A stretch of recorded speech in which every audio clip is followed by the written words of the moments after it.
Hello, dear soul, and welcome to tonight's sacred story. Before we begin, I'd love to gently invite you to share. Where in the world are you listening from tonight? And what time is it as you begin to rest? It's always beautiful to see how far this quiet circle of peace and God's word stretches around the world. And if you find peace and comfort tonight in this gentle story, please consider subscribing to Sacred Rest, where you can drift into sleep surrounded by scripture, stillness, and the tender presence of God. Now, take a slow, calming breath and settle in. Tonight, we walk through golden fields of faith as we enter the book of Ruth. In the gentle hills of Judah, beneath a sky that once poured abundance upon the land, the town of Bethlehem, whose name itself means house of bread, had become a place of emptiness. The fields lay parched, the grain stores depleted, and hunger walked freely through the streets that once overflowed with harvest songs. In one small home, a woman named Naomi whispered prayers as she packed what little remained of her family's possessions. Her husband Elimelech stood at the threshold, his eyes fixed on the horizon, toward the land of Moab where rumours of plenty had reached their desperate ears. Their 2 sons, Mahlon and Chilion, young men with dreams still unformed, helped secure their meagre belongings for the journey ahead. "Is this truly what Yahweh wishes for us?" Naomi asked softly, her hands trembling slightly as she folded a well-worn shawl. "To leave the land of our fathers?" Elimelech's voice was gentle but firm. Sometimes faith means following the path of provision wherever it leads. We go to survive, beloved. We go to live. And so they set out, a small family among many who sought survival beyond their homeland's borders. The road stretched long before them, a winding path into uncertainty.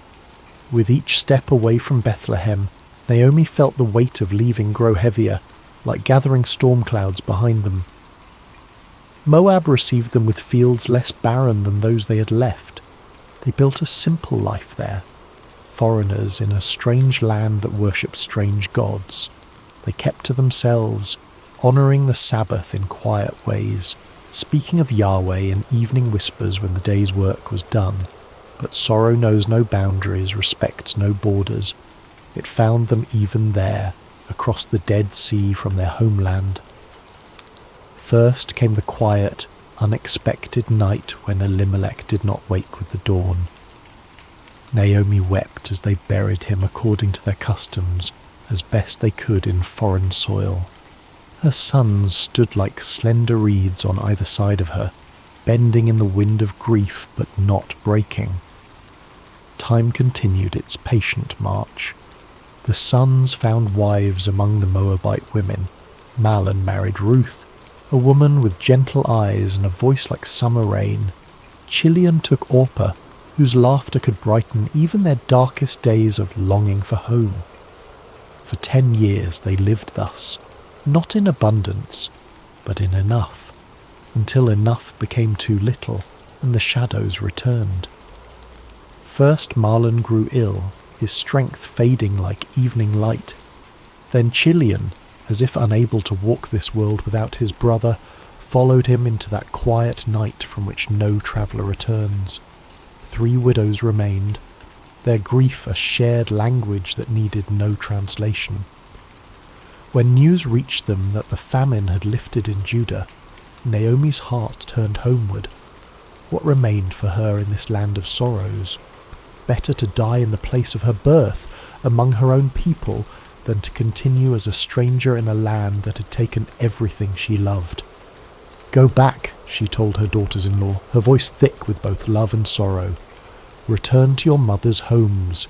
May Yahweh deal kindly with you, as you have dealt with the dead and with me." She kissed them farewell, and the 3 women wept together, their tears mingling like rivers converging. Orpah's departure was a slow, reluctant walking away, her form growing smaller on the horizon, turning back once, twice, before finally disappearing around a bend in the road. But Ruth stayed. When Naomi urged her again to follow Orpah's path, Ruth's embrace tightened, her voice steady despite her tears. "Do not urge me to leave you," she whispered, the words flowing from somewhere deeper than thought. "Where you go, I will go. Where you stay, I will stay. Your people will be my people, and your God, my God. Where you die, I will die, and there I will be buried. May Yahweh deal with me, be it ever so severely, if even death separates you and me." Naomi, who had thought herself empty of all feeling save grief, felt something stir within her breast, small as a mustard seed, fragile as a sparrow's first flight. Not quite hope, but perhaps its distant cousin. And so they walked together, two widows on the road to Bethlehem, Naomi returning, Ruth arriving.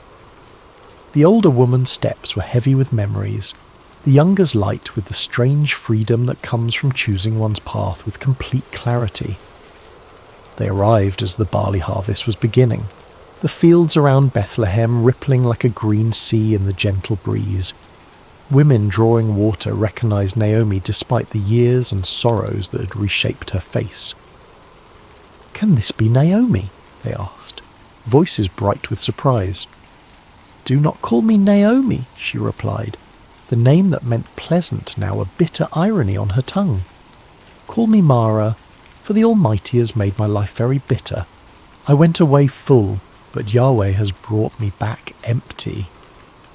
As the women of Bethlehem welcomed them with curious eyes and hesitant embraces, Ruth stood quietly by Naomi's side, her hand a steady presence on the older woman's arm.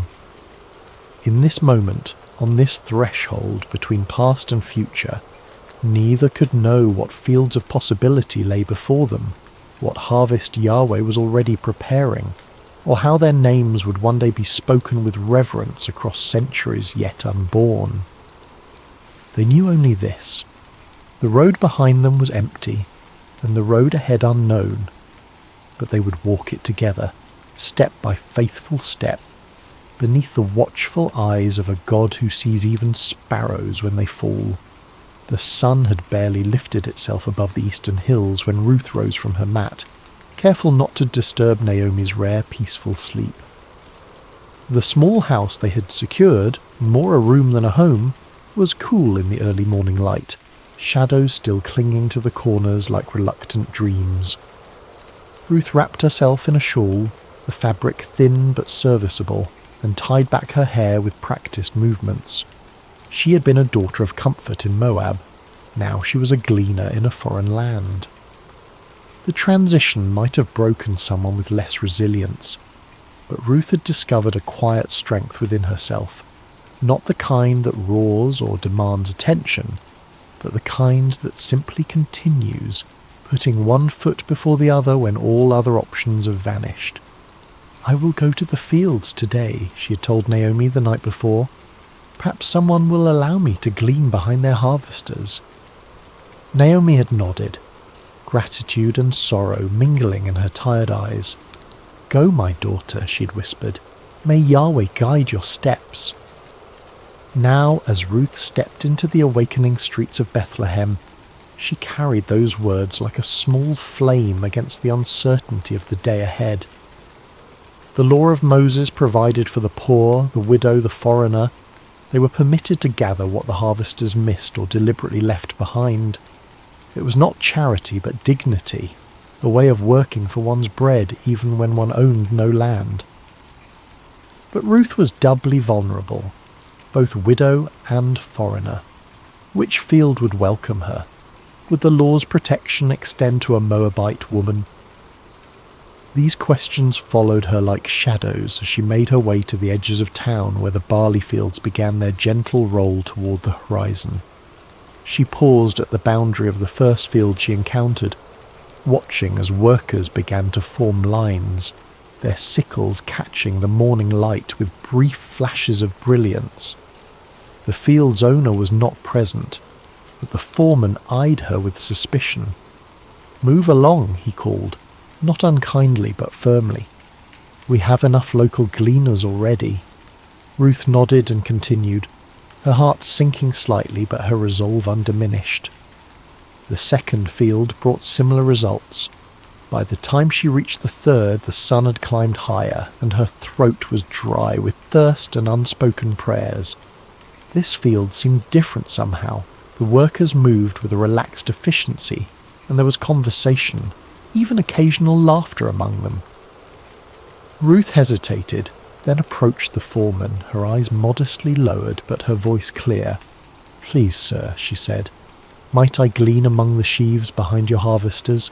I will be careful not to disturb their work." The foreman studied her for a long moment, noting her foreign accent, the quality of her garments that spoke of better days now past. Something in her demeanour, a dignity that hardship had failed to diminish, made him nod slowly. "You may," he said. "Stay close to my servant girls, drink from our water jars when you thirst, and rest in the shade when the sun grows too fierce." Ruth's gratitude was a physical sensation, warm in her chest. "Thank you," she whispered. "You're most kind to a stranger." The work was harder than anything she'd done before, bending, searching, gathering the scattered stalks left behind. The sun climbed higher, its heat a heavy blanket across the fields. The other gleaners, mostly local widows and their children, kept their distance, though their curious glances sometimes found her. But Ruth worked steadily. Her determination measured in each stalk added to her growing bundle. By midday she'd gathered enough to make the effort worthwhile, though her back ached and her hands were rough with new blisters. She was resting briefly in the shadow of a large sycamore at the field's edge when a commotion among the workers drew her attention. A man had arrived, tall, broad-shouldered, with the bearing of someone accustomed to respect. The foreman hurried to greet him, and the workers called out blessings. "The Lord be with you," the man responded, his voice carrying across the field. "The Lord bless you," they answered in unison. This, then, was the owner of the field where Ruth had found favour. She watched as he moved among his people, speaking to each, asking after families, offering words that brought smiles to weary faces. There was something different about him, a kindness that seemed as natural as breathing. When his circuit of the field brought him near where Ruth rested, he paused, his gaze falling on her with quiet curiosity. "Who is this young woman?" he asked his foreman. "She is the Moabite who came back with Naomi," the man replied. "She asked permission to glean behind the harvesters. She has worked steadily since morning, with only this brief rest." The owner, Boaz was his name, Ruth heard someone nearby whisper, approached her then. Instinctively she rose and bowed slightly, uncertain of the proper protocol but determined to show respect. "Listen, my daughter," he said, his voice gentle but firm. "Do not go to glean in another field. Stay here with my servant girls. Watch where they harvest and follow them. I have told the men not to touch you, and when you are thirsty, drink from the jars the men have filled." Ruth's surprise made her bold. She bowed lower, her voice barely audible even to herself. "Why have I found such favour in your eyes that you notice me, a foreigner?" Boaz's answer was unexpected in its thoughtfulness. "I have been told all that you have done for your mother-in-law since your husband's death, how you left your father and mother and your homeland to come to a people you did not know before. May Yahweh repay you for what you have done. May you be richly rewarded by the God of Israel, under whose wings you have come to take refuge." His words washed over Ruth like cool water on a parched day. For so long she'd been defined by what she had lost: husband, homeland, security.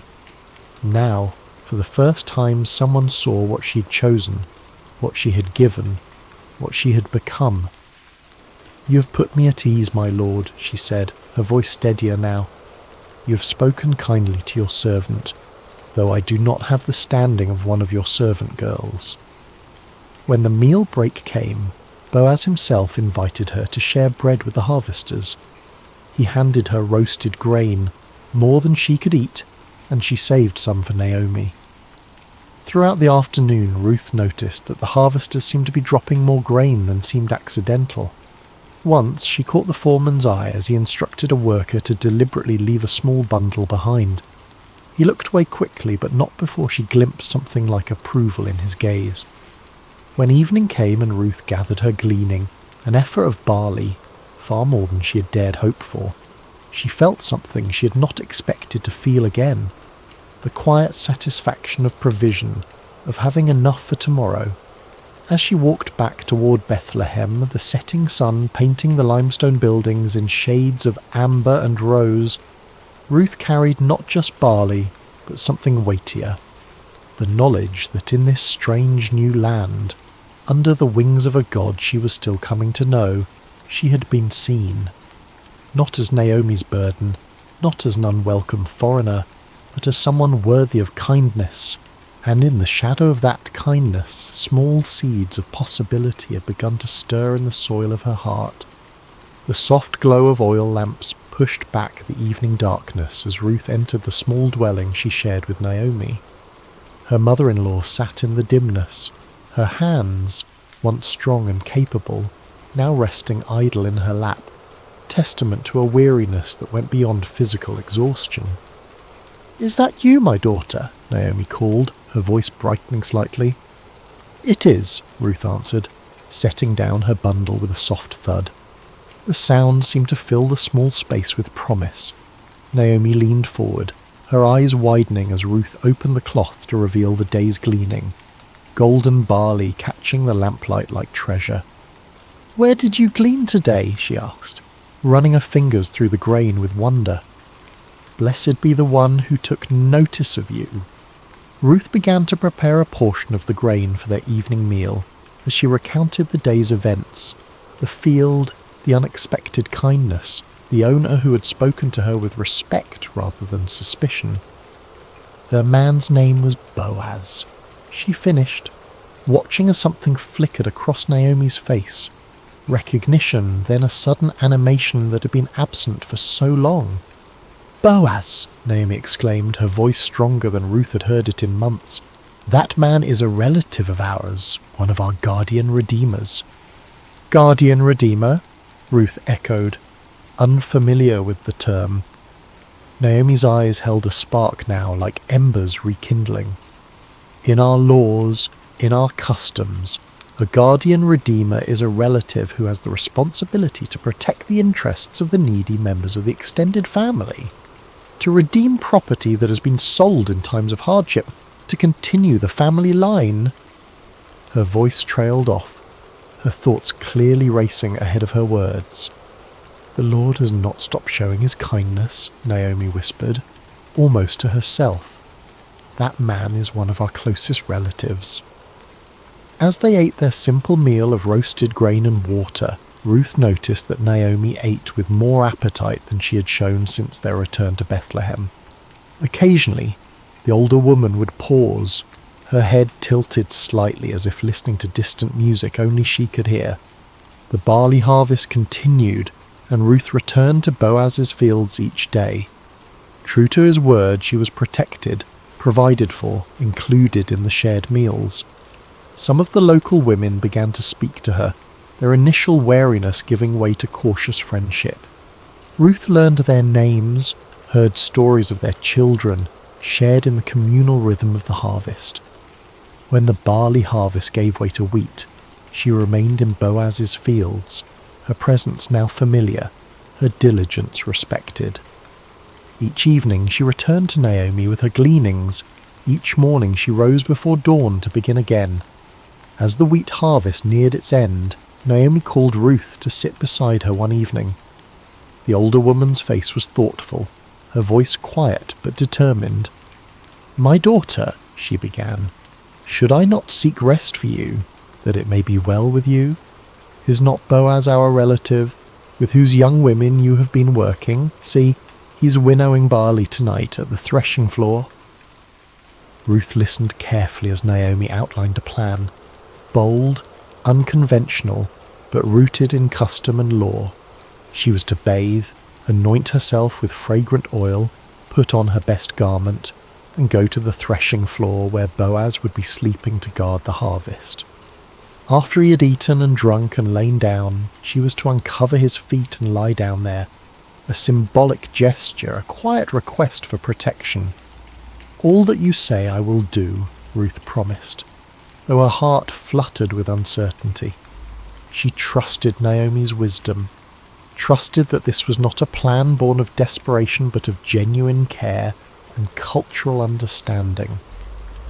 That night, the stars seemed to hang lower in the sky as Ruth made her way to the threshing floor. The celebration of harvest's end was winding down. Men who had worked hard now rested deeply, their forms dark shapes against the pale circle of the threshing floor. She moved quietly, carefully, finding Boaz where he slept at the edge of a heap of grain. With trembling hands she uncovered his feet and lay down, her heart pounding so loudly she feared it might wake him before the right moment. The night air was cool, the ground hard beneath her, but Ruth remained still, waiting.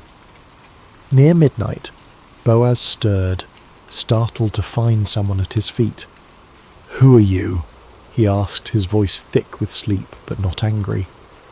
"I am Ruth, your servant," she answered, her voice barely above a whisper. "Spread the corner of your garment over me, for you are a guardian redeemer." There was a long silence during which Ruth could hear only her own heartbeat and the distant call of a night bird. Then Boaz spoke, his voice warm with emotion she hadn't expected. "The Lord bless you, my daughter," he said gently. "This kindness is greater than what you showed earlier. You have not run after younger men, whether rich or poor, and now don't be afraid. I will do for you all you ask. All the people of my town know that you are a woman of noble character." His words washed over her like a blessing, affirming not just her request but her person, her character, her choices, her worth. "It is true that I am a guardian redeemer," he continued, his voice thoughtful. "But there is a guardian redeemer more closely related than I. Stay here for the night, and in the morning, if he wants to redeem you, good. Let him redeem you. But if he is not willing, as surely as the Lord lives, I will redeem you. Now, lie here until morning." Ruth lay at his feet until dawn began to paint the eastern sky with the first pale colours of day. Before it was light enough for people to recognize each other, Boaz gently woke her. "Let it not be known that a woman came to the threshing floor," he said, practical and protective. Then he measured out 6 measures of barley, a generous gift, a promise of more to come, and placed it in her shawl. "Don't go back to your mother-in-law empty-handed," he explained. When Ruth returned and recounted the night's events, Naomi's eyes shone with a mixture of tenderness and satisfaction. "Wait, my daughter," she counselled, "until you find out what happens, for the man will not rest until the matter is settled today." And as the morning light filled their small home, Ruth felt a strange peace settle over her.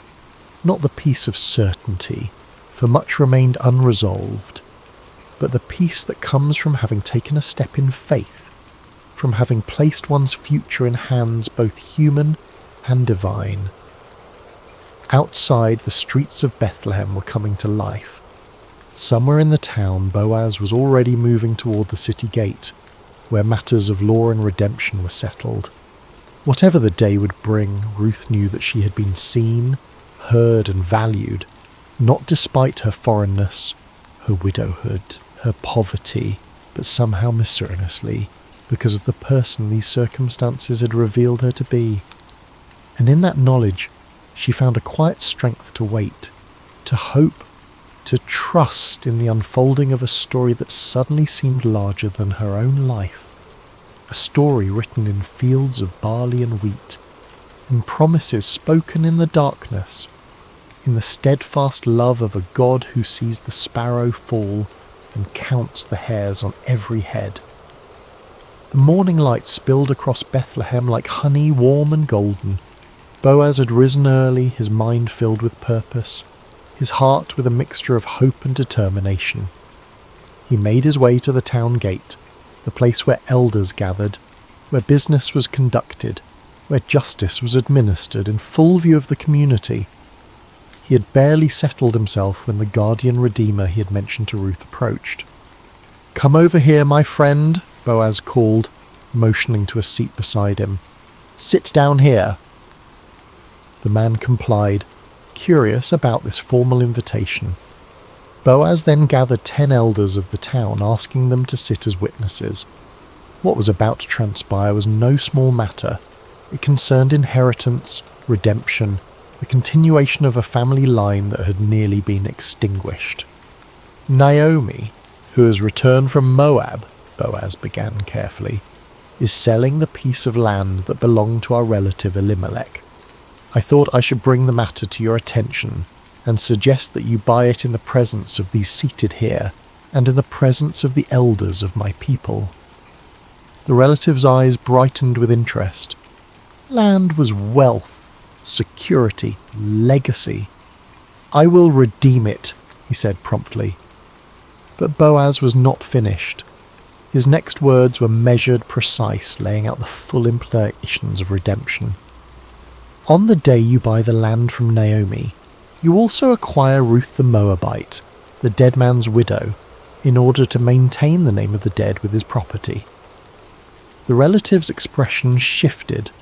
To redeem the land was one thing, a sound investment, but to marry Ruth meant dividing his own inheritance, complicating his family line. His enthusiasm visibly cooled. "Then I cannot redeem it," he said. "Because I might endanger my own estate. You redeem it yourself. I cannot do it."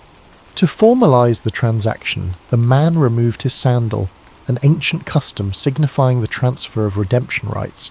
"Buy it yourself," he said, handing the sandal to Boaz. Boaz turned to the elders and all the people gathered at the gate. "Today you are witnesses," he declared, his voice carrying across the morning stillness, "that I have bought from Naomi all the property of Elimelech, Kilion, and Mahlon. I have also acquired Ruth the Moabite, Mahlon's widow, as my wife, in order to maintain the name of the dead with his property, so that his name will not disappear from among his family or from his hometown." The elders and all at the gate responded with one voice, "We are witnesses. May the Lord make the woman who is coming into your home like Rachel and Leah, who together built up the family of Israel. May you have standing in Ephrathah and be famous in Bethlehem. Through the offspring the Lord gives you by this young woman, may your family be like that of Perez, whom Tamar bore to Dia." Their blessing echoed against the stone walls of Bethlehem, a public proclamation of hope and expectation. In that moment, among witnesses and with proper legal procedure, Ruth's journey from widow to wife, from foreigner to family, from gleaner to landowner was complete.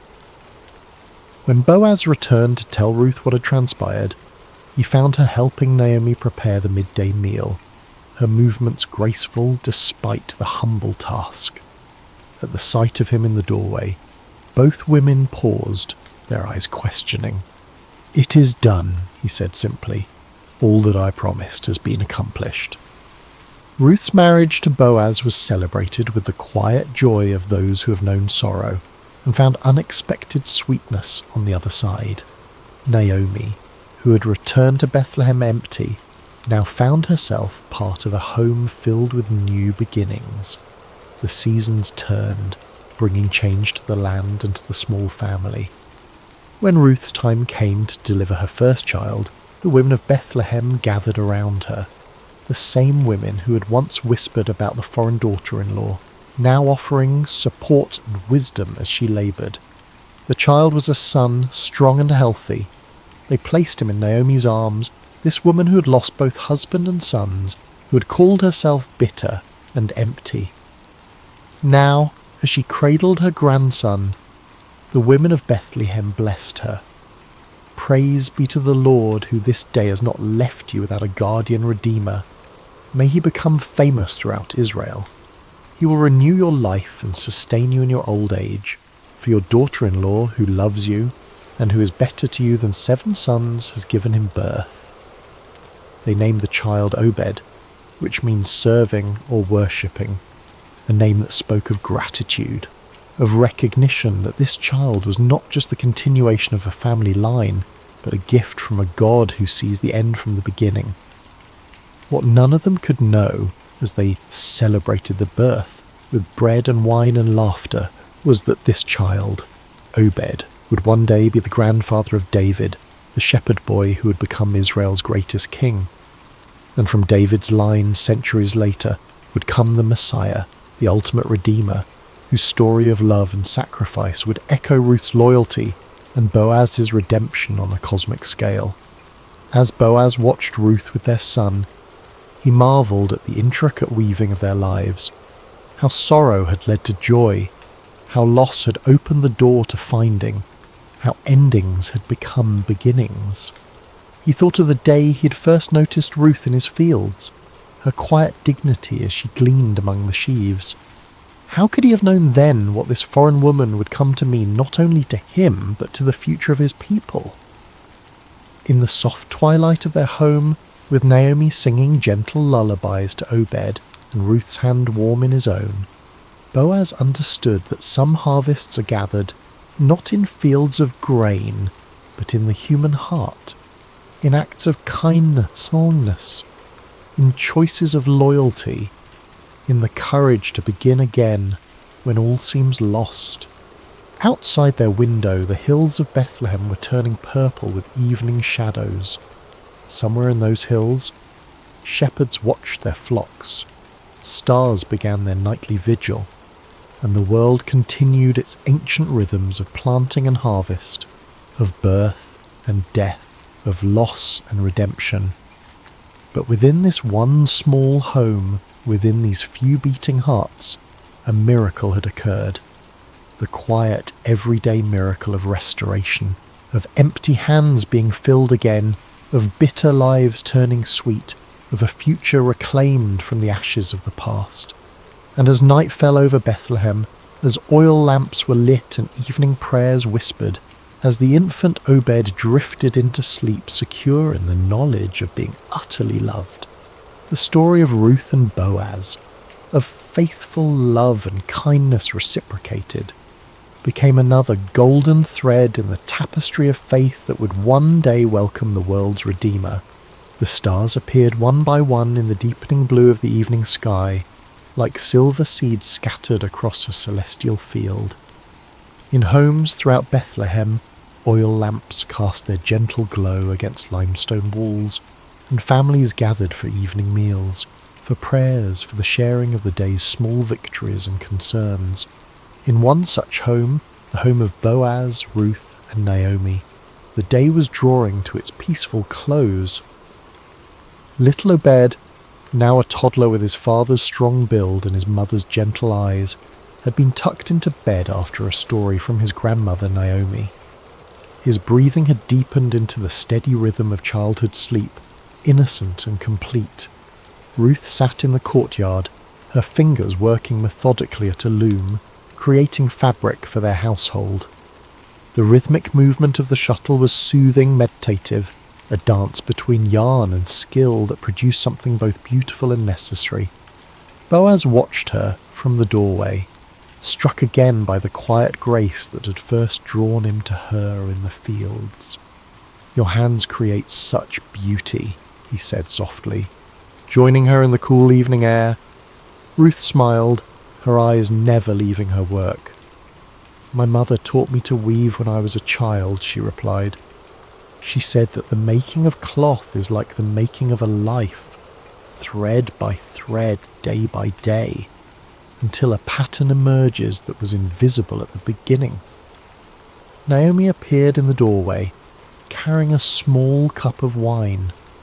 "The child sleeps," she announced, her voice warm with contentment.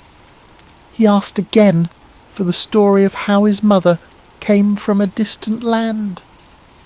"And did you tell him?" Boaz asked, making room for Naomi on the bench beside him. "I did," Naomi nodded, taking a small sip of wine. I told him how Ruth chose love over safety, how she gleaned in the fields, how you noticed her and showed kindness. He likes that part, Ruth added with a smile, the part where his father was the hero. Boaz shook his head gently. If there is a hero in our story, beloved, it is not I. It is you who left everything familiar to follow Naomi. It is Naomi who endured loss upon loss, yet found the strength to return home. It is the Lord who guided each step, though we could not see the path ahead. The three sat in comfortable silence for a moment, each lost in their own thoughts. The night air was cool but not cold, fragrant with the scent of ripened fruit from the small orchard that bordered their property. In the distance, a shepherd's flute played a melancholy tune, its notes drifting over the sleeping town like a blessing. "Do you ever think," Naomi said eventually, her voice thoughtful, "of how differently things might have unfolded if the famine had never come, if my sons had lived, if Ruth had returned to her mother's house as Orpah did?" Boaz reached for Ruth's hand, his calloused palm enveloping her smaller one. "I think of it often," he admitted, "how 1,000 different choices, 1,000 different circumstances might have led us all elsewhere. Yet here we are, brought together by both sorrow and joy." Ruth set aside her weaving, her eyes reflecting the first bright stars. "In Moab," she said softly, "we had a saying, 'The path to the garden often leads through the desert.' I did not understand it fully until I lived it." "And now?" Naomi asked. "Now I understand that sometimes the desert is necessary," Ruth answered. "Sometimes the empty road, the lonely field, the long night of waiting, these are not detours from God's plan, but the very path itself."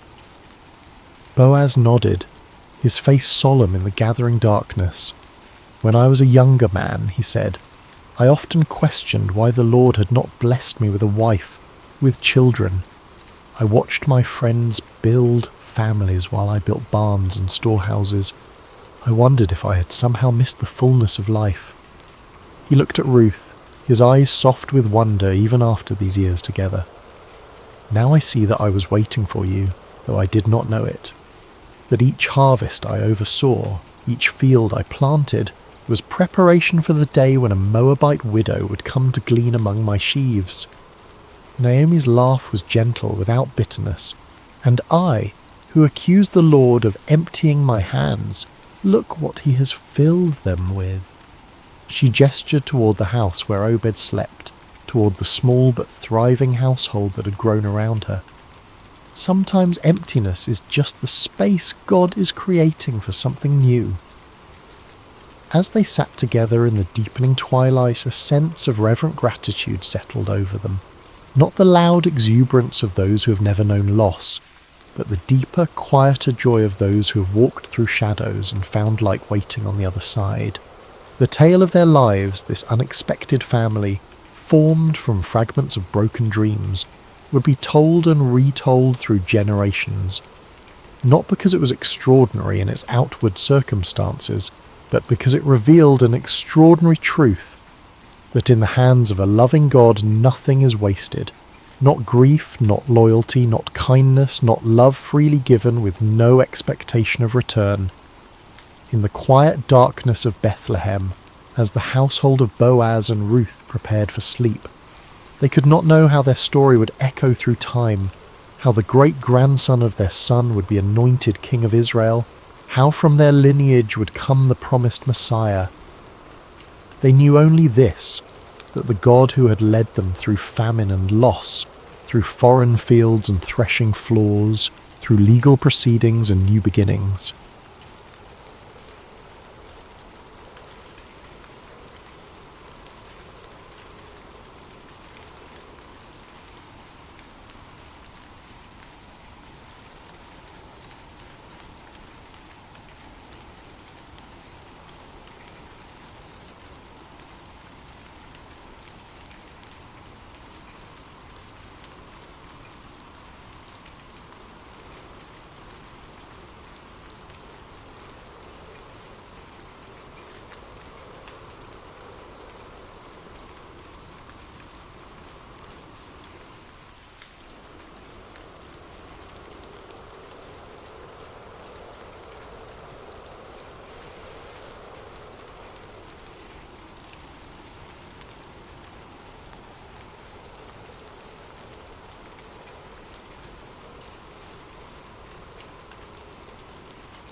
Hello dear friends, and welcome to Sacred Slumber. Before we begin this beautiful journey together, I'd love to connect with you for just a moment. How has your day been? Whether it's morning, afternoon or evening where you are in the world, I hope this story finds you in a peaceful place, ready to receive some comfort and inspiration.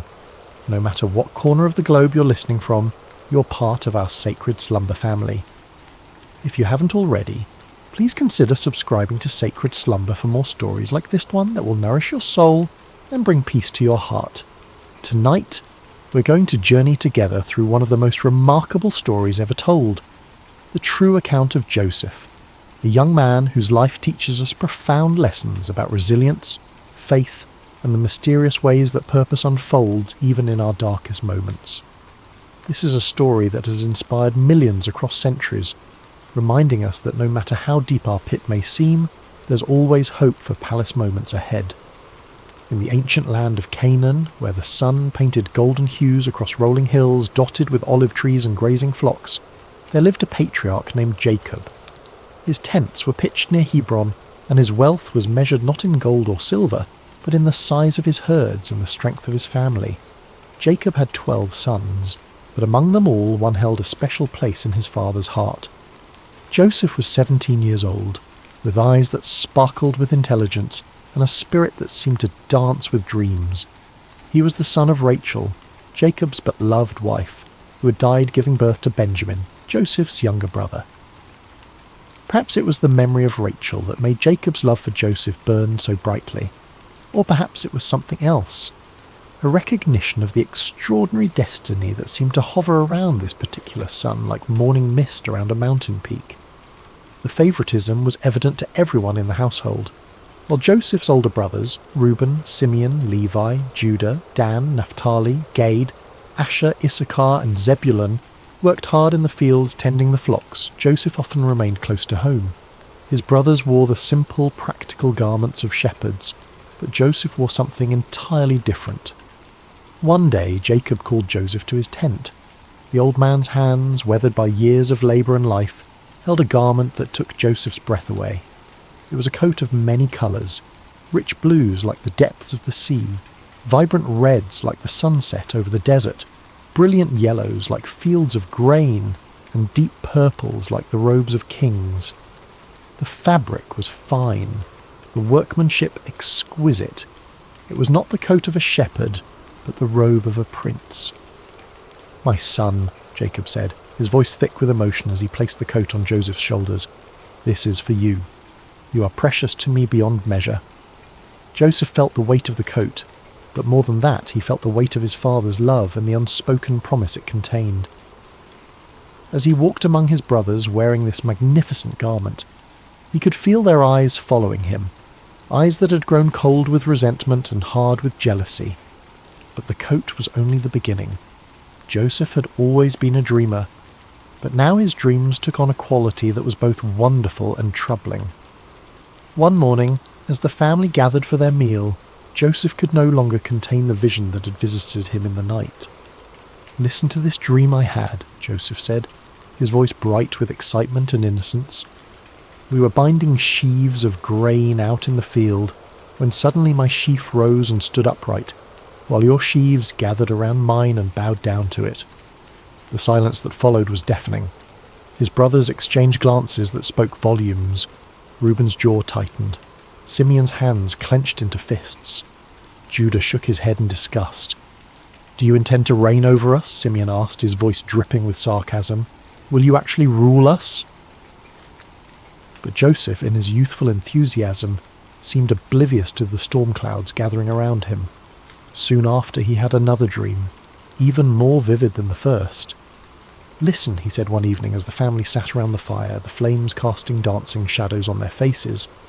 "I had another dream, and this time the sun and moon and 11 stars were bowing down to me." Even Jacob was troubled by this dream. "What is this dream you had?" he asked, his voice carrying a note of concern. "Will your mother and I and your brothers actually come and bow down to the ground before you?"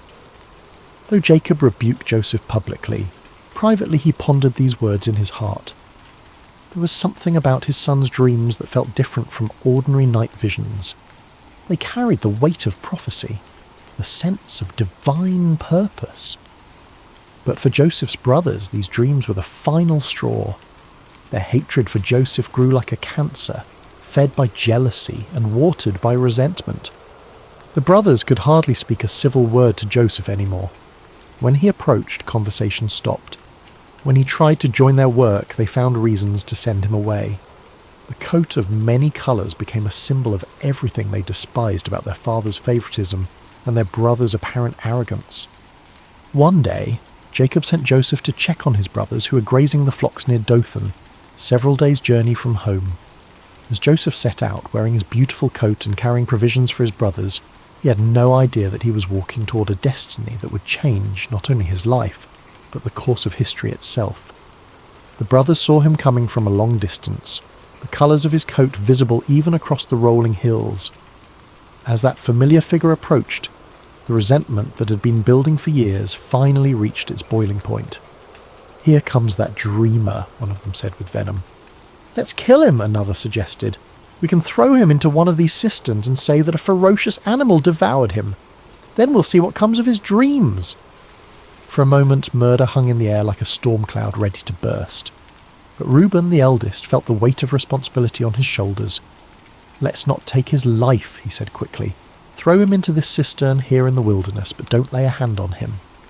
Privately, Reuben planned to rescue Joseph later and return him to their father. When Joseph finally reached his brothers, he greeted them with a smile, completely unaware of the dark thoughts that had been brewing in their hearts. But instead of the warm welcome he expected, they seized him roughly. Hands that should have embraced him tore at his beautiful coat, stripping it from his body. Before he could fully comprehend what was happening, they had grabbed him and thrown him into an empty cistern. The pit was deep and dry, its walls smooth stone that offered no hope of escape. As Joseph hit the bottom, the breath knocked from his lungs. He looked up to see the circle of sky above growing smaller as his brothers walked away. The silence was overwhelming. One moment he had been walking free under the open sky, and the next he was trapped in a hole in the ground, abandoned by his own family. Above him, his brothers sat down to eat their meal, as if nothing had happened. The casual way they consumed their bread and cheese while their brother suffered below spoke volumes about how completely their hearts had been hardened by jealousy. But God's purposes are rarely thwarted by human cruelty. And even as Joseph sat in that pit, wondering if he would die there, divine providence was already at work. In the distance, a caravan of Ishmaelite traders appeared on the horizon, their camels loaded with spices, balm and myrrh bound for Egypt. Judah, perhaps feeling some stirring of conscience, looked at his brothers and said, "What will we gain if we kill our brother and cover up his blood? Come, let's sell him to the Ishmaelites and not lay our hands on him. After all, he is our brother, our own flesh and blood." The brothers agreed, seeing an opportunity to rid themselves of Joseph while making a profit. They pulled Joseph out of the cistern and sold him to the traders for 20 shekels of silver. As the caravan disappeared into the distance with Joseph bound among the slaves, the brothers took his coat of many colours and tore it. Then they killed a goat and dipped the coat in its blood. When they returned home, they presented the bloodied coat to their father. "We found this," they said. "Examine it to see whether it is your son's robe." Jacob recognized it immediately. The colours that had once brought him such joy now brought only anguish. "It is my son's robe," he cried. "Some ferocious animal has devoured him. Joseph has surely been torn to pieces." Jacob tore his clothes in grief and put on sackcloth. He mourned for his son many days, and though all his sons and daughters came to comfort him, he refused to be comforted. "No," he said, "I will continue to mourn until I join my son in the grave." Meanwhile, the caravan carrying Joseph continued its journey toward Egypt, each step taking him further from everything he had ever known and loved.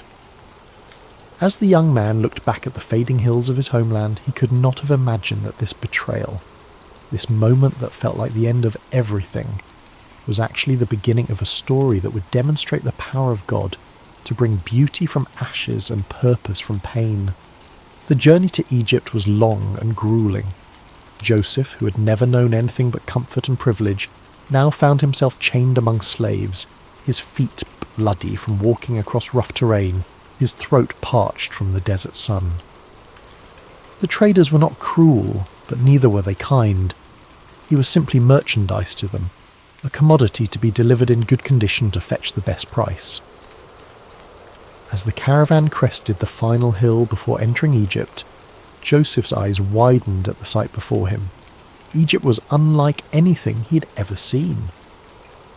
The Nile River stretched like a blue ribbon through the landscape, its banks lined with lush green vegetation that stood in stark contrast to the golden desert beyond. Pyramids rose majestically in the distance, monuments to the power and sophistication of this ancient civilization. The cities teemed with activity, merchants hawking their wares, craftsmen plying their trades, and everywhere the bustle of a society that had mastered the art of turning the desert into a garden.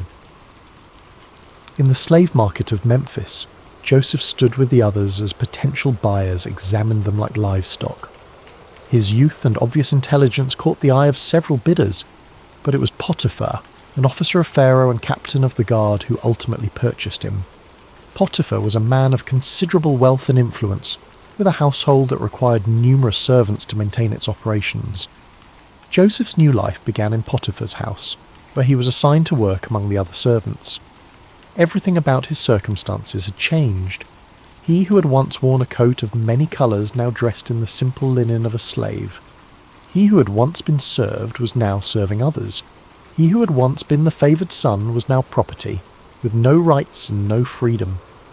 But something remarkable happened in Potiphar's house. Instead of becoming bitter or despondent, Joseph chose to serve with excellence.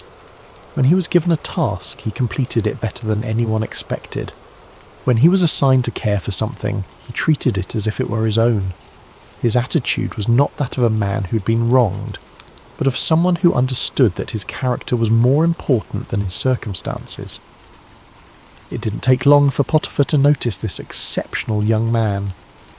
While other servants did only what was required of them, Joseph anticipated needs before they were expressed. He learned the Egyptian language with remarkable speed, mastered the customs of the household, and demonstrated an administrative ability that was far beyond his years. Most importantly, there was something about Joseph's presence that seemed to bring blessing wherever he went. Potiphar began to entrust Joseph with greater responsibilities. First, he made him his personal attendant. Then he put him in charge of his household affairs. Before long, Joseph was managing all of Potiphar's possessions, his property, his servants, his business dealings. The Egyptian captain of the guard had never seen anything like it. Everything that Joseph touched seemed to prosper. Years passed, and Joseph grew from a teenager into a handsome young man.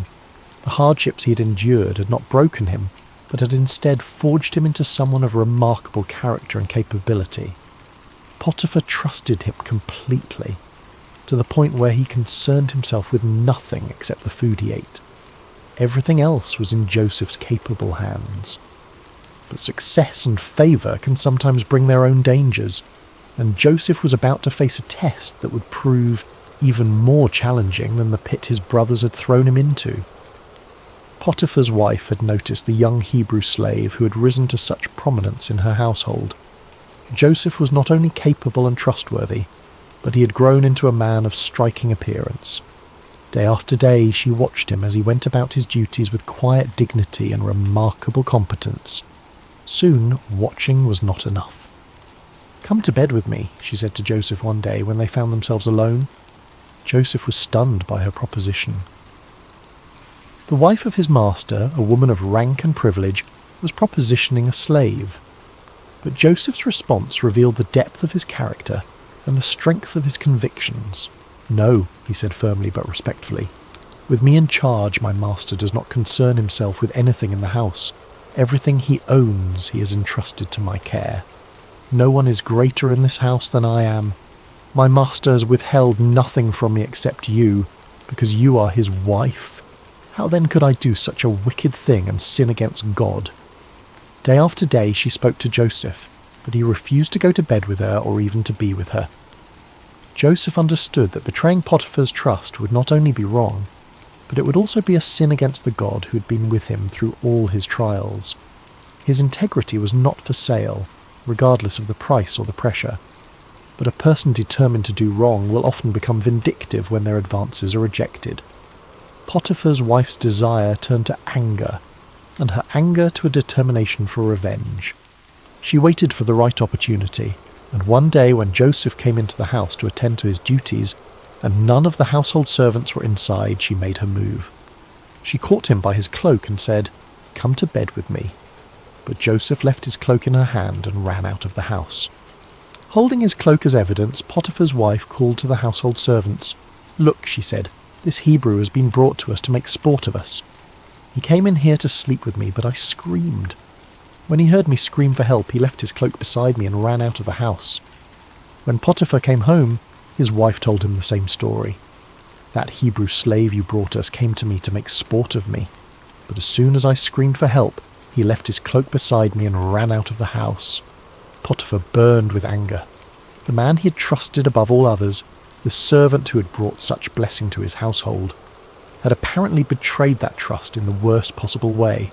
Without investigation, without hearing Joseph's side of the story, Potiphar had Joseph seized and thrown into prison, the same prison where the king's prisoners were confined. Once again, Joseph found himself in a pit, though this time it was made of stone and iron rather than earth. Once again, he had been betrayed by those he had served faithfully. Once again, his circumstances had changed dramatically through no fault of his own. He had done the right thing, had maintained his integrity, had honoured God, and his reward was imprisonment for a crime he had not committed. Many people would have become bitter at this point. They would have questioned why God allowed such injustice, why faithfulness seemed to be rewarded with suffering. They might have decided that integrity was not worth the cost, that doing right was foolish when it led to such consequences. But Joseph was not like most people. Even in prison, even after being falsely accused and unjustly punished, something within him refused to give up hope. He had learned that his circumstances did not define him, his character did. He had discovered that God's presence was not dependent on favourable conditions, but was available even in the darkest places. And remarkably, even in prison, Joseph began to prosper. The warden noticed this unusual prisoner who carried himself with such dignity, who treated others with such respect, who seemed to bring order and blessing wherever he went. Before long, the warden put Joseph in charge of all the other prisoners and made him responsible for all that was done in the prison. The warden paid no attention to anything under Joseph's care because the Lord was with Joseph and gave him success in whatever he did. Once again, Joseph had taken a situation that seemed hopeless and had found a way to serve with excellence, to lead with integrity, and to trust that somehow, in ways he could not yet see, God was working all things together for good. But the greatest tests of Joseph's faith were still ahead, and the prison that seemed like an ending was actually preparing him for a beginning that would astonish the world. Prison has a way of stripping away everything except what truly matters. In the Egyptian jail where Joseph now found himself, surrounded by stone walls and iron bars, the external trappings of success and status meant nothing. Here, in this place reserved for those who had supposedly committed crimes against Pharaoh, Joseph faced the ultimate test of his character. Days turned into months, and months into years. Joseph had now spent more time as a slave and prisoner than he had as the favoured son in his father's house. The dreams of his youth, the sheaves bowing down, the sun and moon and stars paying homage, seemed like the fantasies of another lifetime. If someone had asked him during those long, dark nights whether he still believed in those dreams, he might have wondered himself.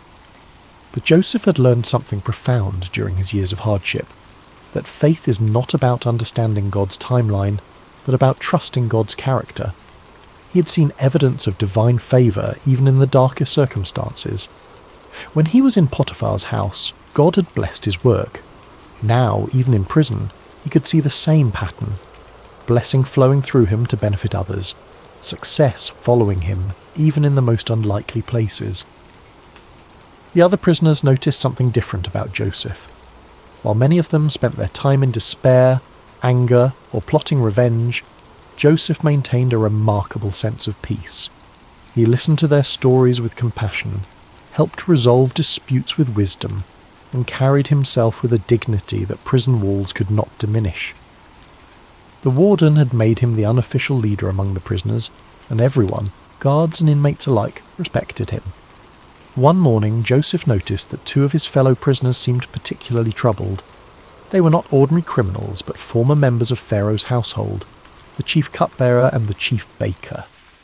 Both had been imprisoned for offences against their royal master, and both carried themselves with the dignity of men, accustomed to positions of privilege and responsibility.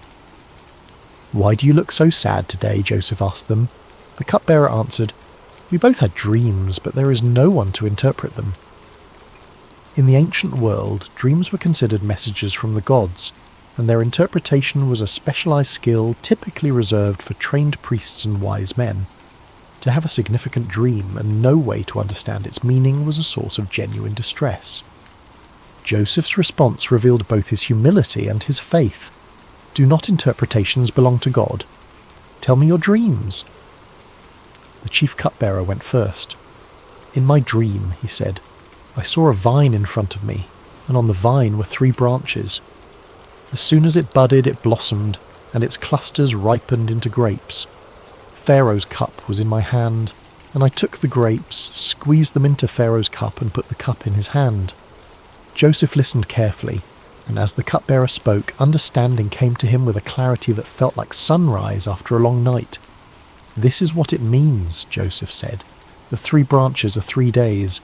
Within 3 days, Pharaoh will lift up your head and restore you to your position, and you will put Pharaoh's cup in his hand, just as you used to do when you were his cupbearer." The cupbearer's face lit up with hope. Joseph continued, "But when all goes well with you, remember me and show me kindness. Mention me to Pharaoh and get me out of this prison. I was forcibly carried off from the land of the Hebrews, and even here I have done nothing to deserve being put in a dungeon." When the chief baker saw that Joseph had given a favourable interpretation to the cupbearer's dream, he eagerly shared his own vision. "I too had a dream," he said. "On my head were 3 baskets of bread. In the top basket were all kinds of baked goods for Pharaoh, but the birds were eating them out of the basket on my head." Joseph's expression grew grave as he received understanding of this dream as well. The interpretation was not pleasant, but Joseph knew he had to speak the truth. "This is what it means," he said gently. "The 3 baskets are 3 days. Within 3 days, Pharaoh will lift off your head and impale your body on a pole, and the birds will eat away your flesh." 3 days later, it was Pharaoh's birthday, and he gave a feast for all his officials. He lifted up the heads of the chief cupbearer and the chief baker in the presence of his officials. He restored the chief cupbearer to his position, so that he once again put the cup into Pharaoh's hand. But he impaled the chief baker, just as Joseph had said to them in his interpretation. The accuracy of Joseph's interpretation should have marked him as a man of extraordinary ability, someone worthy of attention and favour. The chief cupbearer had been restored to his position of influence, with direct access to the most powerful man in Egypt. Surely he would remember the prisoner who had correctly interpreted his dream and had specifically asked to be remembered. But the chief cupbearer forgot about Joseph. This forgetting was perhaps one of the most difficult trials Joseph had yet faced.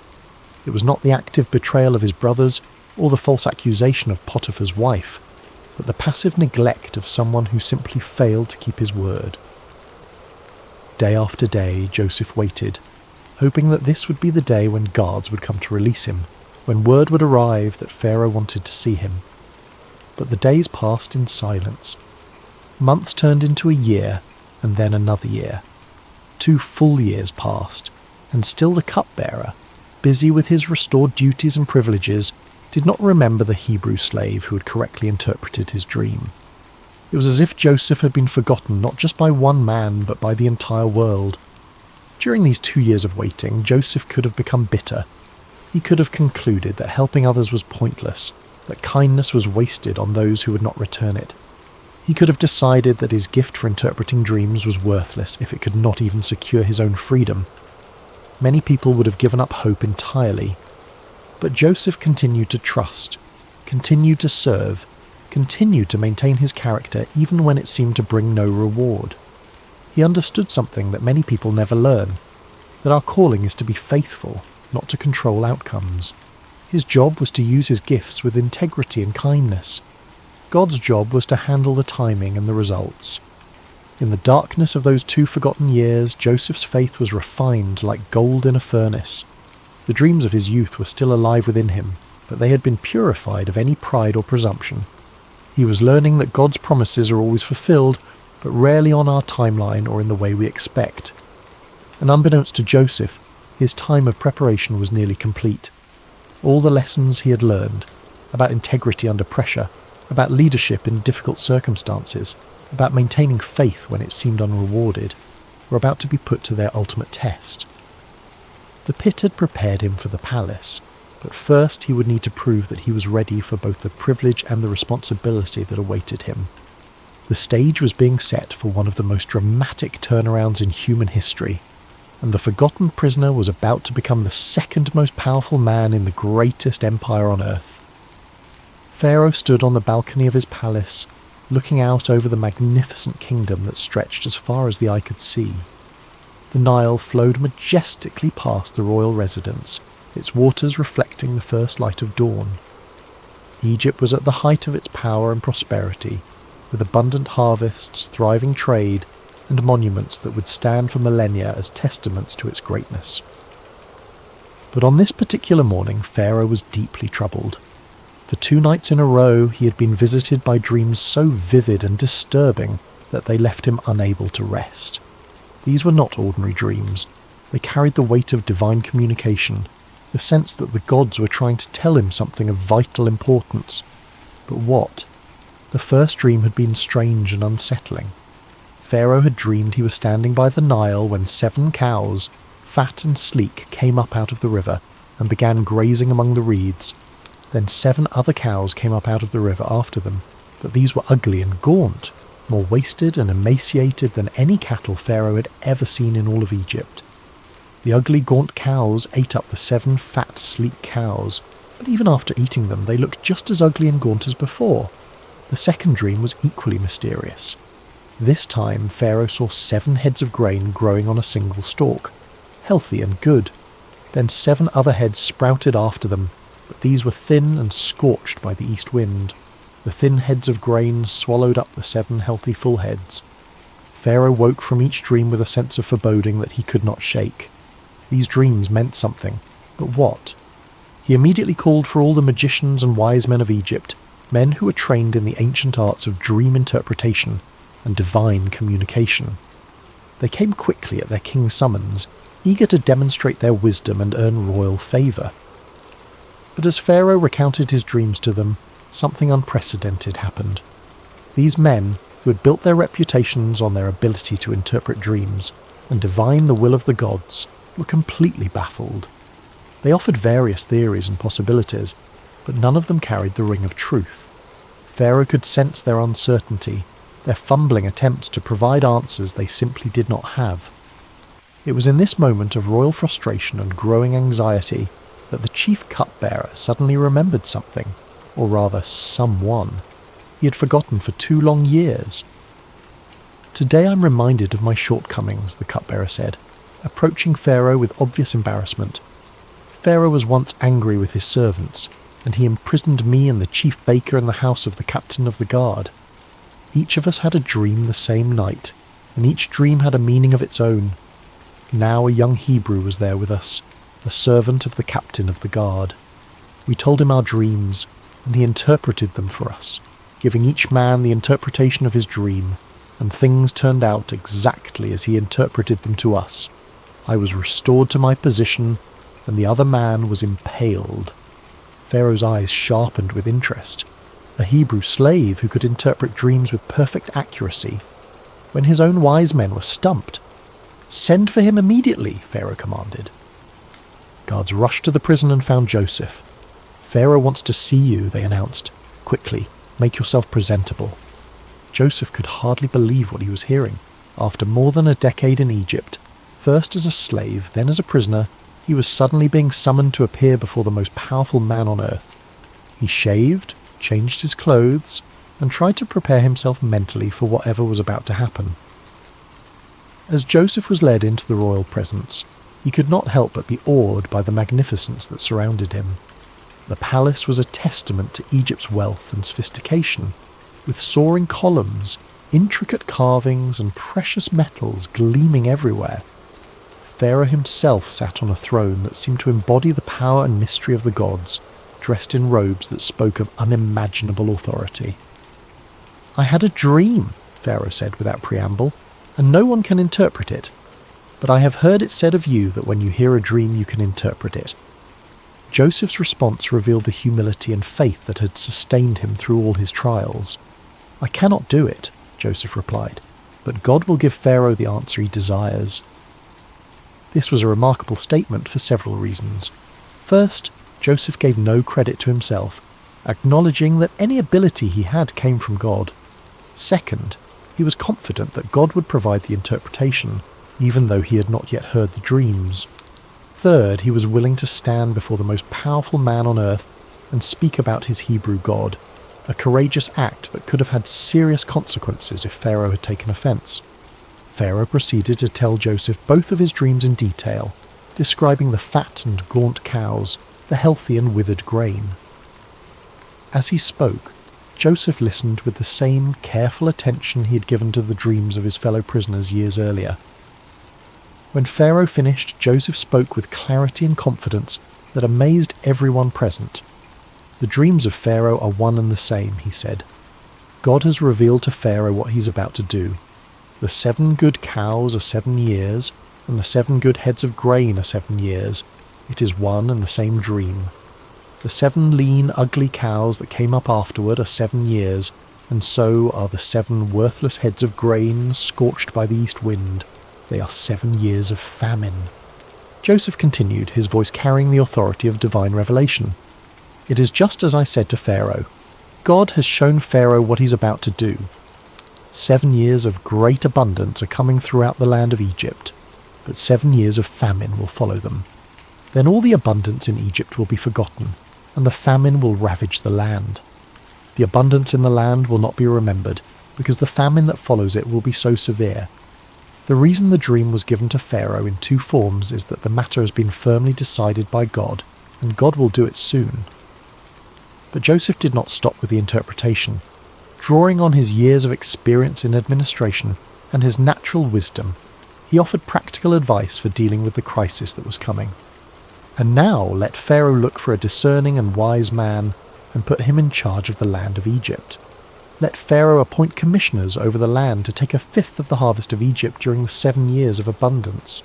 They should collect all the food of these good years that are coming and store up the grain under the authority of Pharaoh, to be kept in the cities for food. This food should be held in reserve for the country, to be used during the 7 years of famine that will come upon Egypt, so that the country may not be ruined by the famine." The plan was brilliant in its simplicity and scope. During the 7 years of abundance, Egypt would systematically store 1/5 of each harvest. This would require massive organisational skills, enormous storage facilities, and careful distribution networks. It would be one of the most ambitious administrative undertakings in human history. Pharaoh and his officials were amazed not only by the interpretation, which had the unmistakable ring of truth, but also by the comprehensive plan Joseph had outlined. Here was a man who could not only understand divine communication, but could also translate that understanding into practical action. "Can we find anyone like this man?" Pharaoh asked his officials. "One in whom is the Spirit of God?" Then Pharaoh said to Joseph, "Since God has made all this known to you, there is no one so discerning and wise as you. You shall be in charge of my palace, and all my people are to submit to your orders. Only with respect to the throne will I be greater than you." And so, in a single day, Joseph went from being a forgotten prisoner to being the second most powerful man in Egypt. Pharaoh took his signet ring from his finger and put it on Joseph's finger. He dressed him in robes of fine linen and put a gold chain around his neck. He had him ride in a chariot as his second in command, and people shouted before him, "Make way!" Pharaoh also gave Joseph an Egyptian name, Zaphanath-Paneah, and gave him Asenath, the daughter of Potiphera, priest of On, to be his wife. Joseph was 30 years old when he entered the service of Pharaoh, king of Egypt. 13 years had passed since his brothers had thrown him into that pit in Dothan. 13 years of slavery, false accusation, imprisonment, and being forgotten. But now those years of preparation were revealed as exactly that. Preparation for a responsibility that would affect not just Egypt, but the entire known world. As Joseph began his new role, organising the massive project of storing grain for the coming famine, he could not help but remember the dreams of his youth. The sheaves bowing down, the sun and moon and stars paying homage. Those dreams had seemed so impossible during the dark years of his trials. But now he was beginning to see how God had been weaving a story of redemption that was far grander than anything he could have imagined as a 17-year-old boy in his father's house. The 7 years of abundance began exactly as Joseph had predicted, and Egypt's harvests were more bountiful than anyone could remember. Under Joseph's careful supervision, vast storehouses were built in every city, and grain was collected and preserved on an unprecedented scale. The administrative system he designed was so efficient and comprehensive that it became a model for future generations. During this time, Joseph and his wife Asenath were blessed with 2 sons. He named the first Manasseh, saying, "It is because God has made me forget all my trouble and all my father's household."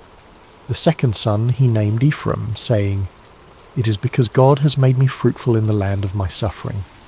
These names revealed Joseph's heart. He was grateful for the blessing of forgetting the pain of his past, but he also recognized that God had made him fruitful precisely in the place where he had suffered most. His trials had not been meaningless. They had been the very soil in which his greatest purpose had grown. As the 7 years of abundance came to an end and the 7 years of famine began, Joseph's careful preparations proved their worth. While neighbouring countries struggled with crop failures and starvation, Egypt had grain in abundance. People came from all over the known world to buy food from Joseph, and Egypt became the lifeline for countless nations. The famine was severe throughout the world, and it reached even into the land of Canaan where Jacob lived with his family. When Jacob learned that there was grain in Egypt, he said to his sons, "Why do you just keep looking at each other? I have heard that there is grain in Egypt. Go down there and buy some for us so that we may live and not die." So 10 of Joseph's brothers went down to buy grain from Egypt. But Jacob did not send Benjamin, Joseph's younger brother, with the others because he feared that harm might come to him. Benjamin was now the only remaining son of his beloved Rachel, and Jacob could not bear the thought of losing him too. When Joseph's brothers arrived in Egypt and came before him to buy grain, they bowed down to him with their faces to the ground. Joseph recognized them immediately, but they did not recognize him. Here was the fulfillment of his boyhood dreams, his brothers bowing before him, but it came not with triumph, but with the weight of enormous responsibility. Joseph remembered his dreams about them, but he pretended to be a stranger and spoke harshly to them. "Where do you come from?" he demanded. "From the land of Canaan," they replied, "to buy food." Joseph accused them of being spies, testing them to see what kind of men they had become. Through a series of encounters, he kept Simeon as a prisoner and demanded that they bring Benjamin to prove their honesty. When they returned with Benjamin, Joseph's emotions nearly overwhelmed him, but he continued to test them. The final test came when Joseph had his silver cup planted in Benjamin's sack, then accused him of theft. When the cup was found, Joseph declared that Benjamin would become his slave. It was then that Judah, the same brother who had suggested selling Joseph years before, stepped forward and offered to take Benjamin's place as a slave, saying he could not bear to see his father's grief if Benjamin did not return. This act of selfless love broke Joseph's heart. His brothers had changed. The jealous, cruel men who had thrown him into a pit were now willing to sacrifice themselves for each other and for their father's happiness. Joseph could no longer control himself. He sent all his attendants away and revealed himself to his brothers. "I am Joseph. Is my father still living?" he said, weeping so loudly that the Egyptians heard him. His brothers were terrified, but Joseph reassured them, "Come close to me. I am your brother Joseph. the one you sold into Egypt. And now, do not be distressed and do not be angry with yourselves for selling me here, because it was to save lives that God sent me ahead of you. For 2 years now there has been famine in the land, and for the next 5 years there will be no ploughing and reaping. But God sent me ahead of you to preserve for you a remnant on earth, and to save your lives by a great deliverance. So then, it was not you who sent me here, but God. This was the heart of Joseph's story, not revenge, but redemption, not bitterness, but blessing. He had learned to see God's hand even in the betrayal and suffering he had endured. You intended to harm me, he would later tell them, but God intended it for good to accomplish what is now being done, the saving of many lives. Joseph brought his entire family to Egypt, where they were given the best land in Goshen. Jacob, who had mourned Joseph as dead for over 20 years, was reunited with his beloved son. The family was restored, the famine was survived, and the promises God had made to Abraham, Isaac, and Jacob continued to unfold through their descendants. When Jacob died years later, Joseph's brothers feared that he might finally take revenge on them. But Joseph wept and said, "Don't be afraid. Am I in the place of God? You intended to harm me, but God intended it for good to accomplish what is now being done, the saving of many lives. So then, don't be afraid. I will provide for you and your children." Joseph lived to be 110 years old, seeing his family multiply and prosper in Egypt. Before he died, he made his brothers promise that when God eventually led them back to the Promised Land, they would carry his bones with them. Even in death, Joseph's faith looked forward to the fulfillment of God's promises. Joseph's story teaches us that God can use even the worst circumstances to accomplish his greatest purposes. The pit prepared Joseph for the palace, but more importantly, it prepared his heart for forgiveness. His sufferings were not meaningless. They were the very experiences that shaped him into a man capable of saving nations and reconciling families. In our own lives, we may face betrayal, false accusations, forgotten promises, and years of waiting that seem endless.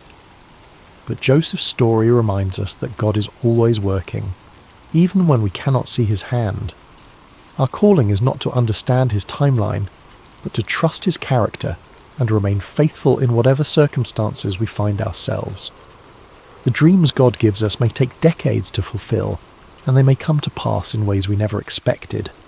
But his promises are sure, his purposes are good, and his love never fails. From the pit to the palace, from slavery to salvation, from betrayal to blessing.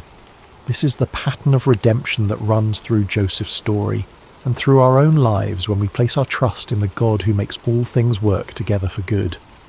Rest well tonight, dear friends of Sacred Slumber, knowing that your story too is being written by a loving God who specialises in turning mourning into dancing, ashes into beauty, and the deepest valleys into the highest mountains of purpose and joy.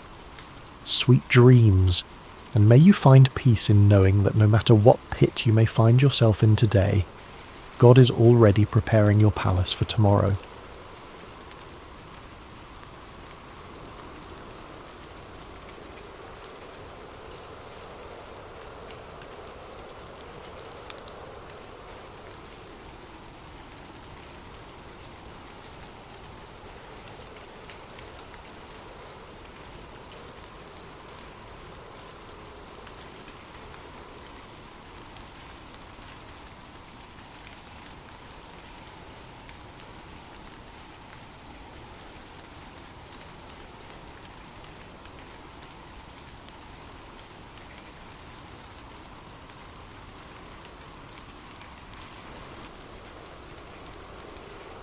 Hello there, dear friend. Before we begin this peaceful journey together, I want to know a little about you. How has your day been? Whether it's been filled with joy or challenges, busy moments or quiet pauses, you're exactly where you need to be right now. What time is it where you are in the world? Are you settling in for the night, taking a midday rest, or perhaps greeting the early morning hours?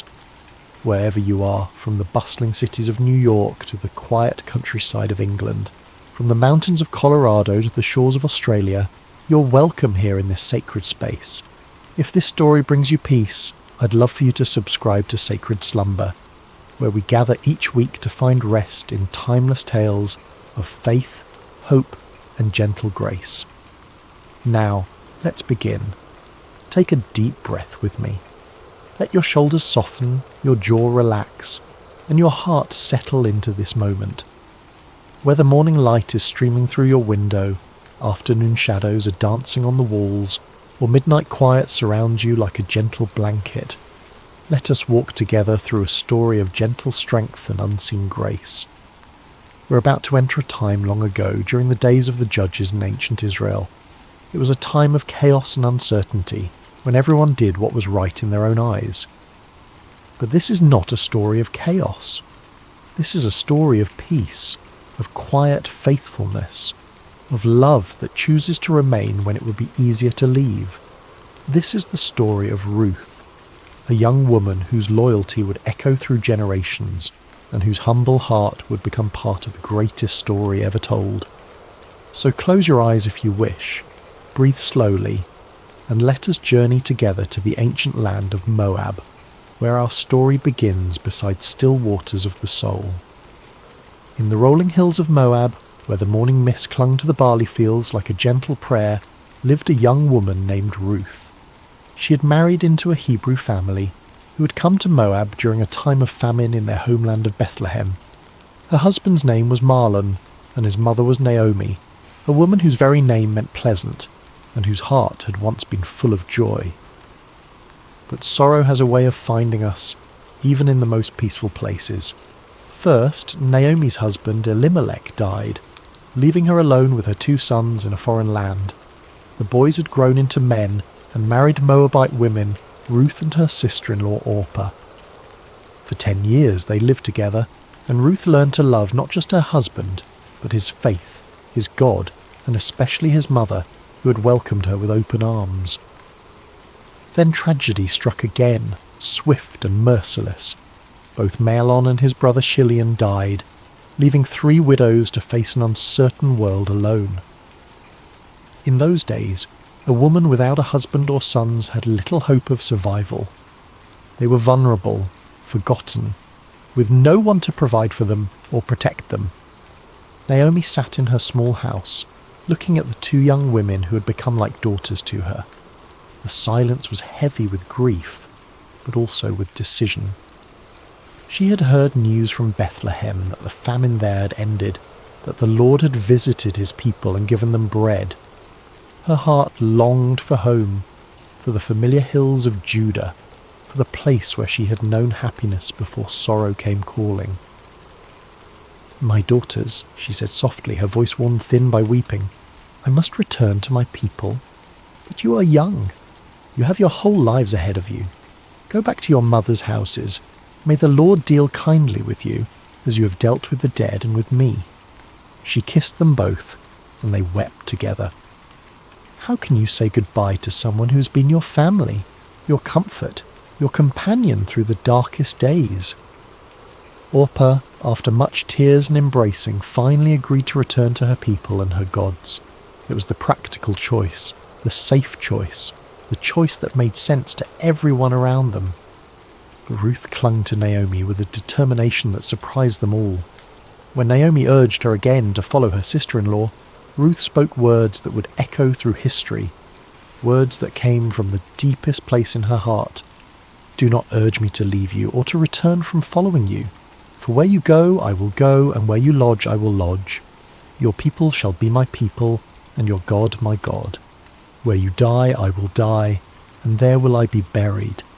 May the Lord do so to me, and more also, if anything but death parts me from you." There was something in Ruth's voice that told Naomi this was not a decision made in the heat of emotion, but a choice carved in stone, written in the very fibre of her being. This young Moabite woman was choosing love over security, faithfulness over comfort, an unknown future over a predictable past. And so they began the long journey from Moab to Bethlehem, 2 women with nothing but the clothes on their backs and the strength of their love for each other. They walked through valleys where wildflowers nodded in the breeze, past streams that sang ancient songs, under skies that seemed to stretch endlessly toward hope. As they travelled, Ruth would gather berries and herbs along the way, always making sure Naomi had enough to eat. She would find the softest spot for them to rest each night, would share her cloak when the desert air grew cold. She had chosen this path, and she would walk it with grace and dignity, one step at a time. The journey took many days, and with each step toward Bethlehem, Ruth was walking further from everything she had ever known. She was leaving behind the gods of her childhood, the customs of her people, the language of her birth. She was choosing to become a stranger in a strange land, not because she had to, but because love had made the choice for her.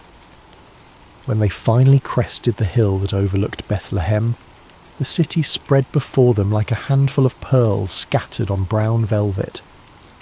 The sun was setting, painting the stone houses in shades of gold and amber. Smoke rose from evening fires, and the sound of children playing drifted up to them on the evening breeze. "Look," Naomi whispered, her voice thick with emotion. "There it is, home." But as they descended into the city, the women who had known Naomi in her happier days barely recognized her. "Is this Naomi?" they asked each other, seeing how sorrow had aged her, how loss had bent her shoulders and silvered her hair. "Do not call me Naomi," she told them, her voice steady but sad. "Call me Mara, for the Almighty has dealt very bitterly with me. I went out full, and the Lord has brought me home empty." But Ruth, standing quietly beside her, knew that Naomi was not truly empty.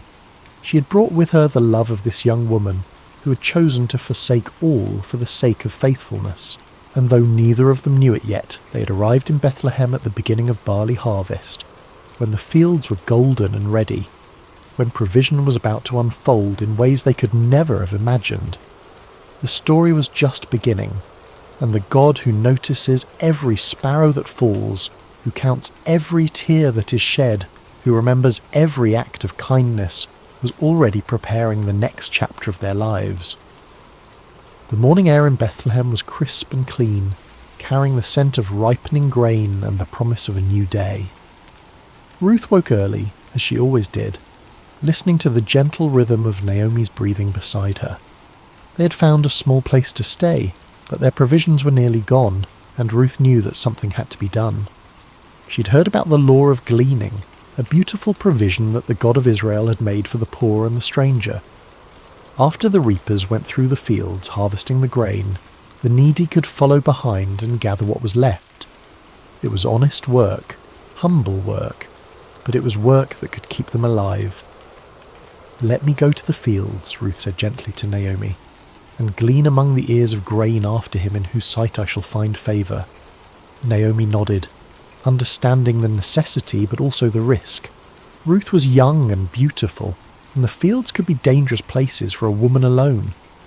But there was something in Ruth's quiet determination that spoke of inner strength, of a spirit that could not be easily broken. And so Ruth set out in the early morning light, joining the other gleaners who moved like shadows behind the harvest workers. She had wrapped her head modestly and carried a small basket, ready to spend the day bent over in the sun, gathering grain kernel by kernel. As it happened, she came to the field that belonged to Boaz, a man of great wealth and standing in Bethlehem. But more than that, though Ruth did not know it yet, Boaz was a relative of Naomi's late husband, a kinsman who had the right and responsibility to help family members in need.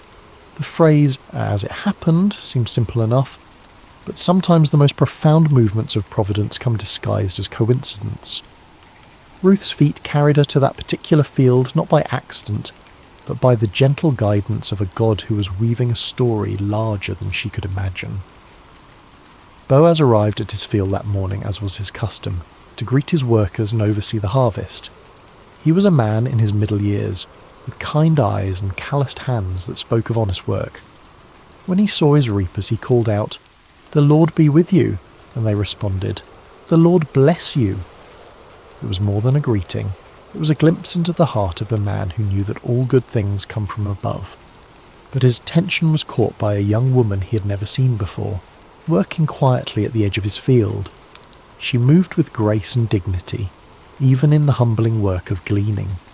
There was something about her that drew his eye, not just her beauty, but the way she carried herself with quiet strength.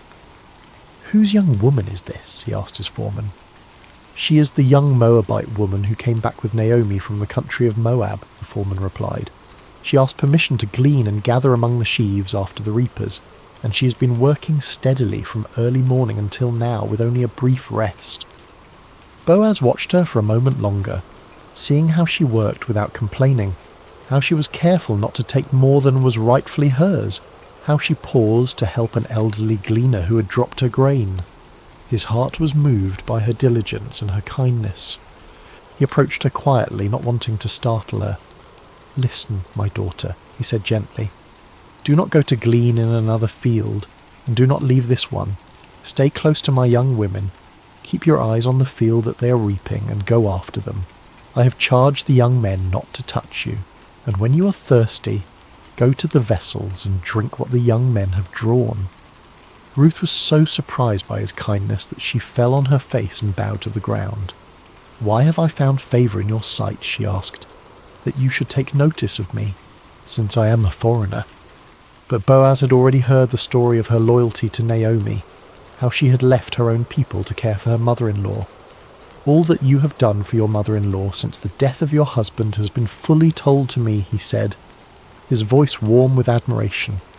"How you left your father and mother and your native land and came to a people that you did not know before. The Lord repay you for what you have done, and a full reward be given you by the Lord, the God of Israel, under whose wings you have come to take refuge." Ruth's eyes filled with tears at his words. She had not expected such kindness from a stranger, such recognition of her small acts of faithfulness. "You have comforted me and spoken kindly to your servant," she said softly, "though I am not one of your servants." As the day wore on, Boaz continued to watch over her. At mealtime he invited her to eat with his workers, to dip her bread in the wine and share in the meal. He even made sure she had roasted grain to take home to Naomi. When she returned to her gleaning, he quietly instructed his workers to leave extra grain for her to find, to make her work easier and more fruitful. The sun was beginning to set when Ruth finally made her way home, her basket heavy with grain. She had gathered an ephah of barley, enough to feed herself and Naomi for many days. But more than that, she carried with her the memory of unexpected kindness, of a man who had seen beyond her status as a foreigner and a widow to recognize the faithfulness of her heart. When she showed Naomi all that she'd gathered and told her about the kindness of Boaz, Naomi's eyes brightened for the first time in months. "Blessed be he by the Lord," she said, "whose kindness has not forsaken the living or the dead. The man is a close relative of ours, one of our redeemers." Ruth continued to glean in the fields of Boaz throughout the barley harvest and the wheat harvest, always welcomed, always protected, always provided for. She would come home each evening with grain and with stories of the kindness she had experienced. And slowly, so slowly that neither of them noticed it happening, hope began to take root in their hearts once again. Little did they know that this was only the beginning of a story that would change not just their lives, but the course of history itself. For the God who sees every act of kindness, who remembers every sacrifice made in love, was already preparing the next chapter of their beautiful story. The harvest season was drawing to a close, and the grain had been gathered from the fields and brought to the threshing floor. It was a time of celebration and completion, when the hard work of the harvest gave way to the satisfaction of provision secured. The air was filled with the sound of winnowing, as the grain was separated from the chaff in the evening breeze.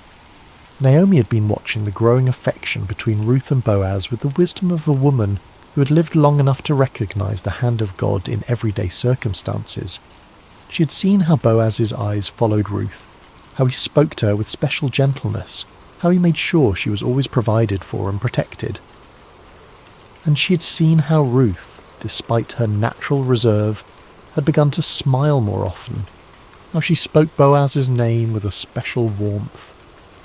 One evening, as they sat together in their small dwelling, Naomi took Ruth's hands in hers. "My daughter," she said softly, "should I not seek rest for you, that it may be well with you? Is not Boaz our kinsman, with whose young women you were? See, He is winnowing barley tonight at the threshing floor." Ruth listened carefully as Naomi explained the custom of the kinsman redeemer, how a close relative had the right and responsibility to marry a widow to preserve the family line and inheritance. It was not just about marriage, but about redemption, about restoring what had been lost, about ensuring that the names of the dead were not forgotten. "Wash therefore and anoint yourself," Naomi continued, "and put on your cloak and go down to the threshing floor. But do not make yourself known to the man until he has finished eating and drinking. But when he lies down, observe the place where he lies. Then go and uncover his feet and lie down, and he will tell you what to do." It was a bold plan, one that required great courage and faith. Ruth would be placing herself in a vulnerable position, trusting in the character of a man she had come to respect and admire. But she had learned to trust Naomi's wisdom, and more than that, she had learned to trust the God who had been guiding her steps from the very beginning. "All that you say I will do," Ruth replied simply. As the sun set and the first stars appeared in the clear night sky, Ruth prepared herself carefully. She bathed and anointed herself with fragrant oil, then put on her best garment. But this was not about seduction or manipulation. This was about approaching a good man with dignity and respect, trusting in his honour and in the customs that governed their society. The threshing floor was a place of hard work and celebration, where the grain was separated from the chaff and the harvest was completed. By the time Ruth arrived, the work was done, and the men had eaten and drunk and told stories under the stars. The atmosphere was one of contentment and satisfaction, of work well done and provision secured. Ruth waited in the shadows, watching as Boaz finished his meal and settled down to sleep beside the heap of grain. It was his responsibility to guard the grain through the night, to ensure that nothing was stolen or damaged. The night was warm and peaceful, filled with the sounds of crickets and the gentle rustle of the evening breeze. When all was quiet and Boaz was sleeping peacefully, Ruth approached with silent steps. Her heart was beating fast, but her movements were sure and deliberate. She gently uncovered his feet and lay down, then waited in the darkness for him to wake. It was midnight when Boaz stirred, suddenly aware of someone at his feet. He was startled but not afraid, turning carefully to see who was there. In the dim starlight he could make out the form of a woman, and he recognized her immediately. "Who are you?" he asked softly. "I am Ruth, your servant," she replied, her voice steady despite her racing heart. "Spread your wing over your servant, for you are a redeemer." It was a beautiful way of asking for his protection and provision, using the imagery of a bird sheltering her young under her wing. She was asking him to fulfill the role of kinsman redeemer, to marry her and restore the inheritance of her late husband. Boaz was deeply moved by her words, by the trust she had placed in him, by the way she had approached him with such dignity and grace. "May you be blessed by the Lord, my daughter," he said warmly. "You have made this last kindness greater than the first in that you have not gone after young men, whether poor or rich." He was older than Ruth, a man of substance and position, and he was amazed that she would choose him over the many young men who would have been eager to marry such a beautiful and virtuous woman. Her choice spoke of wisdom and character, of a heart that valued kindness and faithfulness over youth and passion. "And now, my daughter, do not fear," he continued. "I will do for you all that you ask, for all my fellow townsmen know that you are a worthy woman. And now it is true that I am a redeemer, yet there is a redeemer nearer than I." There was another relative who had the first right of redemption, and Boaz was too honourable to proceed without giving that man the opportunity to fulfil his duty. "Remain tonight," he said gently, "and in the morning if he will redeem you, good, let him do it. But if he is not willing to redeem you, then, as the Lord lives, I will redeem you. Lie down until the morning." Ruth lay down again at his feet, comforted by his words and his promise. She had taken a great risk in coming to him, but she had found in Boaz a man of integrity and honour, someone who would do what was right even when it was difficult. When the morning came, before anyone else was stirring, Boaz quietly measured out 6 measures of barley and helped Ruth arrange it in her cloak. "Do not go back to your mother-in-law empty-handed," he said with a smile. Then he sent her on her way before anyone could see her and misunderstand her presence there.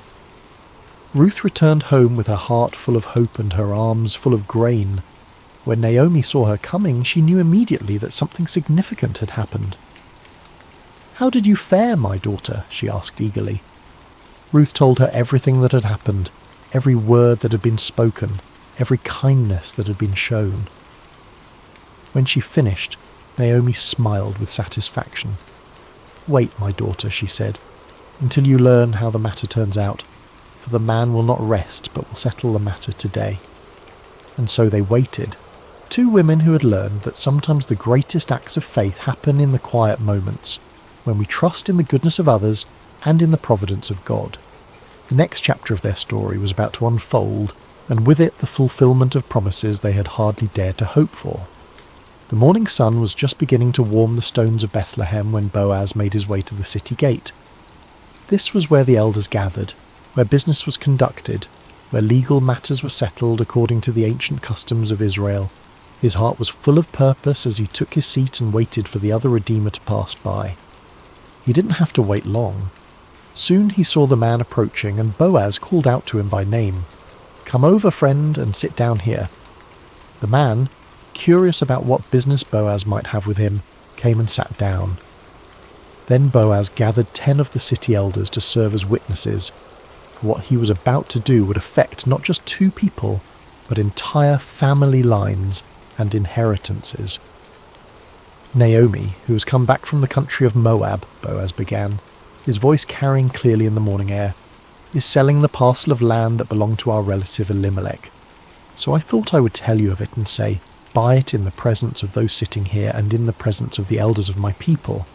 If you will redeem it, but if you will not, tell me, that I may know, for there is no one besides you to redeem it, and I come after you."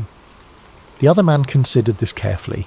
A piece of land was valuable, an investment that could bring profit and increase his holdings.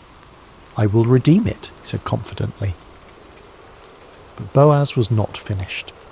"The day you buy the field from the hand of Naomi, you also acquire Ruth the Moabite, the widow of the dead, in order to perpetuate the name of the dead in his inheritance."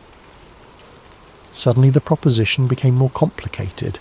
To marry Ruth would mean that any children born to them would be considered the heirs of her first husband, not his own. The land would eventually pass to them, not to his existing family line. What had seemed like a good business deal now became a sacrifice that would cost him more than he was willing to pay. "I cannot redeem it for myself," he said, backing away from the commitment, "lest I impair my own inheritance. You take my right of redemption, for I cannot redeem it." It was exactly what Boaz had hoped to hear. According to the custom of the time, the man removed his sandal and gave it to Boaz as a sign that he was transferring his right of redemption. The sandal was a symbol of walking in someone else's place, of taking on their responsibilities and privileges. Boaz accepted the sandal and turned to address the elders and all the people who had gathered to witness this transaction. "You are witnesses this day that I have bought from the hand of Naomi all that belonged to Elimelech and all that belonged to Chilion and to Mahlon. Also Ruth the Moabite, the widow of Mahlon, I have acquired to be my wife, to perpetuate the name of the dead in his inheritance, that the name of the dead may not be cut off from among his brothers and from the gate of his native place. You are witnesses this day." The crowd erupted in celebration and blessing. "We are witnesses," they called out joyfully. "May the Lord make the woman who is coming into your house like Rachel and Leah, who together built up the house of Israel. May you act worthily in Ephrathah and be renowned in Bethlehem, and may your house be like the house of Perez, whom Tamar bore to Judah, because of the offspring that the Lord will give you by this young woman." It was a beautiful blessing, invoking the names of the great matriarchs of Israel and expressing the hope that Ruth would become equally honoured in the history of God's people, and how prophetic those words would prove to be. Meanwhile, Ruth and Naomi had been waiting at home, their hearts full of anticipation and hope.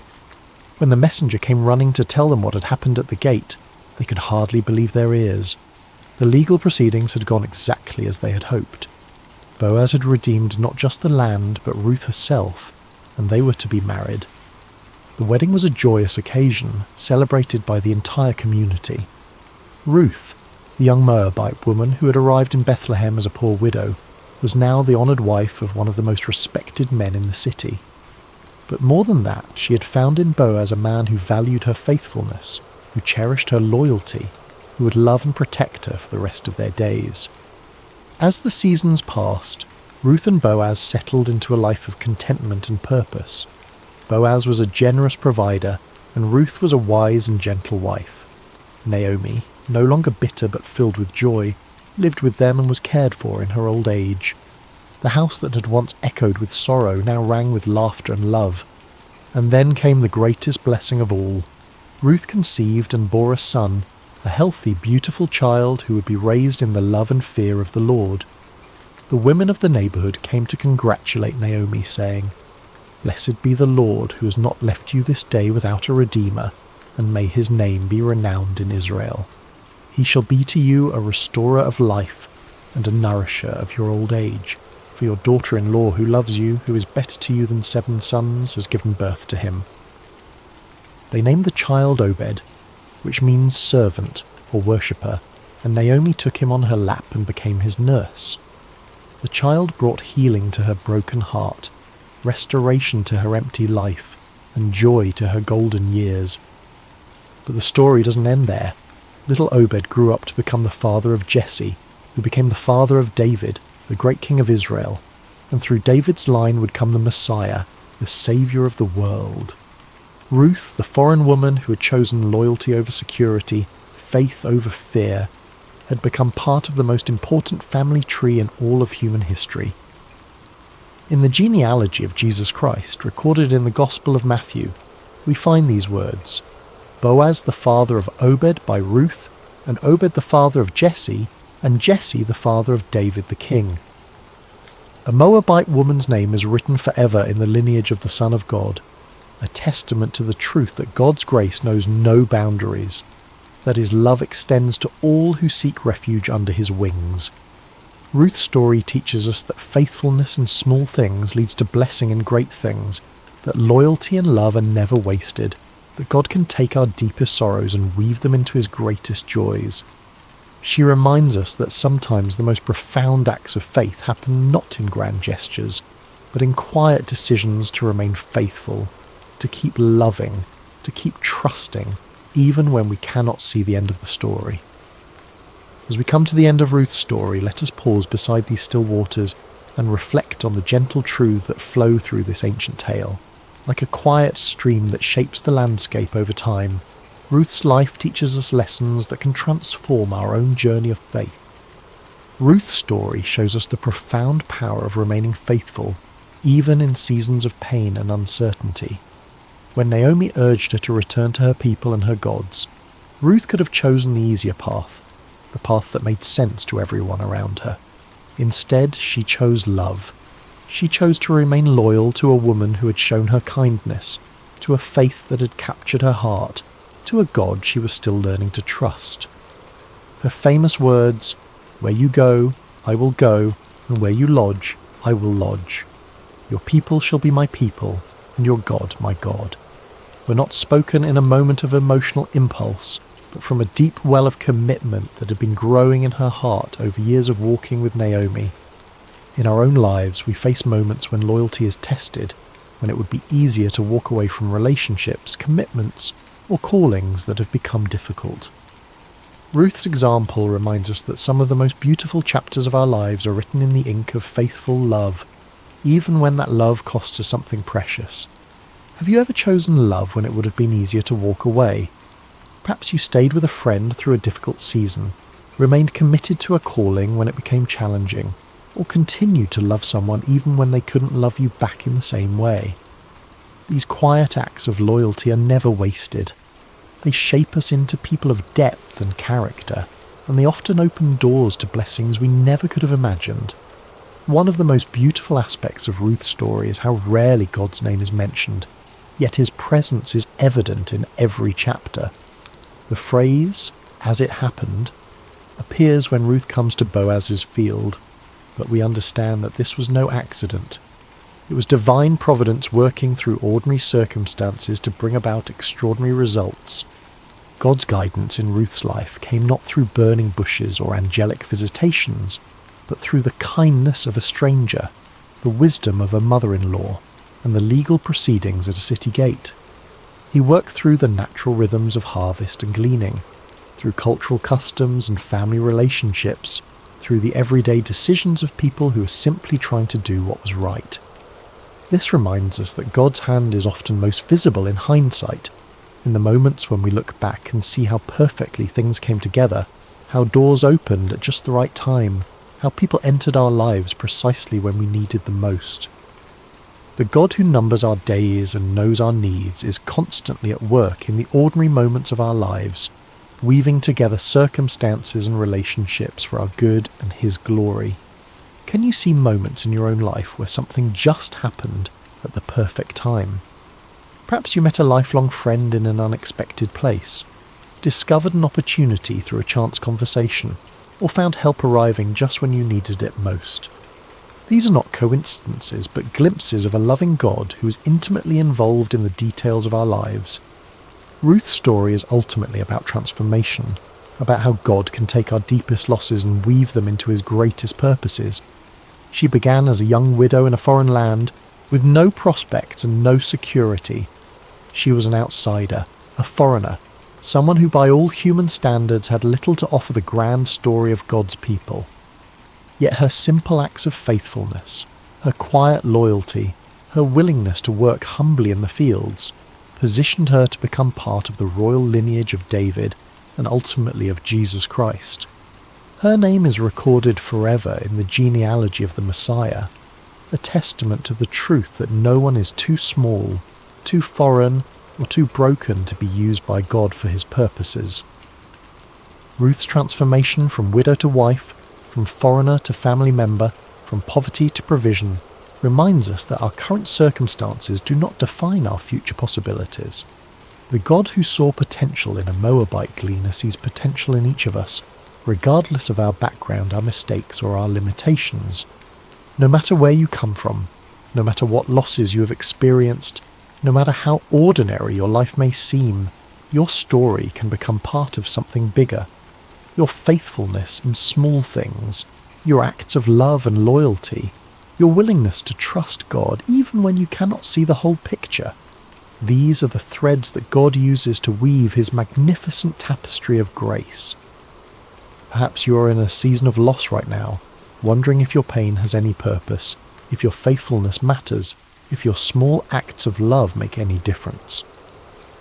Ruth's story whispers hope into those questions. It reminds us that God wastes nothing, that He can bring beauty from ashes, that He specializes in writing stories of redemption and restoration.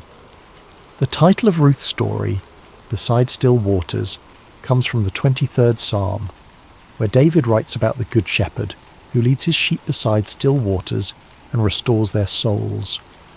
Ruth's life exemplifies this truth. In the midst of chaos and uncertainty, she found peace in her commitment to love and faithfulness. In the midst of loss and grief, she discovered that God's provision was always enough for each day. Her story teaches us that peace is not the absence of problems, but the presence of God in our problems. It is not found in perfect circumstances, but in perfect trust. Ruth faced real challenges, real losses, real fears, but she faced them with a spirit of quiet faith and humble obedience. The still waters of God's peace are available to us in every season of life. They flow not from our circumstances, but from our relationship with the one who is the source of all peace. When we, like Ruth, choose to trust in God's goodness, even when we cannot see His plan, when we choose to remain faithful even when the path is unclear, we find ourselves beside still waters where our souls can be restored. As you drift toward rest tonight, may you carry with you the gentle strength of Ruth's example. May you know that even in quiet places, even in fields of sorrow, even in long roads and sleepless nights, grace is never far away. The God who saw Ruth's faithfulness, who provided for her needs, who wove her story into his greater plan, is the same God who sees you tonight. Your acts of loyalty may seem small, but they matter. Your faithfulness in ordinary moments is building something beautiful. Your willingness to trust when you cannot see the whole picture is positioning you for blessings you cannot yet imagine. Rest now in the peace that comes from knowing you are held by a love that will never let you go, guided by a wisdom that sees the end from the beginning, and called into a story that is bigger and more beautiful than you can possibly imagine. May you sleep beside still waters, where your soul can be restored, your strength can be renewed, and your hope can be refreshed for whatever tomorrow may bring. The God who led Ruth from loss to legacy, from sorrow to joy, from emptiness to fullness, is leading you too, and his plans for you are good. Sweet dreams, dear friend. May you wake tomorrow with the quiet confidence that comes from knowing you are deeply loved, perfectly guided, and part of a story that extends far beyond what you can see. Like Ruth, who could never have imagined that her simple decision to stay loyal to Naomi would lead to her becoming the great-grandmother of King David, you too are part of a tapestry being woven by hands far wiser than your own.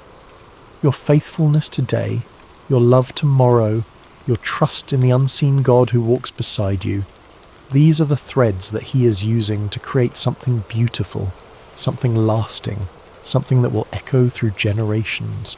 Rest now in the shadow of his wings, knowing that you are safe, you are seen, and you are more precious than you know. The same God who led Ruth beside still waters is leading you too, and his love will never fail. Amen. Hello, dear friend, and welcome to Sacred Slumber. Before we begin tonight's story, I'd love to know, how has your day been?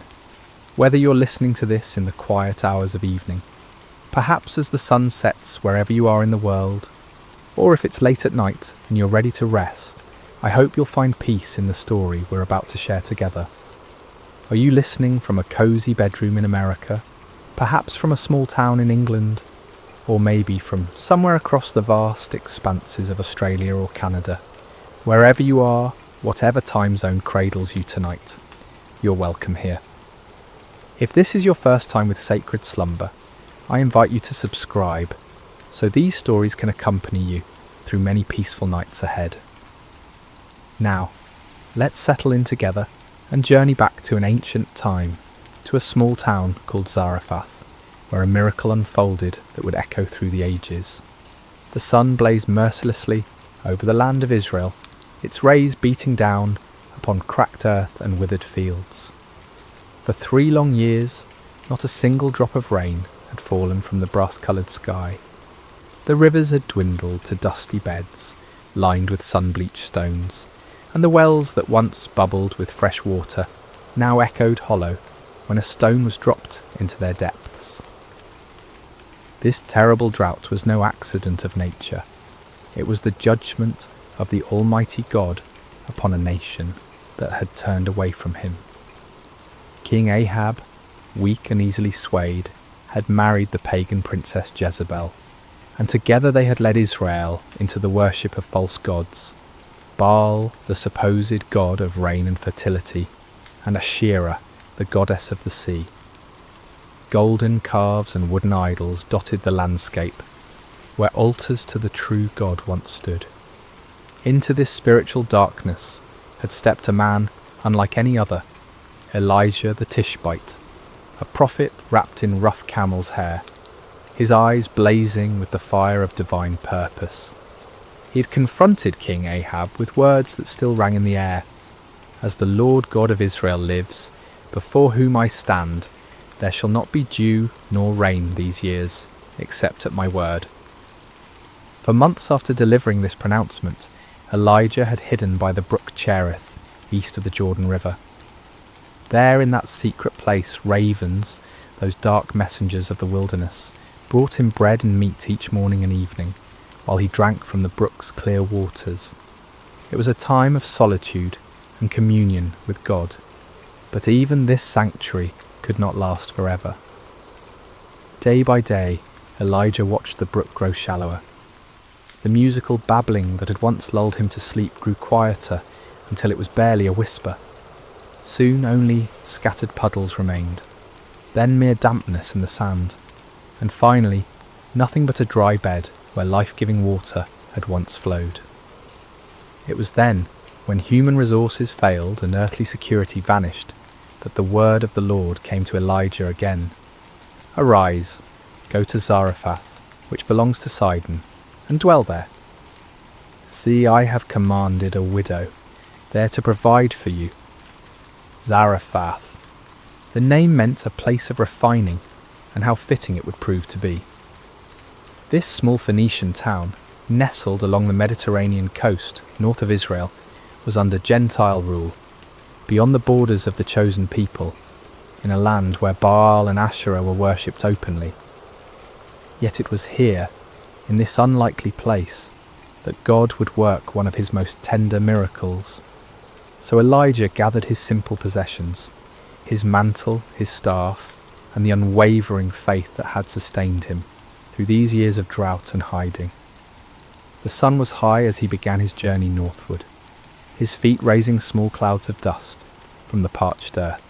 Behind him lay the dried brook and the memories of miraculous provision. Ahead lay uncertainty, but also the promise of God's continued care. As he walked, Elijah might have pondered the strangeness of God's ways.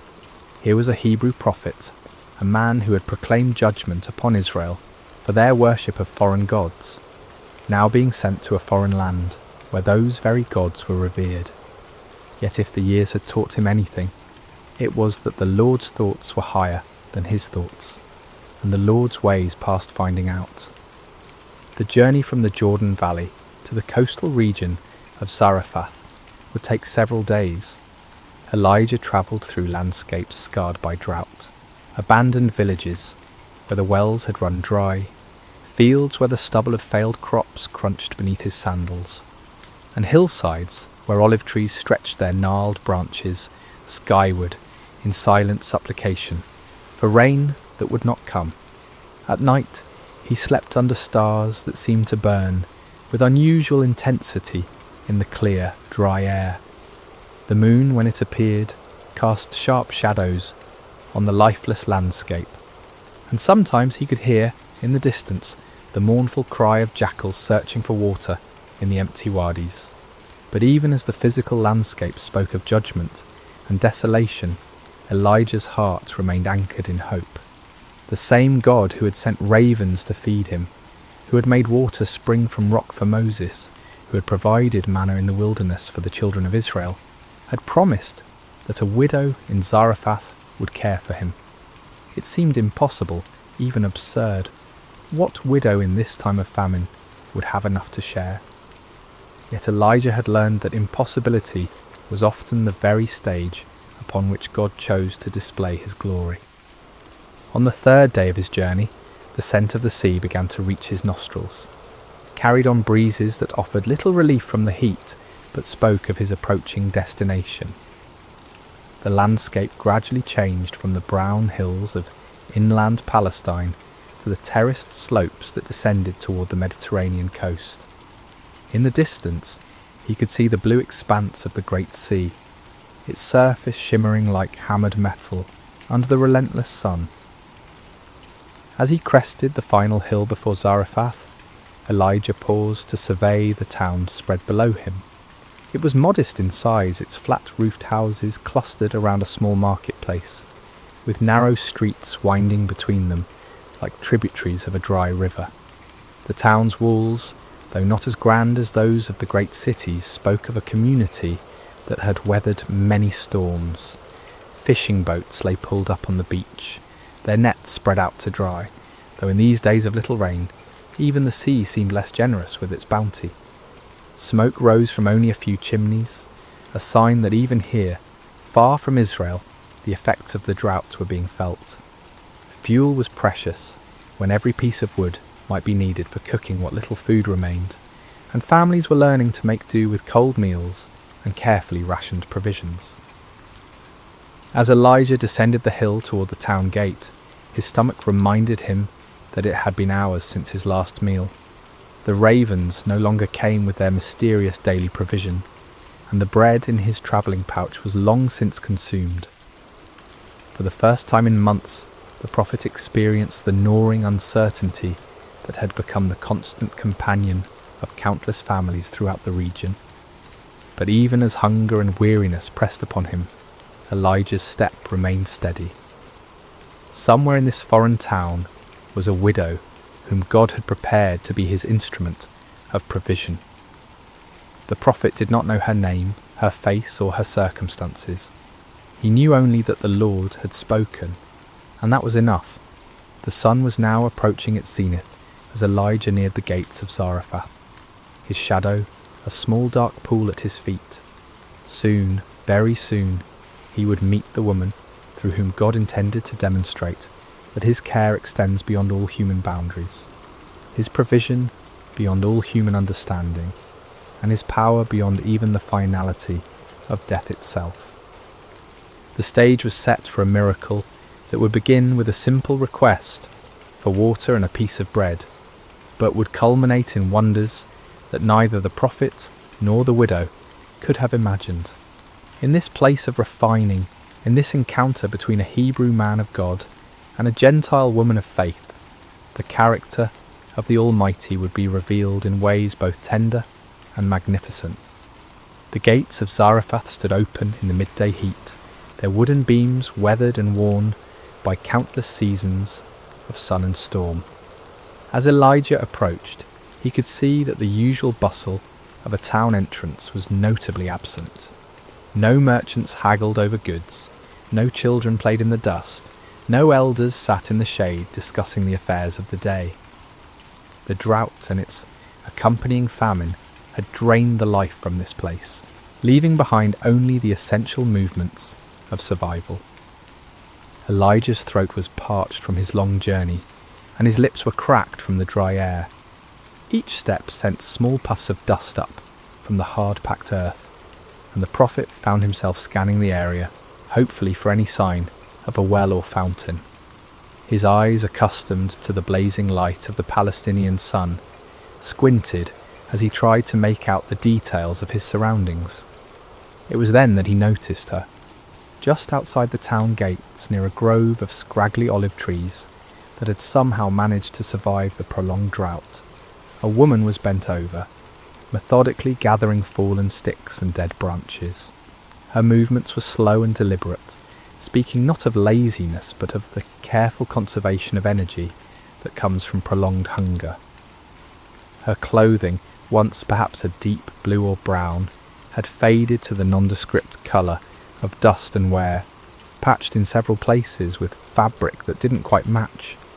As Elijah drew closer, he could see that she was neither young nor old, but somewhere in that middle season of life, where a woman's beauty becomes less about the freshness of youth and more about the character etched in her features by joy and sorrow, hope and disappointment.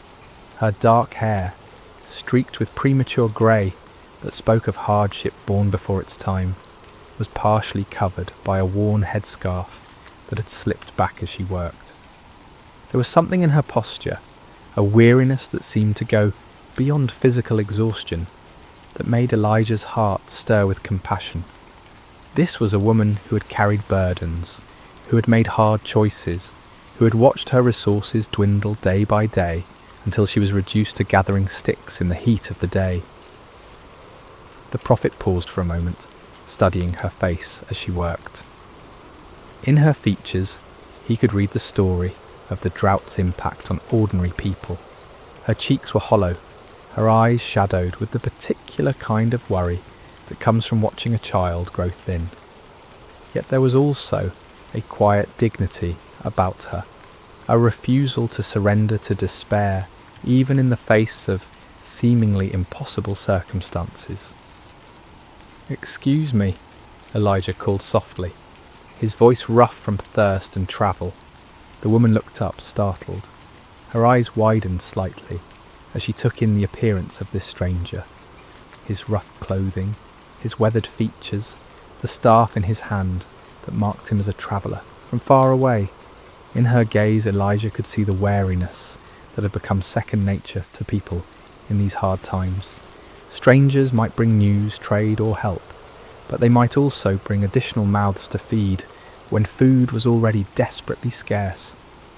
"Please," Elijah continued, his manner gentle and respectful, "could you bring me a little water in a cup, that I may drink?" The request hung in the air between them. Water, in this time of drought, was precious beyond measure. Every drop had to be carried from wells that were increasingly distant and depleted.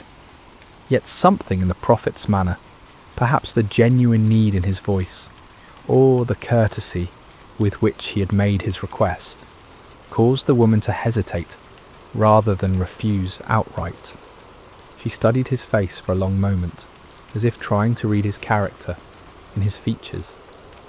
What she saw there must have reassured her, for she slowly straightened, her bundle of sticks still clutched in her arms. "I will bring you water," she said simply, her voice carrying the accent of this coastal region, but also a warmth that suggested a heart not yet hardened by suffering. As she turned toward the town, Elijah felt a stirring of gratitude.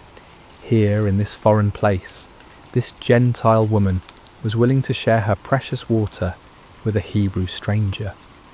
It was a small act of kindness, but in a world grown harsh with want, small kindnesses took on the weight of great acts of mercy. But the Lord had sent him here for more than water, and Elijah knew that his true test and hers was yet to come.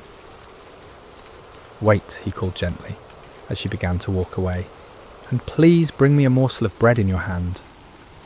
The woman stopped as if struck. She turned back to him, and now her face bore an expression of such profound sadness that Elijah felt his heart constrict. The weariness he had noticed before was nothing compared to the look of desperate finality that now clouded her features. "As the Lord your God lives," she replied, and there was no anger in her voice, only a crushing weariness and the terrible honesty of someone who has nothing left to lose. "I do not have bread, only a handful of flour in a bin and a little oil in a jar. See, I am gathering a couple of sticks that I may go in and prepare it for myself and my son, that we may eat it and die." The words fell between them like stones dropping into a deep well. This was not the casual refusal of someone unwilling to share, nor the calculated response of someone hoarding resources. This was the stark reality of a mother who had come to the end of all earthly hope, who had measured her remaining provisions with the careful precision of someone planning a final meal. Elijah felt the weight of her despair, but he also felt the stirring of something else, the peculiar lifting of spirit that came when he sensed the Lord was about to move in power. How often had he seen this pattern?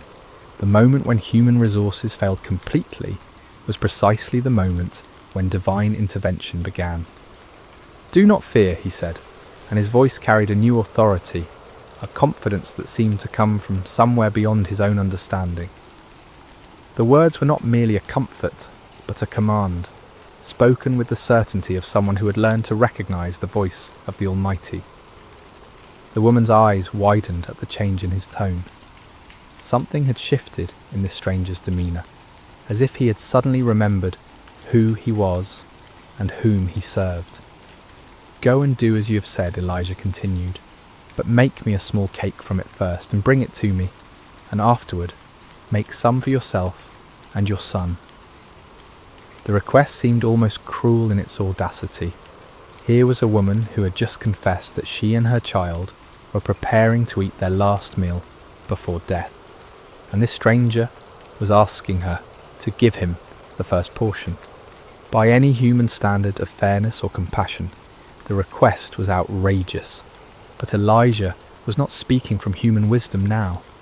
He was speaking as one who had learned to see beyond the visible, to understand that sometimes the pathway to blessing required actions that seemed to defy common sense. "For thus says the Lord God of Israel," he proclaimed, and now his voice carried the full weight of prophetic authority. "The bin of flour shall not be used up, nor shall the jar of oil run dry, until the day the Lord sends rain on the earth. The promise hung in the air between them, like a bridge spanning an impossible chasm. On one side stood the widow's desperate reality, empty bins, empty jars, and the approaching spectre of death. On the other side stood the word of a God she barely knew, spoken through a stranger whose only credentials were the conviction in his voice and the authority with which he spoke. The woman stared at him, her mind undoubtedly racing. Everything in her experience told her that flour and oil, once consumed, were gone forever. Everything she had learned about the world spoke against the possibility of vessels that never emptied, of resources that renewed themselves. She had no reason to trust this foreigner, no evidence that his God was any more real or powerful than the gods her neighbours worshipped. Yet something in his eyes, something in the absolute certainty with which he had spoken, gave her pause. She had lived long enough to recognise truth when she heard it, even when that truth seemed to contradict everything she thought she knew about the world. The choice before her was stark and simple, yet it carried implications that reached far beyond the immediate moment. She could refuse, clinging to what little she had, and eat her final meal with her son in the privacy of her own home. Or she could trust stepping out in faith toward a promise that seemed too wonderful to believe, risking the immediate needs of her child on the word of a stranger's God.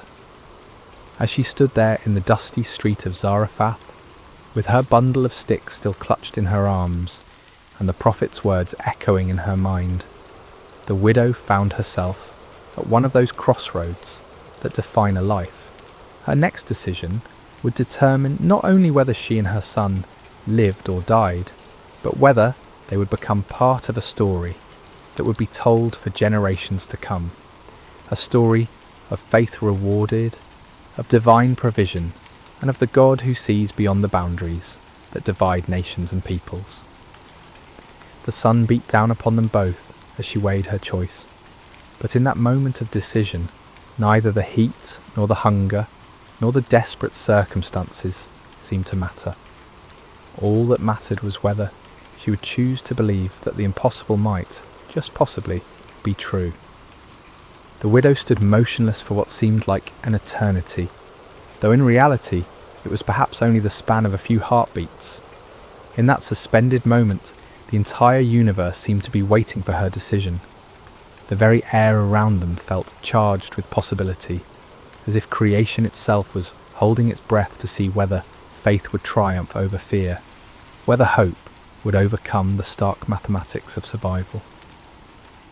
Elijah watched her face carefully, seeing the battle that raged within her soul. He had delivered the word of the Lord as he had been commanded, but now the choice was hers alone to make. The prophet knew from long experience that God's miracles often hinged not on human understanding, but on human obedience, not on the ability to see how a promise might be fulfilled, but on the willingness to act as if it already had been. The woman's eyes moved from Elijah's face to the bundle of sticks in her arms, then toward the town gates where her small home awaited, where her son was undoubtedly waiting for her return, probably listening for the sound of her footsteps that would signal the beginning of their final meal together. She thought of his thin face, his two bright eyes that spoke of a child who had learned too young what it meant to be hungry, and her heart clenched with the fierce protectiveness of motherhood.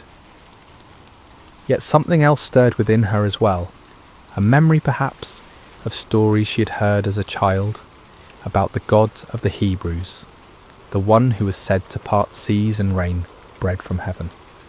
Or perhaps it was simpler than that, nothing more than the recognition that she'd already lost everything that could be lost, and in that place of complete surrender there was a strange kind of freedom. "I will do as you have said," she whispered finally, her voice so quiet that Elijah had to lean forward to hear her words. The decision, once made, seemed to infuse her with new energy. She straightened her shoulders, adjusted her grip on the bundle of sticks, and began walking toward the town gates, with a purpose that had been absent from her movements before. Elijah followed at a respectful distance, marvelling at the courage it must have taken for her to choose trust over terror, faith over the apparent facts of her situation. The narrow streets of Zarephath were largely empty in the heat of midday, but the few people they encountered looked at the odd pair with curiosity. The widow, known to her neighbours as a woman facing starvation, was walking with determined steps beside a foreign stranger whose very presence seemed to radiate an unusual intensity. Word would spread quickly through the small community that something unusual was happening at the house of the widow woman. Her home, when they reached it, was modest even by the standards of a fishing town. The flat-roofed dwelling was built of the local stone, its walls weathered by countless seasons of Mediterranean storms. A small courtyard in front contained an outdoor oven that had seen little use in recent weeks, its stones cold and covered with a fine layer of dust. A few clay pots stood in the shade, and a wooden door, worn smooth by years of use, led into the main room of the house. As they approached, the door opened and a boy appeared, perhaps 10 or 11 years old, with his mother's dark eyes and hair. His frame was thin in the way that spoke of prolonged hunger, but his face lit up with genuine joy at seeing his mother return. That joy dimmed slightly as he noticed a stranger accompanying her, replaced by the cautious curiosity of a child who had learned to be wary of unexpected changes in routine. "Mother?" he said, his voice carrying a question that encompassed much more than the single word could express. The widow reached out and touched her son's face gently, a gesture that spoke of infinite tenderness and perhaps also of farewell. "This is Elijah, a prophet of the Lord God of Israel," she said simply. "We're going to prepare food and he will eat with us." The boy's eyes widened. In their current circumstances, sharing food with anyone, even a guest, represented an act of generosity that bordered on the impossible. Yet he had learned to trust his mother's judgment, and if she said this man would eat with them, then somehow it would be so. Inside, the house was cool and dim, a welcome relief from the blazing heat outside. The main room served as both living area and kitchen, with sleeping quarters in a small adjoining chamber. Clay storage jars lined one wall, most of them standing empty like silent witnesses to the family's dwindling resources. Only 2 containers held anything of value. A small bin that contained the handful of flour the widow had mentioned, and an equally small jar that held the last precious drops of oil. The widow set down her bundle of sticks and began the familiar ritual of preparing a fire. She arranged the wood carefully in the outdoor oven, knowing that every stick must count, every flame must serve its purpose. As she worked, Elijah and the boy watched in respectful silence, each lost in his own thoughts about what was about to unfold. When the fire was burning steadily, the widow went to retrieve her flour and oil.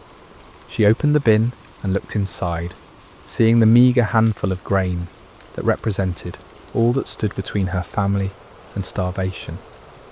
For a moment her resolve wavered. The practical voice of experience whispered that she was being foolish, that she was about to sacrifice her child's last meal on the word of a stranger. But then she remembered the authority in Elijah's voice when he had spoken his promise, the absolute certainty that had rung in his words like a bell struck in a clear mountain air. She had heard many people speak in her lifetime, merchants making promises they wouldn't keep, neighbours offering help they couldn't deliver, officials making proclamations that meant nothing. This had been different. This had carried the weight of truth spoken by someone who knew the one who held the universe in his hands. With steady hands, she measured out the flour, not all of it, but enough to make a small loaf, as Elijah had requested. She added the precious oil, drop by careful drop, then water from their dwindling supply. As she kneaded the dough, she found herself praying to the God of Israel, a God she knew only by reputation, but whom she was now trusting with everything she held dear. The bread baked quickly in the hot oven, filling the small courtyard with an aroma that made all their mouths water and their stomachs clench with longing. When it was finished, golden brown and still steaming, the widow placed it on a wooden plate and carried it to where Elijah sat waiting. "Here," she said simply, offering him the bread that might well be the last her household would ever eat. Elijah received the loaf with the gravity it deserved, understanding that he held in his hands not just food, but an act of faith that would echo through eternity. He broke it carefully, offering portions to both the widow and her son before taking any for himself. The bread was simple fare, coarse flour baked with skill born of necessity, but it tasted like the finest feast to 3 people who had known real hunger. As they ate, a comfortable silence settled over the small courtyard. The bread satisfied their immediate hunger, but more than that, it seemed to nourish something deeper. Hope, perhaps, or the peculiar peace that comes from taking a step of faith and finding solid ground beneath one's feet. When the meal was finished, the inevitable moment arrived.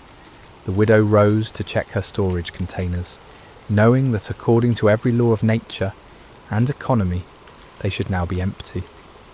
The flour bin should contain nothing but dust and remnants, the oil jar nothing but the stained clay at its bottom. She opened the flour bin first, and her breath caught in her throat. Where she had expected to find emptiness, there was flour, not the handful that had remained before, but the same amount that had been there that morning. Her hands trembled as she reached into the jar, running the grain through her fingers to assure herself that she was not dreaming. Next came the oil jar. She lifted it carefully, feeling its weight, hearing the liquid slosh against the sides. It was full as it had been when she had first measured out the precious oil for their bread.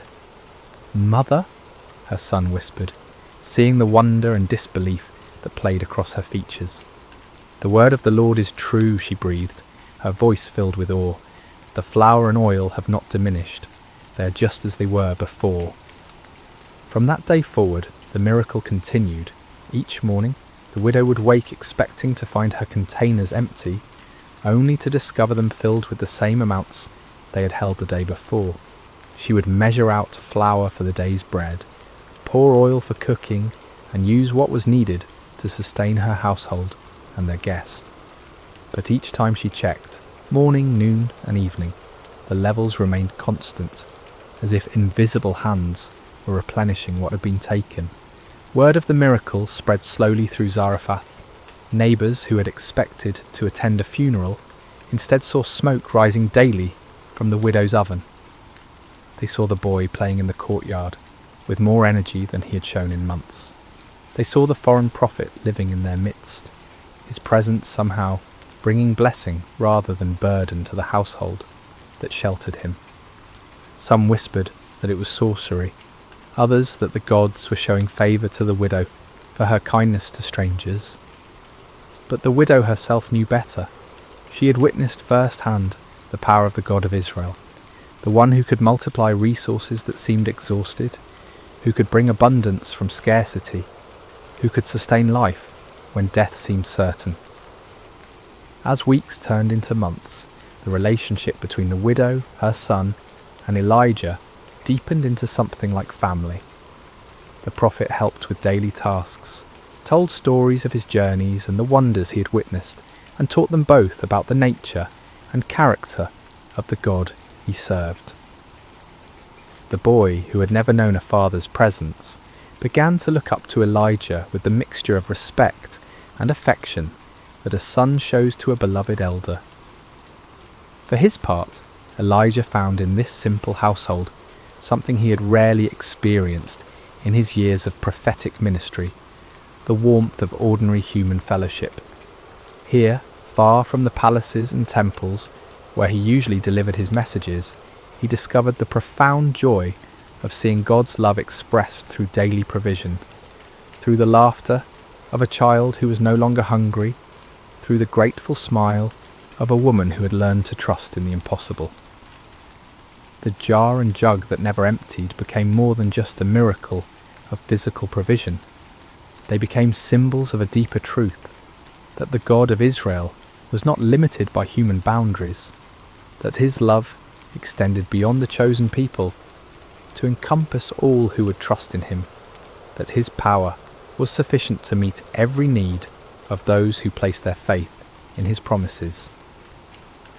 In the small house in Zarephath, as the drought continued to devastate the surrounding lands, a different kind of abundance flourished. It was an abundance measured not just in flour and oil, but in faith rewarded, hope restored, and the quiet joy of lives sustained by the inexhaustible love of the Almighty. The seasons had begun to change, in the way they do even during the harshest droughts, with subtle shifts in the angle of sunlight, and the patterns of wind that speak to those who know how to listen. Elijah had now been living in the widow's household for many months, and what had begun as a desperate act of faith had settled into a rhythm of daily miracle. Each morning brought the same wonder, jars that should have been empty filled with provision, hope renewed with the rising of the sun. The boy had grown stronger during this time, his cheeks regaining some of their childhood roundness, his eyes bright with the vitality that comes from adequate nourishment. He had become Elijah's shadow, an eager student, hanging on every word the prophet spoke about the wonders of God, helping with small tasks around the house, and bringing a lightness to their days that reminded all of them what joy looked like. His laughter had become one of the most precious sounds in that small courtyard, pure and musical, the kind of laughter that makes adults remember what it felt like to see the world as a place of infinite possibility. When he played with the wooden toys he had carved under Elijah's guidance, when he helped his mother tend their small herb garden, when he sat listening to stories of lions' dens and burning bushes, the boy radiated the particular happiness of a child who knows he is loved and secure. The widow, too, had blossomed during these months of miraculous provision. The constant worry that had carved lines around her eyes had softened, replaced by a quiet confidence that spoke of faith tested and proven true. She had learned to trust not just in the daily renewal of flour and oil, but in the character of the God who provided them. Her relationship with Elijah had evolved from desperate gratitude to genuine friendship, seasoned with the deep respect she held for his calling and his God. In the evenings, when the heat of the day had passed, the three of them would often sit together in the courtyard, watching the stars emerge in the clear sky. Elijah would tell them stories of his people's history, of Abraham's faith, of Moses' courage, of David's psalms, and gradually the widow and her son came to understand that they were not merely recipients of divine charity, but participants in a story much larger than themselves. It was during one of these peaceful evening conversations that the boy first began to cough. At first it seemed like nothing, perhaps a bit of dust in the throat, or the dry air that had been their constant companion throughout the drought. The widow offered him water, and he drank gratefully, the coughing subsiding as quickly as it had begun. They thought nothing more of it, and continued their conversation about the time when Elijah had called down fire from heaven to consume a sacrifice on Mount Carmel. But the next morning the boy woke with a flush in his cheeks that spoke of fever rather than health. His mother noticed immediately, the way mothers always do, and pressed her palm to his forehead with the practised concern of one who had nursed many childhood illnesses. He was warm, not dangerously so, but enough to cause worry. "It's nothing serious," she assured Elijah when she saw the concern in the prophet's eyes. "Children often take fevers during the changing of seasons. I have herbs that will help, and with rest he'll be well in a few days." Elijah nodded, but something in his spirit was troubled. He had learned over his years of walking with God to pay attention to such stirrings, even when they seemed to contradict the evidence of his natural senses. Still, he kept his concerns to himself and joined the widow in tending to the boy with all the skill and care they could muster. For 2 days the illness seemed manageable. The boy remained in bed, accepting the herbal teas his mother prepared, sleeping more than usual, but still able to sit up and take some nourishment. His fever rose and fell in the typical pattern of childhood ailments, and there were moments when he seemed almost his normal self, asking Elijah to tell him again about the ravens that had brought bread and meat to the brook Cherith. But on the 3rd morning, something changed. The boy's breathing became laboured, and his fever spiked higher than before. His eyes, when he managed to open them, seemed to look through rather than at the people who bent over him with growing concern. The flush in his cheeks deepened to an alarming red, and his small body trembled with chills that no amount of blankets could warm. The widow worked with desperate efficiency, trying every remedy she knew. She brewed stronger teas from the herbs that had always worked before, applied cool cloths to bring down the fever, and held her son close when the chills made him shake uncontrollably. But despite all her efforts, his condition continued to deteriorate. Elijah found himself in a terrible position. He was a prophet, accustomed to speaking with divine authority about the will of God, yet here he felt helpless in the face of a child suffering. He prayed earnestly, seeking guidance, seeking healing, seeking any word from the Lord about what was happening and why. But the heavens seemed silent, offering no immediate answer to his urgent petitions. By the 4th day, the boy could barely keep his eyes open. His breathing had become so shallow that both his mother and Elijah found themselves leaning close, just to assure themselves that he was still alive. The widow had not slept in 2 nights, maintaining a constant vigil beside her son's bed, and the strain was beginning to show in every line of her face. Perhaps, she said to Elijah, during one of the boy's brief periods of peaceful sleep, perhaps we should send for the physician from the next town.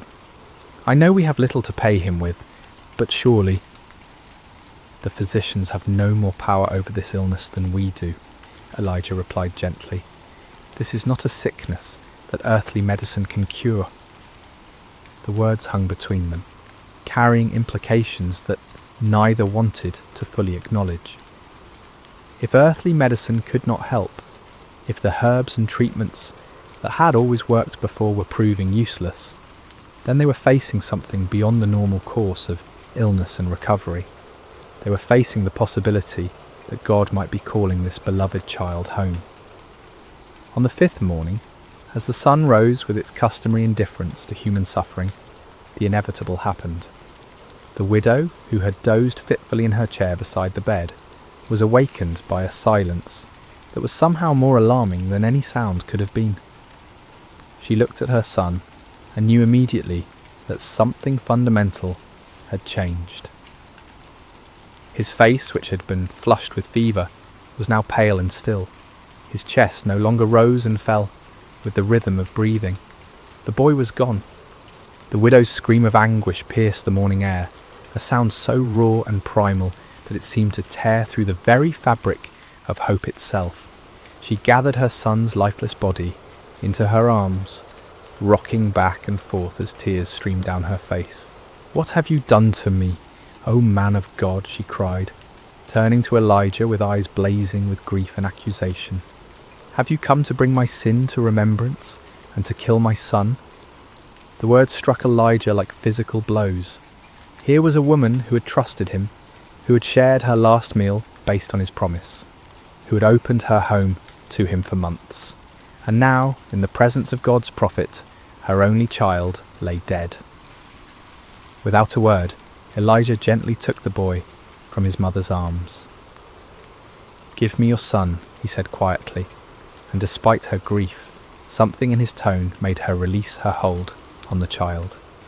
Elijah carried the boy to the upper room where he had been staying, laying him carefully on the bed. Then he fell upon his face before God, crying out with all the passion of his prophetic calling. O Lord my God, have you also brought tragedy on the widow with whom I lodge, by killing her son? 3 times Elijah stretched himself upon the child, calling out each time, O Lord my God, I pray, let this child's soul come back to him. The silence that followed seemed to stretch into eternity. Then, like the first breath of dawn, after the longest night, the boy's chest rose. His eyes fluttered open, clear and bright, and he looked up at Elijah with wonder. "Teacher?" he whispered, his voice weak but unmistakably alive. Elijah gathered the boy in his arms, his own eyes wet with tears of joy and gratitude. "Come," he said, "let us go to your mother." When the widow saw her son walking down the stairs, alive and whole, she fell to her knees. "Now by this I know that you are a man of God," she declared through her tears, "and that the word of the Lord in your mouth is the truth." The miracle at Zarephath teaches us profound truths that echo through the ages. First, we learn about faith in scarcity, how the widow trusted God's promise, even when her cupboards were bare and death seemed certain. Her willingness to give from her need rather than her abundance shows us that God often asks us to step forward in faith before we can see how he will provide. Second, we see the power of obedience before understanding. The widow didn't need to comprehend how flour and oil could multiply. She simply needed to trust the word of the Lord and act upon it.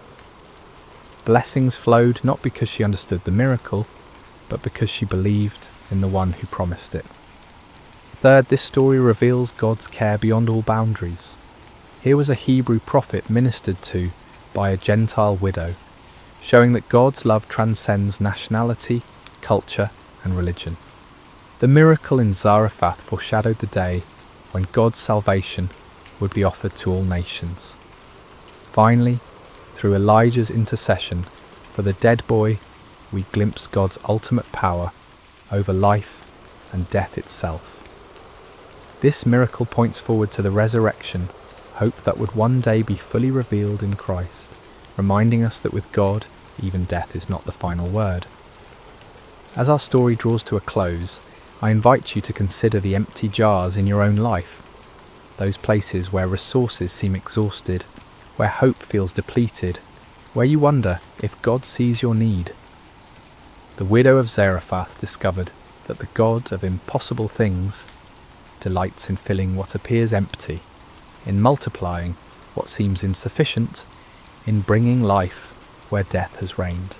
Perhaps tonight, as you prepare for rest, you can release your own impossibilities into his capable hands. Trust that the same God who filled flour jars and oil vessels in ancient Zarephath is still working miracles today, sometimes dramatic and visible, sometimes quiet and hidden, but always rooted in his unchanging love for his children. The sun has set over that ancient town by the sea, and a gentle breeze stirs the olive trees, where a widow once gathered sticks in desperation, and found instead a destiny of faith. In that small house, the jars remained full, the boy grew strong, and 3 hearts learned to trust in the God of endless provision. May you rest tonight knowing that your own story is being written by the same loving hand, and that tomorrow's provision is already prepared by the one who never fails to keep his promises. Sleep well, dear friend, and remember, with God the jar never truly empties and hope is always renewable. Hello, dear friends, and welcome to Sacred Slumber. Before we begin our journey together into this timeless story of faith and courage, I want to take a moment to connect with you, wherever you are in the world tonight. How has your day been? Perhaps you're settling in as the evening draws near, or maybe you're starting your morning with this gentle retelling. Whether it's midnight where you are, or the sun is just beginning to rise, know that you're exactly where you need to be. I'm curious about where this story is finding you tonight. Are you listening from a cozy bedroom in North America? Perhaps watching the stars appear through your window? Or maybe you're in Europe, beginning a peaceful morning with this tale. Perhaps you're in Asia, Africa, Australia, or anywhere else across our beautiful world.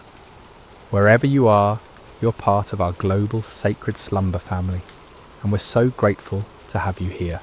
If this is your first time joining us, or if you've been with us before, we invite you to subscribe to Sacred Slumber, where we bring you gentle Bible stories and peaceful reflections designed to encourage your heart and strengthen your faith. Now let's settle in together as we journey to ancient Israel, to a valley where faith would triumph over fear, and where a young shepherd boy would show the world that with God all things are possible. The golden sun rises slowly over the valley of Elah, casting long shadows across the rocky terrain. The air is crisp with morning dew, and a gentle breeze carries the scent of wild flowers that dot the hillsides. This valley, nestled between rolling hills covered with olive trees and scattered stones, would soon become the stage for one of history's most remarkable displays of faith. On the eastern ridge, the armies of Israel have made their camp. Hundreds of tents stretch across the hillside, their fabric fluttering softly in the morning breeze. Smoke rises from cooking fires where soldiers prepare their simple breakfast of bread and olives. The men move quietly, their faces etched with concern, their eyes constantly drawn to the valley below and the opposite hill. For across the valley, on the western ridge, stands another camp. The Philistines have pitched their tents there, their bronze weapons glinting in the early light. These are seasoned warriors, confident in their strength, their numbers, and their champion who has struck terror into the hearts of Israel's army for 40 long days. Between these two armies lies the valley itself, a stretch of land that seems to hold its breath in anticipation. The grass grows green here, watered by a small brook that winds its way through the centre of the valley, its waters singing softly over smooth stones. It's a peaceful place, this valley, seemingly too beautiful for the conflict that's about to unfold. But it's here, in this quiet valley, that we find a young man who will change everything. His name is David, and he's not a soldier at all. He's a shepherd from the small town of Bethlehem, the youngest of 8 brothers. While his older brothers serve in King Saul's army, David tends his father's sheep on the hillsides near his home. David has olive skin bronzed by countless hours under the Palestinian sun, and eyes that sparkle with life, an unwavering trust in the God of Israel. His hands, though young, are strong from years of guiding sheep, playing his harp and practicing with his simple shepherd's sling. He's small in stature compared to the warriors in both camps, but there's something different about David, something that sets him apart. It's not his size or his strength, but the quiet confidence that comes from knowing that the God who created the heavens and earth is also the God who watches over him as he watches over his sheep. As the sun climbs higher, painting the valley in shades of gold and amber, a stirring begins in both camps. The day's challenge is about to begin, and David, though he doesn't know it yet, is about to step into a moment that will echo through eternity. For 39 days, the same terrifying scene has played out in the valley of Elah. As the morning sun reaches its full strength, a massive figure emerges from the Philistine camp and strides down the hillside toward the valley floor. This is Goliath of Gath, and he is a sight that would make even the bravest heart tremble. Standing nearly 10 feet tall, Goliath is a giant among men. His frame is muscular and imposing, built like a fortress of flesh and bone. His bronze helmet catches the sunlight, and his scale armour gleams like the surface of a deep, dark sea. Each scale of his armour has been carefully crafted, overlapping like fish scales to create an almost impenetrable defence. The armour alone weighs more than many men could carry, yet Goliath wears it as easily as another man might wear a simple tunic. In his massive hand he carries a spear whose iron point is as large as a weaver's rod, and whose shaft is thick as a small tree. On his back hangs a bronze sword, and his legs are protected by bronze greaves that shine like mirrors. Walking before him is his armour-bearer, a man who would be considered large in any other company, but appears almost childlike next to his champion. As Goliath reaches the centre of the valley, near the gently flowing brook, he stops and turns to face the Israelite camp on the eastern hill. Then, in a voice that booms across the valley like thunder, he issues his daily challenge. "Why do you come out and line up for battle?" His voice echoes off the hillsides, causing birds to take flight from the olive trees. "Am I not a Philistine, and are you not the servants of Saul? Choose a man and have him come down to me. If he is able to fight and kill me, we will become your subjects. But if I overcome him and kill him, you will become our subjects and serve us." He pauses, letting his words sink in, and then continues with a sneer that the Israelite soldiers can hear even from their distant positions. "This day I defy the armies of Israel. Give me a man and let us fight each other." The challenge hangs in the morning air like a dark cloud. On the hillside, King Saul's army shifts nervously. These are not cowards, these soldiers of Israel. They are men who have fought battles and defended their homeland with courage. But Goliath represents something beyond normal warfare. He is not just a man. He seems like a force of nature, an unstoppable mountain of bronze and flesh. Among the Israelite ranks are 3 brothers, Eliab, Abinadab, and Shammah, sons of Jesse from Bethlehem. They stand with their fellow soldiers, feeling the same chill of fear that grips every man present. They've heard stories of giants in the land, descendants of the Anakim, who struck terror in the hearts of their forefathers. But seeing Goliath is different from hearing stories. His very presence seems to drain the courage from their hearts. King Saul himself, who stands head and shoulders above most men, feels small in comparison to this Philistine champion. The king who once stood fearlessly against Israel's enemies now finds himself at a loss. He has offered great rewards to any man who will face Goliath, riches beyond measure, his own daughter in marriage, and exemption from taxes for the victor's family. But for 39 days, no man has stepped forward. As Goliath's voice fades across the valley, an oppressive silence settles over both camps. The Philistines are confident, almost jovial in their certainty. Their champion is invincible, and they know it. Soon all of Israel will bow before their might, but in the Israelite camp, fear has taken root like a poisonous vine. With each passing day, with each repeated challenge, that fear grows stronger. The soldiers begin to whisper among themselves. Some wonder if they should retreat. Others question whether God has abandoned them. The shadow of one man, one giant, is darkening the faith of an entire nation. Yet God, who sees all things, who knows the end from the beginning, has already prepared an answer to this seemingly impossible challenge. And that answer is not a mighty warrior or a skilled general. It's a young shepherd boy who at this very moment is walking the dusty roads that lead to the valley of Elah, carrying nothing more threatening than food for his brothers and cheese for their commander.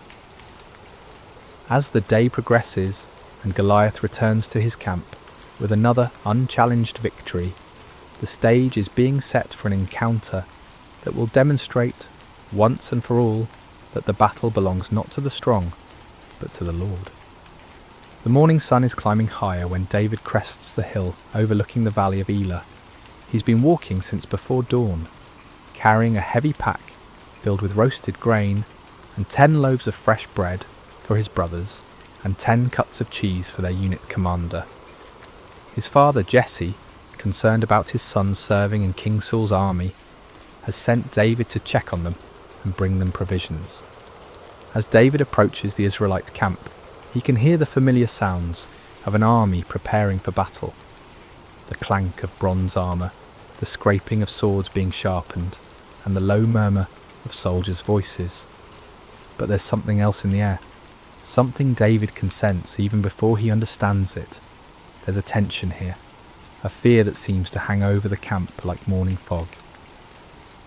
David makes his way through the camp, asking for directions to find his brothers. The soldiers he passes look weary, their faces drawn with anxiety. Some pace nervously, others sit quietly, staring toward the valley. This is not what David expected to find. Where is the courage of Israel's army? Where is the confidence that should come from serving the God who delivered them from Egypt and gave them this promised land? Finally, David spots his brothers among their unit, and his face brightens with joy. He hurries toward them, his pack bouncing on his shoulders, but as he greets Eliab, Abinadab, and Shammah, he notices that they too carry the same haunted expression as the other soldiers. "Father sent provisions," David says warmly, beginning to unpack the food. "He's been worried about you and wanted to make sure you have enough to eat." But before his brothers can respond fully to his greeting, a sound begins to build from across the valley. It starts as a low rumble and grows into the unmistakable boom of Goliath's voice. David stops unpacking and turns toward the valley, his eyes widening as he sees the massive figure striding down the hillside. Who is this uncircumcised Philistine that he should defy the armies of the living God? David asks, his voice filled not with fear, but with indignation. The words come naturally to him, spoken with the simple faith of someone who knows God personally, intimately, like a shepherd knows his flock. The soldiers around David stare at him in amazement. Some even step back, as if his words might bring Goliath's wrath down upon them. But David isn't speaking recklessly. He's speaking from a heart that has experienced God's faithfulness. In the quiet places, in the fields where he tends sheep, under the stars where he plays his harp and sings psalms to the God who made them. What will be done for the man who kills this Philistine and removes this disgrace from Israel? David continues, his voice carrying a confidence that seems foreign in this camp of frightened warriors. The soldiers explain about King Saul's promised rewards, but David barely seems to hear them. His focus is not on gold or marriage or tax exemption. His concern is for the honour of God and the reputation of God's people. How can this Philistine be allowed to mock the armies of the living God? How can Israel's soldiers allow this blasphemy to continue day after day? Word of David's questions and his bold words quickly spreads through the camp. Some soldiers are amazed by his courage, others think he's simply too young to understand the danger. But when the news reaches Eliab, David's oldest brother, he responds with anger and embarrassment. "Why have you come down here?" Eliab demands, his face flushed with frustration. "And with whom did you leave those few sheep in the wilderness? I know how conceited you are, and how wicked your heart is. You came down only to watch the battle." Eliab's harsh words reveal the tension that can exist even in families when faith and fear collide. Perhaps Eliab is embarrassed that his youngest brother shows more courage than he and his fellow soldiers have demonstrated. Perhaps he's genuinely concerned for David's safety. But David responds with gentle humility. "Now what have I done?" David asks calmly. "Can't I even speak?" He doesn't argue with his brother or defend himself harshly. Instead, he simply continues asking his questions, seeking to understand why no one has stepped forward to defend God's honour. Eventually, word of David's bold questions reaches King Saul himself. The king, desperate for any glimmer of hope, sends for this young man who speaks so fearlessly about facing the Philistine giant. When David is brought before him, Saul sees nothing impressive about this youth. David is small, young, with the sun-darkened skin of someone who works outdoors. He carries no sword, no armour, nothing that would mark him as a warrior. "Let no one lose heart on account of this Philistine," David says to the king with quiet confidence. "Your servant will go and fight him." King Saul looks at David in disbelief. "You are not able to go out against this Philistine and fight him," he says, his voice heavy with the weight of responsibility and fear. "You are only a young man, and he has been a warrior from his youth." But David's response comes from a wellspring of faith that has been tested and proven in the wilderness places where no one was watching. "Your servant has been keeping his father's sheep," David begins, his voice steady and sure. "When a lion or a bear came and carried off a sheep from the flock, I went after it, struck it, and rescued the sheep from its mouth. When it turned on me, I seized it by its hair, struck it, and killed it. Your servant has killed both the lion and the bear. This uncircumcised Philistine will be like one of them, because he has defied the armies of the living God." David pauses, and in that pause the tent seems to fill with the presence of something greater than human courage. "The Lord who rescued me from the paw of the lion and the paw of the bear will rescue me from the hand of this Philistine." Here is the key to David's confidence. It's not based on his own strength or skill. It's not rooted in pride or youthful foolishness. David's courage comes from his personal experience of God's faithfulness. In the quiet places when no one was watching except God, David learned to trust. When wild beasts threatened his father's sheep, David didn't run. He stood and fought, not in his own strength, but trusting in the God who had called him to be a shepherd. King Saul, moved by David's faith, and perhaps remembering his own younger days when he trusted God more completely, finally gives his consent. "Go," he says, "and the Lord be with you." Wanting to give David every possible advantage, Saul dresses him in his own tunic and puts a bronze helmet on his head and a coat of armour on his body. He gives David his own sword to carry, but when David tries to walk in all this military gear, he finds he can hardly move. "I cannot go in these," David says to Saul, "because I am not used to them." So he takes off the armour, removes the helmet, and sets aside the sword. He will not try to become something he's not, or fight in a way that's foreign to him. David will face Goliath as himself, a shepherd boy who trusts in the living God. Instead, David picks up his staff, the simple wooden rod that has been his companion through countless days in the fields. He goes to the brook that runs through the valley and carefully selects 5 smooth stones worn perfectly round by the flowing water. He places these in his shepherd's bag and takes his sling in his hand. As David walks toward the valley, he carries with him something more powerful than any bronze armour or iron sword.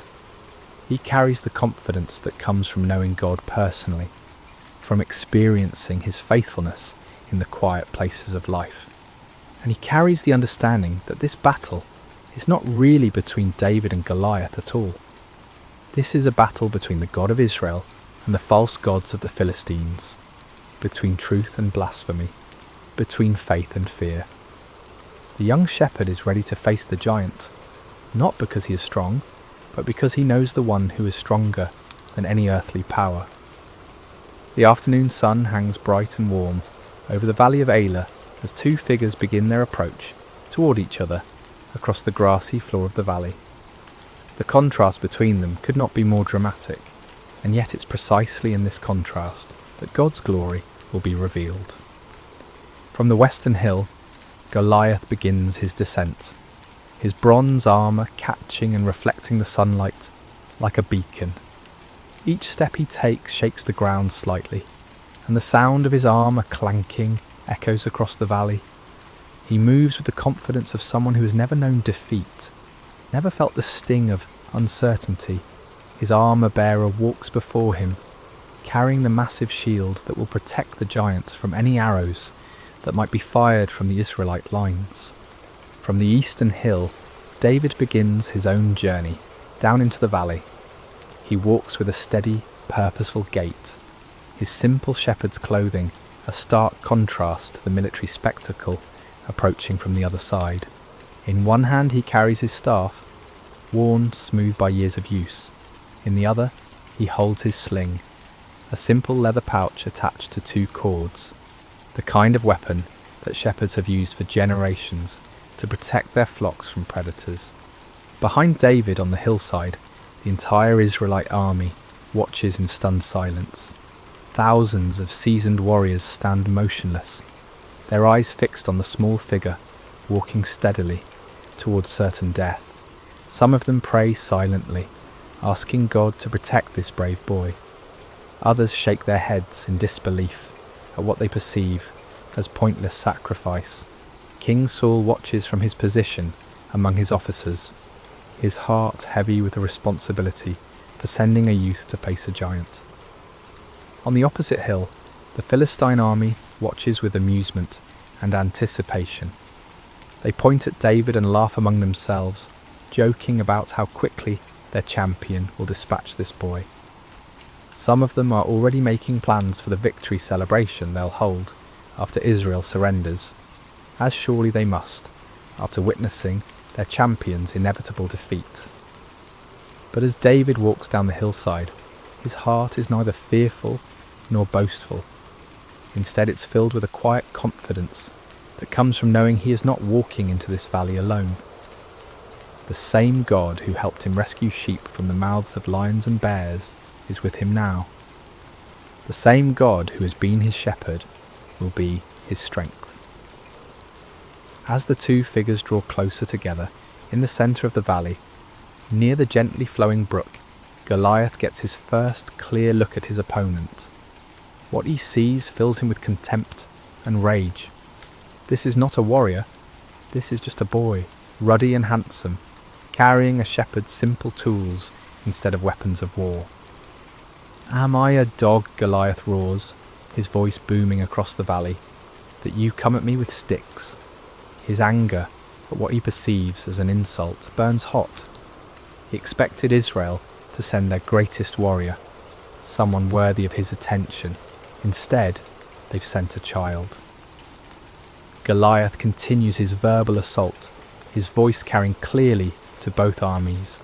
"Come here, and I will give your flesh to the birds and the wild animals."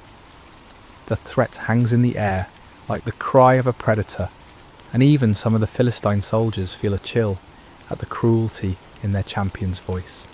But David, standing in the valley with the afternoon sun behind him, casting his shadow long across the grass, remains unshaken. When he speaks, his voice carries clearly across the valley, and every word is heard by both armies. "You come against me with sword and spear and javelin," David calls out, his young voice strong and clear, "but I come against you in the name of the Lord Almighty, the God of the armies of Israel, whom you have defied." The words echo across the valley like a bell ringing, clear and pure and full of power. David continues, and as he speaks, something changes in the atmosphere of the valley. The mocking laughter from the Philistine hill begins to fade.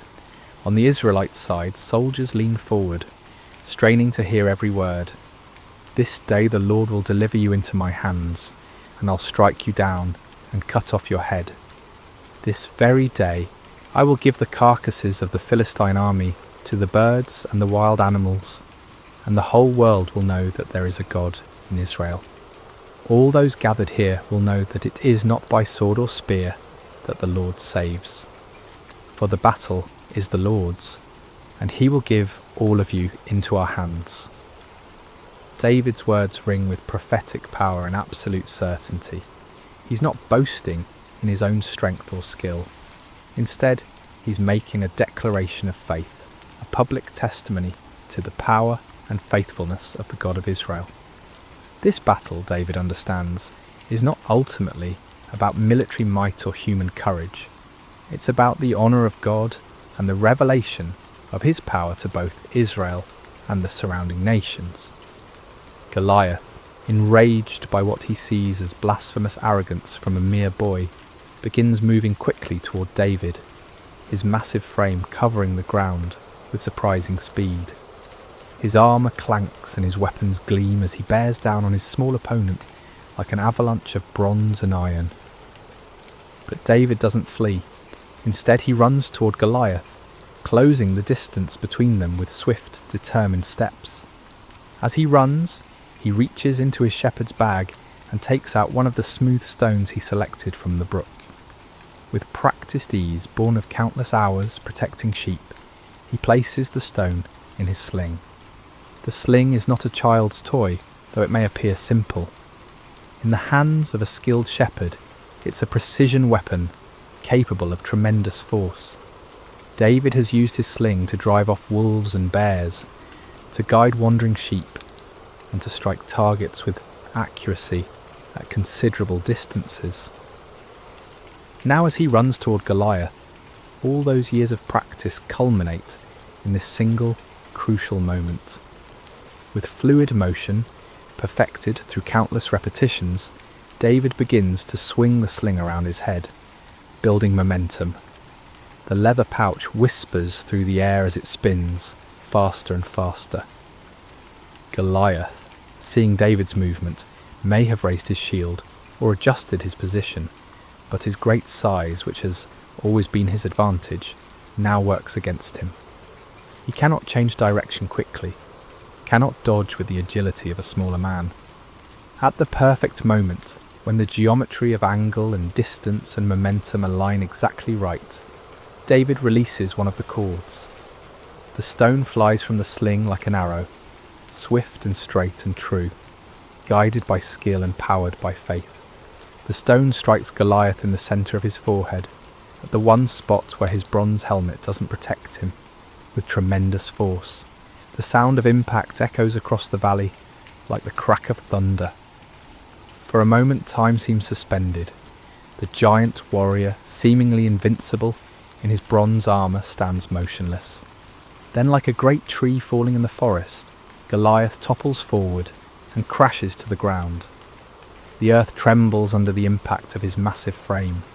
His weapons clatter beside him, his armour scrapes against the stones, and then there is silence.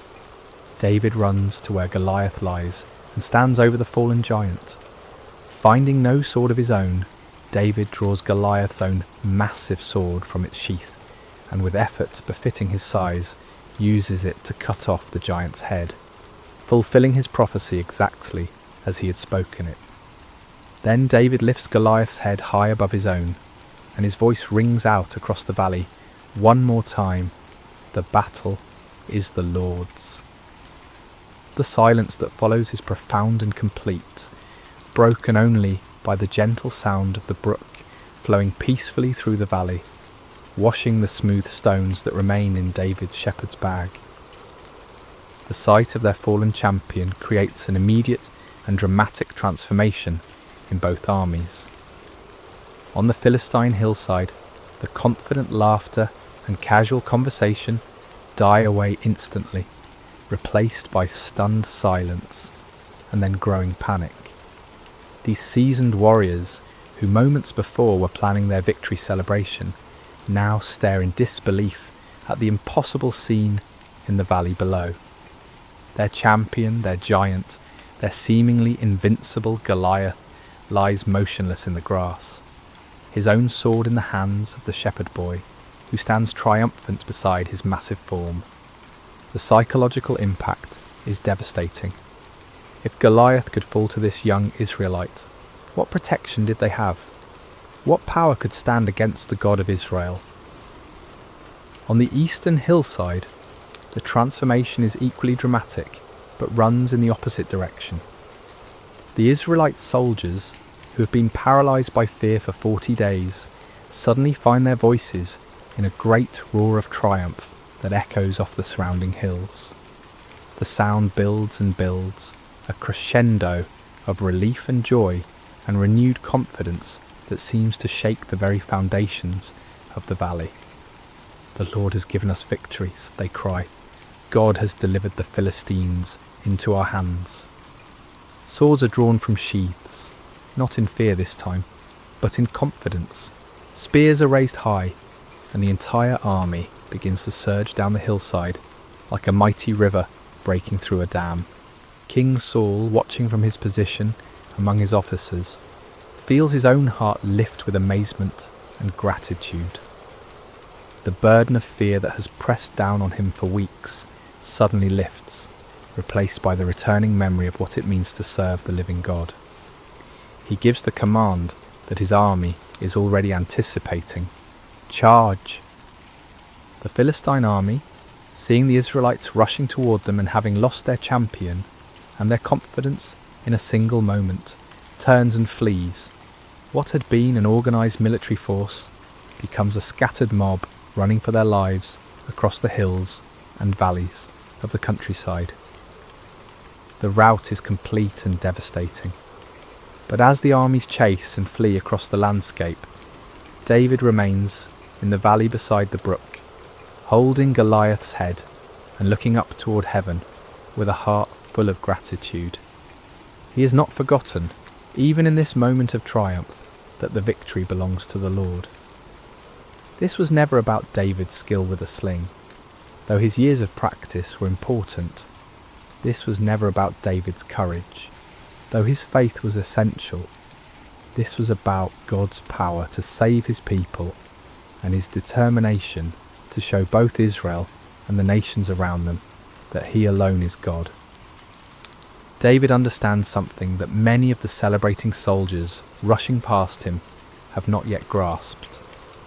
This victory in the valley of Elah is not an end in itself, but a beginning. It's a demonstration of what becomes possible when someone is willing to trust completely in God's power and step forward in faith, even when the circumstances seem impossible. As David picks up his simple staff and adjusts his shepherd's bag, still containing 4 unused stones, he reflects on the events of the day. This morning he was simply bringing food to his brothers. Now he has become the deliverer of Israel, the slayer of giants, the one through whom God chose to demonstrate his power to the nations. But David's heart remains humble. He knows that he was simply the instrument God chose to use. The smooth stones came from God's creation. The skill to use the sling came from God's provision of years in the wilderness. The courage to step forward came from God's faithfulness in past trials. Even the opportunity to be in the valley today came from God's sovereign orchestration of events. As the sun begins to set over the valley of Elah, painting the sky in shades of orange and purple, David begins the journey back up the hillside. Behind him, the brook continues to flow peacefully, its waters singing the same gentle song they sang this morning, as if nothing extraordinary had happened here at all. But everything has changed. Israel has been delivered from their enemies. The name of the Lord has been glorified before the nations. Fear has been replaced with faith, and despair has given way to hope. Most importantly, everyone who witnessed this day now knows with certainty that there is a God in Israel, and that the battle belongs to the Lord. The young shepherd boy who walked down into the valley, carrying only his simple faith and his trust in God, walks back up the hillside as a champion. But he carries with him the same faith and the same trust, because he understands that these were the real weapons that won the victory.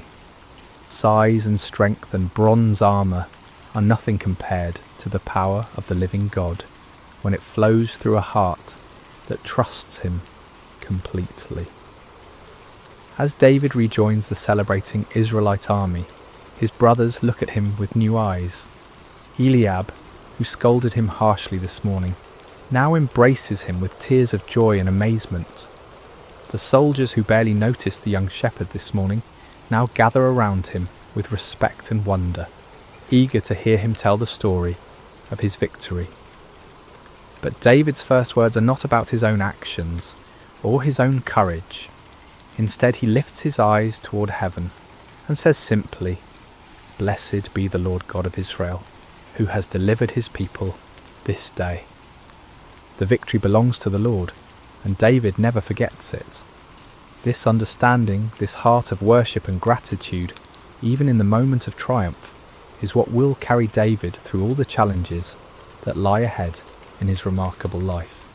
For this is not the end of David's story, but the beginning. This day in the valley of Elah reveals the heart of a shepherd who will one day be king, a man after God's own heart who will lead Israel with the same faith and trust he showed when facing a giant with nothing but a sling and the name of the Lord. As we reflect on this timeless story of David and Goliath, we discover that it offers us profound truths that speak directly to our own lives and challenges. The Valley of Elah becomes a classroom where God teaches us about faith, courage, preparation, and the source of true victory. Let's explore these lessons together, allowing them to settle into our hearts like seeds planted in good soil. One of the most striking aspects of David's story is how thoroughly unlikely he seems as a champion.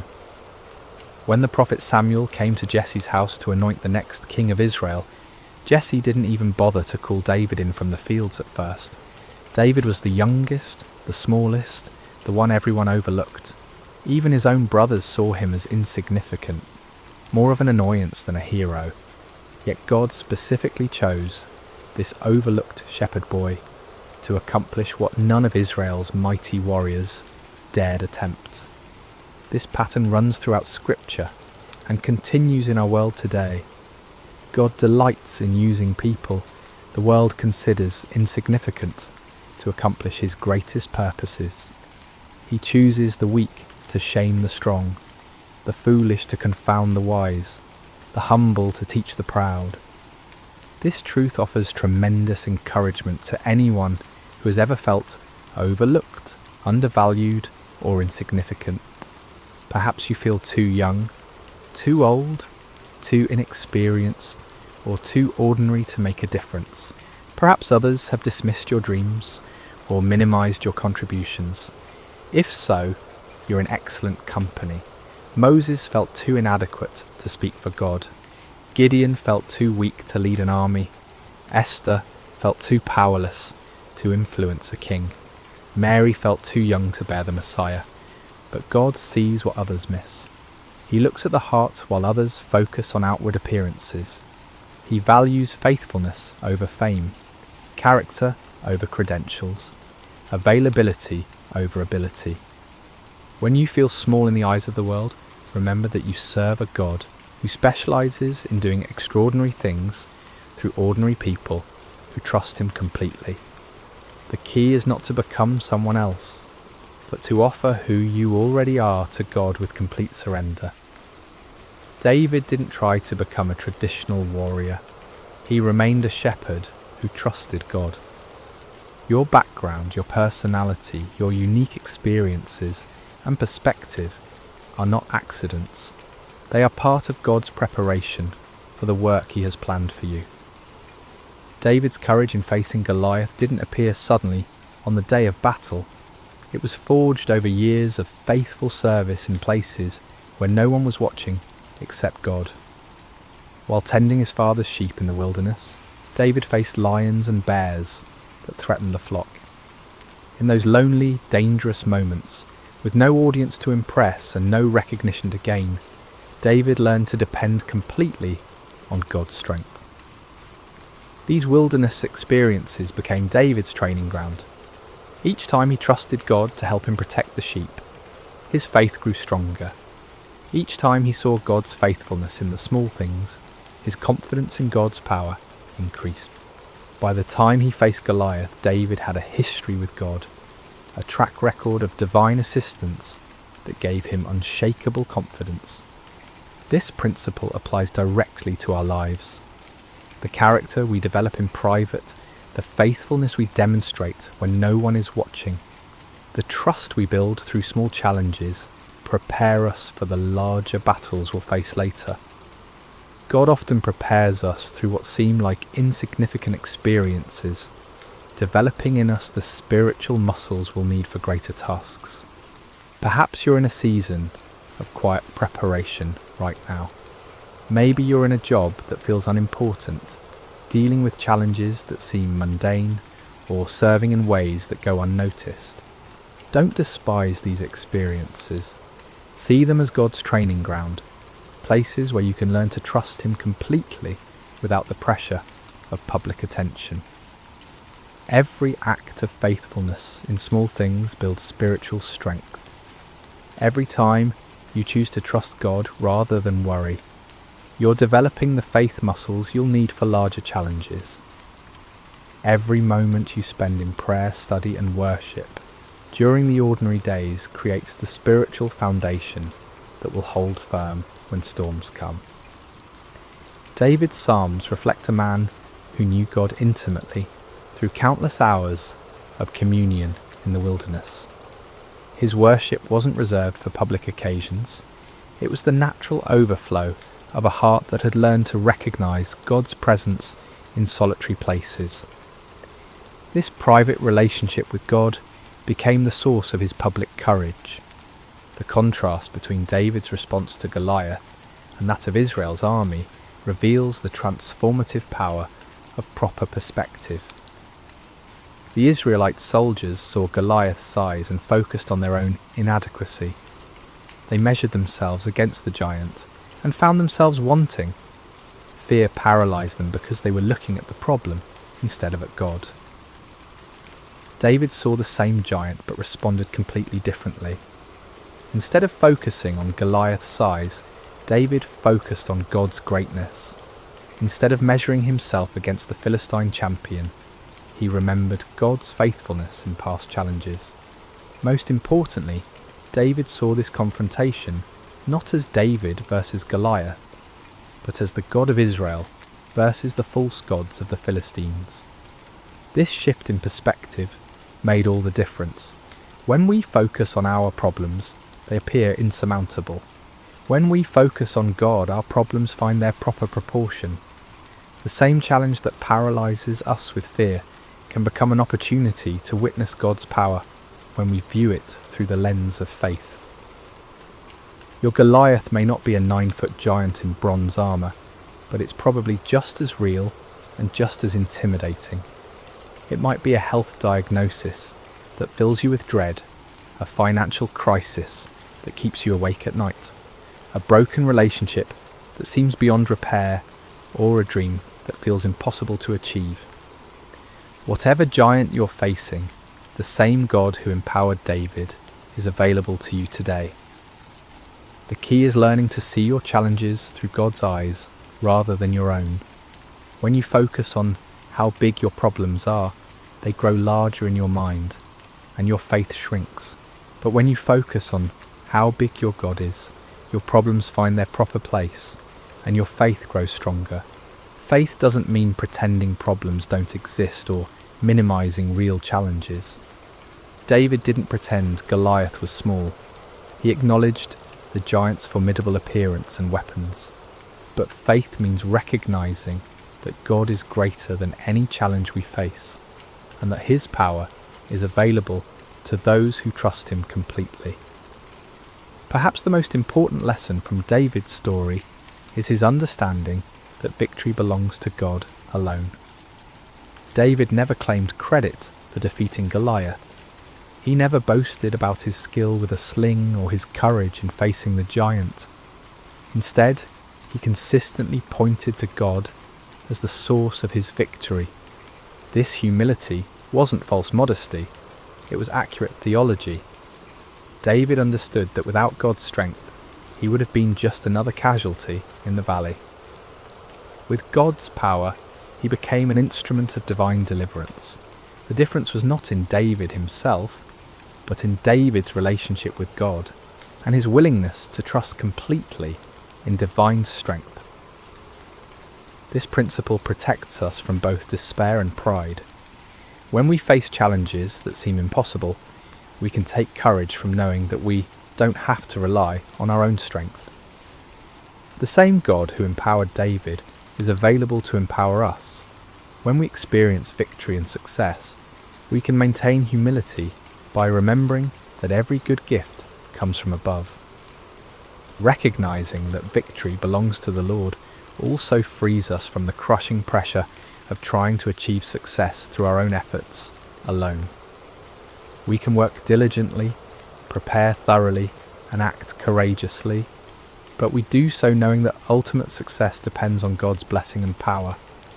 This perspective brings both peace in the struggle and gratitude in the victory. As we conclude our time together in the valley of Elah, I want you to imagine yourself standing where David stood. The sun is setting behind you, casting long shadows across the grass. In front of you lies whatever giant has been challenging your faith, threatening your peace, or blocking your path forward. Your Goliath might be fear itself, that persistent anxiety that whispers lies about your future and your security. It might be doubt that questions God's goodness when life becomes difficult. Perhaps it's a pattern of sin that seems too strong to break, a relationship that appears too damaged to heal, or a dream that feels too big to pursue. Maybe your giant is loneliness that echoes in empty rooms and quiet evenings, or it could be anger that burns hot and destroys relationships.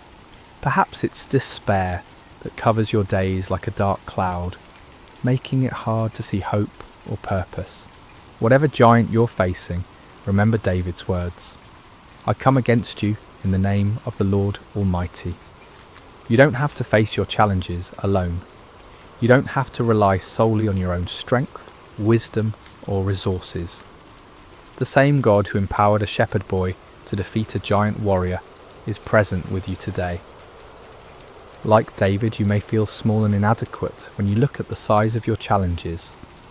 That's normal and even healthy, because it drives you to depend on God rather than yourself. But don't let the size of your problems overshadow the greatness of your God. Don't let the voice of your giant drown out the whisper of divine love that calls you forward in faith. Remember that God has been preparing you for this moment through all the quiet experiences of your life. Every time you've chosen trust over worry, every moment you've experienced God's faithfulness in small things, every prayer you've whispered in the darkness has been building the spiritual strength you need for this challenge. Take up your simple faith like David took up his sling. Select the smooth stones of God's promises that have been worn smooth by the flowing waters of his love. Step forward, not in your own strength, but in the name of the Lord who loves you completely and fights on your behalf. And remember, the battle belongs to the Lord.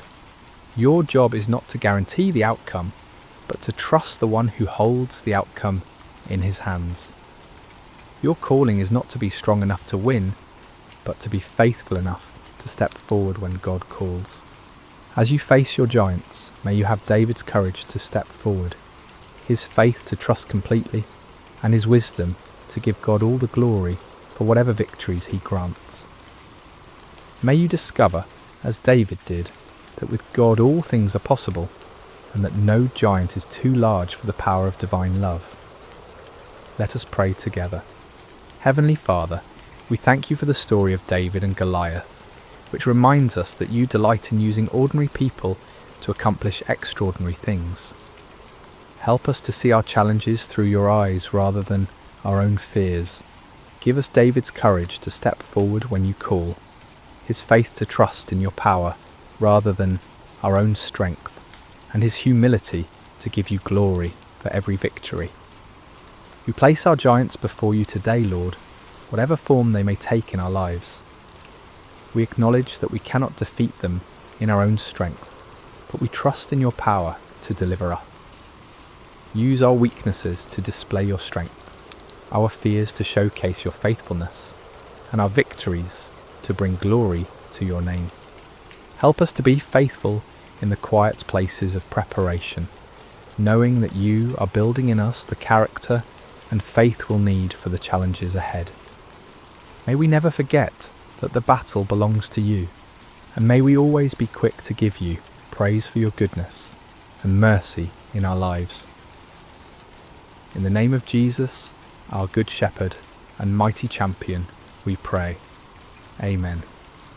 Sleep well, dear friends, knowing that the same God who was with David in the valley is with you wherever your journey leads. May his peace guard your hearts and minds, and may you wake tomorrow with renewed faith to face whatever giants await. Until we meet again in another story, may God's love surround you like a shepherd's care, and may his strength be your portion in every season. Thank you for joining us at Sacred Slumber, where every story reminds us that we are deeply loved and never alone. Hello there, dear listeners. Before we begin tonight's tale, I hope your day has treated you kindly, wherever you may be in this vast world of ours. Perhaps it's evening where you are, or maybe the quiet hours of early morning have found you seeking rest. Whether you're listening from bustling cities or peaceful countryside, from mountain peaks or seaside shores, know that you're welcome here in this sacred space we've created together. If you find comfort in these stories, please consider subscribing to Sacred Slumber, where we gather each night to explore the timeless truths that have guided humanity through the ages. Tonight, we journey back through the mists of time to ancient Babylon, to a night when the very finger of the divine wrote upon palace walls, and an empire learned that no earthly power stands beyond the reach of heaven's justice. The year was 539, before the Common Era, and the great city of Babylon sprawled along the banks of the Euphrates River like a jewel cast upon the earth. Within its towering walls, the hanging gardens cascaded in verdant terraces. The Tower of Babel reached toward the heavens, and the palace of King Belshazzar gleamed with the accumulated wealth of conquered nations. On this particular evening, as the sun painted the western sky in shades of gold and crimson, the palace hummed with preparation for a feast unlike any other.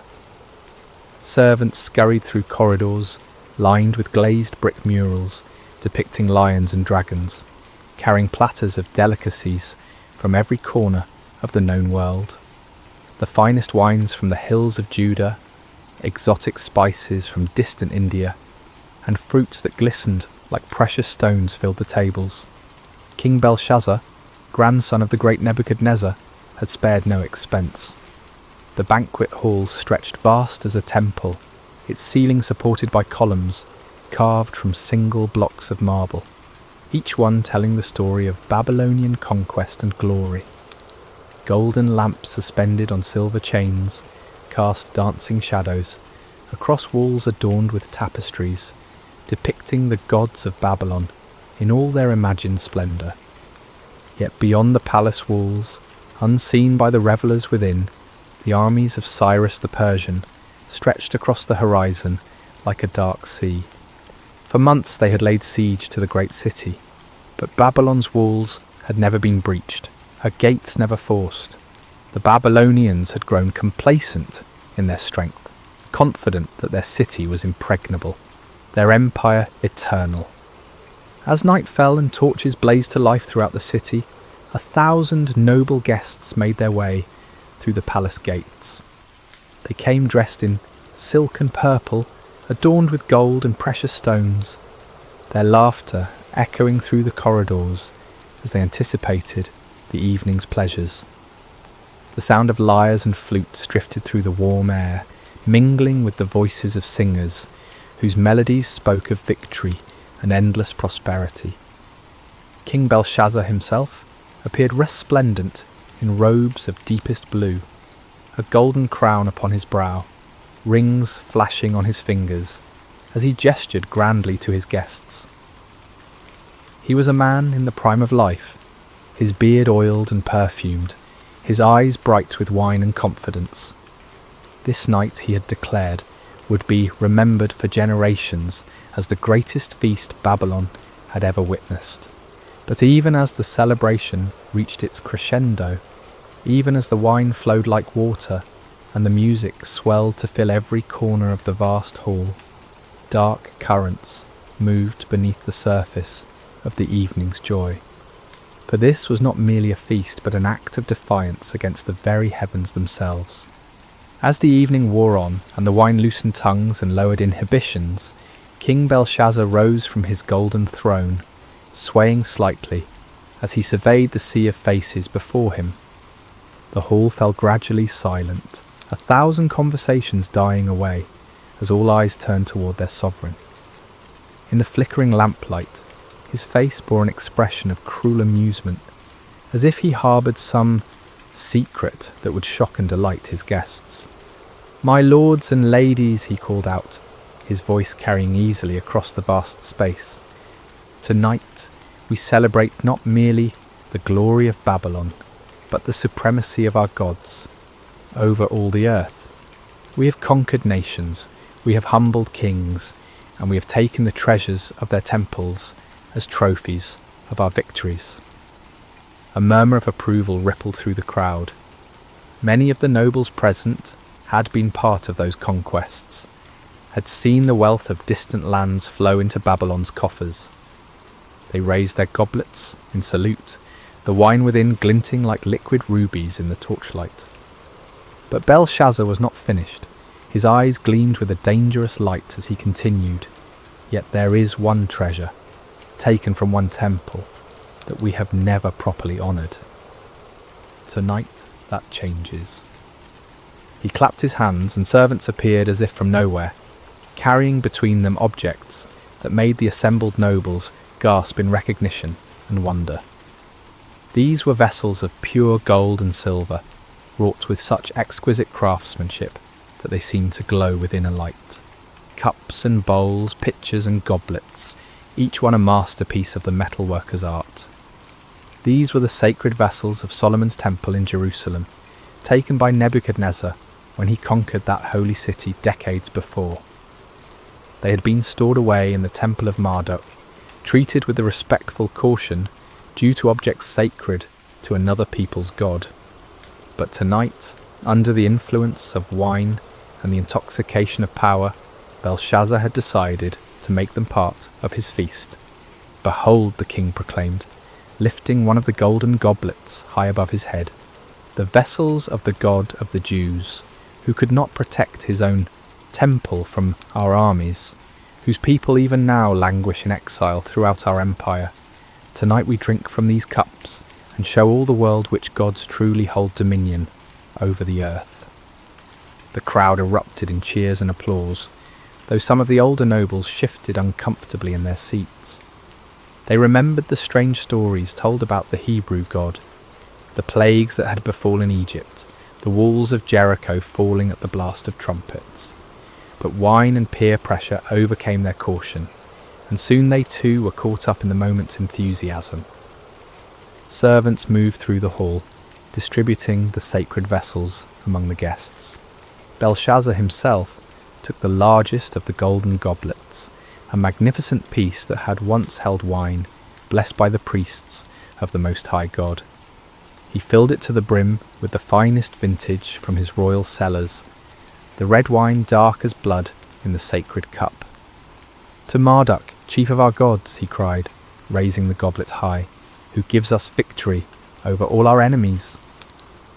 The assembled throng raised their own sacred vessels, taken from the very altar of the Lord. "To Marduk," they chorused, their voices echoing off the marble walls. But Belshazzar was not content with honouring just one deity. As the evening progressed and the wine continued to flow, he led toast after toast, each one more blasphemous than the last. "To the gods of gold," he proclaimed, and the crowd drank deeply from vessels that had once held the showbread of the temple. "To the gods of silver," he continued, as goblets that had caught the blood of sacrifices now brimmed with Babylonian wine. "To the gods of bronze and iron," the king shouted, his voice growing hoarser with each proclamation. "To the gods of wood and stone, who have made Babylon the greatest empire the world has ever seen." With each toast the revelry grew wilder, the laughter louder, the dancing more frenzied. Noble ladies spun in their silk gowns, their jewellery catching the lamplight as they moved. Men struck up drinking songs, their voices blending in harmony that spoke of triumph and excess. The very air seemed thick with incense and wine fumes, creating an atmosphere of decadent celebration. But high above the palace, in the courts of heaven, Other eyes watched this display of pride and blasphemy. The sacred vessels, fashioned for the worship of the one true God, profaned by lips that praised idols of metal and wood. The moment had come for divine justice to make itself known upon the earth. It was in the midst of the wildest revelry, as the feast reached its crescendo of blasphemous celebration, that the atmosphere in the great hall began to change. At first it was subtle, a gradual shift that few noticed amid the chaos of music and laughter. The temperature seemed to drop slightly, though the braziers still burned brightly, and the press of bodies should have kept the air warm. A strange stillness crept into the room, not the absence of sound, but something deeper, as if the very air had grown heavy with an unseen presence. King Belshazzar stood near his throne, swaying slightly from the effects of wine, his golden goblet raised in yet another toast to the gods of Babylon. His nobles surrounded him, their faces flushed with drink and excitement, sacred vessels clutched in their hands as they prepared to echo their sovereign's words. The musicians played with passionate intensity, their instruments weaving melodies that spoke of earthly glory and endless prosperity. And then, in the space of a single heartbeat, everything changed. The music faltered first, not as if the musicians had stopped playing, but as if the very air had grown too thick to carry their melodies. Conversations died mid-sentence, laughter cut off as abruptly as if severed by a blade. Even the flickering flames of the lamps seemed to burn lower, their light growing dim and uncertain. It was then that someone screamed. The cry came from a noble woman near the eastern wall, her voice sharp with terror as her trembling finger pointed upward. Every head in the vast hall turned to follow her gaze, and what they saw there drove the colour from their faces and the strength from their limbs. There, upon the wall directly opposite the king's throne, a human hand had appeared, not attached to any arm or body, but suspended in the air as if emerging from the very substance of eternity itself. The hand was illuminated by its own light, pale and ghostly, yet undeniably real, casting shadows that danced across the painted murals of Babylonian gods. The fingers were long and elegant, neither young nor old, but possessed of a timeless quality that spoke of power beyond human understanding. They moved with deliberate precision, as if guided by a will that brooked no resistance, no hesitation. And as the assembled throng watched in growing horror, those fingers began to write. The writing appeared as lines of fire upon the polished marble, each character burning itself into the stone with the permanence of divine judgment. The script was unlike any earthly language, neither Babylonian cuneiform nor Hebrew letters, but something older and more fundamental, as if the very essence of meaning was being carved directly into reality itself. King Belshazzar felt his knees begin to shake, his golden goblet slipping from nerveless fingers to shatter upon the floor. The sacred vessel that moments before had held wine, offered in mockery to false gods, now lay broken, its precious contents spreading like blood across the marble. His face, so recently flushed with wine and arrogance, had gone pale as death, his eyes wide with a terror he had never before experienced. The hand continued its work, unmoved by the chaos it had caused in the hall below. Characters appeared one after another, each one blazing within a fire before settling into a steady glow that seemed to penetrate the very souls of all who looked upon it. The writing was clear and bold, demanding attention, impossible to ignore or dismiss. Around the hall, the reaction was immediate and visceral. Some of the nobles had fallen to their knees, whether from terror or instinctive reverence, it was impossible to say. Others pressed against the walls, as if trying to escape through solid stone, their eyes never leaving the supernatural display before them. The sacred vessels of Solomon's temple lay scattered across the floor, abandoned by hands that now trembled too violently to hold them. The musicians had long since set down their instruments, their faces pale masks of fear. Servants cowered in doorways, torn between the desire to flee and their duty to remain. The dancing girls who moments before had spun and laughed now stood frozen like statues, their silk scarves trailing forgotten around their feet. But it was upon King Belshazzar that the greatest terror fell.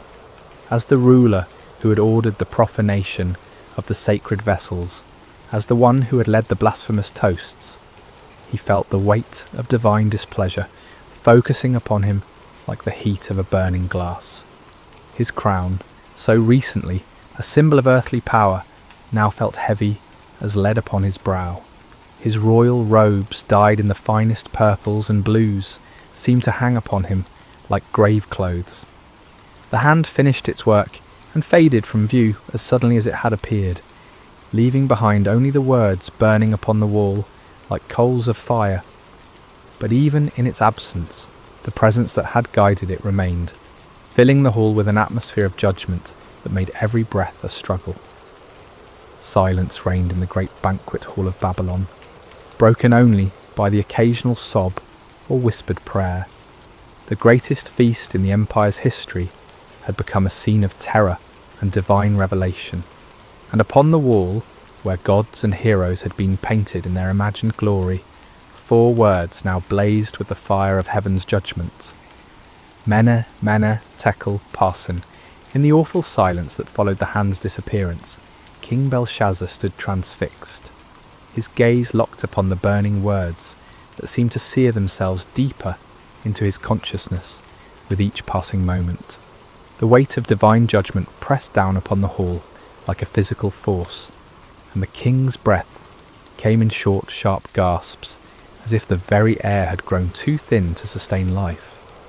Gradually, as the initial shock began to wear off, the practical reality of the situation asserted itself. Here were words written by a supernatural hand, clearly intended as some form of message or warning, but their meaning remained utterly mysterious. The script was unlike anything in the libraries of Babylon, the characters seeming to shift and dance, even as they maintained their fixed positions upon the wall. "The wise men," Belshazzar managed to croak, his voice barely recognisable. "Summon all the wise men of Babylon, every magician, every astrologer, every diviner in the city. Bring them here at once." His command galvanised the paralysed servants into action. They scattered like leaves before a wind, grateful for any excuse to leave the presence of those terrifying words. Throughout the palace and into the city they ran, pounding upon doors and rousing from sleep the learned men whose wisdom had served the empire for generations. The first to arrive were the court magicians, men whose elaborate robes and mystical instruments had earned them places of honour at royal ceremonies. They entered the banquet hall with confidence, their heads held high and their voices ready with the usual formulas of greeting and flattery. But one look at the writing upon the wall, one glimpse of those characters that seemed to burn within a fire, and their confidence evaporated like mist before the sun. They approached the wall cautiously, their heads tilted at various angles as they studied the mysterious script. They consulted ancient tablets and scrolls, compared the characters to every known form of writing, whispered incantations and cast lots according to their various arts. But though they laboured long into the night, turning the problem over from every conceivable angle, they could make no sense of the divine message. The astrologers came next, men who claimed to read the future in the movements of stars and planets. They examined the writing with instruments of bronze and silver, measuring the angles and proportions of each character as if they were constellations written across the heavens. They calculated and computed, referenced their star charts, and consulted their ancient tables, but the meaning of the words remained as hidden as the dark side of the moon. As the hours passed, more and more of Babylon's learned men arrived at the palace, priests of Marduk and Ishtar, scholars who had studied in the great libraries, men whose reputations for wisdom extended throughout the known world. Each group brought their own methods and their own certainty that they would succeed where others had failed. Yet one by one, they too were forced to admit defeat before the mystery of the burning words. King Belshazzar grew increasingly desperate as each attempt failed. He paced before his throne like a caged lion, his robes dishevelled and his crown askew. The sacred vessels of Solomon's temple lay scattered and forgotten across the floor, their golden surfaces reflecting the supernatural light from the wall in fractured gleams that hurt the eyes to look upon. "Gold," the king proclaimed suddenly, his voice cracking with strain. "I will give gold beyond counting to whoever can read these words. Silver and precious stones, lands and titles, whatever they desire shall be theirs." But even the promise of unlimited wealth could not unlock the meaning of heaven's message. The wise men huddled together in small groups, whispering their theories and hypotheses, but none dared claim understanding of what clearly lay beyond human comprehension. It was then, as the night wore on toward dawn and desperation reached its peak, that a new figure entered the banquet hall. She was an elderly woman, her hair white as snow, but her back still straight and her eyes bright with intelligence. This was Nitocris, the Queen Mother, widow of Nebuchadnezzar and grandmother to Belshazzar himself. She had heard the commotion from her private quarters, had seen the servants running through the corridors, and felt the strange oppression that seemed to hang over the entire palace. Now she made her way through the crowd of baffled wise men, her presence commanding respect even in the midst of chaos. "My Lord King," she said, her voice carrying clearly across the hall, despite her advanced years. "I see that you are troubled, that the colour has left your face and your limbs shake with fear. Do not let your thoughts alarm you, and do not look so pale." Belshazzar turned toward her, her hope flickering in his eyes like a candle flame in a dark room. "Grandmother, you have seen much in your long life. You were wife to great Nebuchadnezzar. You know the secrets of the empire. Can you tell me what these words mean?" The Queen Mother approached the wall, studying the burning characters with the careful attention of one who had witnessed many supernatural events during her husband's reign. "I cannot read these words, my grandson," she said at length, "but I know of one who might." She turned back to face the assembly, her aged voice somehow carrying more authority than all the learned men combined. "There is a man in your kingdom in whom is the spirit of the holy gods. In the days of your grandfather, light and understanding and wisdom, like the wisdom of the gods, were found in him. King Nebuchadnezzar appointed him chief of the magicians, enchanters, Chaldeans, and astrologers." A murmur ran through the crowd at these words. Many of the older nobles remembered stories from Nebuchadnezzar's time, tales of a Hebrew exile who had interpreted dreams and solved mysteries that baffled all others. But in the years since the great king's death, this man had faded from prominence, forgotten in the new reign's focus on younger advisers. "This man Daniel," the Queen Mother continued, "whom the king named Belteshazzar, has an excellent spirit, knowledge, and understanding to interpret dreams, explain riddles, and solve problems. Let Daniel be called, and he will tell you what the writing means." As the name Daniel echoed through the hall, Belshazzar felt a mixture of hope and apprehension. He had heard the stories, knew of the Hebrew's reputation for wisdom and divine favour, but he also knew that Daniel had served his grandfather faithfully and might not be inclined to help the king who had dishonoured the vessels of his people's God. Nevertheless, desperation overcame pride, and Belshazzar gave the command, "Find Daniel the Hebrew, bring him here immediately. If he can read these words, he shall be clothed in purple and have a chain of gold around his neck, and he shall be the third ruler in the kingdom." As servants rushed to obey this new command, the burning words continued to glow upon the wall, patient as eternity. waiting for the one who had been chosen to unlock their meaning and pronounce the doom of Babylon. The dawn was breaking over Babylon when Daniel arrived at the palace, summoned from sleep by urgent messengers, who spoke in hushed, fearful tones of supernatural writing and royal desperation. He was an old man now, his beard white with age and his face marked by the lines of many years spent in faithful service to foreign kings. Yet his eyes remained clear and bright, reflecting a wisdom that came not from human learning, but from communion with the eternal God. As he entered the banquet hall, Daniel paused for a moment to take in the scene before him. The remnants of the great feast lay scattered about like the debris of a broken dream. Golden plates and silver cups, many of them the sacred vessels of Solomon's temple, littered the floor, among pools of spilled wine and trampled delicacies.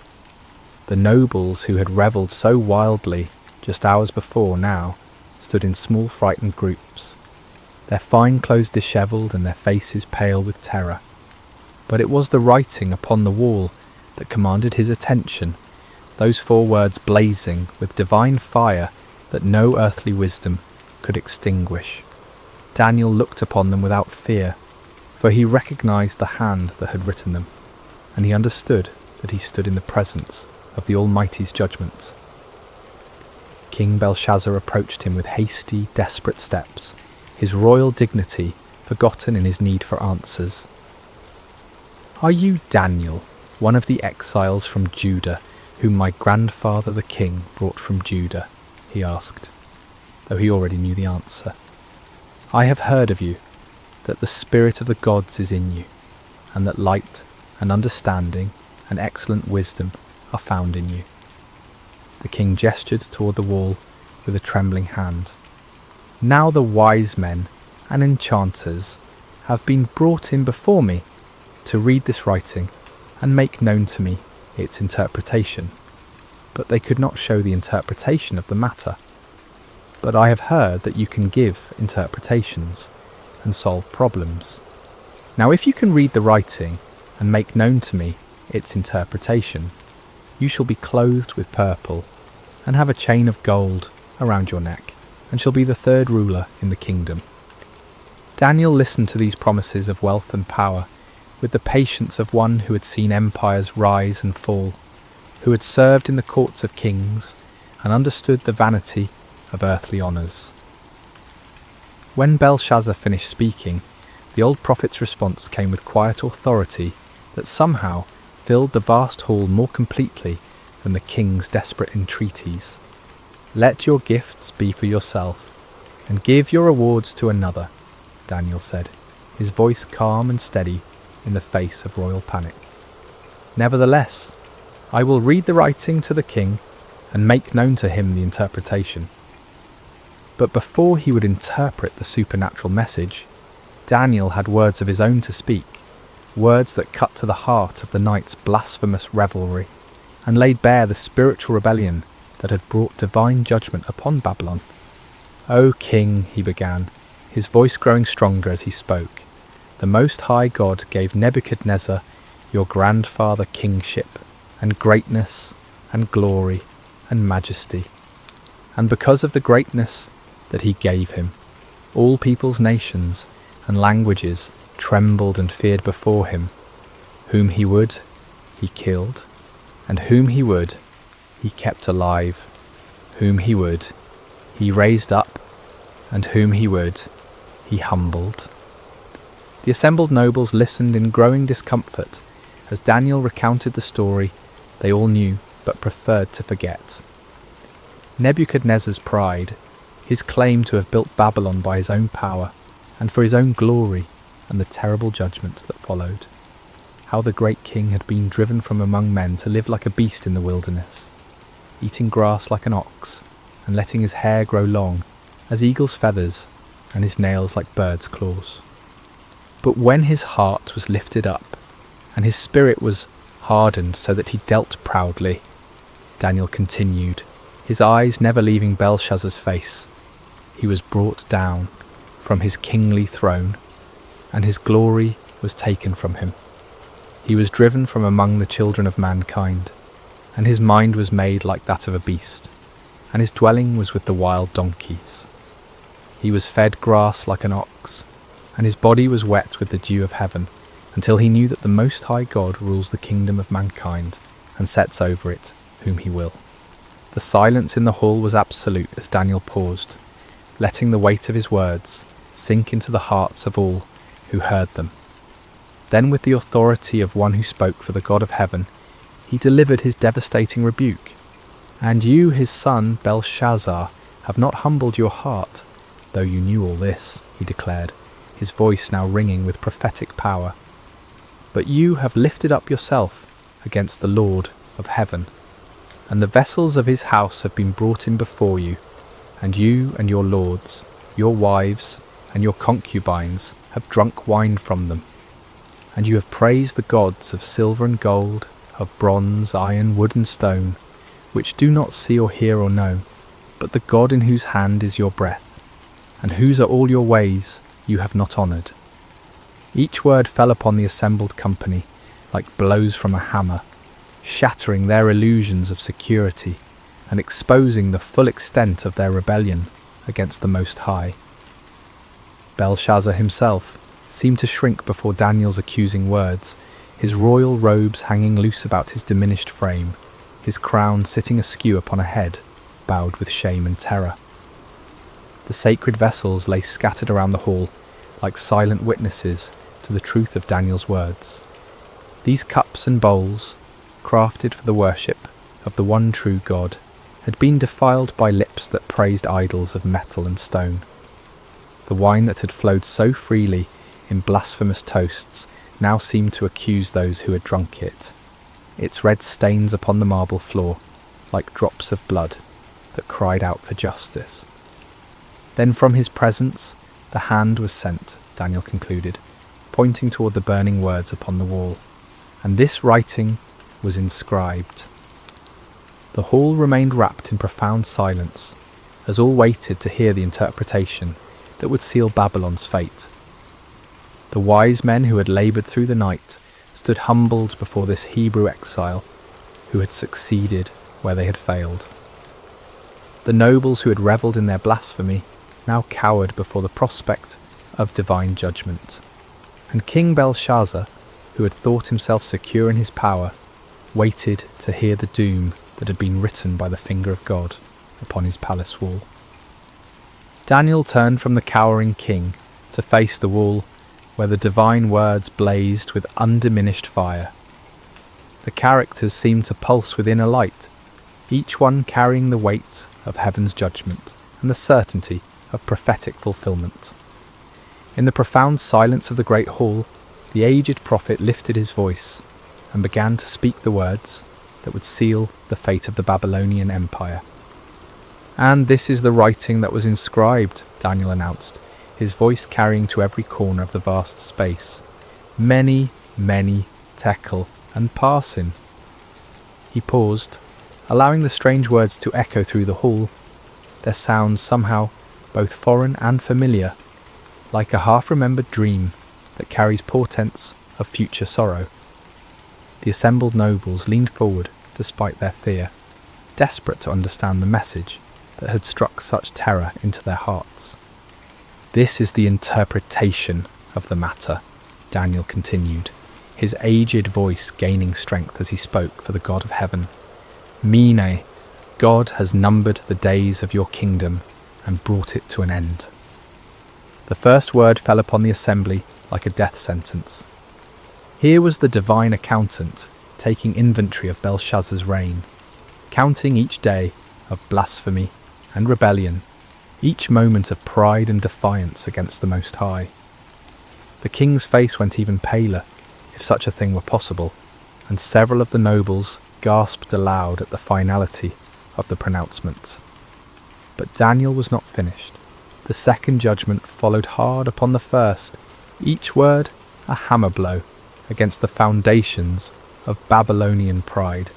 "Tekel, you have been weighed on the scales and found wanting." Here was the divine judge placing Belshazzar's reign, his character, his very soul upon the perfect scales of heaven's justice, and the verdict was damning beyond appeal. Found wanting, found lacking, found insufficient when measured against the standards of righteousness and truth. The king who had thought himself great in his own eyes was revealed to be nothing more than a feather in the balance when weighed against divine holiness. Belshazzar's knees gave way completely at these words, and he would have fallen had not two of his guards stepped forward to support him. The golden crown tumbled from his head to ring against the marble floor, the sound echoing through the hall like a funeral bell. His royal robes, so recently symbols of power and majesty, now seemed to hang upon him like burial shrouds. Perez, Daniel proclaimed, using the singular form of the final word, your kingdom is divided and given to the Medes and Persians. The last judgment was perhaps the most terrible of all, for it spoke not merely of the king's personal doom, but of the end of the empire itself. Babylon, the golden head of Nebuchadnezzar's dream, the city that had ruled the world with rod of iron, was to be divided like a carcass among its enemies. The Medes and Persians, even now camped outside the city walls, would soon walk through its gates as conquerors and claim its treasures as their own. A wail of despair went up from some of the assembled nobles as the full weight of the prophecy struck home. They had thought themselves secure behind Babylon's mighty walls, protected by their gods and their armies from any earthly threat. But now they understood that their true enemy was not the Persian host outside their gates, but the God of heaven himself, against whom no wall could stand and no army could prevail. Daniel stood unmoved amid the chaos of fear and lamentation, his weathered face reflecting the sorrow of one who took no pleasure in the pronouncement of judgment, yet understood its necessity. He had served this empire faithfully for decades, had helped to interpret its dreams and solve its mysteries, but he had also watched its gradual descent into pride and blasphemy, its increasing defiance of the God who held its breath in his hands. The Most High God rules in the kingdom of men, he said, his voice cutting through the din of panic and despair. He removes kings and sets up kings. He gives wisdom to the wise and knowledge to those who have understanding. He reveals deep and hidden things. He knows what is in the darkness, and the light dwells with him. These words, drawn from his own experience of divine revelation, served as both comfort and warning to all who heard them. Comfort to those who trusted in the sovereign God, for they could be assured that no earthly power could stand against his ultimate purposes, but warning to those who set themselves against heaven's will, for they would surely be brought low in their appointed time. King Belshazzar, supported now by his guards and struggling to maintain even a semblance of royal dignity, looked up at Daniel with eyes haunted by the certainty of doom.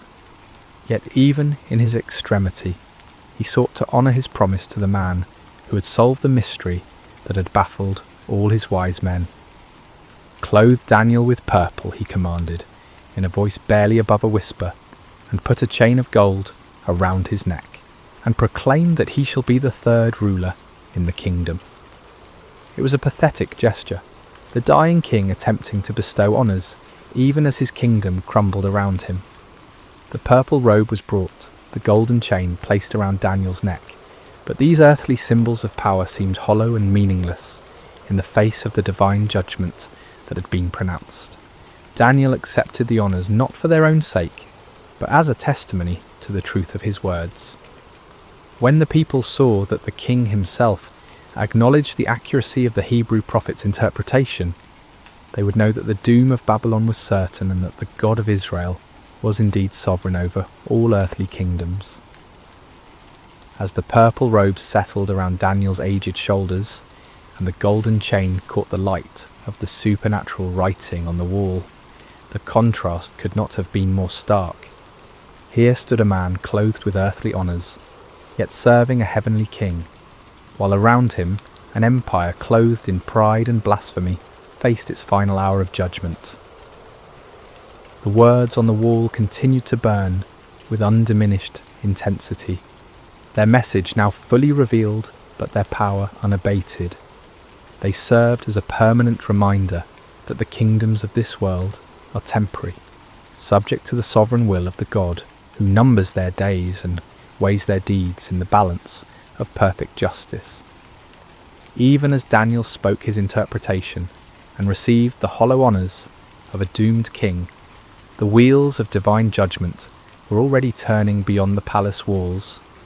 For months, the Persian army under Cyrus had maintained their siege of the great city, but the Babylonians had felt secure behind walls that had never been breached by any earthly foe. They had provisions to last for years, abundant water from the Euphrates River, and an unshakable confidence in the strength of their defences.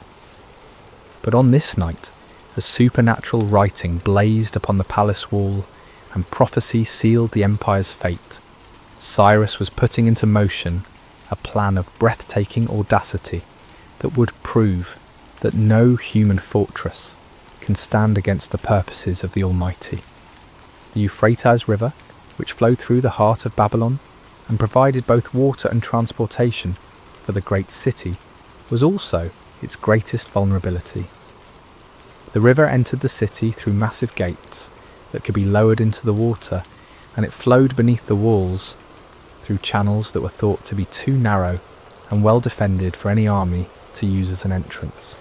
But Cyrus had spent months studying these defences, and his engineers had been working tirelessly upstream from the city, digging channels and building dams that would allow them to divert the mighty river from its course. The work had been done quietly, secretly, hidden from Babylonian scouts by the darkness of night and the cleverness of Persian engineering. As the banquet hall erupted in chaos at Daniel's interpretation, as nobles fled in terror and servants cowered in corners, the Persian engineers upstream were opening their carefully constructed channels. The waters of the Euphrates, which had flowed through Babylon for centuries, began to turn aside into the new channels that Cyrus had prepared. At first the change was barely noticeable. The river level dropped slowly, gradually, as if affected by nothing more than seasonal variations. But as more water was diverted, as the new channels carried away the river's flow, the level within the city began to drop significantly. By midnight, Persian soldiers were wading through knee-deep water where once the river had flowed deep and strong. They moved silently through the darkness, following the riverbed beneath the great walls of Babylon, their weapons wrapped in cloth to prevent any sound that might alert the guards above. The Babylonian sentries, focused on watching for attacks against the massive gates and towering walls, never thought to look down at the river that had always been their protection. They were drunk on wine from the royal feast, their attention scattered by the strange reports of supernatural writing in the palace, their confidence unshaken by any thought that their impregnable city could fall in a single night. The first Persian soldiers emerged from the river channels near the heart of the city, just as Daniel finished pronouncing his interpretation. While the prophet spoke of kingdoms divided and given to the Medes and Persians, those very conquerors were already inside Babylon's walls, moving swiftly through streets where citizens slept peacefully, unaware that their empire was breathing its last. The palace guards, those few who remained at their posts while most had crowded into the banquet hall to witness the supernatural spectacle, were overwhelmed before they could raise an alarm.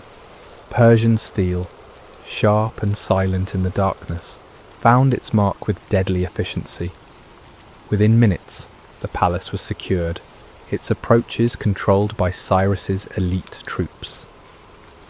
In the banquet hall, King Belshazzar was still struggling to comprehend the magnitude of his doom when the great doors burst open and Persian soldiers poured into the room. The nobles, already terrified by the supernatural writing and Daniel's interpretation, now faced the earthly fulfillment of heaven's judgment. Some tried to flee, but found every exit blocked by armed men. Others fell to their knees, begging for mercy that would not come. The sacred vessels of Solomon's temple, scattered across the floor where they had been dropped in blasphemous revelry, now reflected the gleam of Persian bronze and steel in their golden surfaces. Belshazzar himself stood frozen for a moment, the weight of prophecy and the reality of conquest crashing together in his mind like colliding worlds.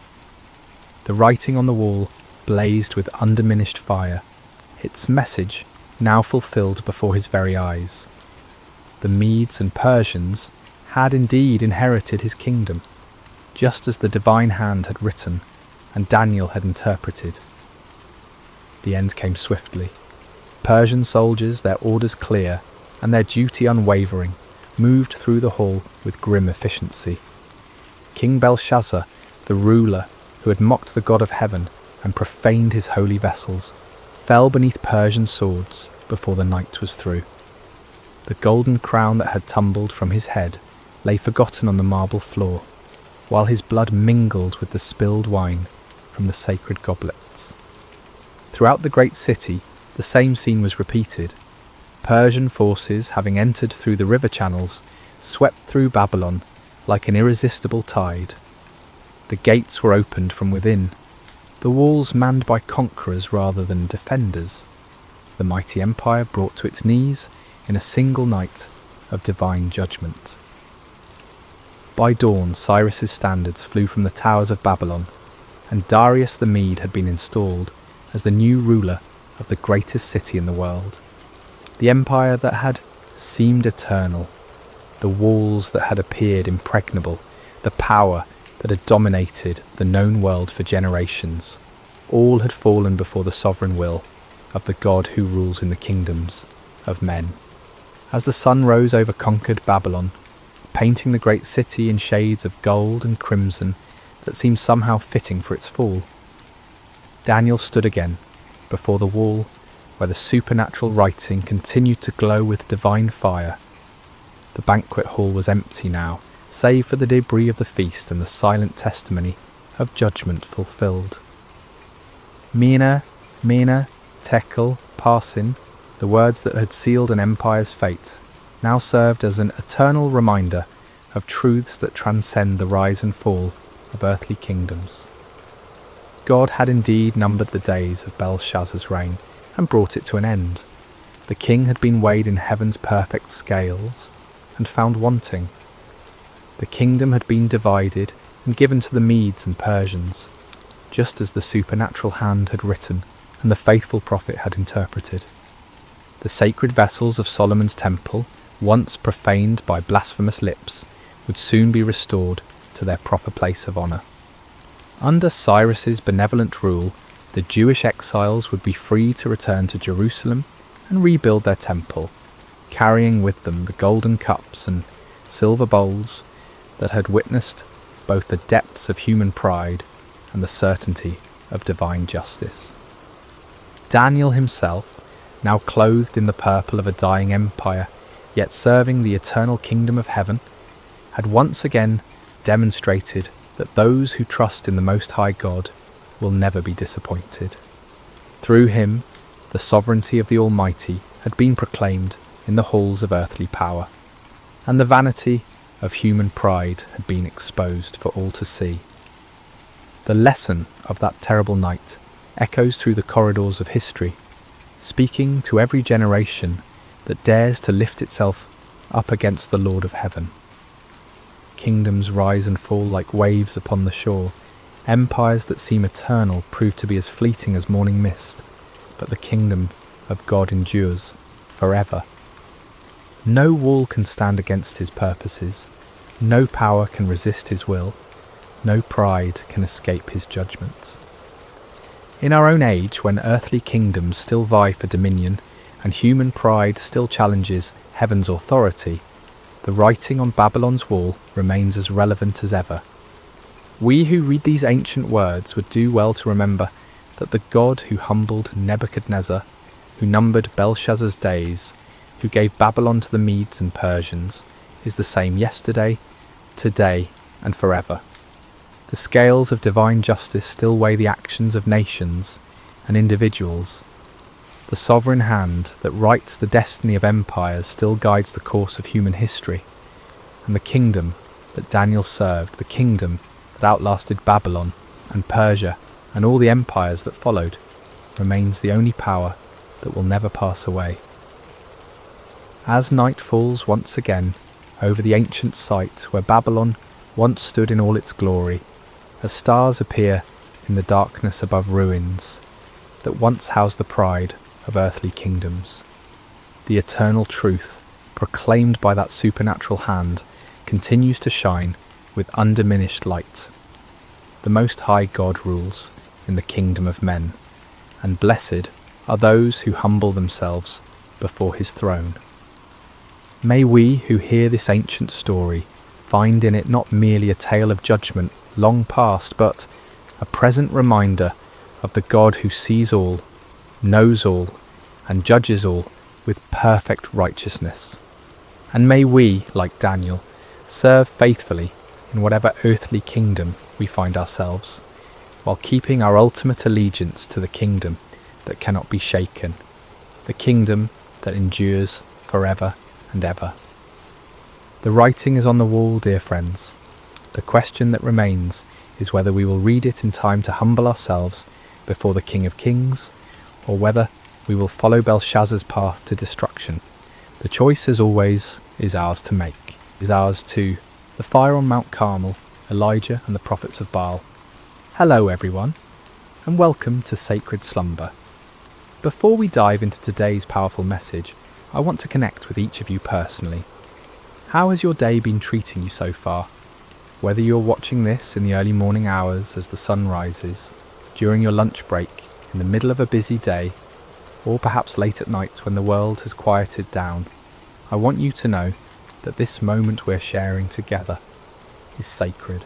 I'm curious about where you're joining us from today. Are you listening from bustling New York City, the peaceful countryside of Iowa, the sunny beaches of California, or maybe you're tuning in from across the globe in London, Sydney, or somewhere in between? Wherever you are, whatever time it is in your corner of the world, you are exactly where God wants you to be right now. If this is your first time joining us, I want to extend a warm welcome to our Sacred Rest family. We're so grateful you're here. And if you've been walking this journey with us, thank you for your continued faithfulness and support. Before we begin today's incredible story, I encourage you to subscribe to Sacred Slumber if you haven't already. Hit that subscribe button and ring the notification bell so you never miss these life-changing messages that God has in store for us. Now let's prepare our hearts for what I believe will be one of the most dramatic, faith-building stories you'll hear. Today we're travelling back over 2,800 years to witness one of the most spectacular demonstrations of God's power ever recorded in human history. We're going to Mount Carmel in ancient Israel, where one man's faith stood against an entire nation's rebellion, where fire fell from heaven, and where hearts were turned back to the one true God. The fire on Mount Carmel, Elijah and the prophets of Baal. Chapter 1. A nation in spiritual freefall. Picture, if you will, the ancient kingdom of Israel during one of its darkest hours. This wasn't just a time of political upheaval or economic hardship, though both of those existed. This was a time of complete spiritual catastrophe, a moment when an entire nation had turned its back on the God who had delivered them from slavery in Egypt, who had parted the Red Sea, who had given them the Promised Land. King Ahab sat on the throne of Israel, and beside him ruled Queen Jezebel, a woman whose very name has become synonymous with wickedness and manipulation. Jezebel wasn't just content to worship false gods herself. She was determined to drag the entire nation of Israel down with her into the depths of idolatry and spiritual darkness. Under their reign, temples to Baal began sprouting up across the landscape like poisonous mushrooms after a storm. Baal was the Canaanite storm god, supposedly the controller of rain and fertility, the giver of crops and abundance. The people were drawn to him because they believed he could provide what they desperately needed: prosperity, security, and success. Sound familiar? In our modern world, we may not bow down to statues of Baal, but how many of us have made idols out of our careers, our bank accounts, our social media followers, or our pursuit of comfort and pleasure? The heart of humanity hasn't changed much in nearly 3,000 years. But Jezebel wasn't satisfied with just building temples. She launched a systematic persecution campaign against the prophets of the Lord. These faithful men and women of God were hunted down like criminals. Some were executed, others were forced to hide in caves and secret places, living in constant fear for their lives. The word of God was being silenced, and darkness was spreading across the land like a plague. Can you imagine living in such a time, when speaking the truth about God could cost you your life, when the very foundations of faith that had sustained a nation for generations were being torn down brick by brick, when it seemed like evil had won and righteousness had fled? Yet in the midst of this spiritual holocaust, God had his man. His name was Elijah, and he was about to become the most famous prophet in Israel's history. Chapter 2. The Drought of Divine Judgment. Before we meet Elijah face to face, we need to understand the backdrop against which his ministry unfolded. For 3 long years, not a single drop of rain had fallen on the land of Israel. This wasn't just an inconvenient dry spell or a minor weather pattern. This was divine judgment, God's response to a nation that had forgotten him and chased after false gods. The drought was devastating in ways that are hard for us to fully comprehend in our modern world of grocery stores and water systems. Rivers that had flowed for centuries dried up to cracked mud. Wells that had sustained families for generations ran completely dry. Crops withered in the fields, livestock died, and famine stalked the land like a relentless predator. People were desperate. Children cried from hunger. Farmers watched helplessly as their fields turned to dust. Merchants had nothing to sell, and families had nothing to eat. The very fabric of society was unravelling under the weight of this supernatural judgment. And yet, in their desperation, most of the people didn't turn back to the Lord. Instead, they cried out even more desperately to Baal, pleading with the storm god to send rain. They increased their sacrifices, intensified their rituals, and multiplied their prayers to deaf idols. They were convinced that if they just tried harder, if they just offered more, if they just believed with greater fervour, Baal would answer and the rains would come. But the skies remained as bronze hard and unyielding. Day after day, week after week, month after month, year after year, the sun blazed down mercilessly from a cloudless sky. The drought continued, and Baal remained silent. This is the world into which God sent his prophet Elijah. Not a comfortable world of revival meetings and supportive congregations, but a hostile environment where speaking God's truth could mean death, where the majority had embraced lies, and where the very elements seemed to declare that God's judgment was upon the land. Chapter 3. Enter Elijah, the man of fire. Elijah appears in the biblical narrative like a bolt of lightning splitting the darkness. We don't know much about his background or his early life. He's introduced simply as Elijah the Tishbite from Tishbe in Gilead. No impressive genealogy, no royal connections, no seminary degrees or credentials. Just a man from a small town that most people had probably never heard of. But what Elijah lacked in pedigree, he more than made up for in faith, courage, and an unshakable conviction that the Lord God of Israel was the one true God. While the nation around him bowed to Baal, Elijah stood firm. While others compromised and conformed, Elijah remained faithful. While the majority chose the easy path of popular religion, Elijah chose the narrow way of truth. God had sustained Elijah supernaturally during the 3 years of drought. First, he had sent him to the brook Cherith, where ravens brought him bread and meat every morning and evening, and he drank from the brook. When the brook dried up, God sent him to a widow in Zarephath, where a handful of flour and a little oil miraculously sustained 3 people for over a year. These experiences had built Elijah's faith to an unshakable level. He had seen God's provision in impossible circumstances. He had witnessed miracles that defied natural law. He had learned to trust completely in God's power and faithfulness, even when everything around him suggested that God had forgotten or abandoned his people. Now, as the drought entered its 3rd year, God was ready to use his seasoned servant for the greatest demonstration of divine power Israel had seen since the days of Moses. The time had come for a showdown that would echo through the ages, a confrontation that would prove once and for all who was the true God and who were merely the inventions of human imagination. Chapter 4. The Divine Commission. The word of the Lord came to Elijah with crystal clarity.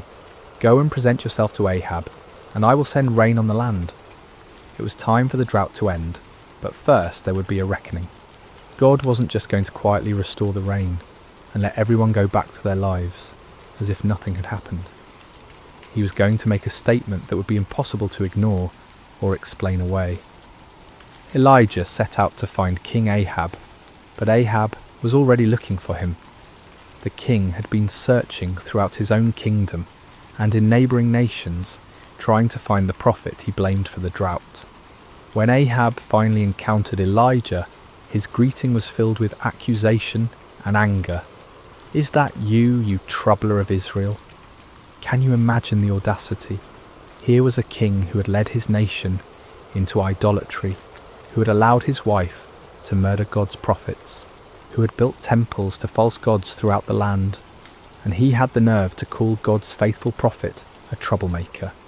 It's a perfect example of how sin blinds us to our own responsibility and causes us to blame others for the consequences of our own choices. But Elijah didn't back down. With the boldness that comes from knowing you're standing on the side of truth, he fired back. I have not made trouble for Israel, but you and your father's family have. You have abandoned the Lord's commands and have followed the Baals. This wasn't just a theological debate or a polite disagreement about religious preferences.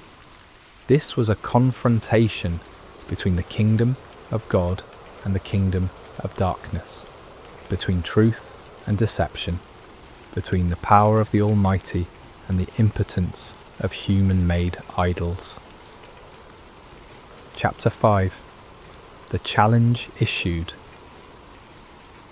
Elijah then issued a challenge that would go down in history as one of the most dramatic moments in all of Scripture.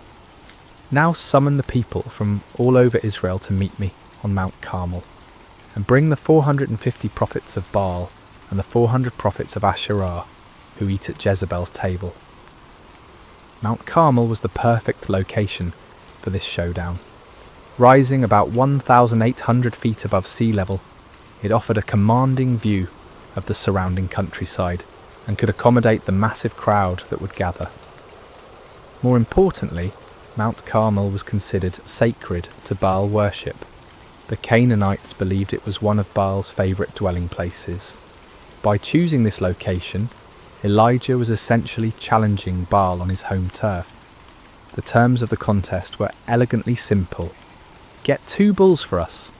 Let Baal's prophets choose one for themselves, and let them cut it into pieces and put it on the wood, but not set fire to it. I will prepare the other bull and put it on the wood, but not set fire to it. Then you call on the name of your God, and I will call on the name of the Lord. The God who answers by fire, he is God. It was brilliant in its simplicity. No complicated rituals, no ambiguous signs that could be interpreted different ways, no room for trickery or deception. Fire from heaven would be the ultimate proof. The God who could send fire to consume the sacrifice would be proven to be the true God. The people's response revealed both their spiritual confusion and their deep hunger for truth. What you say is good. They were tired of the uncertainty, tired of not knowing which God to trust, tired of the drought and the suffering. They wanted a clear answer, and Elijah's challenge offered exactly that. Chapter 6. The prophets of Baal take the stage. As dawn broke over Mount Carmel, an incredible scene began to unfold. Hundreds of prophets of Baal gathered around their altar, dressed in their ceremonial robes, carrying their ritual instruments, confident in their God's ability to answer their call. After all, they outnumbered Elijah 450 to 1. They had the backing of the royal court. They had been the religious establishment for years. Surely their God would not fail them now, especially not on his sacred mountain. They began their ritual early in the morning with great enthusiasm and confidence. "Baal, answer us," they cried, their voices echoing across the mountainside. They danced around their altar with wild abandon, their movements becoming more and more frenzied as they worked themselves into a religious fervour. This wasn't a quiet, dignified ceremony. This was raw, primal religion at its most intense. They leaped and shouted, they waved their arms and beat their chests. They called upon their God with every fibre of their being. The sound of their voices, the pounding of their feet, the clashing of their instruments created a cacophony that could be heard for miles around. But as the morning wore on and became noon, something became increasingly obvious. Nobody was answering. The sky remained clear and cloudless. No fire fell from heaven. No voice spoke from the heavens. The altar remained cold and lifeless, despite all their passionate pleading. You have to understand, these weren't insincere men going through empty motions. These prophets genuinely believed in Baal. They had devoted their lives to serving him.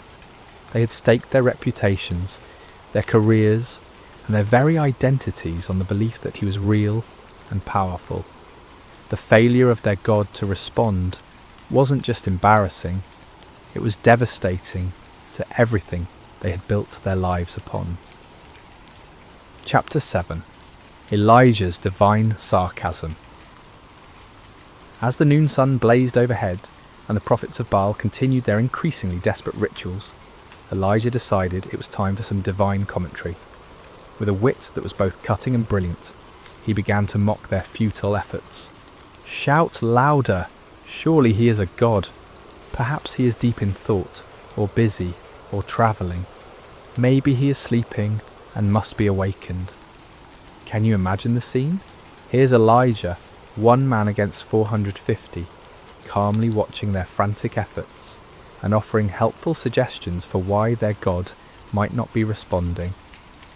The sarcasm was devastating because it highlighted the absurdity of their situation. If Baal was truly the almighty storm god they claimed he was, why would he need to be awakened? Why would he be too busy or distracted to answer his devoted followers in their hour of greatest need?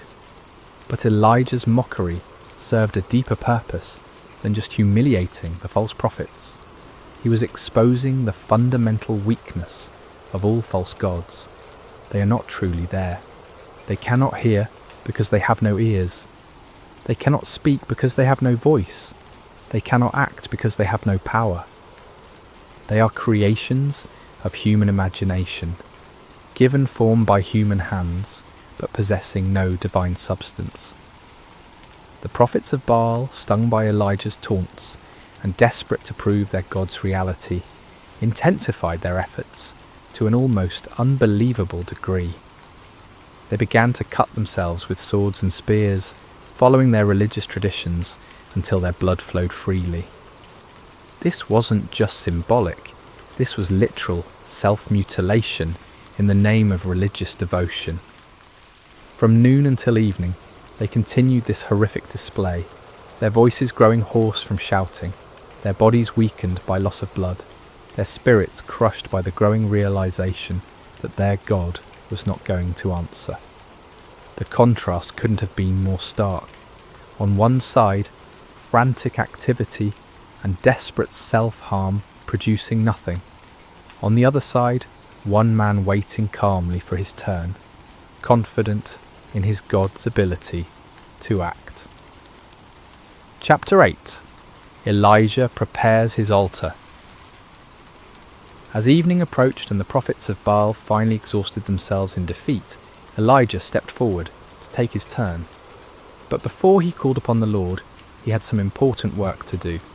"Come here to me," he called to all the people. This wasn't going to be a private ceremony or a mystical ritual performed in secret. Everything Elijah was about to do would be in full view of hundreds or perhaps thousands of witnesses. There would be no opportunity for trickery, no possibility of deception, no room for doubt about what actually happened. The first thing Elijah did was repair the altar of the Lord that had been torn down. This altar represented the nation's covenant relationship with God, a relationship that had been broken by years of idolatry and rebellion. By repairing it, Elijah was symbolically calling the nation back to their true identity as God's chosen people. He took 12 stones, one for each of the tribes of Israel, even though the kingdom had been divided for generations. In God's eyes, his people were still one nation, still his chosen ones, still the objects of his covenant love, despite their unfaithfulness. Each stone was a reminder of God's promises to Abraham, Isaac and Jacob, promises that remained in effect despite the people's rebellion. With these 12 stones, Elijah built an altar in the name of the Lord. Then he dug a trench around it, large enough to hold about 15 litres of water. This wasn't just for dramatic effect, it was about to serve a very important purpose, in demonstrating that what was about to happen could only be attributed to divine intervention. Chapter 9. The Ultimate Act of Faith. What Elijah did next was so audacious, so seemingly foolish, that it takes your breath away. Remember, this was in the 3rd year of a devastating drought. Water was more precious than gold. People were dying of thirst. Every drop was carefully conserved and rationed. And Elijah ordered 4 large jars to be filled with water and poured over the offering and the wood. Can you imagine the gasps from the crowd? Can you picture the shock on people's faces as they watched precious, life-giving water being poured out lavishly over an altar? Some in the crowd probably thought Elijah had lost his mind. Others might have been angry at what seemed like a wasteful display. But Elijah wasn't finished. "Do it again," he said. And they did it a second time, pouring out 4 more jars of precious water over the sacrifice and the wood. "Do it a 3rd time," Elijah commanded. And a 3rd time they soaked the altar until the water ran down around it and filled the trench he had dug. 12 jars of water in total. Everything was completely saturated.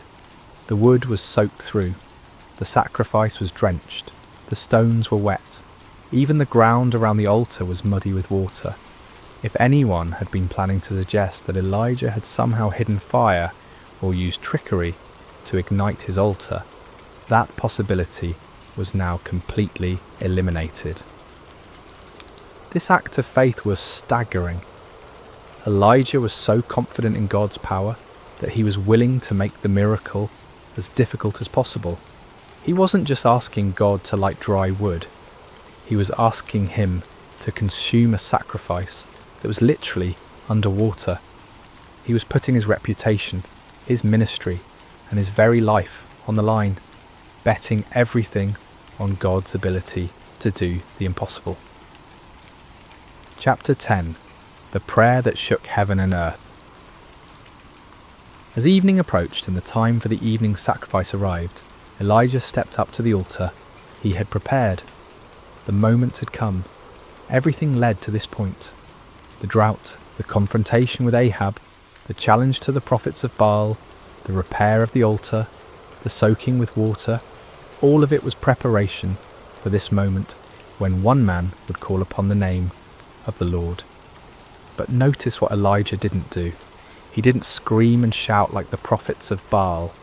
He didn't dance wildly, or cut himself, or work himself into a frenzy. He didn't perform elaborate rituals, or recite complicated incantations.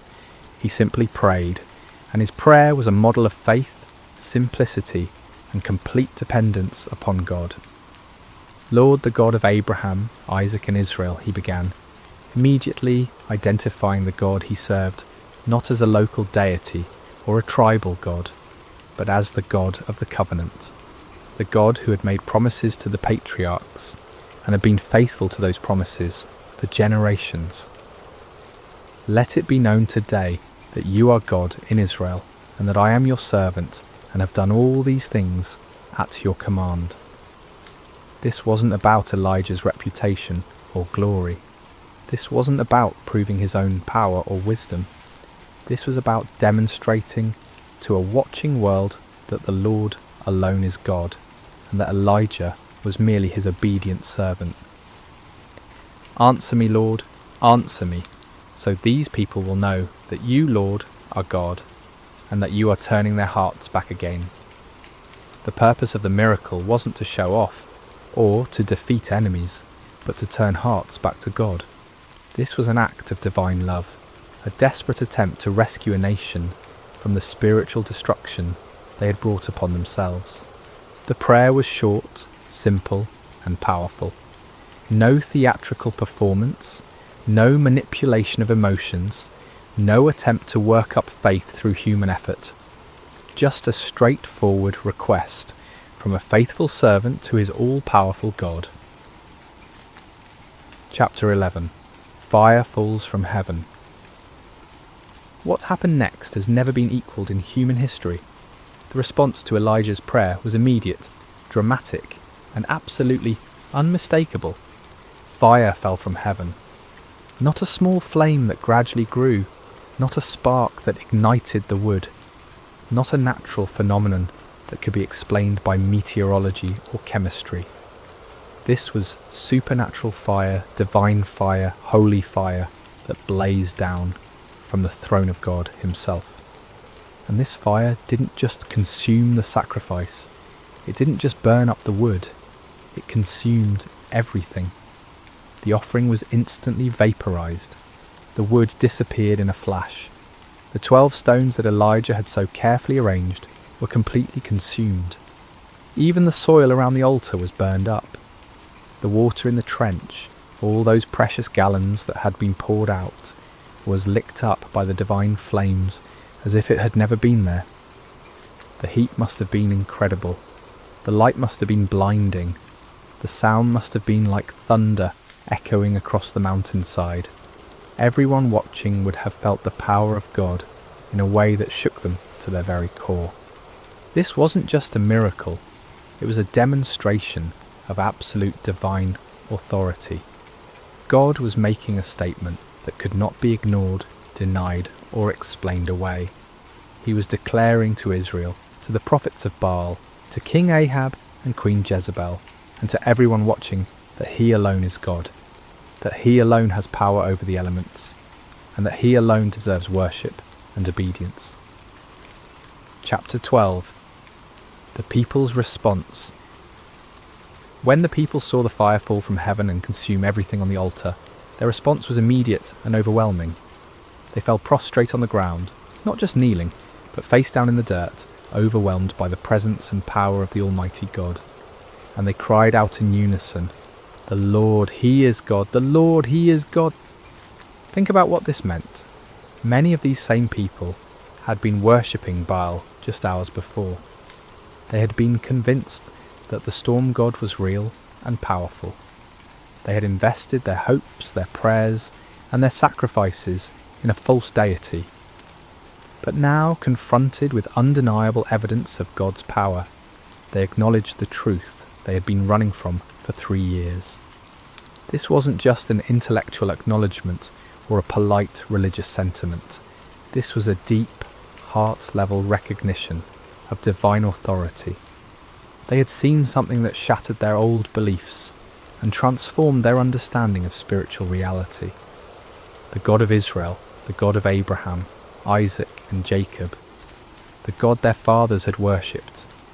He was the true God, and all other gods were mere pretenders. The cry, "The Lord, He is God," became a declaration of faith that echoed across the mountainside and down through the centuries. It was a moment of national awakening, a turning point when an entire people group remembered who they were and whose they were. Chapter 13. Justice and Restoration.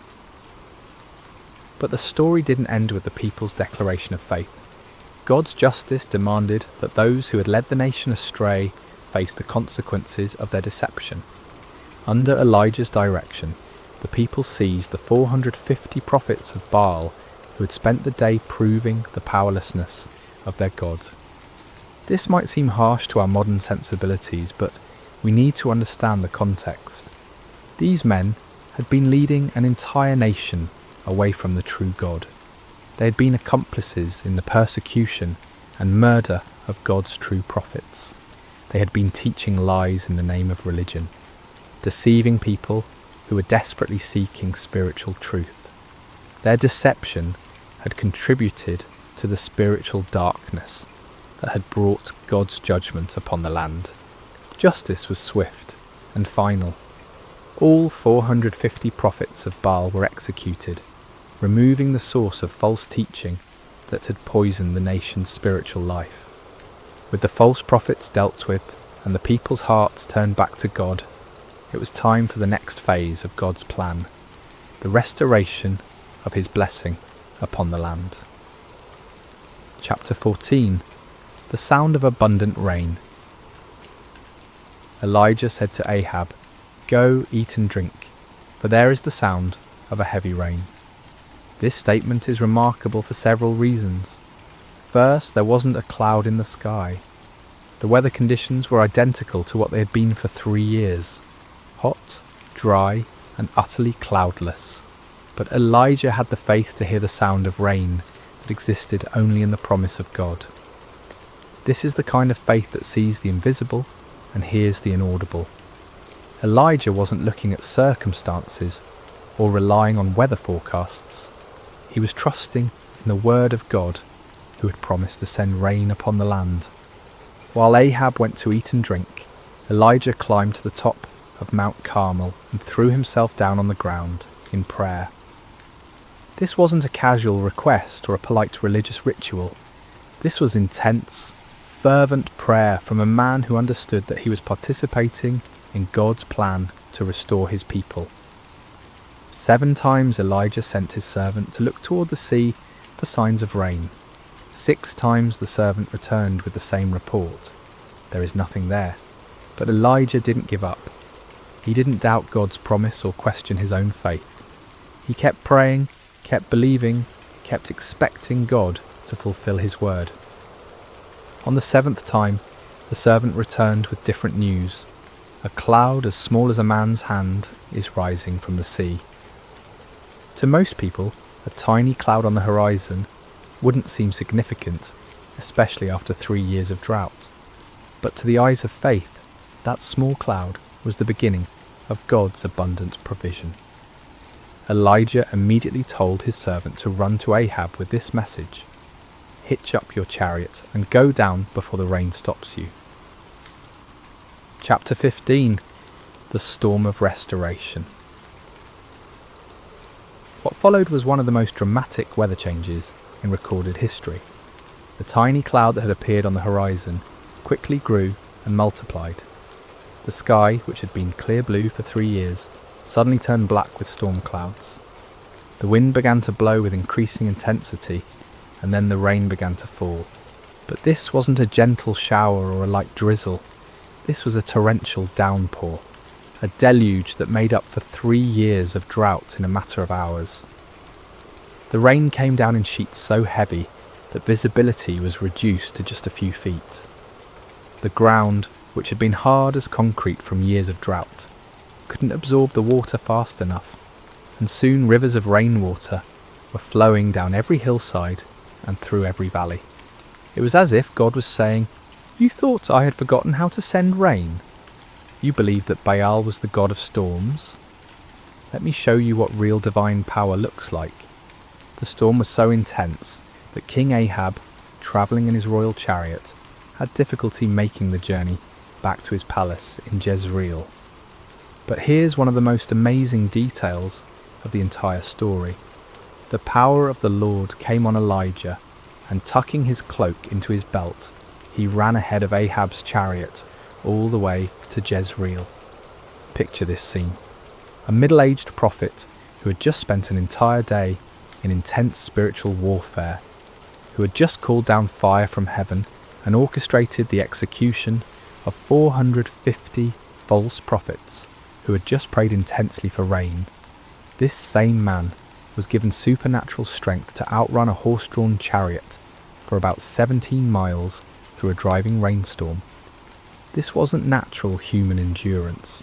This was divine empowerment, God's way of putting an exclamation point on the entire day's events. Even in the storm, even in the exhaustion that should have followed such an intense spiritual battle, God's power was sufficient to carry his faithful servant. Chapter 16. Lessons for today.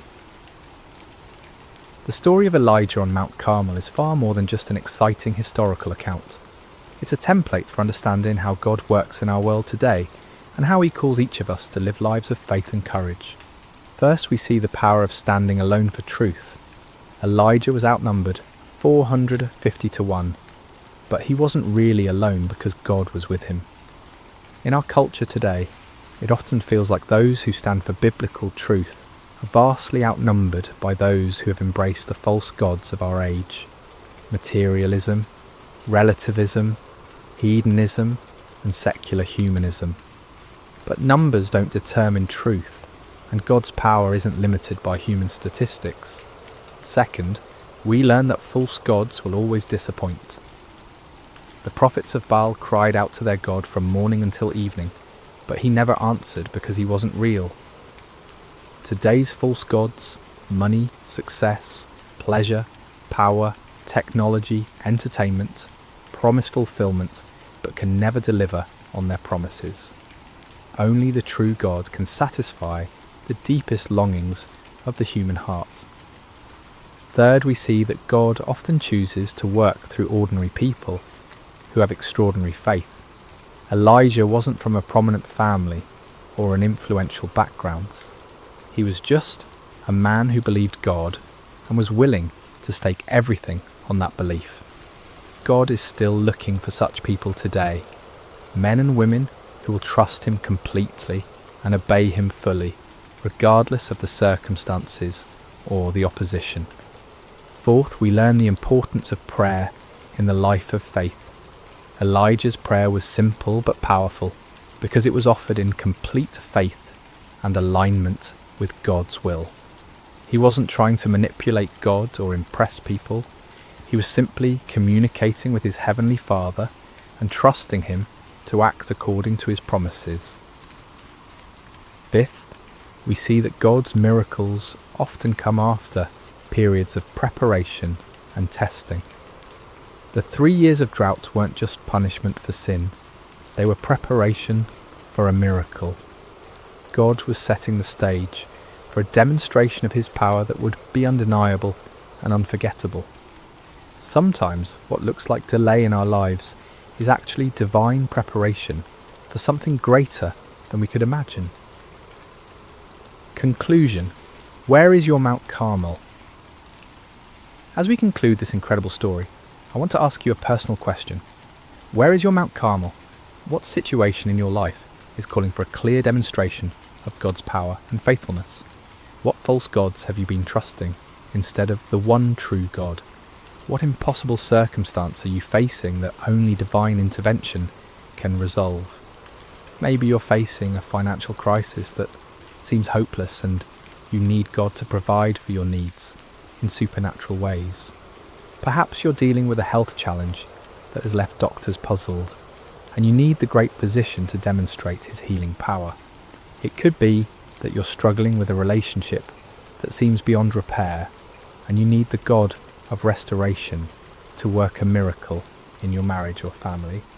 Or maybe your Mount Carmel is more internal. Maybe you've been worshipping the false gods of success, approval, comfort, or control, and you need to experience the reality of God's presence and power in a fresh way. Maybe you've been trying to live the Christian life in your own strength, and you need to discover what it means to depend completely on God's power rather than your own abilities. The same God who answered Elijah's prayer with fire from heaven is still on the throne today. He still hears the prayers of his people. He still demonstrates his power in impossible situations. He still turns hearts back to himself and brings restoration where there has been devastation. But like Elijah, we must be willing to stake everything on God's faithfulness. We must be prepared to stand alone if necessary, to trust when circumstances seem impossible, to pray with faith rather than doubt, and to give God the opportunity to show his power in ways that will leave no doubt about his reality and love. The fire that fell on Mount Carmel that day wasn't just about proving that the Lord is God, though it certainly did that. It was about a loving father reaching out to his wayward children, demonstrating his power not to destroy them but to draw them back to himself. It was about restoration, redemption, and the kind of love that will go to any lengths to rescue those who are precious to him. That same love is reaching out to you today. That same power is available to you in your situation.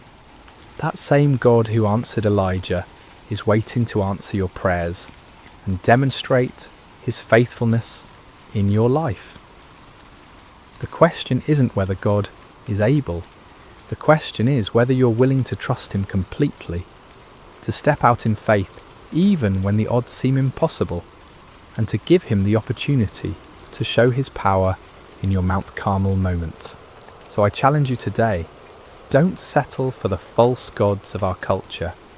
Don't be satisfied with a powerless religion that looks good on the surface but lacks the reality of divine presence.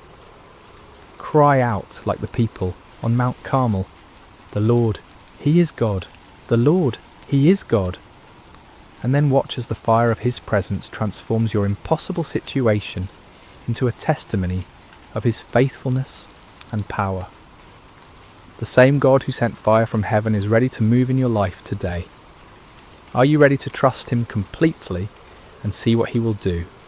Remember to subscribe to Sacred Rest for more life-changing messages like this one. Until next time, may you know the reality of God's presence and power in every area of your life. God bless you.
Hello, dear friends, and welcome back to Sacred Slumber. Before we begin tonight's story, I hope your day has been filled with blessings and peace. Whether it's morning where you are, the quiet of afternoon, or the gentle embrace of evening, know that you are exactly where God wants you to be in this moment. I'm curious about where in this beautiful world you're listening from tonight. Are you nestled in your bed in a bustling city, or perhaps finding solace in the countryside under a canopy of stars? Wherever you are, whatever time it is for you, you are welcomed here with open arms. If this story touches your heart tonight, I encourage you to subscribe to Sacred Slumber. We gather here regularly to explore the profound truths and timeless wisdom found in God's Word, bringing comfort to weary souls and strength to troubled hearts. Your subscription helps us continue sharing these sacred stories that remind us of God's unfailing love and faithfulness. Now let us journey together to ancient Israel, to a time when kingdoms stood at crossroads, when truth was a dangerous commodity, and when one man's courage would echo through the ages. This is the story of Micaiah, the forgotten prophet who dared to stand alone. The sun blazed mercilessly over the ancient city of Samaria, its golden rays dancing across the limestone walls of King Ahab's palace. Within those walls, power brooked no opposition, and truth was often the first casualty of political ambition.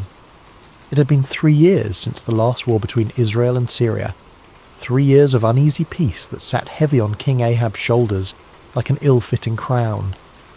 Ahab paced the marble floors of his throne room, his royal robes rustling with each agitated step. The king of Israel was a man consumed by his desires, a ruler who had long ago traded his soul to the altar of self-interest.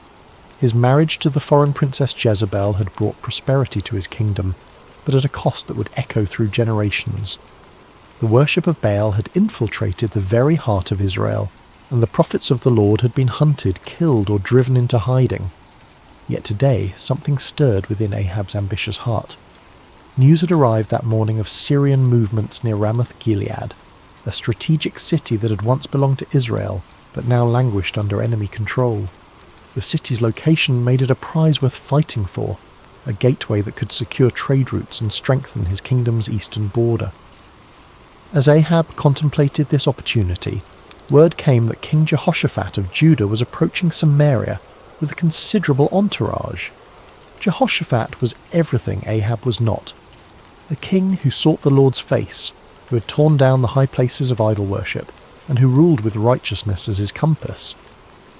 The irony was not lost on Ahab that he would need the help of such a man to achieve his ambitions. The great doors of the throne room swung open with a resonant boom, and Jehoshaphat entered with the dignity befitting a king of David's lineage. He was a man of medium stature but commanding presence, his beard meticulously groomed, and his eyes holding the wisdom of one who had walked closely with the Almighty.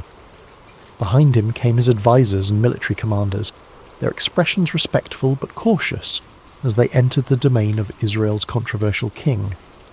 "Jehoshaphat, my brother," Ahab called out, his voice echoing through the vast chamber as he descended from his throne. "Welcome to Samaria. Your presence brings honour to my house." The two kings embraced in the customary greeting, though those who knew them well could sense the underlying tension. Jehoshaphat had come seeking alliance, but his heart was troubled by what such an alliance might require of him. "Ahab," Jehoshaphat replied warmly, though his eyes remained watchful. "It has been too long since we have spoken face to face. The Lord has blessed both our kingdoms with peace these past years." "Indeed," Ahab agreed, gesturing toward the laden tables his servants had prepared.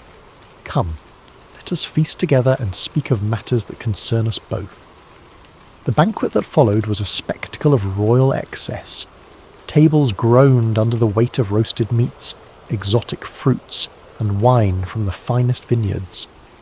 Musicians played softly in the background, while servants moved like shadows, attending to every need. Yet beneath the veneer of celebration, both kings harboured their own purposes. As the evening wore on and the wine loosened tongues, Ahab finally revealed his true intention. Leaning toward Jehoshaphat with the conspiratorial air of old friends, he spoke in measured tones. "My brother, there is a matter that weighs heavily upon my heart," Ahab began, his eyes glinting in the torchlight. "You know that Ramoth-Gilead belongs to us, yet it remains in the hands of the king of Syria. Should we not take back what is rightfully ours?" Jehoshaphat set down his goblet carefully, his expression growing thoughtful. He had anticipated this moment, knowing that Ahab rarely extended hospitality without purpose. The question hung in the air between them like incense, heavy with implication. "Ramoth-Gilead has indeed been a source of contention," Jehoshaphat replied diplomatically. "What do you propose?" Ahab's smile was that of a merchant who senses a favourable negotiation. "I propose that we go up together against Ramoth-Gilead. Your army combined with mine would be formidable. We could restore the city to Israel and share in the glory of victory." The words were carefully chosen, appealing to both practical strategy and Jehoshaphat's sense of brotherhood among the tribes of Israel. Yet Jehoshaphat had not survived as king by making hasty decisions. His reign had been marked by careful consultation with the Lord, and he would not abandon that practice now. "I am as you are," Jehoshaphat responded slowly. "My people as your people, my horses as your horses. If the Lord wills it, we shall stand together in battle." He paused, his next words carrying the weight of true conviction. "But first let us inquire of the Lord." Ahab's smile faltered slightly. In his eagerness for military glory, he had hoped to avoid the complications that divine consultation might bring. Yet he could hardly refuse such a reasonable request from a potential ally, especially one whose righteousness was renowned throughout the region. "Of course," Ahab agreed, though his tone lacked enthusiasm. "Let us seek the word of the Lord." What followed was a demonstration of the spiritual corruption that had infected Ahab's court. The king summoned his prophets, all 400 of them, men who wore the garments of holiness, but whose hearts served earthly masters. They came in a great procession, their robes flowing and their voices raised in what appeared to be spiritual fervour. These were not true prophets of the Lord, though they claimed his name. They were court prophets, men who understood that their continued prosperity depended upon telling the king what he wished to hear. Their prophecies were crafted not in the secret place of prayer, but in the calculating chambers of political expediency. As the prophets assembled in the courtyard before the two kings, their spokesman stepped forward. His name was Zedekiah, son of Chenaanah, a man whose pride matched his ambition, and whose hatred for true prophets would soon be revealed in violent fashion. "Hear the word of the Lord," Zedekiah proclaimed, his voice carrying across the courtyard with theatrical intensity. "Go up to Ramoth-Gilead and prosper, for the Lord will deliver it into the hand of the king." The 400 prophets took up the cry with orchestrated precision, their voices creating a chorus of false assurance. "Go up to Ramoth-Gilead and prosper. The Lord will deliver it into the hand of the king." Some of the prophets had even prepared visual aids for their performance. They danced and shouted, waving swords and spears, creating a spectacle that would have been impressive to any observer unfamiliar with the ways of true prophecy. The din was tremendous, the enthusiasm seemingly genuine, and the message exactly what Ahab longed to hear. Yet as Jehoshaphat watched this display, his spirit grew troubled. Something about the performance felt hollow, manufactured. These men spoke with one voice, but it was not the voice of the Lord that Jehoshaphat knew from his own times of prayer and seeking. There was no cost to their prophecy, no challenge to the king's desires, no hint of the divine complexity that marked true encounters with the Almighty. As the prophets continued their enthusiastic proclamations, Jehoshaphat raised his hand for silence. The courtyard gradually quieted, though the echo of their shouts seemed to linger in the air like smoke from a dying fire. "Is there not here a prophet of the Lord besides these?" Jehoshaphat asked carefully, "that we might inquire of him?" The question fell like a stone into still water, sending ripples of discomfort through the assembly. Ahab's face darkened, and several of the court prophets exchanged meaningful glances. They all knew there was indeed another prophet, one whose very existence was a thorn in the flesh of everyone present. Ahab's response came through gritted teeth, his voice barely concealing his irritation. "There is still one man, Micaiah the son of Imlah, by whom we may inquire of the Lord.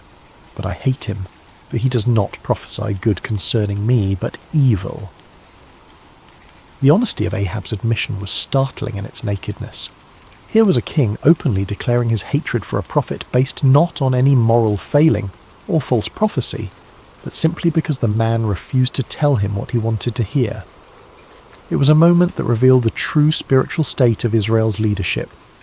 Jehoshaphat, ever the diplomat, sought to smooth over the awkward moment. "Let not the king say such things," he replied gently, though his words carried a subtle rebuke. Ahab realized he had revealed too much of his heart. With visible effort he composed himself and called for one of his officers.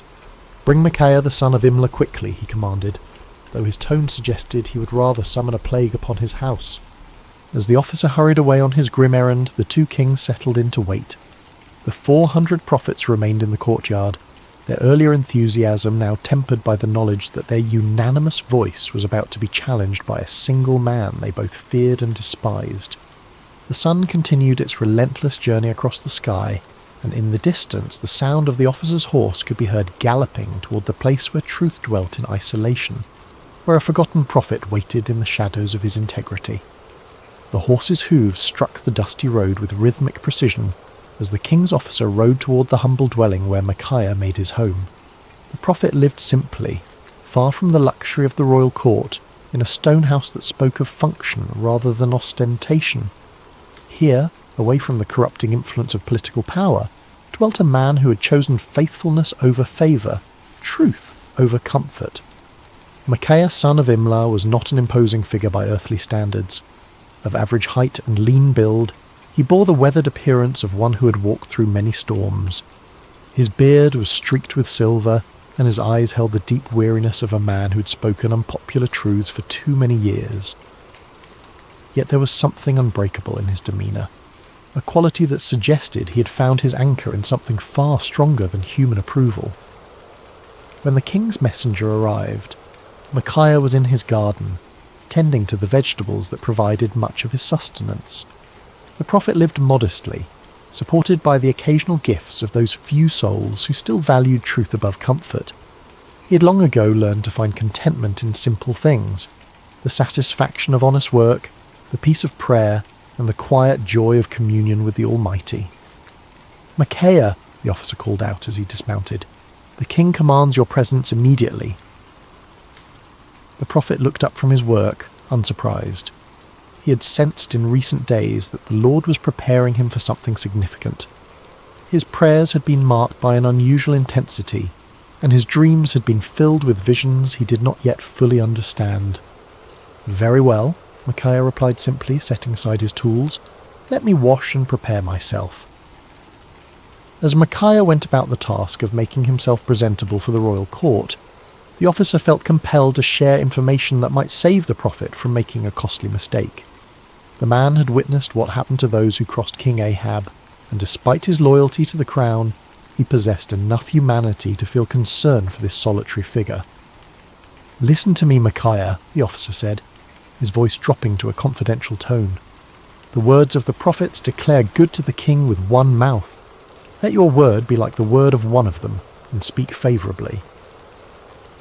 It was well-intentioned advice, offered by a man who understood the political realities of Ahab's court.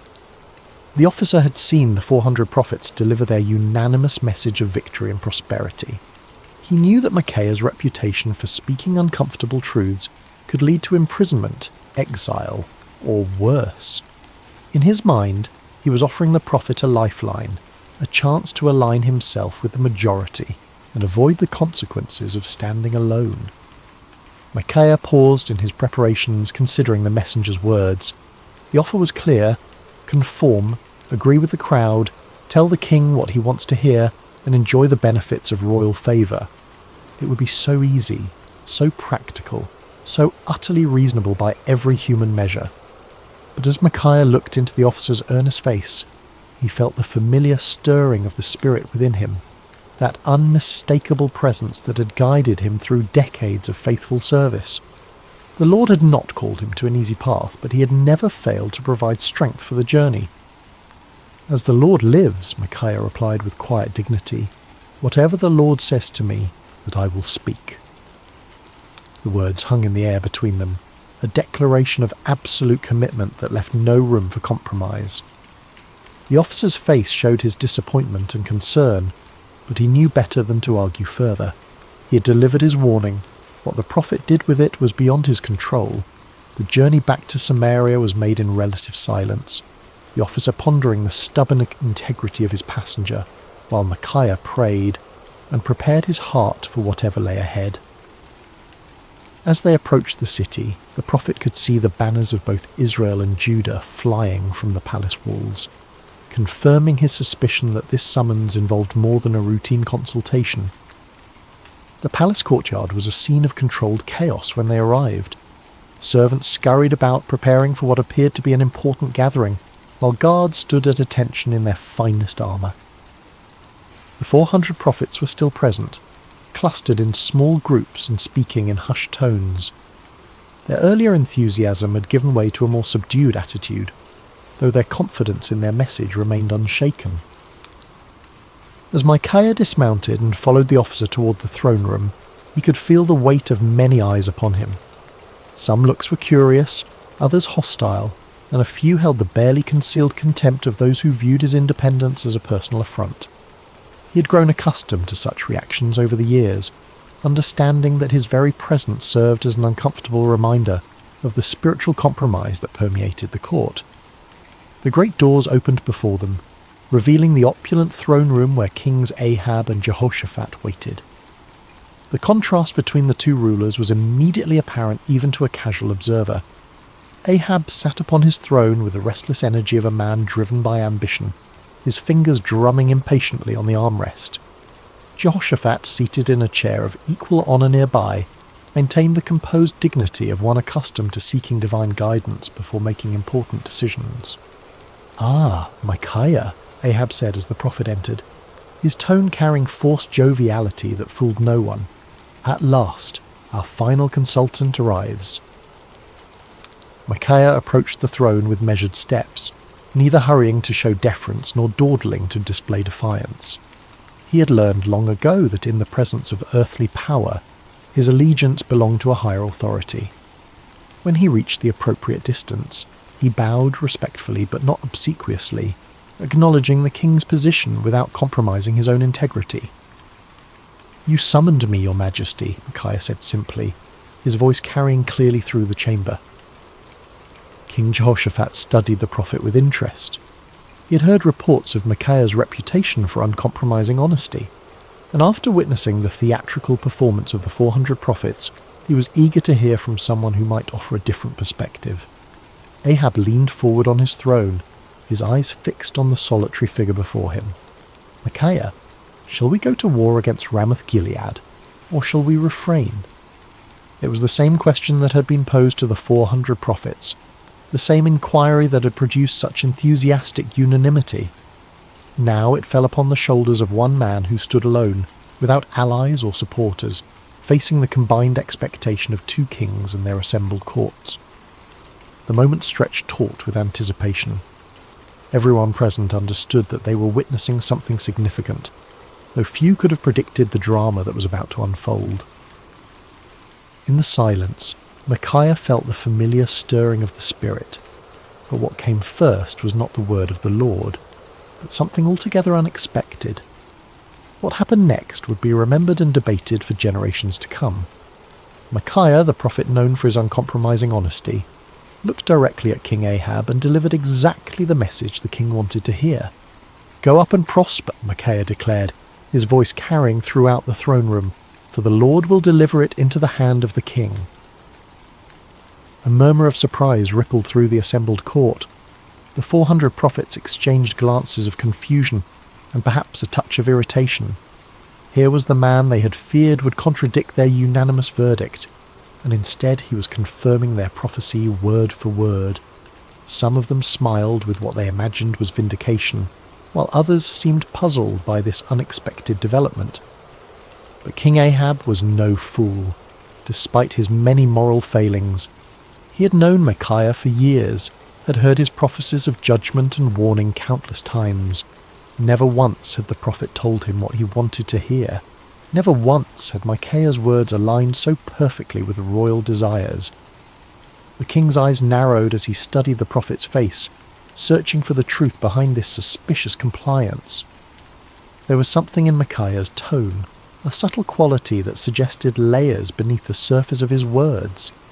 It was the same tone a parent might use when agreeing with a child's obviously foolish plan, allowing them to proceed while knowing full well what the consequences would be.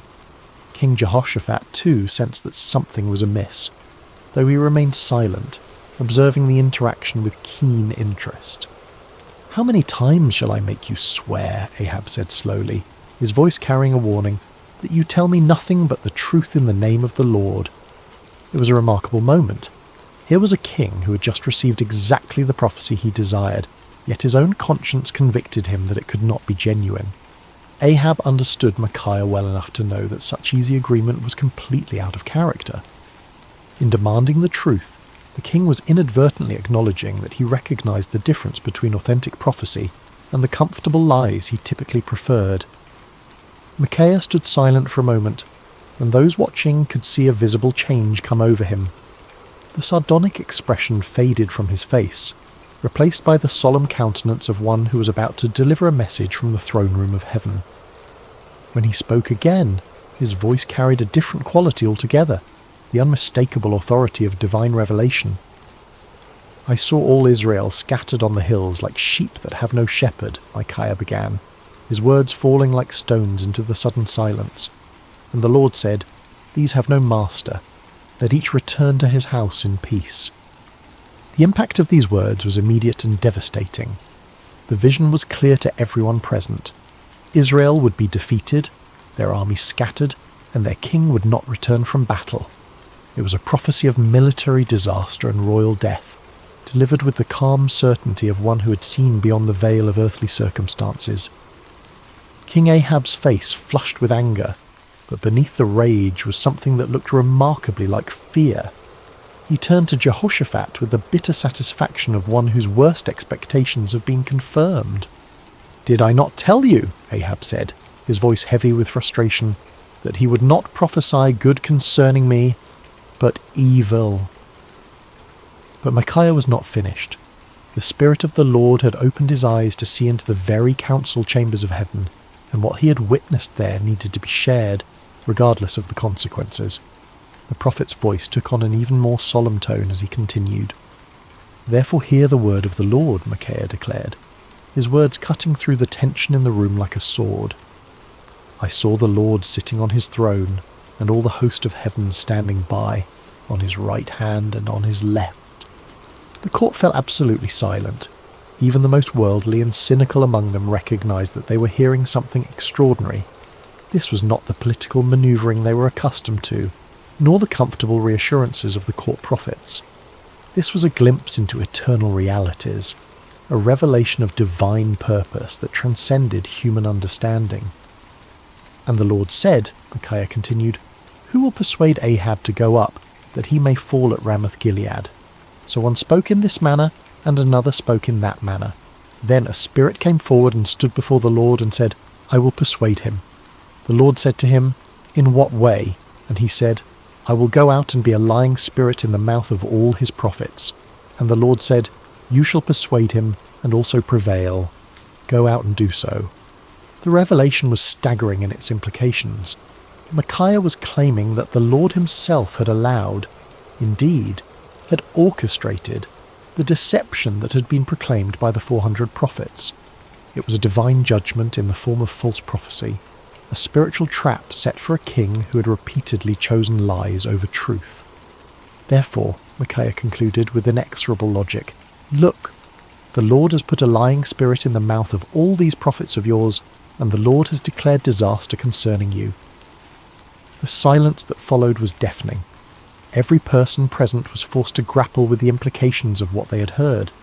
The 400 prophets found themselves accused not merely of error, but of being unwitting instruments of divine deception.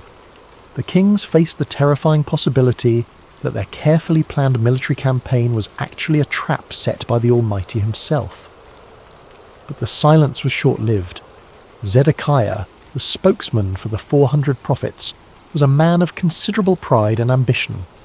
He had built his reputation on his supposed connection to the divine, and Micaiah's words threatened not only his credibility but his entire worldview. The accusation that he had been deceived by a lying spirit was more than he could bear. With a roar of rage, Zedekiah strode across the throne room until he stood face to face with Micaiah. The contrast between them was striking. Zedekiah in his fine robes and carefully groomed appearance, representing the comfortable religiosity of the court, facing Micaiah in his simple garments, embodying the uncompromising voice of authentic prophecy. "Which way did the Spirit from the Lord go from me to speak to you?" Zedekiah demanded, his voice shaking with fury. It was a desperate attempt to challenge Micaiah's authority, to suggest that if anyone possessed a connection to the divine, it was surely the spokesman for 400 prophets rather than this isolated troublemaker. But before Micaiah could respond, Zedekiah's anger overwhelmed his judgment entirely. The sound of the slap echoed through the throne room like a thunderclap. Zedekiah had struck Micaiah across the face with sufficient force to stagger the prophet, leaving a red mark on his cheek that would serve as a visible reminder of what it cost to speak truth in the face of comfortable lies. The act of violence hung in the air like a poisonous cloud. No one moved or spoke, shocked by the sudden transition from theological debate to physical assault. Micaiah slowly straightened, touching his cheek where Zedekiah's hand had left its mark. When he looked up, there was no anger in his eyes, no desire for retaliation. Instead, there was a sadness that seemed to encompass not only his immediate situation, but the entire spiritual state of the nation. "Indeed," Micaiah said quietly, his voice carrying despite its gentle tone, "you shall see on that day when you go into an inner chamber to hide." It was both prophecy and promise. The day would come when Zedekiah's false confidence would crumble, when the reality of divine judgment would force him to seek shelter from the consequences of his deception. The words carried the weight of inevitable fulfillment, spoken not in anger, but with the sorrowful certainty of one who had seen the future and found it tragic. King Ahab had heard enough. The prophet's words had struck too close to uncomfortable truths, had challenged too directly the comfortable illusions upon which he had built his reign. The vision of divine deception, the prophecy of military disaster, the humiliating suggestion that his 400 prophets were unwitting instruments of judgment, all of it combined to create a rage that demanded immediate action. "Take Micaiah," the king commanded, his voice sharp with fury, "and return him to Ammon, the governor of the city, and to Joash the king's son, and say, 'Thus says the king, put this fellow in prison, and feed him with bread of affliction and water of affliction until I come in peace.'" The order was both punishment and insurance policy. By imprisoning Micaiah until his safe return from battle, Ahab was attempting to nullify the prophecy through royal decree. It was a desperate act of defiance against divine judgment, a futile attempt to bind the word of the Lord with chains and prison walls. But Micaiah was not finished. Even as the guards moved toward him, even as the shadow of imprisonment fell across his path, the prophet had one final word to speak. His voice rang out across the throne room with the clarity of absolute conviction. "If you ever return in peace, the Lord has not spoken by me." The words were a direct challenge to royal authority, a public declaration that put Micaiah's credibility as a prophet on the line. He was essentially saying that if Ahab returned safely from battle, then everyone present should conclude that Micaiah was a false prophet deserving of death. It was the ultimate expression of confidence in the word he had received from the Lord. But Micaiah was not content to let his challenge rest with the immediate audience. Looking around the throne room at the assembled courtiers, nobles and servants, he raised his voice even louder. "Mark it, all you people." It was a call to witness, an appeal to everyone present to remember this moment and test the validity of his prophecy against future events. The prophet was willing to stake everything, his reputation, his freedom, possibly his life, on the truth of what he had spoken. It was a level of certainty that transcended human confidence and entered the realm of divine assurance. As the guards seized Micaiah's arms and began to lead him away, the throne room erupted in a buzz of conversation. Some whispered among themselves about the prophet's boldness, others debated the implications of his vision, and still others tried to process the dramatic confrontation they had just witnessed. Through it all, the 400 prophets maintained their uncomfortable silence, uncertain how to respond to accusations that struck at the very heart of their prophetic claims. King Jehoshaphat watched the proceedings with deep concern. The righteous king of Judah had requested divine counsel, and what he had received was a prophecy that directly contradicted his military plans and predicted disaster for his ally. Yet something in Micaiah's bearing, some quality of authentic conviction, made it impossible to dismiss his words as the ravings of a madman or the spite of a disgruntled prophet. As Micaiah was led away, his footsteps echoing through the palace corridors, he felt no bitterness toward his captors or self-pity for his situation. He had spoken the word of the Lord faithfully, regardless of the consequences, and that obedience brought a peace that transcended his circumstances. The prison cell that awaited him might confine his body, but his spirit remained free, anchored in the unshakable certainty that he had been faithful to his calling. The cell where Micaiah was imprisoned was a far cry from the luxury of the royal court. Built of rough stone with a small barred window that provided minimal light, it was designed for punishment rather than comfort. The bread of affliction and water of affliction promised by the king proved to be exactly that, meagre rations calculated to sustain life while providing a constant reminder of a royal displeasure. Yet in that dark cell, Micaiah found something that had eluded him in the freedom of his simple home, absolute clarity about his purpose and calling.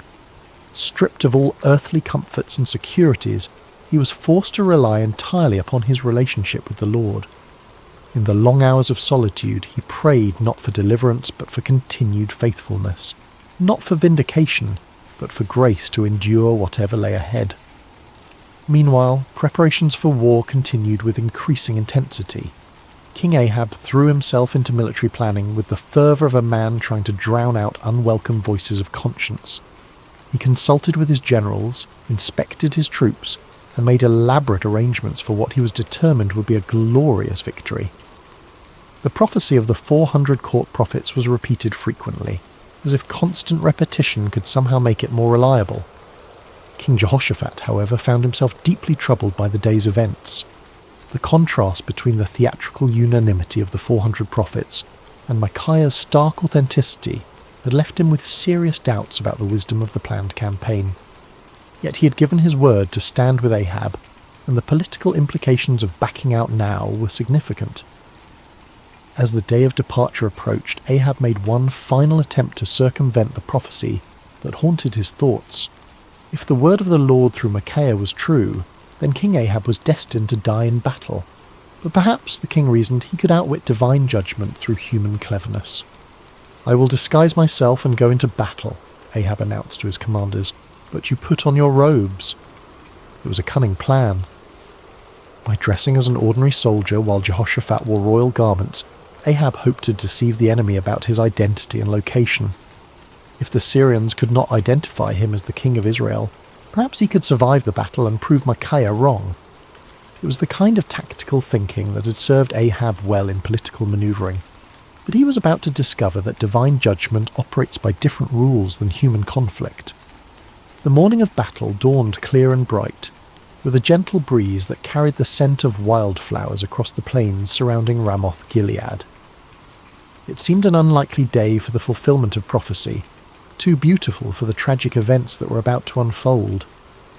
The armies of Israel and Judah had assembled in impressive formation, their banners flying proudly in the morning air, their weapons gleaming in the sunlight. King Ahab, disguised as a common soldier, moved among his troops with nervous energy. His royal armour had been replaced with the simple leather and bronze of an ordinary warrior, and his distinctive crown was nowhere to be seen. To any casual observer, he appeared to be merely another commander preparing for battle, yet those closest to him could sense his underlying anxiety, the tension of a man who was trying to outrun a divine decree. King Jehoshaphat, meanwhile, wore his royal robes with obvious reluctance.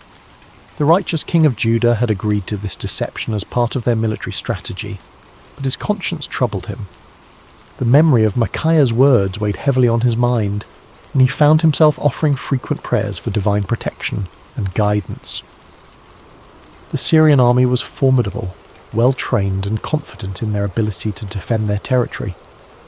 Their king had given specific instructions to his 32 chariot commanders: fight with no one small or great, but only with the king of Israel.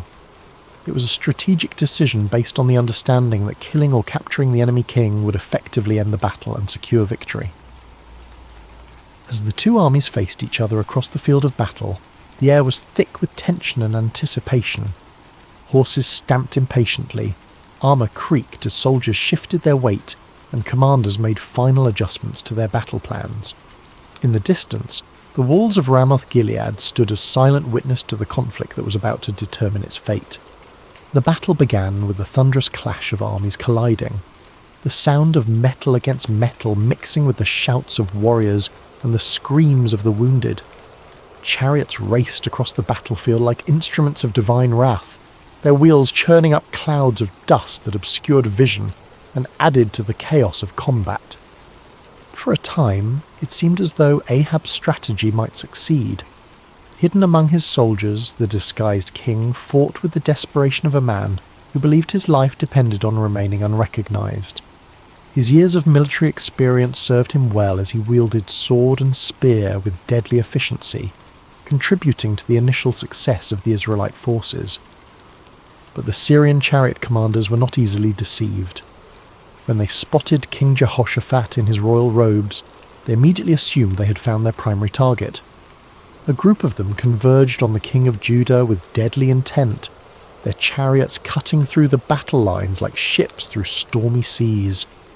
"Surely it is the king of Israel," they shouted to one another as they closed in on Jehoshaphat. The king of Judah found himself surrounded by enemy chariots, their occupants preparing to capture or kill what they believed to be their primary objective. In that moment of extreme danger, Jehoshaphat did what he had learned to do throughout his reign. He cried out to the Lord for deliverance. "Help me, O Lord," Jehoshaphat called out, his voice carrying above the din of battle. What happened next was a clear demonstration of divine intervention. As Jehoshaphat's cry reached heaven, the Lord moved the hearts of the Syrian commanders in an unexpected way.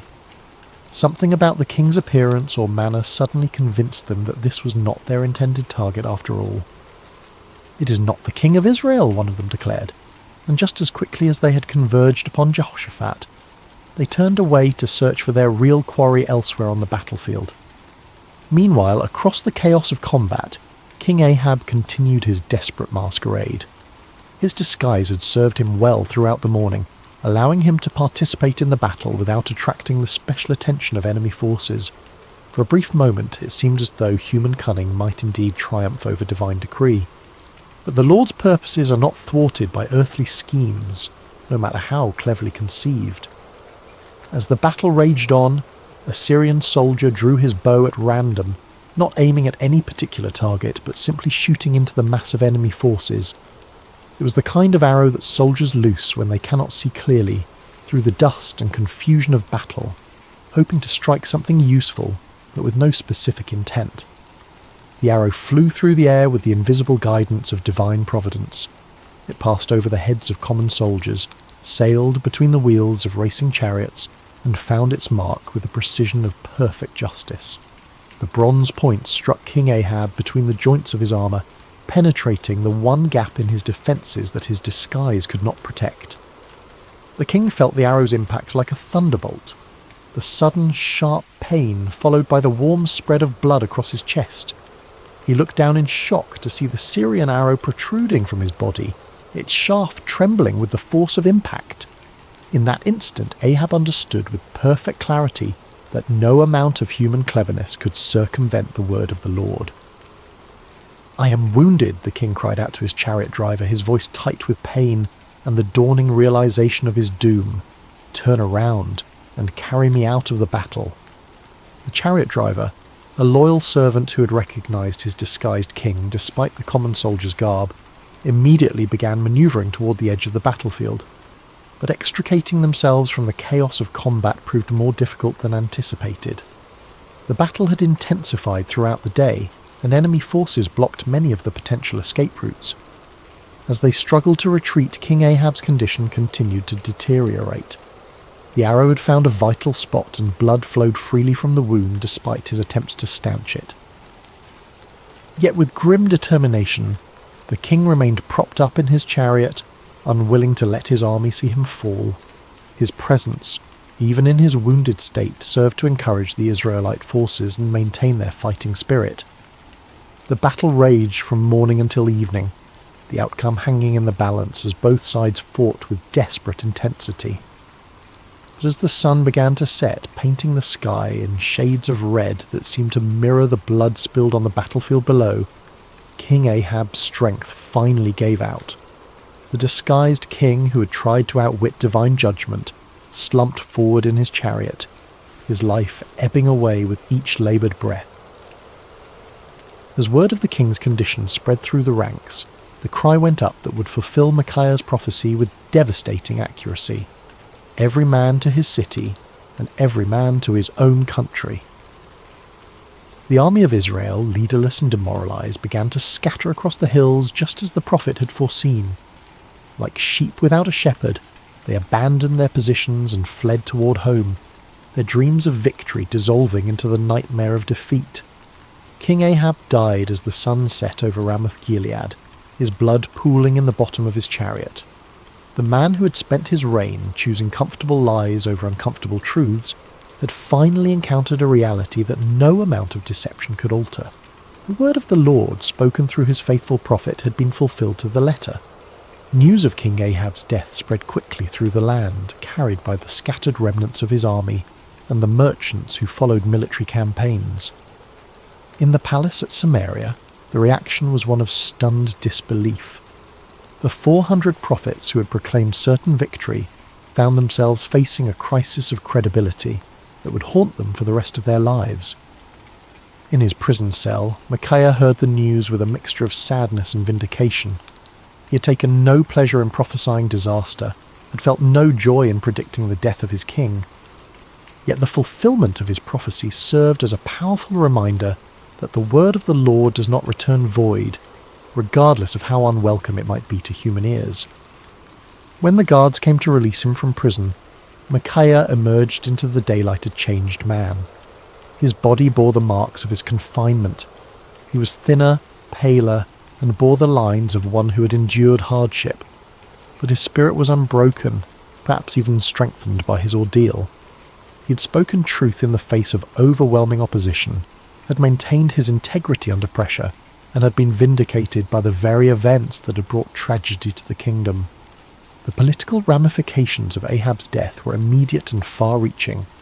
His son Ahaziah ascended to the throne, inheriting a kingdom shaken by military defeat and spiritual confusion. The influence of Queen Jezebel remained strong, but the dramatic fulfillment of Micaiah's prophecy had dealt a severe blow to the credibility of the Baal-worshipping establishment. Zedekiah, the false prophet who had struck Micaiah in the throne room, found himself in an impossible position. His confident predictions of victory had been thoroughly discredited, and his authority as a spokesman for the divine had been shattered. The inner chamber where he sought to hide, just as Micaiah had prophesied, became both a physical and spiritual reality as he struggled to come to terms with the magnitude of his error. The other court prophets faced similar crises of confidence. Their unanimous declaration of victory had been revealed as the lying spirit Micaiah had warned about, and their reputations lay in ruins. Some of them quietly retired from public life, while others attempted to reinvent themselves as followers of different deities. None of them could escape the uncomfortable truth that they had been deceived, and had, in turn, deceived others. King Jehoshaphat returned to Jerusalem a wiser and more cautious man. His alliance with Ahab had nearly cost him his life, and the experience had taught him valuable lessons about the importance of seeking genuine divine guidance rather than accepting comfortable confirmations of predetermined plans. The prophet Jehu, son of Hanani, met him upon his return with words of rebuke for his alliance with the ungodly king, but also with recognition that the Lord had delivered him from the consequences of his poor judgment. Throughout the kingdom, people began to reassess their understanding of prophecy and divine revelation. The dramatic contrast between the false assurances of the 400 prophets and the accurate warnings of the solitary Micaiah had provided a vivid lesson in discernment. many began to understand that true prophecy was not measured by its popularity or its agreement with human desires, but by its faithfulness to the word and character of the Lord. Years passed, and the story of Micaiah's stand against the 400 false prophets became one of the most remembered episodes in the history of Israel.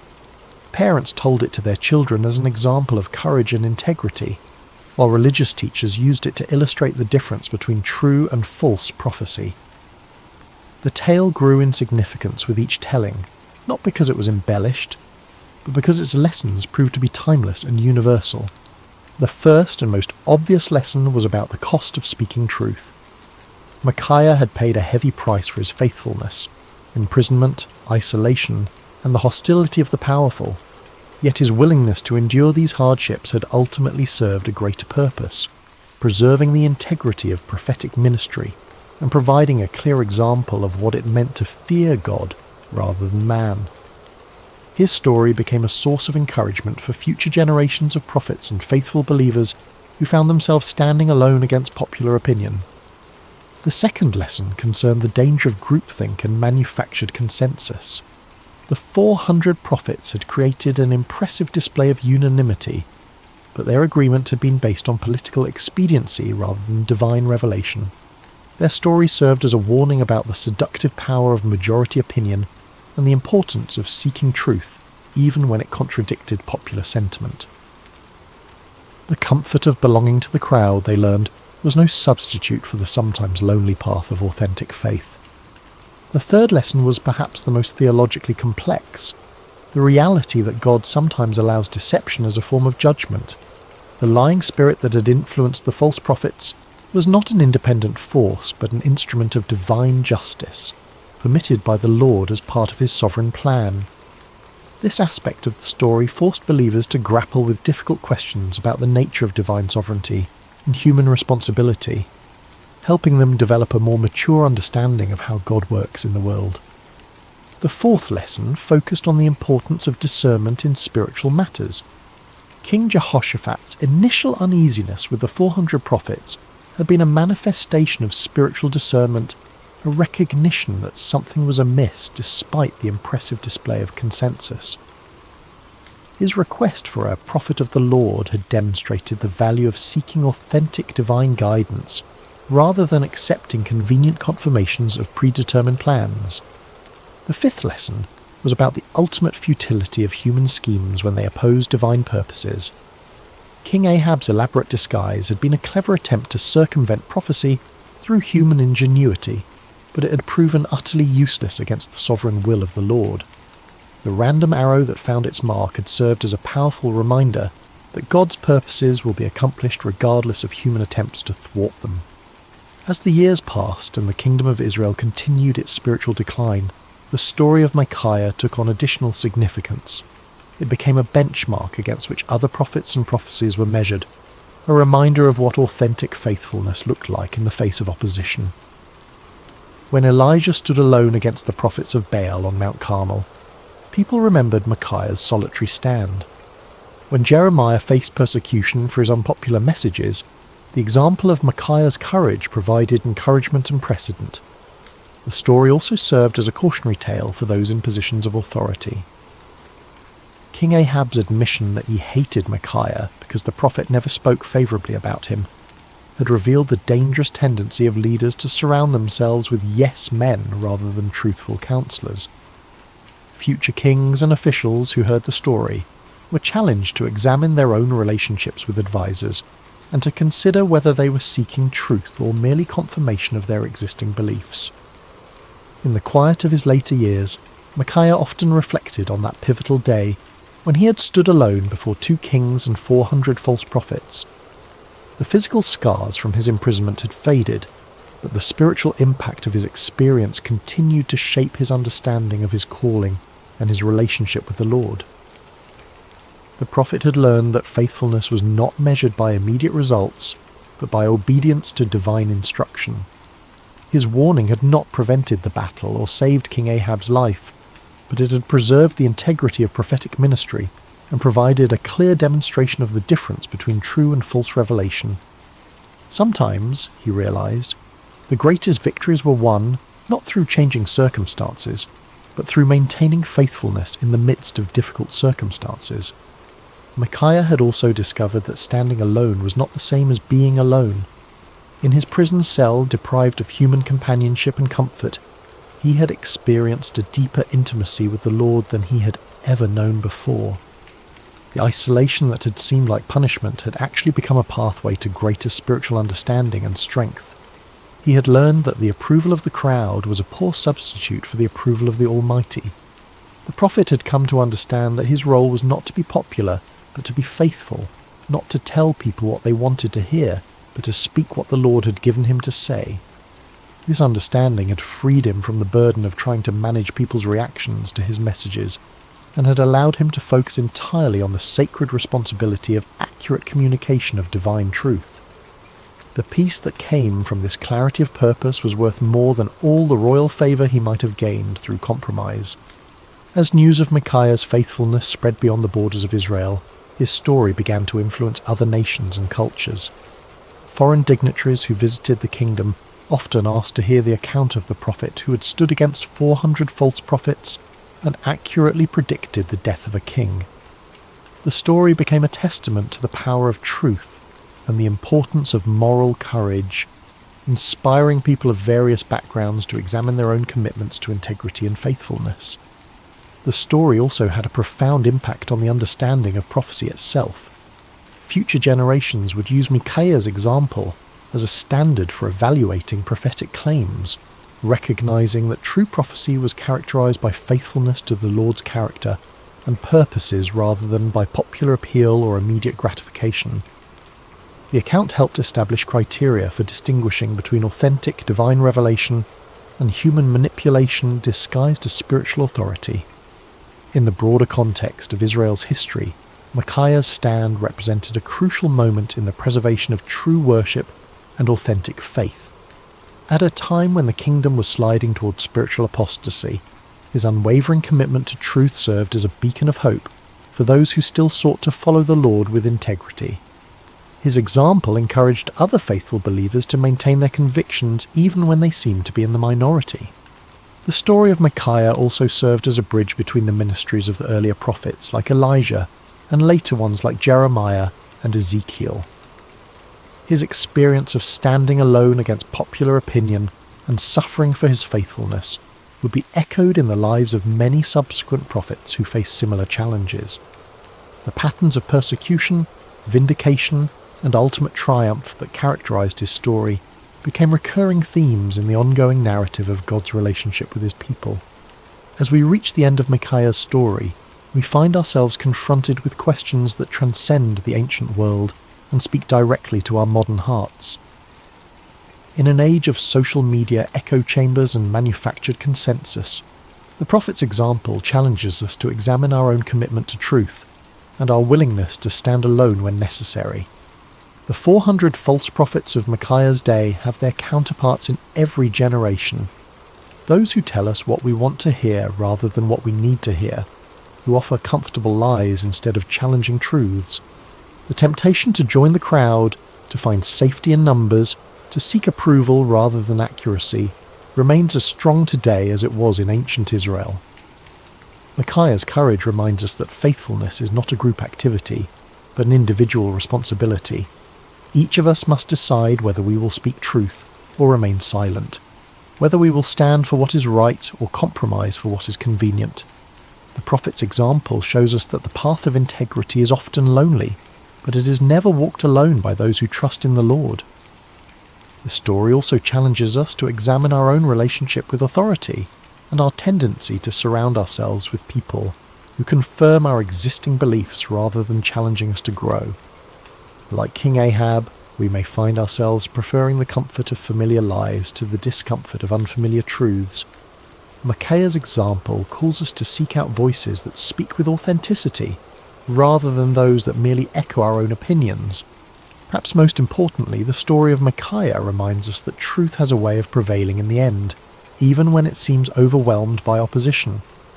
The prophet's vindication did not come immediately, and it came at great personal cost, but it came nonetheless.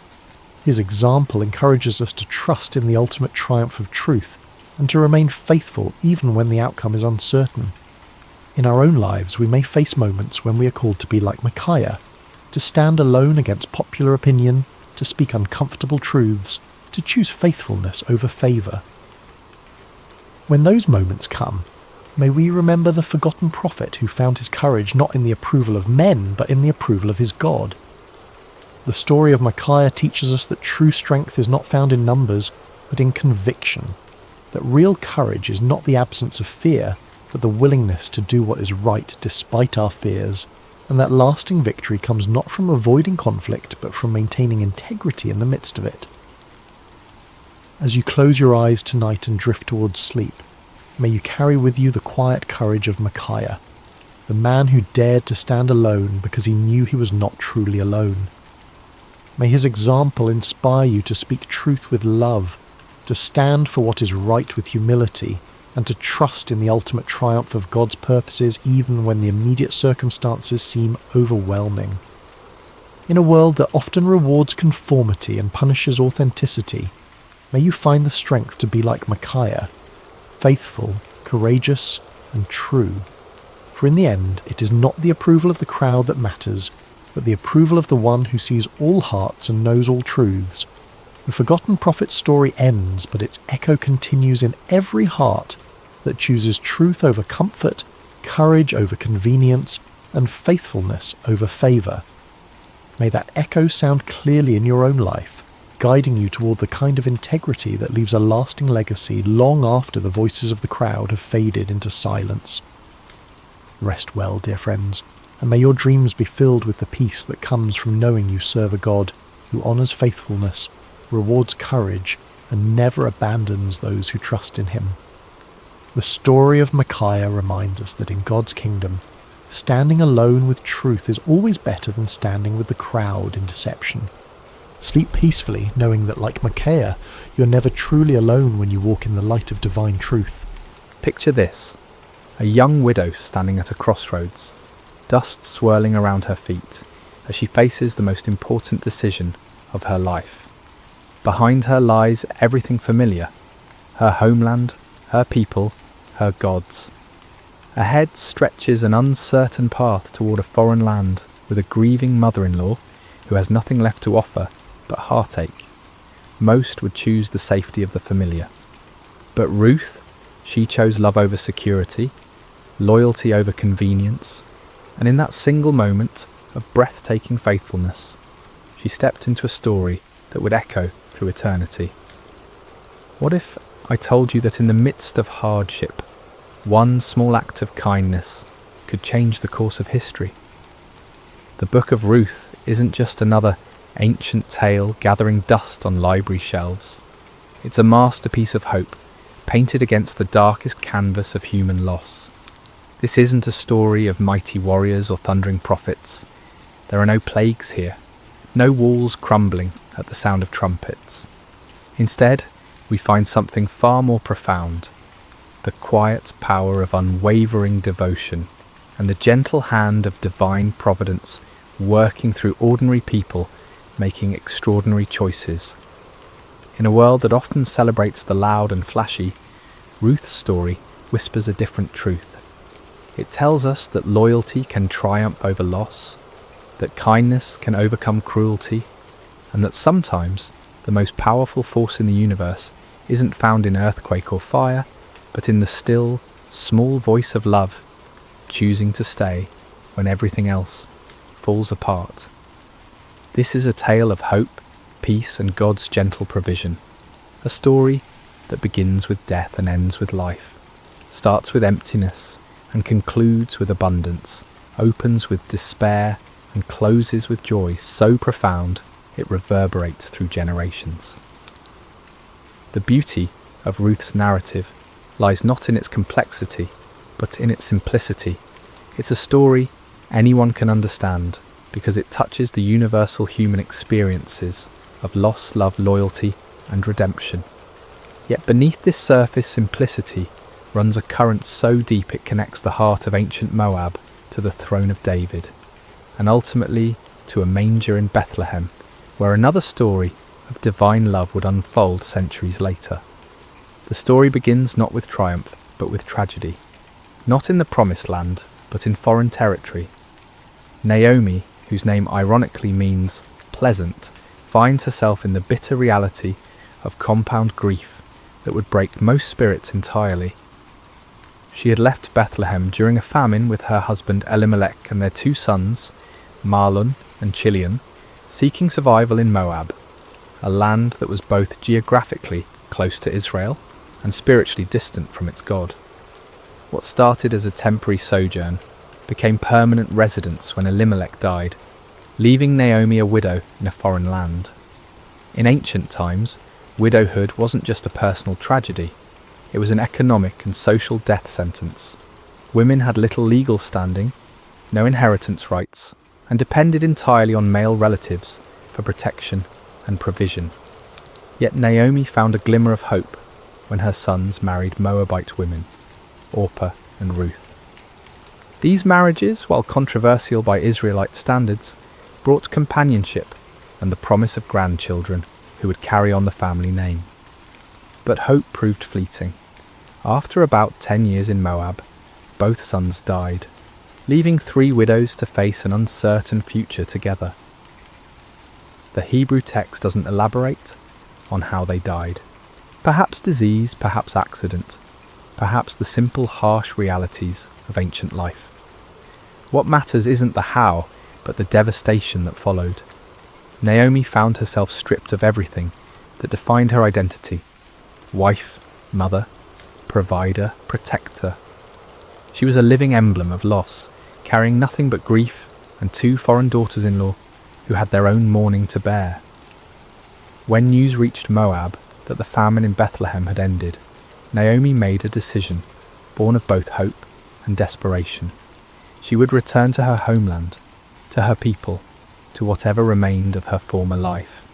It was a journey of approximately 50 miles, but it might as well have been to the moon for all the security it promised. She was returning not as the confident woman who had left with her family, but as a broken widow with empty hands and an empty room, carrying nothing but memories of better days. The moment of truth came when it was time to say goodbye. Standing at the border between Moab and Israel, Naomi turned to her daughters-in-law with words that revealed both her love for them and her own despair. "Go back," she urged them, "each of you to your mother's house. May the Lord show kindness to you, as you have shown to your dead and to me." It was a release tinged with blessing, an act of selfless love that put their welfare above her own companionship. Orpah, after much weeping and embracing, made the practical choice. She kissed Naomi goodbye and returned to her people and her gods. History doesn't judge her for this decision. It was sensible, even wise by worldly standards. She was young enough to remarry, to find security and happiness in familiar surroundings. Her choice was understandable, logical, and completely reasonable. But Ruth made a choice that defied every rational calculation.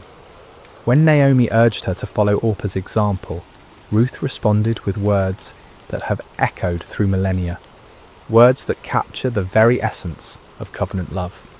"Don't urge me to leave you or to turn back from you. Where you go, I will go, and where you stay, I will stay. Your people will be my people, and your God my God. Where you die, I will die, and there I will be buried. May the Lord deal with me, be it ever so severely, if even death separates you and me." This wasn't a momentary burst of emotion. It was a deliberate, irrevocable commitment. Ruth wasn't just choosing to accompany Naomi. She was choosing to abandon everything familiar for everything unknown. She was trading the security of her homeland for the uncertainty of being a foreign widow in Israel. She was exchanging the comfort of her people's acceptance for the likelihood of being viewed as an outsider, even an enemy, given the historical tensions between Moab and Israel. Most remarkably, Ruth was choosing Naomi's God over her own family deities. In the ancient world, this wasn't merely a personal preference, it was a complete transformation of identity, worldview, and destiny. She was stepping away from the gods she had known since childhood and embracing the God of Israel, whom she knew primarily through the testimony of her mother-in-law's life and loss. The journey to Bethlehem began with two broken women walking together toward an uncertain future, but it was really the beginning of one of history's most beautiful stories of redemption. Ruth's choice to stay wasn't just loyalty to Naomi, it was an unconscious choice to step into the stream of God's redemptive plan for humanity. Without knowing it, she was walking not just toward Bethlehem, but toward her destiny as an ancestor of kings and ultimately of the King of Kings.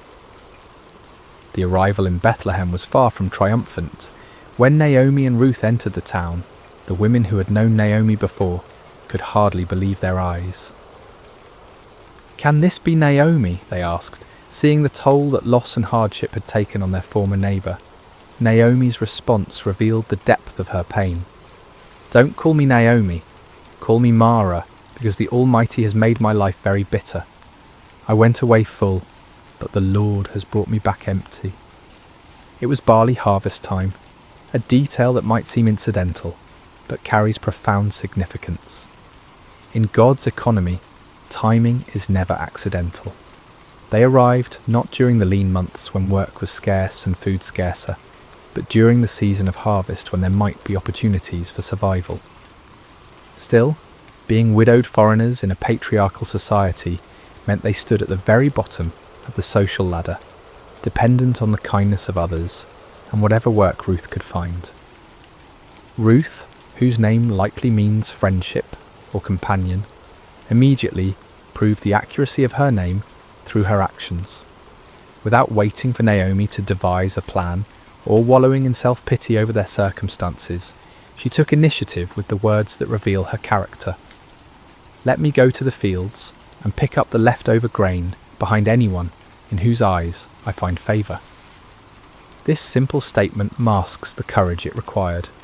Ruth was volunteering to do backbreaking labour in the scorching sun, to work alongside the lowest members of society, to face possible harassment or rejection, all to provide for the woman she had chosen to love. Gleaning was God's provision for the poor, embedded in the law of Moses as a safety net for society's most vulnerable. Landowners were commanded not to harvest to the very edges of their fields and not to go back for grain that was dropped or missed. This leftover grain could be gathered by widows, orphans and foreigners, the three groups most at risk in ancient society. It was honest work, but humble work, requiring long hours bent over in the heat, gathering grain stalk by stalk, hoping for enough to make a small meal. The providential nature of Ruth's story becomes apparent in the simple phrase, "as it turned out." She happened to find herself working in a field belonging to Boaz, a prominent man from Elimelech's clan. But in God's story, there are no coincidences, only the invisible hand of providence, orchestrating circumstances for purposes beyond human understanding. Boaz first noticed Ruth there through his foreman's report. When he asked about the young woman working diligently in his field, he learned her identity. She is the Moabite who came back from Moab with Naomi. That description carried weight. Moabites were not generally welcomed in Israelite society. They were descendants of Lot through an incestuous relationship, and their nation had historically been hostile to Israel. For Ruth to be identified first by her nationality rather than her name suggests the social barriers she faced. Yet when Boaz observed Ruth personally, he saw beyond her foreign origins to her character. He watched her work with steady dedication, saw her respectful interaction with his workers, and most importantly, he had heard of her kindness to Naomi. In a society that valued family loyalty above almost all other virtues, Ruth's devotion to her mother-in-law had become legendary. Word had spread throughout Bethlehem of the young Moabite woman who had abandoned everything to care for her husband's mother. Boaz's first words to Ruth were revolutionary for their kindness. "My daughter, listen to me." Don't go and glean in another field, and don't go away from here. Stay here with the women who work for me. He was offering her protection, stability, and dignity. In ancient times, young women working in fields were vulnerable to harassment and worse. By placing her under his personal protection and encouraging her to work alongside his regular female employees rather than as a desperate outsider, Boaz was treating Ruth not as a foreign charity case, but as a valued person worthy of respect. But his kindness went further. He instructed his workers to let her drink from their water jars when she was thirsty, in a time and place where clean water was precious. He told her to eat with his harvesting crew, sharing in the roasted grain and vinegar that sustained the workers. Most remarkably, he quietly instructed his harvesters to pull out some stalks for her from the bundles and leave them for her to pick up, and don't rebuke her.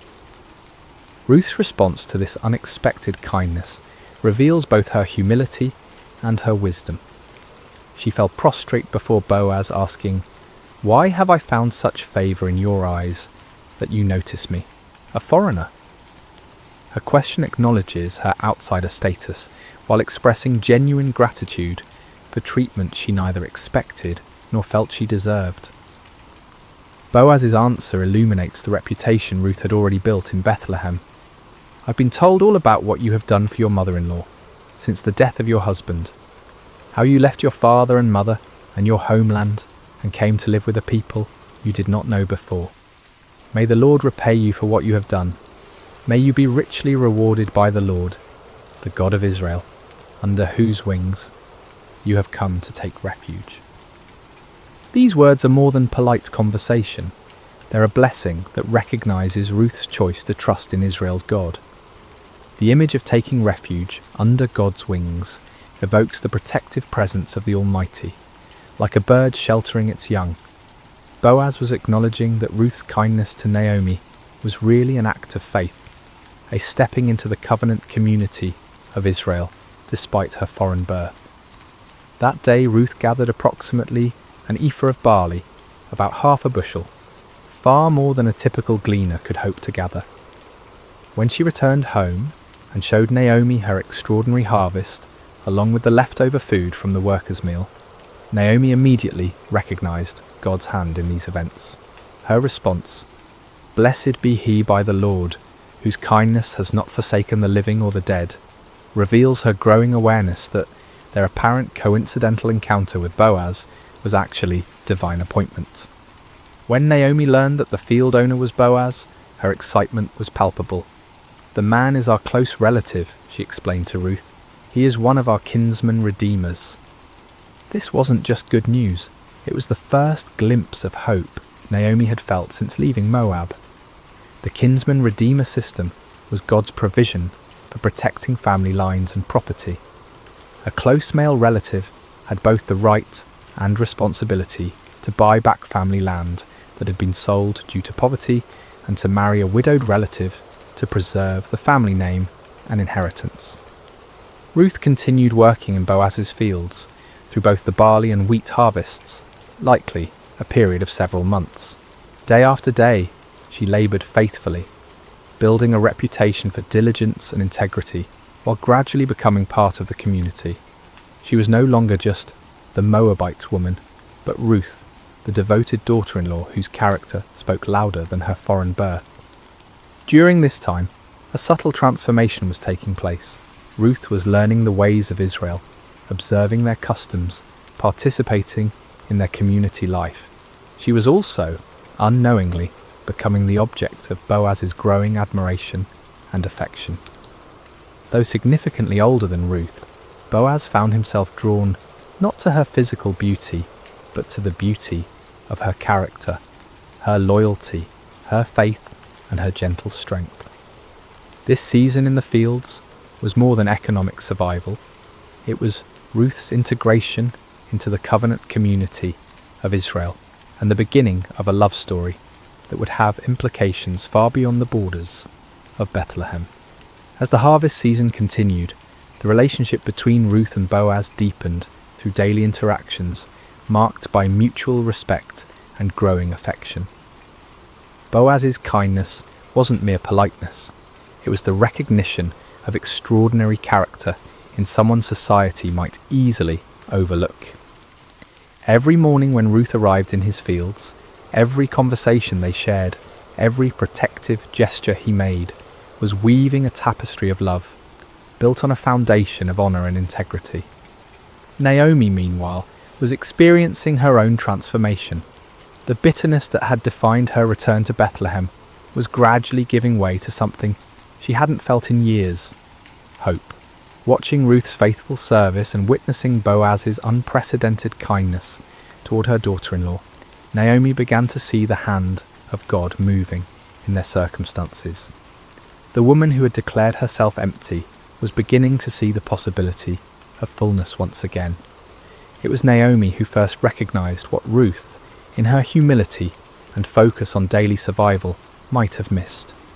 Boaz's interest was more than benevolent concern for a hard-working gleaner. His protection of Ruth, his generous provisions, his public praise of her character, all pointed to something deeper. In a culture where marriages were often arranged for economic and social advantage, here was a man of standing choosing to honour a foreign widow, not for what she could bring him, but for who she was. The harvest season was also a time of community celebration. The successful gathering of crops meant survival for another year, and the people of Bethlehem marked these occasions with festivals and gatherings. During these celebrations, Ruth would have had opportunities to observe Israelite customs, to learn their songs and stories, to better understand the God she had chosen to follow. She was becoming not just a resident of Bethlehem, but a true daughter of Israel. Boaz's generosity during this time went far beyond legal requirements or social expectations. The law required landowners to allow gleaning, but it didn't require them to ensure the gleaners found substantial amounts. When Boaz instructed his workers to intentionally drop extra grain for Ruth, he was going above and beyond duty into the realm of love. When he invited her to share meals with his workers, he was treating her as family rather than charity case. The other workers in the field would have noticed this special treatment. In small communities, nothing goes unobserved, and Boaz's obvious favour toward Ruth would have been the subject of much discussion. Yet the narrative suggests this talk was positive rather than scandalous. Ruth's reputation for integrity and Boaz's character as a righteous man meant their growing relationship was viewed with approval rather than suspicion. During these months, Ruth was also learning about the God of Israel through observation and experience. She saw how the law protected the vulnerable, how the community cared for its members, how even foreigners could find acceptance when they showed faithfulness. The God she had committed to following in her pledge to Naomi was revealing himself to be trustworthy through the kindness of his people. The emotional climate was changing for all three main characters. Ruth, while still focused on providing for Naomi, was discovering that life could hold possibilities beyond mere survival. Naomi was moving from despair to cautious optimism as she watched events unfold. And Boaz, a man who might have remained unmarried and childless, was finding his heart stirred by a woman whose character exemplified everything he valued. The religious significance of this season cannot be understated. Ruth was effectively completing her conversion to Judaism, not through formal ceremony, but through lived experience. She was learning to trust in the God of Israel, not through theological instruction, but through witnessing his provision and protection. Her faith was being refined and deepened through the daily rhythm of work, community, and growing relationship with both Naomi and Boaz. The harvest season was also a time when family relationships and inheritance rights became particularly relevant.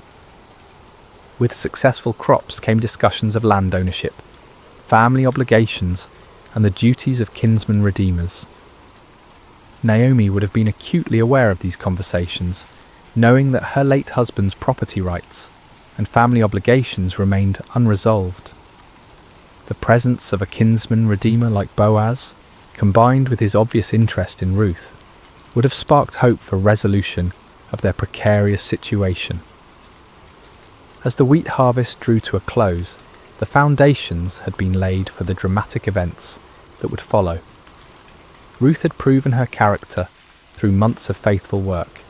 Boaz had demonstrated his integrity and growing love through consistent kindness. Naomi had moved from bitter resignation to hopeful planning. The community had accepted Ruth as one of their own, and God's providence had been orchestrating circumstances toward a conclusion that would provide redemption, love, and legacy for generations to come. The harvest season was ending, and with it came both celebration and anxiety about the future. Naomi, who had been quietly observing the growing relationship between Ruth and Boaz, decided it was time to take decisive action. Her plan, which she shared with Ruth, was both bold and risky. Ruth would approach Boaz at the threshing floor during the harvest festival and essentially propose marriage by invoking his rights and responsibilities as a kinsman redeemer. "My daughter," Naomi said to Ruth, "I must find a home for you, where you will be well provided for." This wasn't merely matchmaking, it was strategic thinking about survival and security. Naomi understood that while Boaz's kindness during harvest season had been extraordinary, the relationship needed to move beyond casual benevolence to formal commitment if it were to provide lasting security for both women. The plan required enormous courage from Ruth. She would need to bathe, perfume herself, put on her best clothes, and go to the threshing floor where Boaz would be winnowing barley.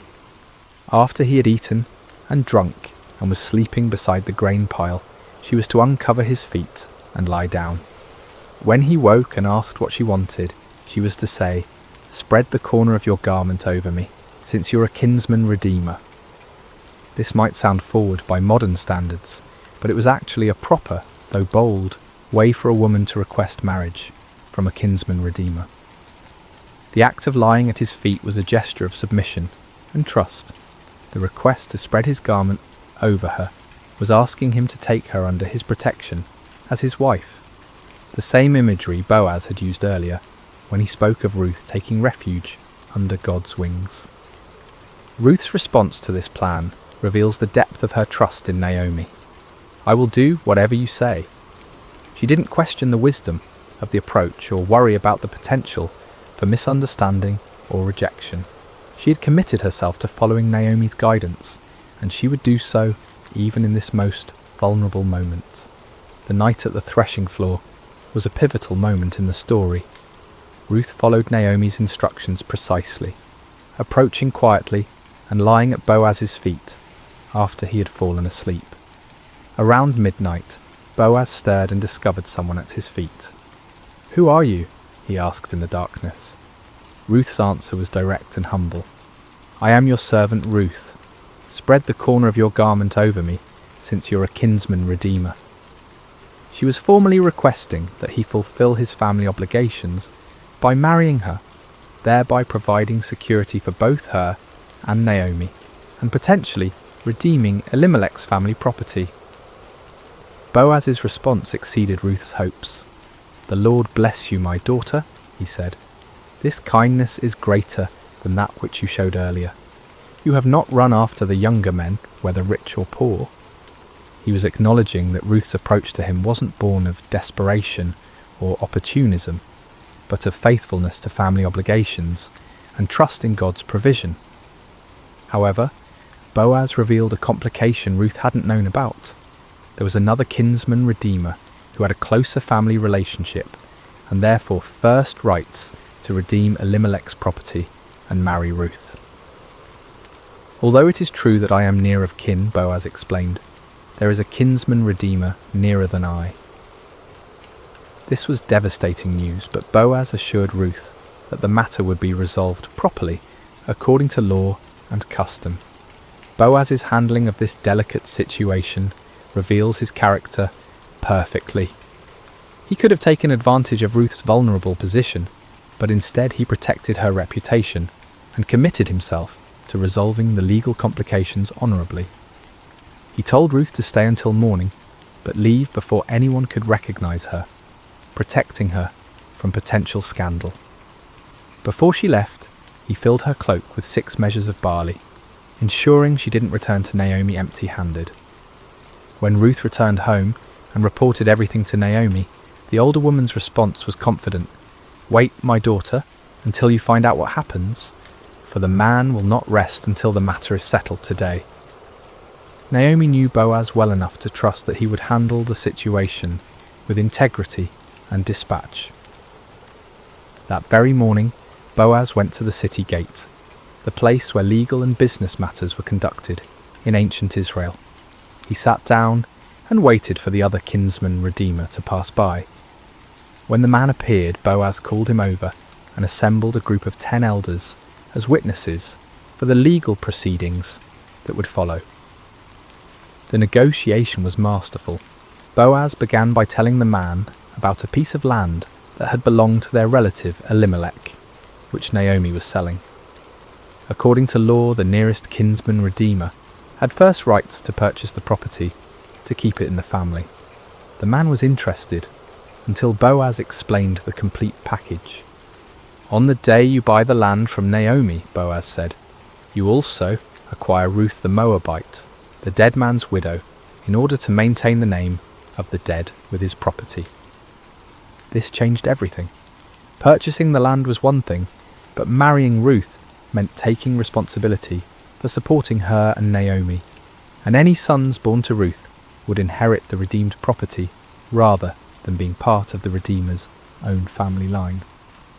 The closer kinsman declined. "Then I cannot redeem it because I might endanger my own estate. You redeem it yourself. I cannot do it." His refusal, while disappointing for him personally, was providential for Ruth and Boaz. To formalise the transaction, the man took off his sandal and gave it to Boaz, the customary way of transferring rights in Israel. Boaz then made a public declaration before the assembled witnesses. "Today you are witnesses that I have bought from Naomi all the property of Elimelech, Kilion, and Mahlon. I have also acquired Ruth the Moabite, Mahlon's widow, as my wife, in order to maintain the name of the dead with his property, so that his name will not disappear from among his family or from his hometown." The witnesses responded with a beautiful blessing. "We are witnesses. May the Lord make the woman who is coming into your home like Rachel and Leah, who together built up the house of Israel. May you have standing in Ephrathah and be famous in Bethlehem. Through the offspring the Lord gives you by this young woman, may your family be like that of Perez, whom Tamar bore to Judah." This blessing was prophetic in ways the speakers couldn't imagine. They were comparing Ruth to the matriarchs of Israel and expressing hope for the continuation of significant family lines. Their mention of Perez was particularly significant, as Perez was an ancestor of Boaz and would be an ancestor of David and ultimately Jesus. The marriage between Ruth and Boaz was celebrated throughout Bethlehem. Here was a love story that had captured the community's imagination. The virtuous foreign woman and the honourable landowner, brought together by providence and confirmed by their own choices of faithfulness and integrity. Their wedding was not just a personal celebration, but a community affirmation of God's goodness and the power of loyal love. Ruth, who had come to Bethlehem as a destitute foreign widow, was now the wife of one of the town's most respected men. Naomi, who had returned empty, was now provided for and honoured as the mother-in-law of a prominent family. Boaz, who might have remained childless, was married to a woman whose character and beauty had won his heart. The redemption was complete, financially, socially, emotionally, and spiritually. The marriage of Ruth and Boaz represented more than the happy ending to a beautiful love story. It was the beginning of a legacy that would reshape history. Their union produced a son named Obed, whose birth brought completion to the themes of redemption and restoration that had woven throughout the narrative. When the women of Bethlehem saw Naomi holding her grandson, they declared, "Naomi has a son," acknowledging that through Ruth's faithfulness, Naomi's line would continue. The birth of Obed was celebrated as divine vindication of Ruth's loyalty and God's faithfulness to his people. The same women who had witnessed Naomi's bitter return to Bethlehem now rejoiced with her in this ultimate reversal of fortune. "Praise be to the Lord, who this day has not left you without a kinsman redeemer," they told Naomi. "May he become famous throughout Israel. He will renew your life and sustain you in your old age. For your daughter-in-law, who loves you and who's better to you than 7 sons, has given him birth." The significance of being better than 7 sons cannot be overstated in a culture that prized male heirs above all other blessings. 7 was the number of completeness and perfection. So to say Ruth was better than 7 sons was to declare her the ultimate blessing, a foreign woman who had proven more valuable than the greatest treasure a family could hope for. But the story of Ruth and Boaz was part of a much larger narrative that wouldn't be fully revealed for generations. Their son Obed became the father of Jesse, who became the father of David, the shepherd boy who would become Israel's greatest king. Through their lineage, Ruth, the Moabite widow, became the great-grandmother of the man after God's own heart, whose dynasty would rule Israel and whose throne God promised would endure forever. The genealogy that concludes the book of Ruth traces the line from Perez, son of Judah and Tamar, through Boaz and Ruth to David, showing how Ruth's faithfulness became part of the messianic line. What began as a simple act of loyalty to a grieving mother-in-law ultimately contributed to God's plan for redeeming all humanity. Ruth's decision to stay with Naomi and adopt Israel's God placed her squarely in the centre of salvation history. This foreign woman, who could have been excluded from the covenant community, instead became one of only 4 women mentioned in Matthew's genealogy of Jesus, along with Tamar, Rahab and Bathsheba. Each of these women had unusual circumstances that made their inclusion remarkable, but Ruth's story is particularly beautiful because it demonstrates how God's love extends beyond ethnic and national boundaries to embrace all who respond to him in faith. The legacy of Ruth extends beyond genealogy to the realm of character and faith. Her story became a teaching tool for generations of Israelites about the power of loyal love, the Hebrew concept of hesed that encompasses devotion, faithfulness, and sacrificial commitment. Ruth embodied hesed in her relationship with Naomi, and Boaz demonstrated it in his treatment of Ruth. Their marriage was built on this foundation of covenant love that mirrors God's relationship with his people. Ruth's integration into Israelite society also established an important precedent for how foreigners could be welcomed into the covenant community. Her acceptance wasn't based on her ethnicity or social status, but on her character and faith. She proved that nationality was less important than loyalty, that birth circumstances mattered less than personal choices, and that God's family was open to all who chose to belong to it. The story of Ruth also demonstrates God's providence in the seemingly ordinary events of life. There were no dramatic miracles in Ruth's story, no parting of seas or walls falling down, yet God's hand guided every step.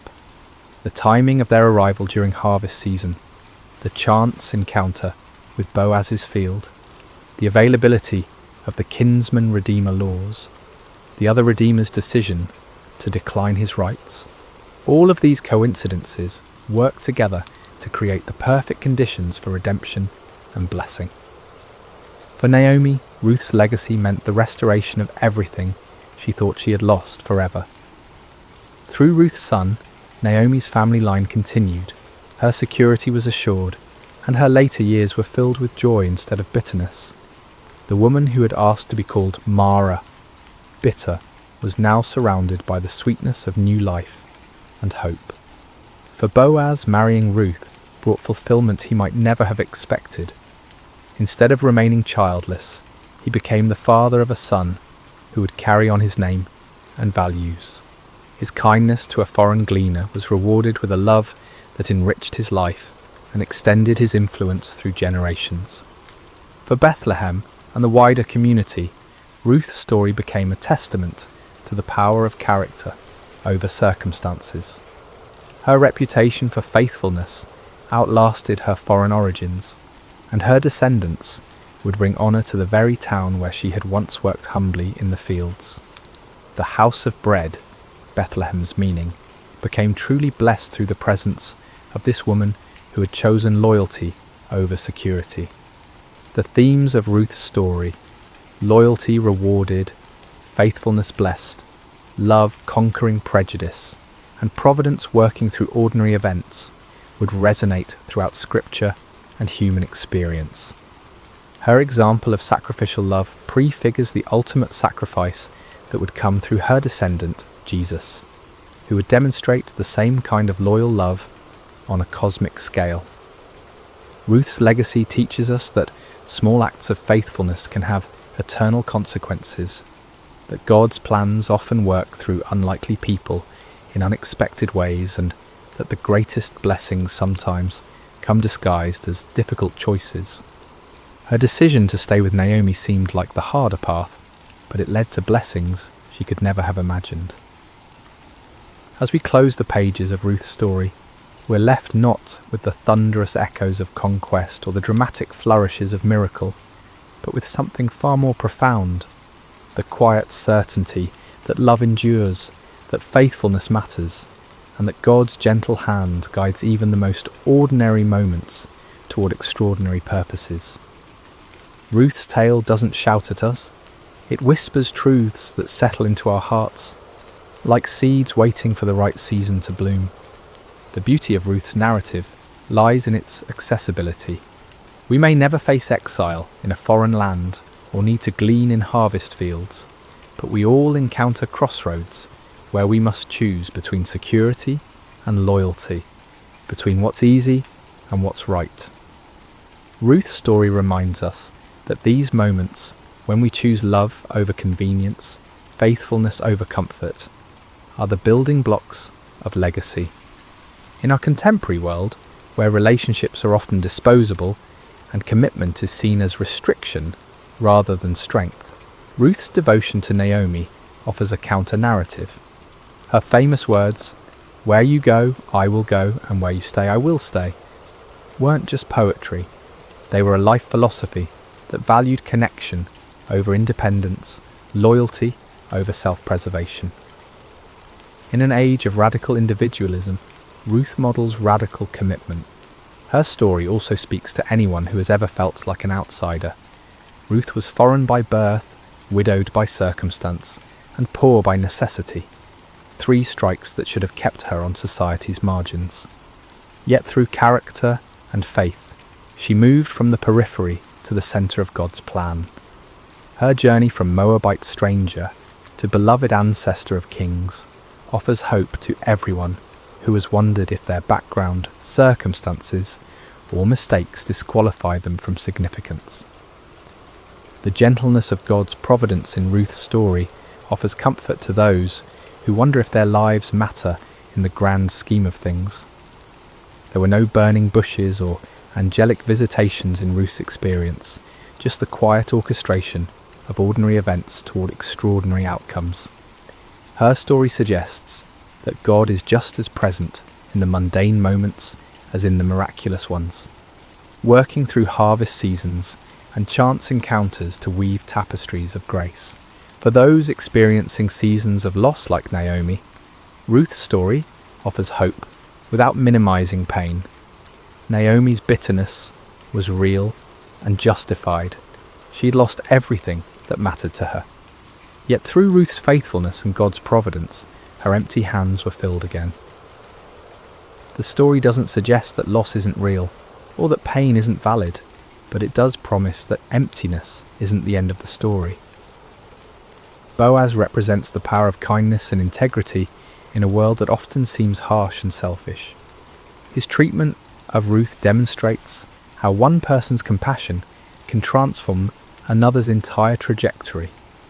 He saw beyond her circumstances to her character, beyond her foreignness to her faithfulness.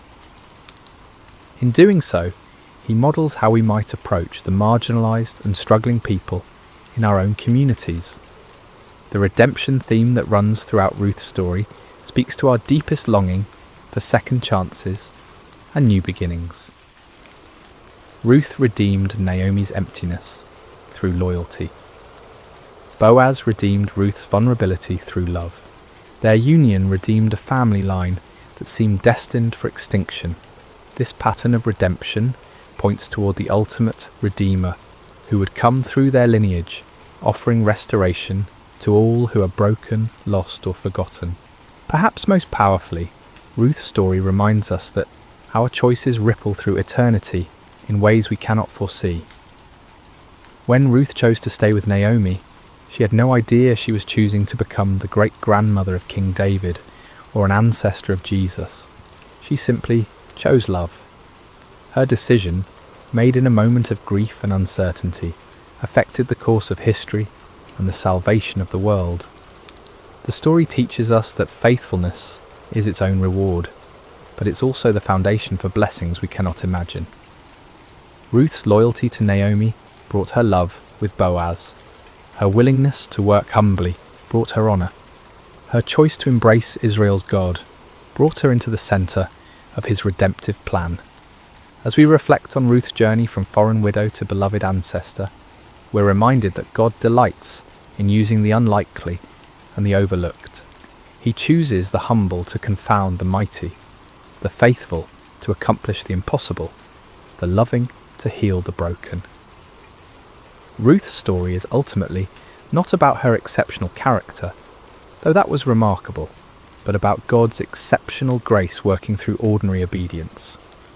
In a world that often feels chaotic and uncertain, Ruth's story offers the gentle assurance that someone is writing a larger story, weaving together our small acts of faithfulness into a tapestry of purpose and beauty.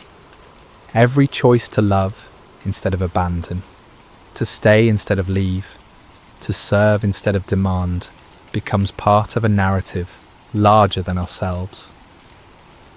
The final truth Ruth's story whispers to our hearts is perhaps the most beautiful of all. Sometimes the smallest acts of love carry the weight of eternity.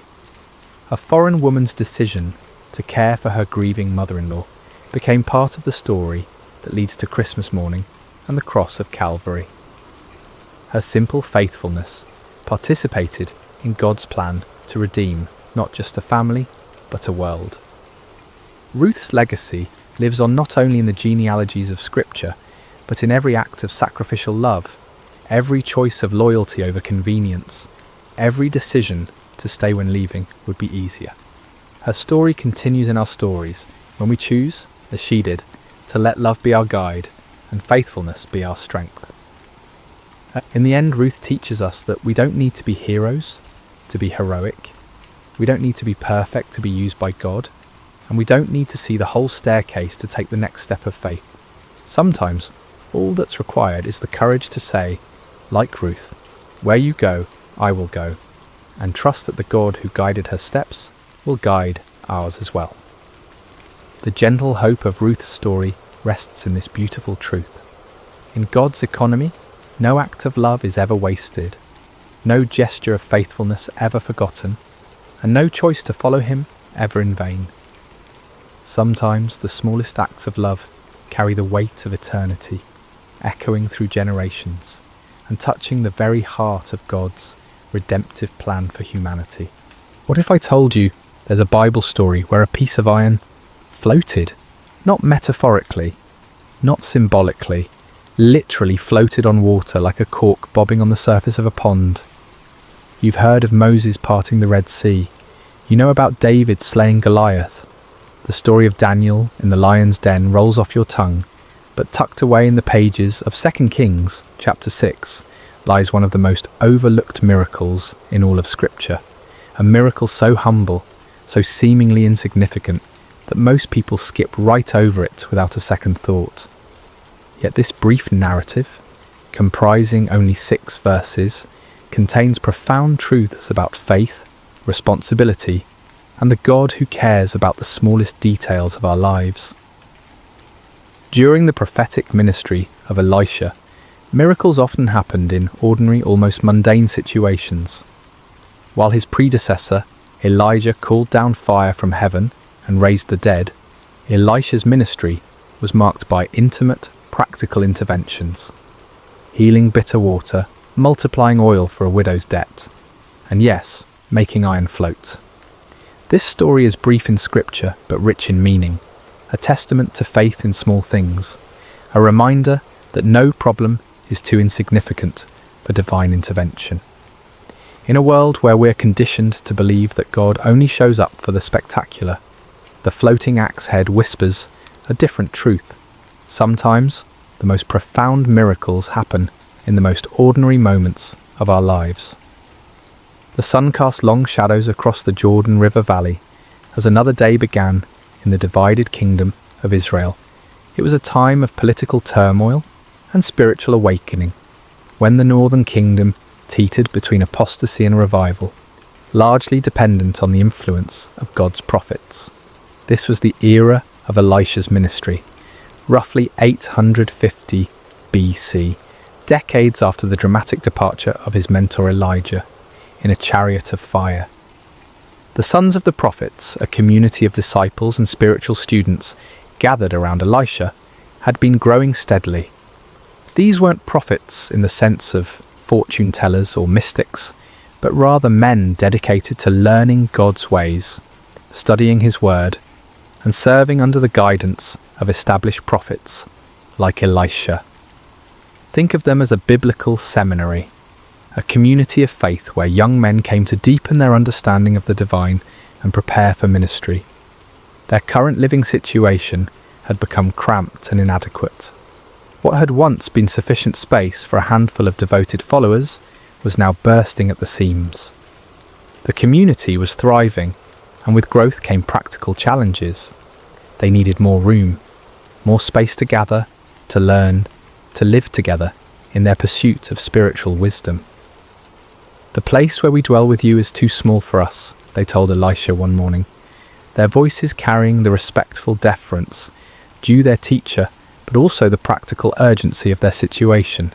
It wasn't a complaint so much as an observation, a statement of fact that required action. Their solution was both practical and communal. They would go to the Jordan River region and gather timber to construct a larger dwelling place. The Jordan Valley was known for its trees, sycamores, willows, and other varieties that could provide the lumber they needed. It was honest work, the kind of labour that built both character and community as they worked side by side toward a common goal.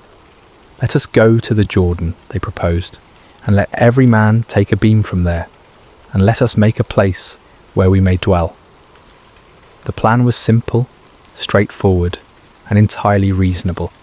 They weren't asking for a miracle or divine provision dropped from heaven. They were willing to work, to sweat, to use their hands and their backs to meet their need. Elisha, ever the encouraging leader, gave his blessing. Go. But their invitation touched his heart.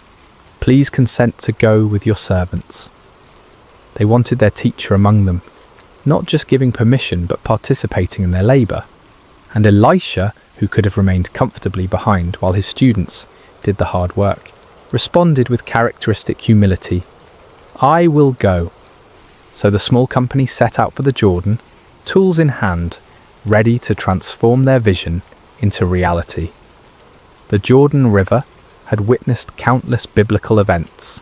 It was here that Joshua led the Israelites into the Promised Land, where the priest's feet touched the water and it parted just as the Red Sea had done for Moses.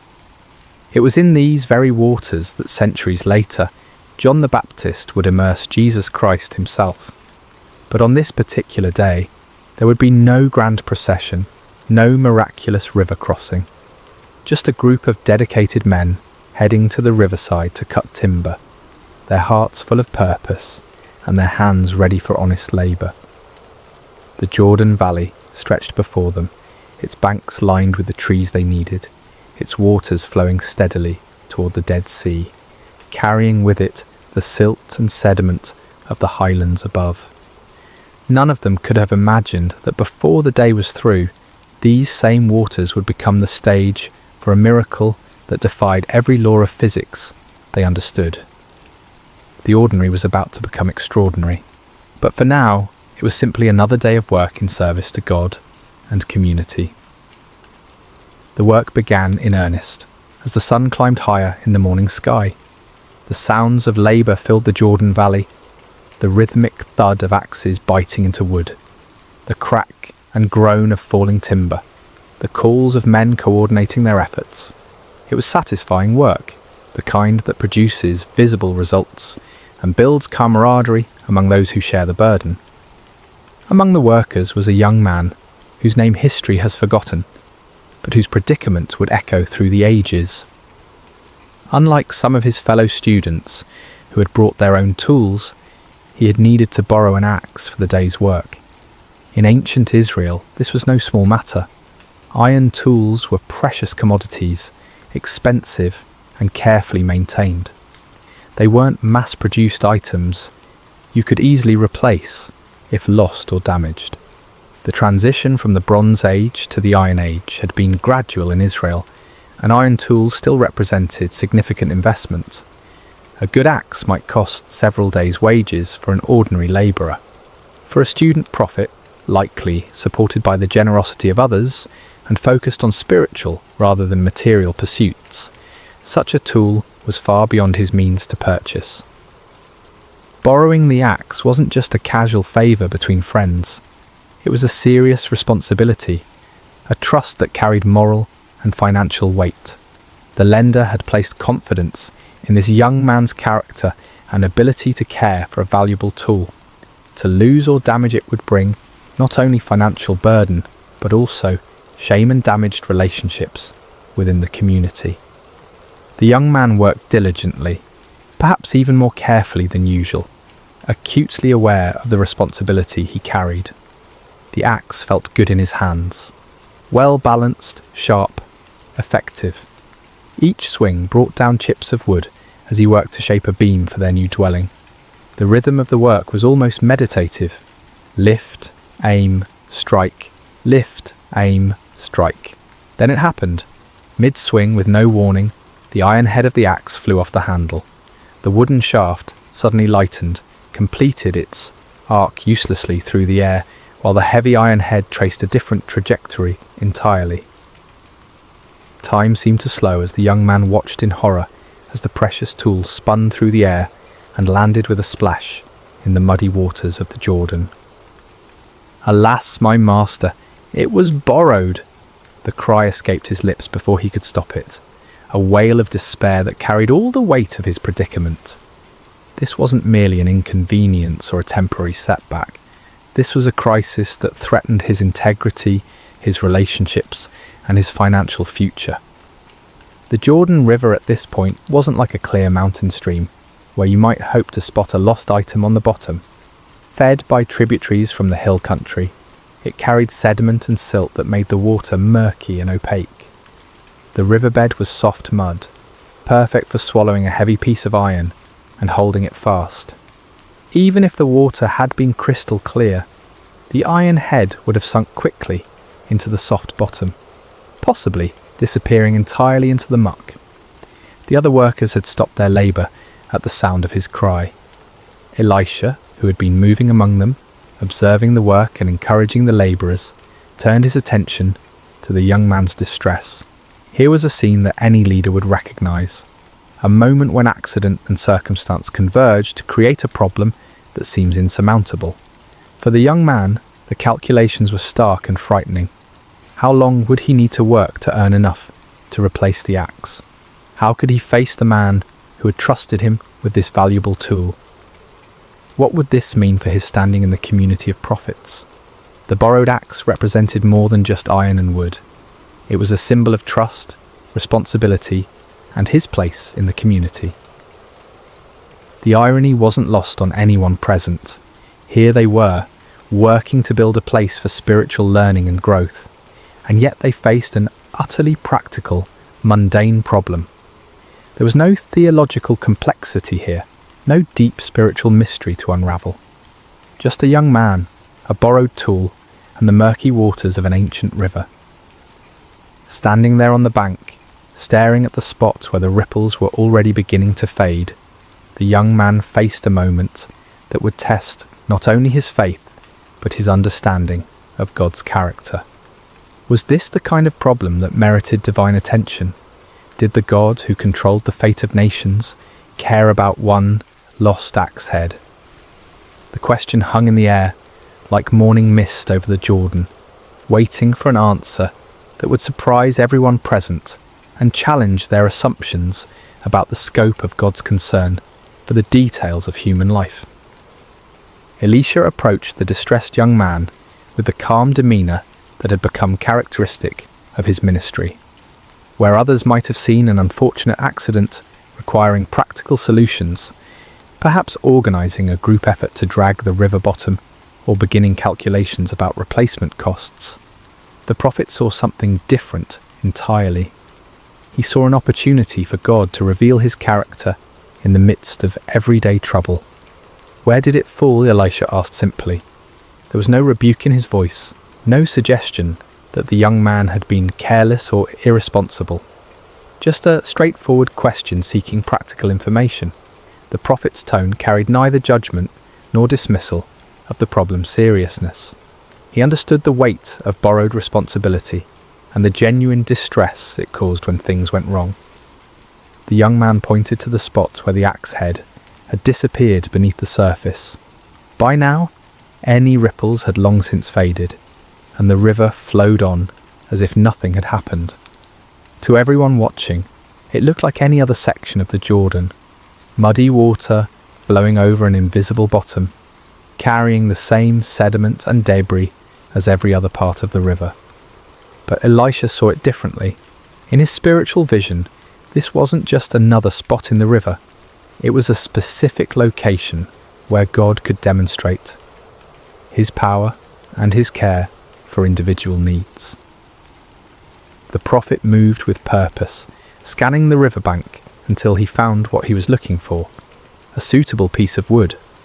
What happened next would have seemed almost comical if it weren't so profound. Elisha cut a stick, nothing special, just an ordinary piece of wood from the riverside. He didn't select anything particularly impressive or perform any elaborate ritual over it.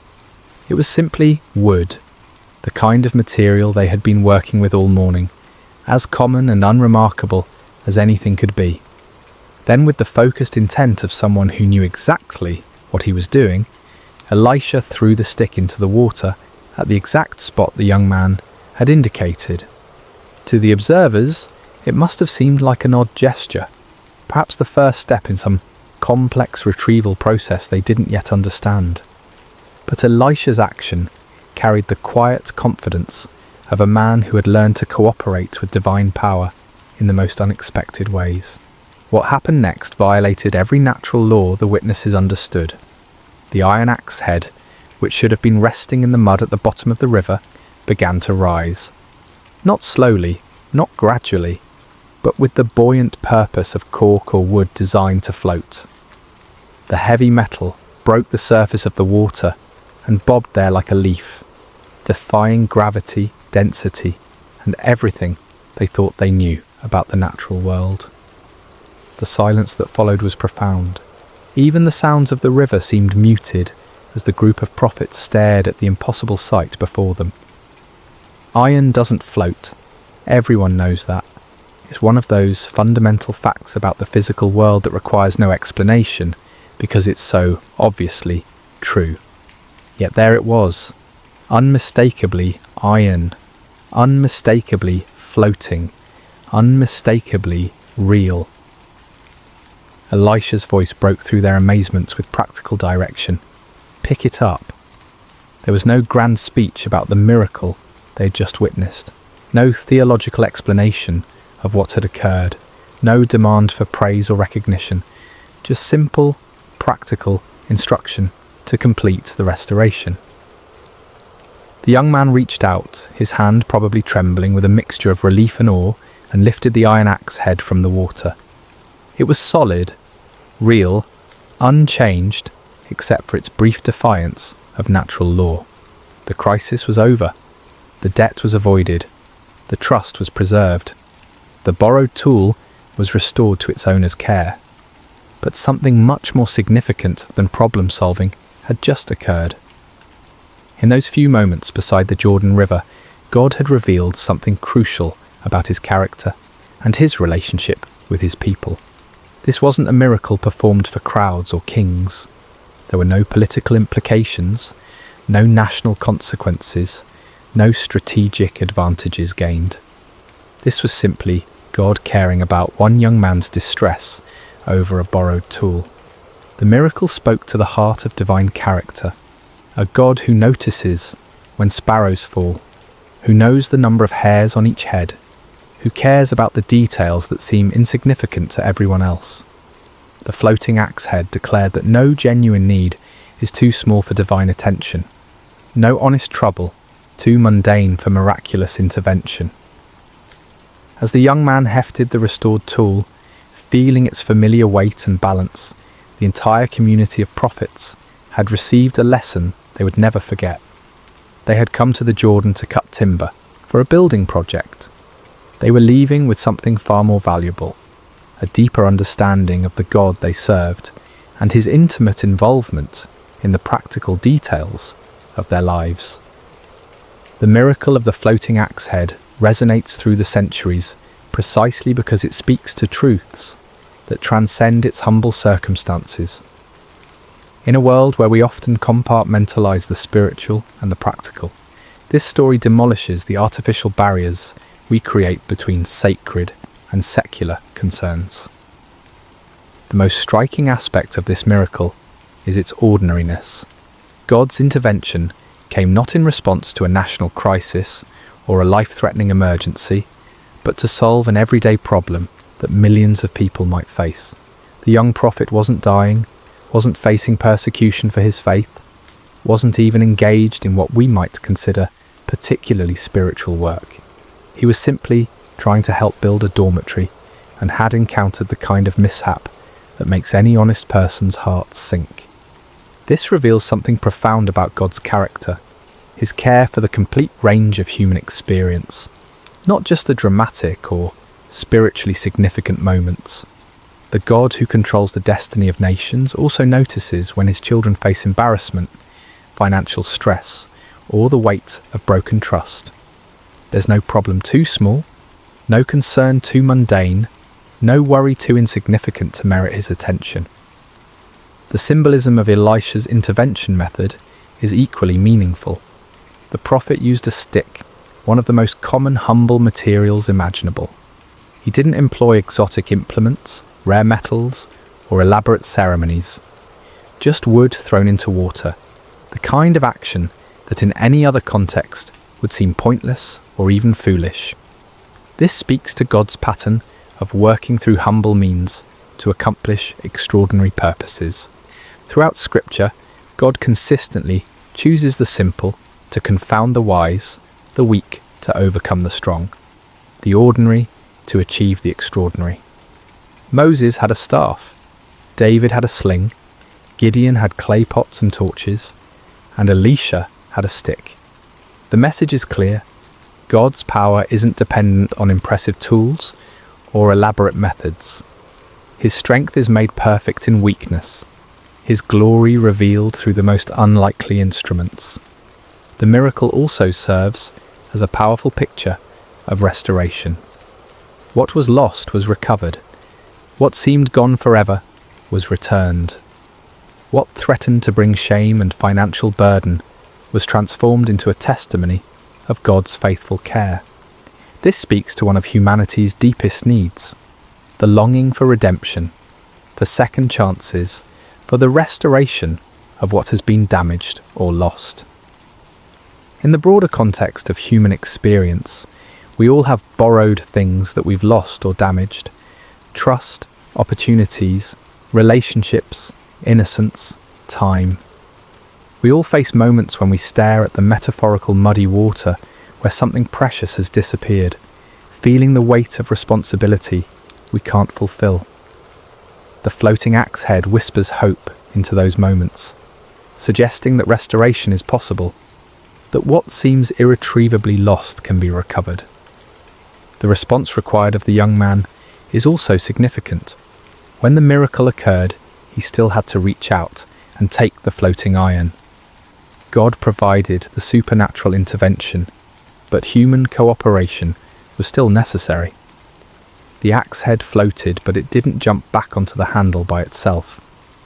This reflects the general pattern of divine human cooperation throughout Scripture.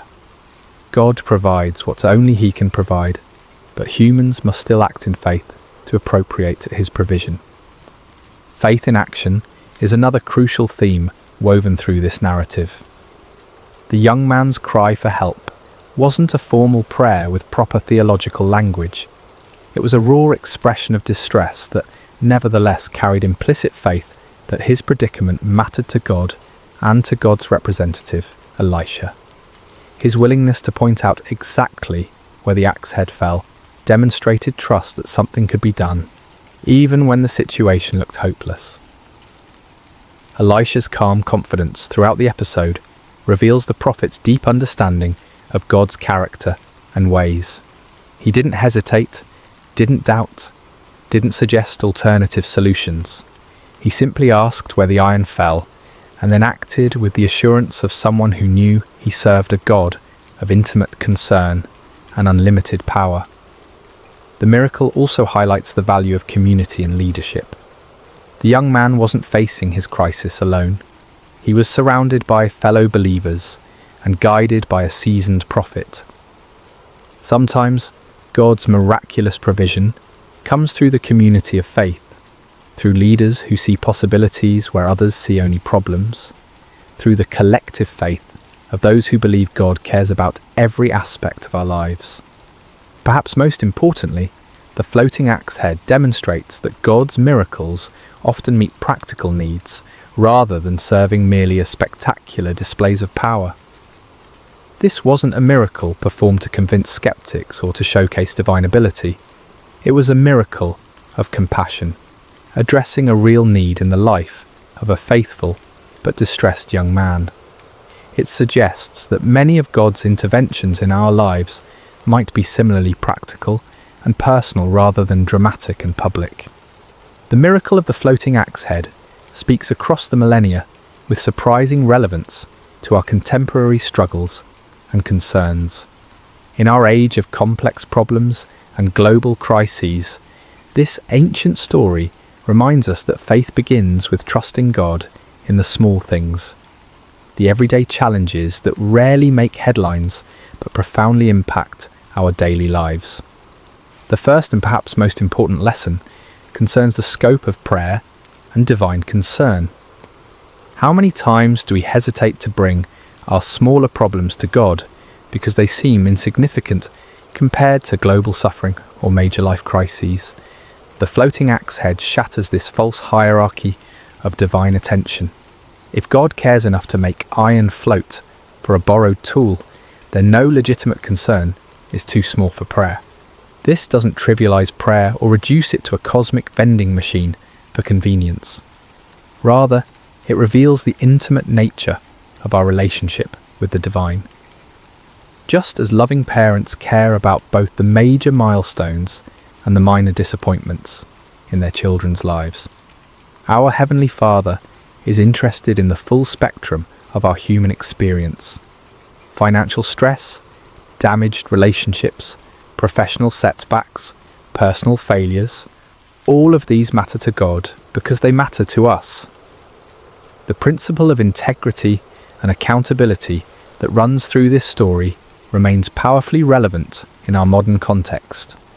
The young prophet's distress wasn't primarily about losing money, it was about failing to fulfill his responsibility to someone who had trusted him.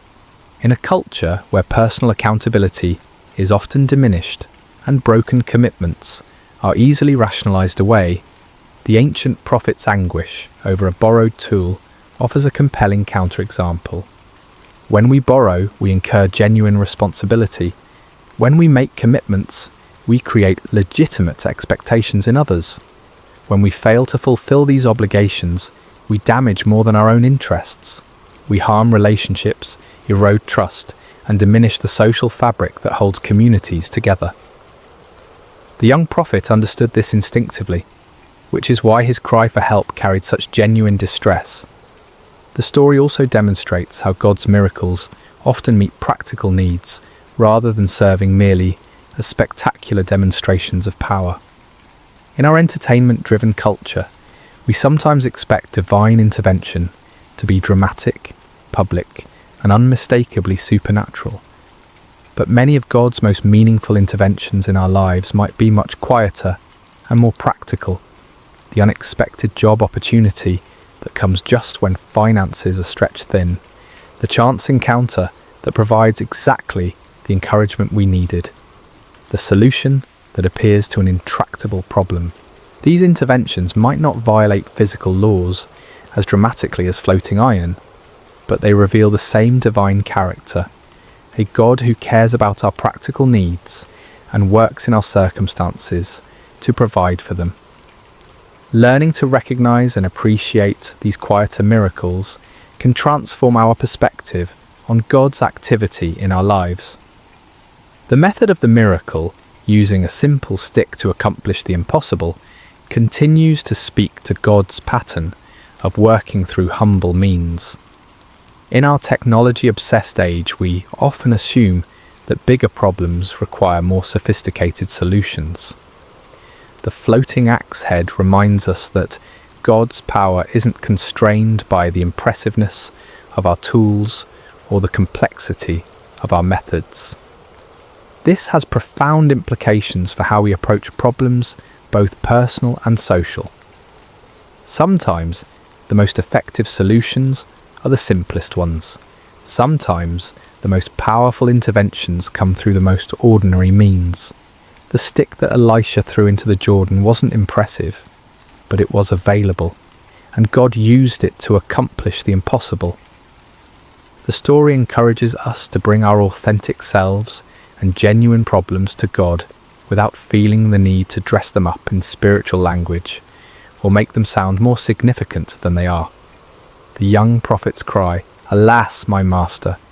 It was borrowed, contained no theological sophistication, no proper prayer format, no spiritual jargon. It was simply an honest expression of distress from someone who believed his problem mattered to God and to God's representative. In our prayer lives, we sometimes feel pressure to make our requests sound sufficiently spiritual or theologically correct.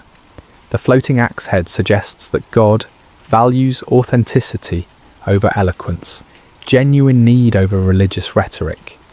He understands our distress even when we can't articulate it perfectly, and he responds to the heart behind our words, rather than their theological precision. The communal aspect of the miracle also offers important insights for contemporary faith communities. The young prophet wasn't facing his crisis in isolation. He was surrounded by fellow believers and guided by experienced leadership. When problems arise, the community of faith should be a place where burdens are shared, wisdom is offered, and faith is strengthened through mutual support. Too often, we try to handle our difficulties alone, either from pride, embarrassment, or a mistaken belief that faith means never needing help.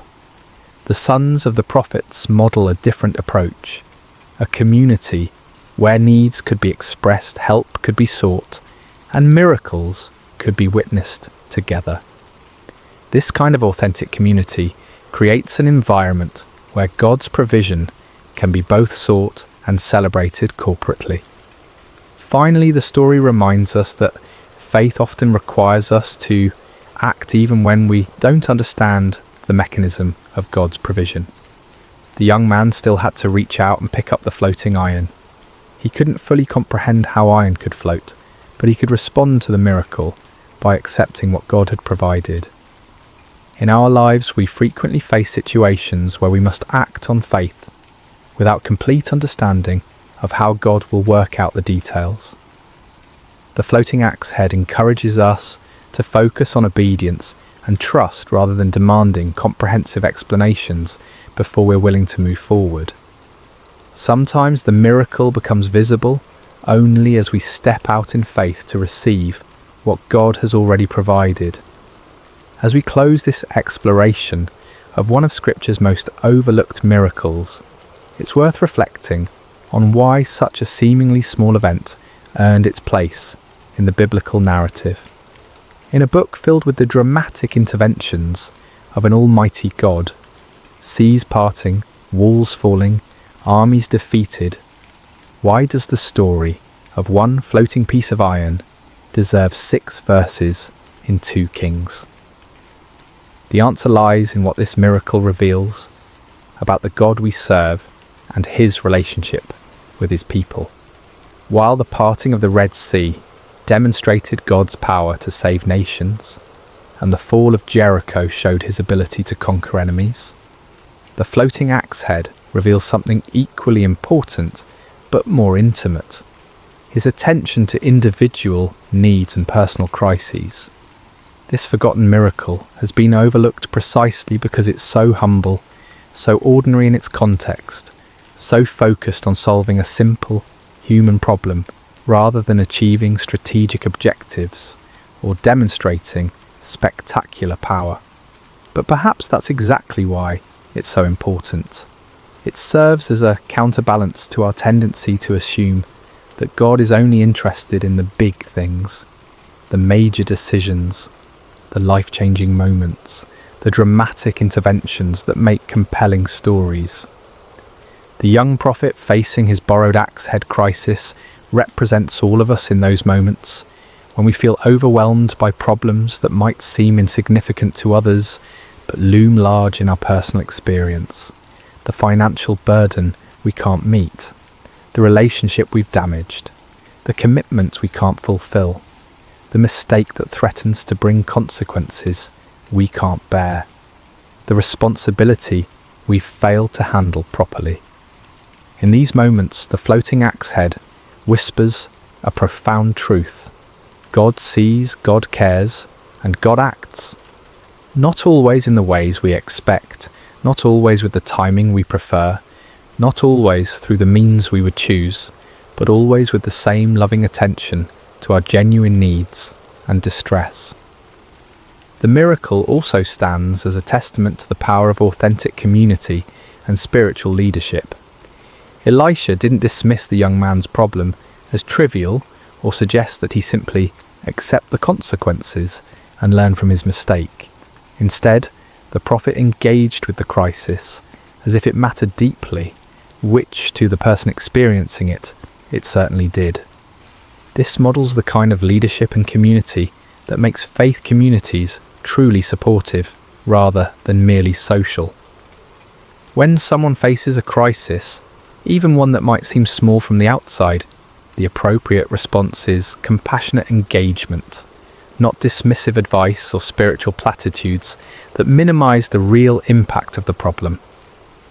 The stick that Elisha threw into the Jordan has become, across the centuries, a symbol of God's willingness to work through the most ordinary means to accomplish extraordinary purposes.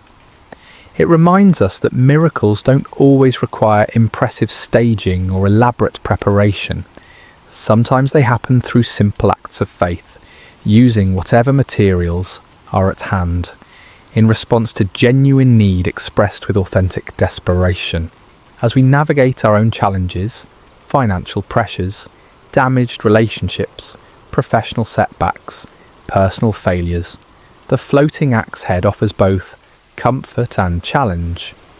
Comfort in knowing that our problems, however humble they might seem, matter to God. Challenge in trusting Him to work in ways we might not expect or understand, using means we might not have chosen, through community we might not have anticipated. The young prophet left the Jordan River that day with more than a recovered tool.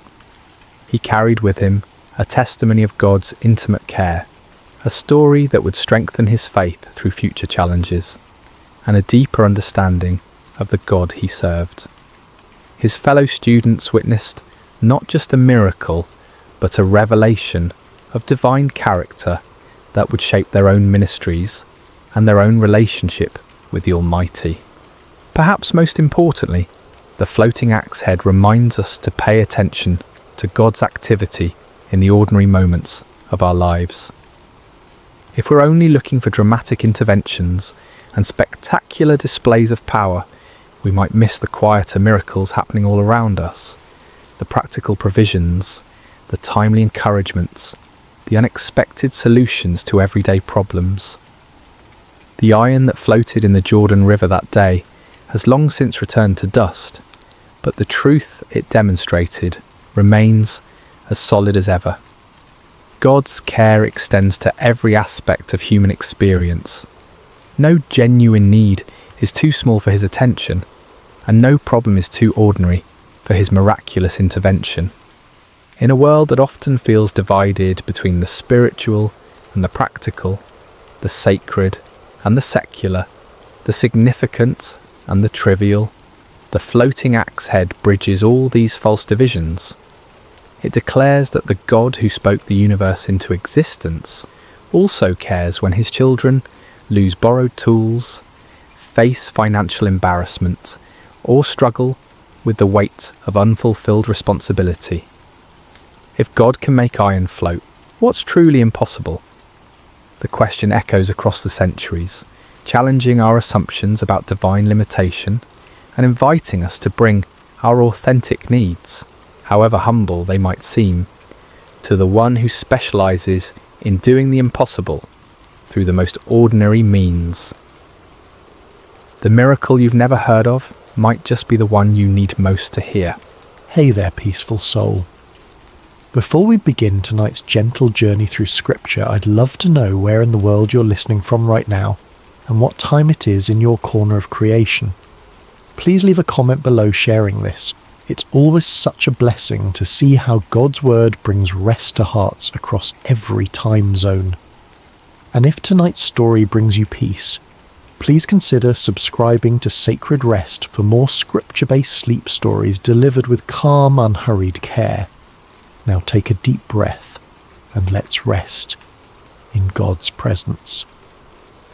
The Sea of Galilee rested in quiet splendour as the day's light began its gentle retreat toward the horizon. Golden rays stretched across the water's surface, dancing and shimmering as if heaven itself had scattered coins across the deep.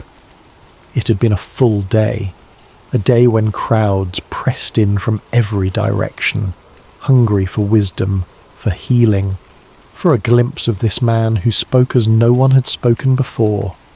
Jesus had been teaching since morning, his voice carrying across the gathered multitudes. He spoke of seeds falling on different soils, of tiny mustard seeds growing into sheltering trees, of hidden treasures and precious pearls. The kingdom of heaven, he said, was like these things, sometimes hidden, always valuable, growing in ways the human eye might miss. His words were simple yet profound, accessible yet mysterious, and the crowds hung on every syllable. But even the Son of God wrapped in human flesh grew weary. As the sun began its descent, Jesus looked out at his disciples with eyes that held both exhaustion and purpose. "Let us go over to the other side," he said simply. No fanfare accompanied these words, no dramatic declaration, just a quiet invitation to cross the sea. This is where our meditation begins tonight, with this small, seemingly unremarkable statement. Let us go over to the other side. 5 ordinary words that carried extraordinary meaning. For when Jesus says, "Let us go," he already knows what lies ahead. The storm that would soon rage was not a surprise to him. The fear that would grip his disciples' hearts was already known. The peace he would speak was already prepared. The disciples, eager to follow their teacher wherever he led, began to prepare the boat. Some of them were fishermen by trade, Peter, Andrew, James, and John, their hands calloused and strong from years of casting nets and pulling oars. They knew this sea intimately, had crossed its waters countless times. This evening crossing seemed unremarkable to them, simply another journey in their extraordinary adventure with this remarkable man. Other followers bid Jesus and the disciples farewell from the shore, perhaps still pondering the parables they had heard throughout the day. The kingdom of heaven is like. These words would linger in their hearts as they returned to their homes, planting seeds of truth that would grow in ways they couldn't yet imagine. As the boat pushed away from shore, Jesus settled into the stern. A small cushion was placed there, nothing luxurious, just a simple comfort for the teacher's rest. Several of the disciples took up the oars, their strong arms working in rhythmic unison to guide the vessel forward. Others perhaps sat quietly, watching the shoreline recede or gazing up at the vast canvas of sky that was beginning to transition from azure blue to deepening indigo. The evening air was cool against their skin, a welcome relief after the heat of the day. Birds wheeled overhead, their silhouettes dark against the warming colours of sunset. Fish occasionally broke the surface of the water, creating ripples that expanded outward in perfect circles. All seemed peaceful, all seemed well. Jesus, his body surrendering to weariness, closed his eyes. The gentle rocking of the boat, the quiet splash of water against its sides, the distant calls of birds, these formed a lullaby that invited rest. And so he slept, his head resting on the cushion, his breath falling into the deep, steady rhythm of slumber. The disciples continued their work, some rowing, others perhaps talking quietly among themselves about the day's events. What did the Master mean by this parable or that? How had he known what was in the heart of the Pharisee who had challenged him? Would they truly understand all these mysteries someday, as he had promised? As twilight deepened into dusk, stars began to appear overhead. First one, then dozens, then hundreds, until the sky above was spangled with light. On any other night, this might have been a moment of transcendent beauty, a reminder of God's promise to Abraham that his descendants would be as numerous as these very stars. But those with experience on these waters noticed something concerning. The air had changed, becoming charged with an expectancy that seasoned fishermen recognized. A slight shift in the wind's direction, a subtle change in temperature, small signs that spoke volumes to those who knew how to read them. Peter exchanged glances with Andrew, then with James. No words were needed between men who had spent their lives on these waters. Something was coming. The sea, now growing restless beneath them, had secrets to tell. Yet Jesus slept on, his face peaceful in the gathering darkness. Did the disciples consider waking him then, when the first signs appeared? Did they debate among themselves whether to alert their teacher to the changing conditions? We don't know. Perhaps they chose to let him rest, confident in their own abilities to handle whatever came. Perhaps they thought the signs would come to nothing. As the boat continued its journey across the darkening waters, the shoreline they had left grew distant, a thin line of shadow against the night sky. Ahead lay their destination, the country of the Gerasenes, but it remained out of sight, beyond the curve of the horizon. They were in the middle space now, too far from where they had been to return quickly, not yet close enough to where they were going to find shelter. It is in these middle spaces of our lives that storms often find us. Not when we're safely harboured, not when we've reached our destination, but in the vulnerable in-between, in the waiting, in the journeying, in the not yet there. The disciples could not know what lay ahead, but Jesus did. His rest was not the ignorant sleep of one caught unaware, but the peaceful repose of one who knows the end from the beginning.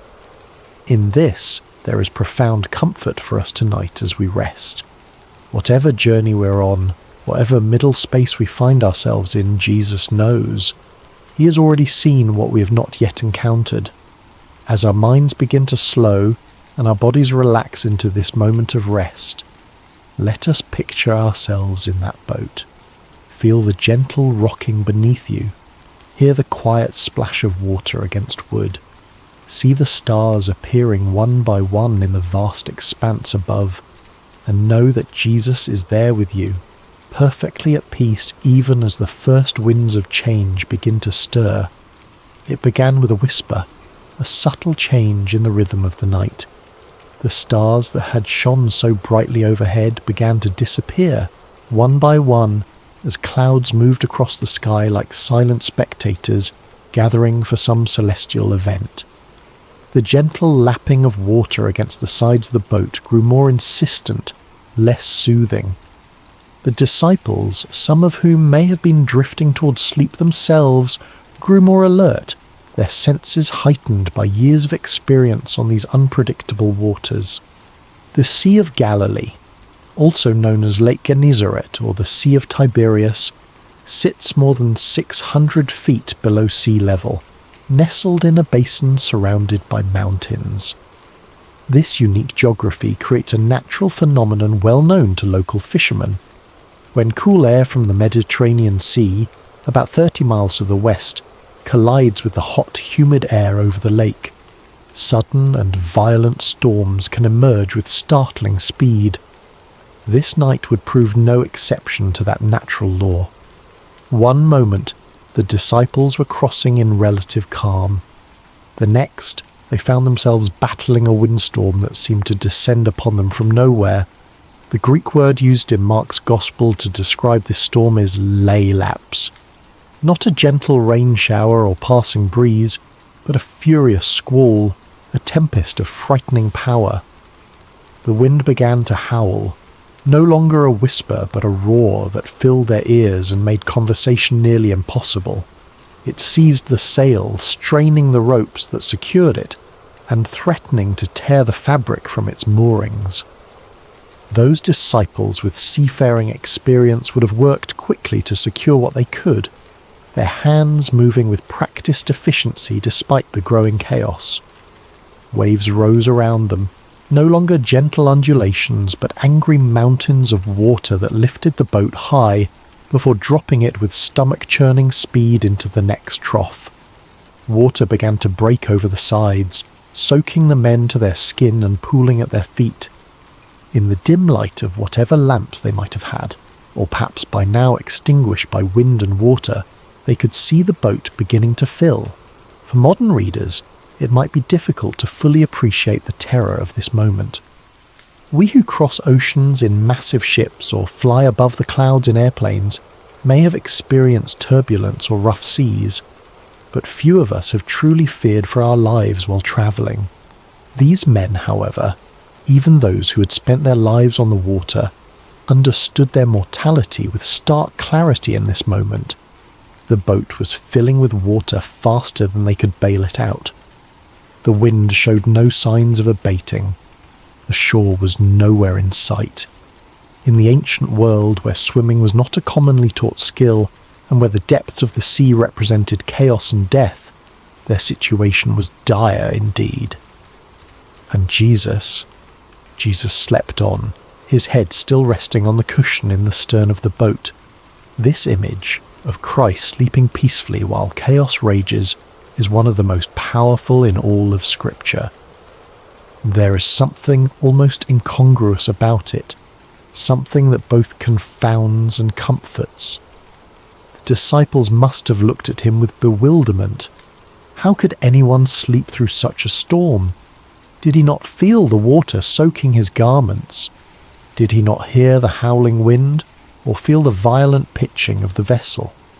Perhaps some of them remembered the words of Psalm 121. He who watches over you will not slumber. Indeed, he who watches over Israel will neither slumber nor sleep. Yet here was their teacher, their master, whom some had begun to believe might be the promised Messiah, deep in slumber while destruction seemed imminent. we might pause here in our meditation and consider times when God has seemed silent or sleeping in our own lives. Those dark nights when prayers appear to go unanswered. Those seasons of suffering when heaven itself seems shut tight. Those moments when we cry out, "Lord, don't you care?" For this was precisely the question that rose to the disciples' lips as fear gave way to desperation. Someone, we don't know who, moved to the stern where Jesus lay sleeping. Perhaps they shook his shoulder roughly, the protocol of respect forgotten in the face of survival's urgency. "Teacher," they cried, their voices barely audible above the storm's rage, "don't you care if we drown?" There is raw humanity in this question, the unfiltered cry of those who feel abandoned in their hour of greatest need. It's not a theologian's careful inquiry or a philosopher's pondering, but the gut-level response of frightened men who cannot understand why the one they've come to trust seems indifferent to their plight. Don't you care? How many times have these words formed in human hearts across the centuries? The parent kneeling by the bed of a suffering child, the widow standing by a fresh grave, the refugee fleeing violence with nothing but the clothes on their back, the addict fighting for sobriety and failing again. Lord, don't you care? It's worth noting that the disciples didn't question Jesus' ability to help. They questioned his concern, his heart. They believed he could do something. Why else wake him? But they wondered if he would. Did their plight move him? Did their fear matter to him? Was he as invested in their well-being as they had come to believe? In asking this question, they revealed something profound about the nature of faith. True faith isn't just believing that God can, it's trusting that God will, that his heart is good, that his love is sure, that his timing is perfect. And this is often where our faith is tested most severely, not in questioning God's power, but in questioning his character, his concern, his care. As we continue to settle into rest tonight, let's acknowledge any storms that may be raging in our own lives. Perhaps there are circumstances that have caused us to wonder if God sees, if God cares. Like the disciples, we may have experienced moments of feeling alone in the tempest, questioning whether our prayers are heard. The beauty of this story, and the comfort it offers us even now, is that Jesus' response to their cry reveals the truth about his heart. But before we explore that response, let's sit for a moment with the reality of the storm itself. Feel the wind's force, hear its howl, see the waves crashing over the sides of the boat, experience the fear, the confusion, the desperate cry for help, and know that in the midst of it all, Jesus is present, not distant, not removed, but right there in the boat with them, with us. Whatever storm we face, we do not face it alone. The Lord of all creation has chosen to journey with us, to be present with us in every turbulent moment and every threatening circumstance. As our breathing deepens and our bodies grow heavier with approaching sleep, let us find comfort in this reality. The presence of Jesus in our boat does not exempt us from storms, but it changes everything about how we experience them. He's here even when he appears to be sleeping. He hears even when he seems silent. And he will respond in his perfect time with his perfect power. Now, as we picture the disciples crowding around Jesus, as we hear their cry of "Don't you care if we drown?" let us watch and see what happens next, for the storm is about to meet its match. The chaos is about to encounter its creator. The winds and waves are about to recognize the voice of the one who called them into being. Jesus woke to the violent pitching of the boat, to the spray of water across his face, to the desperate cries of his disciples. "Teacher, don't you care if we drown?" Their question hung in the air between them, nearly lost in the howling of the wind, yet impossibly loud in its implication. Did he care? Could they truly doubt this? He who had healed the sick, restored sight to the blind, cleansed the lepers, did they think his compassion extended only to strangers and not to those closest to him? He who had called them by name, who had shared meals and long roads and countless conversations with them, did they imagine his heart was indifferent to their fear? Yet Jesus did not respond to their question directly. He did not immediately reassure them of his care or explain his apparent indifference. Instead, he rose, calm, unhurried, sovereign, and turned his attention to the storm itself. Mark's Gospel tells us that he got up, rebuked the wind, and said to the waves, "Quiet, be still." The Greek phrase used here, siopa pephimoso, carries the sense of be silent, be muzzled. It is the language one might use to quiet a disruptive animal or silence a disturbing noise. There is authority in these words, command and expectation of immediate obedience, and obey they did. The wind, which had been screaming across the water with destructive force, died away at once. The waves, which had been crashing over the sides of the boat and threatening to sink it, flattened into submission. The entire chaotic scene transformed in an instant from deadly peril to perfect calm. Imagine witnessing this moment. 1 second, you're fighting for your life against one of nature's most terrifying displays of power. The next, you're floating on a sea as smooth as glass under a clearing sky. The contrast would be disorienting, almost unbelievable. The silence following such tumult would ring in your ears. The stillness after such violent motion would leave you feeling strangely weightless. Only then, after demonstrating his authority over creation itself, did Jesus turn back to his disciples, and his words to them were not what they might have expected. No warm reassurance that yes, of course he cared, no gentle understanding of their fear. Instead, he asked them 2 pointed questions. Why are you so afraid? Do you still have no faith? These questions weren't meant to shame or condemn. Jesus was not expressing disappointment so much as issuing an invitation to examine the gap between what they professed to believe about him and how they responded when those beliefs were tested by circumstance. The first question, why are you so afraid, invites examination of the source of our fears. Fear often arises from a perception of threat coupled with a sense of powerlessness to address that threat. The disciples feared drowning because they perceived the storm's power and recognized their inability to control it. But Jesus was suggesting another perspective. When he is in our boat, the equation changes. The presence of the Creator fundamentally alters the balance of power in any situation. The second question, do you still have no faith, probes even deeper. These disciples had witnessed Jesus perform miracle after miracle. They had seen him heal diseases medicine couldn't touch. They had watched him cast out demons that had tormented their victims for years. They had even seen him challenge the religious authorities of their day with an authority that clearly came from above. Yet when the storm came, when their own lives were threatened, their faith faltered. They reverted to fear rather than resting in confidence that the God who had demonstrated his power in so many other circumstances remained just as powerful in their present crisis. This is a common human pattern, isn't it? We can intellectually believe in God's power and love. We can recall times when we've experienced his faithfulness.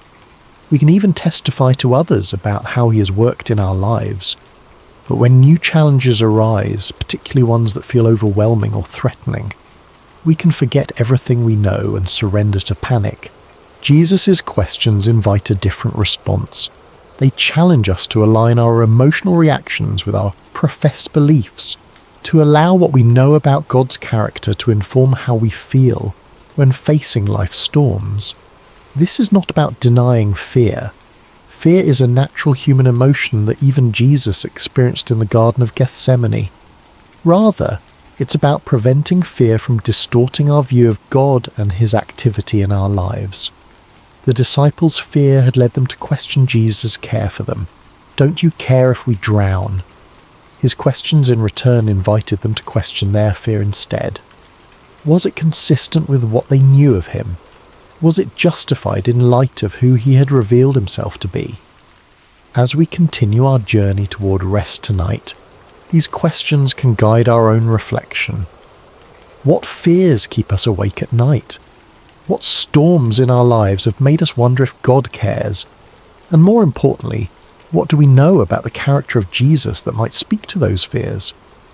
If Jesus is truly who Scripture reveals him to be, all-powerful yet deeply compassionate, sovereign yet intimately involved, holy yet merciful, then our fears must be evaluated in light of these truths.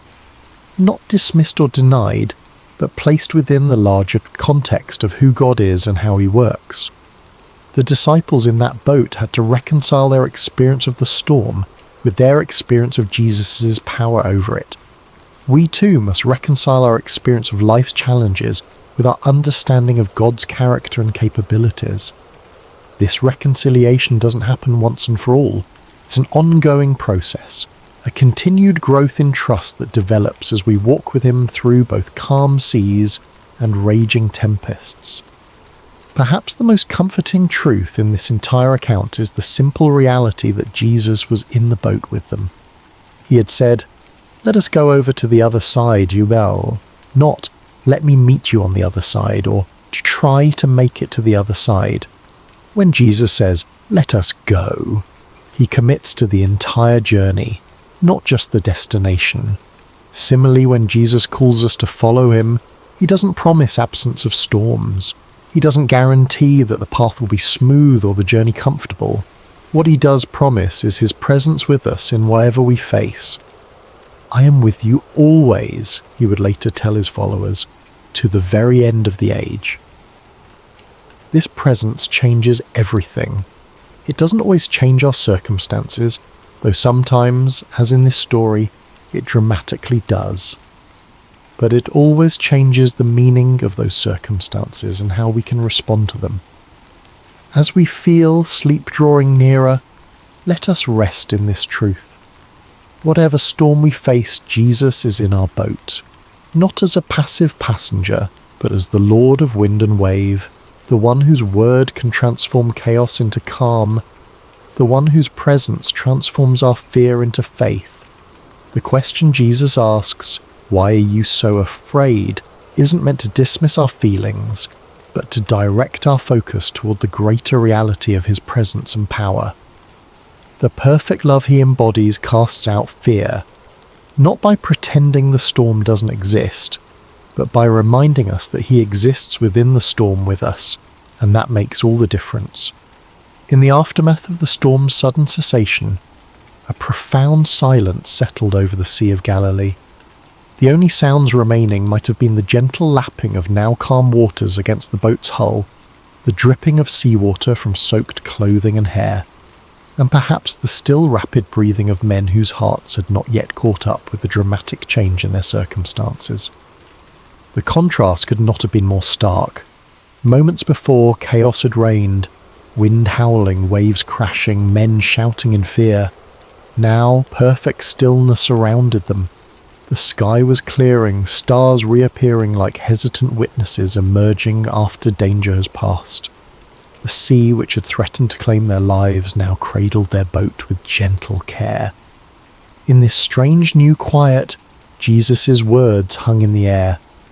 "Why are you so afraid? Do you still have no faith?"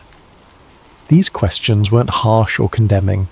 They were asked by the same voice that had just commanded the elements and been instantly obeyed.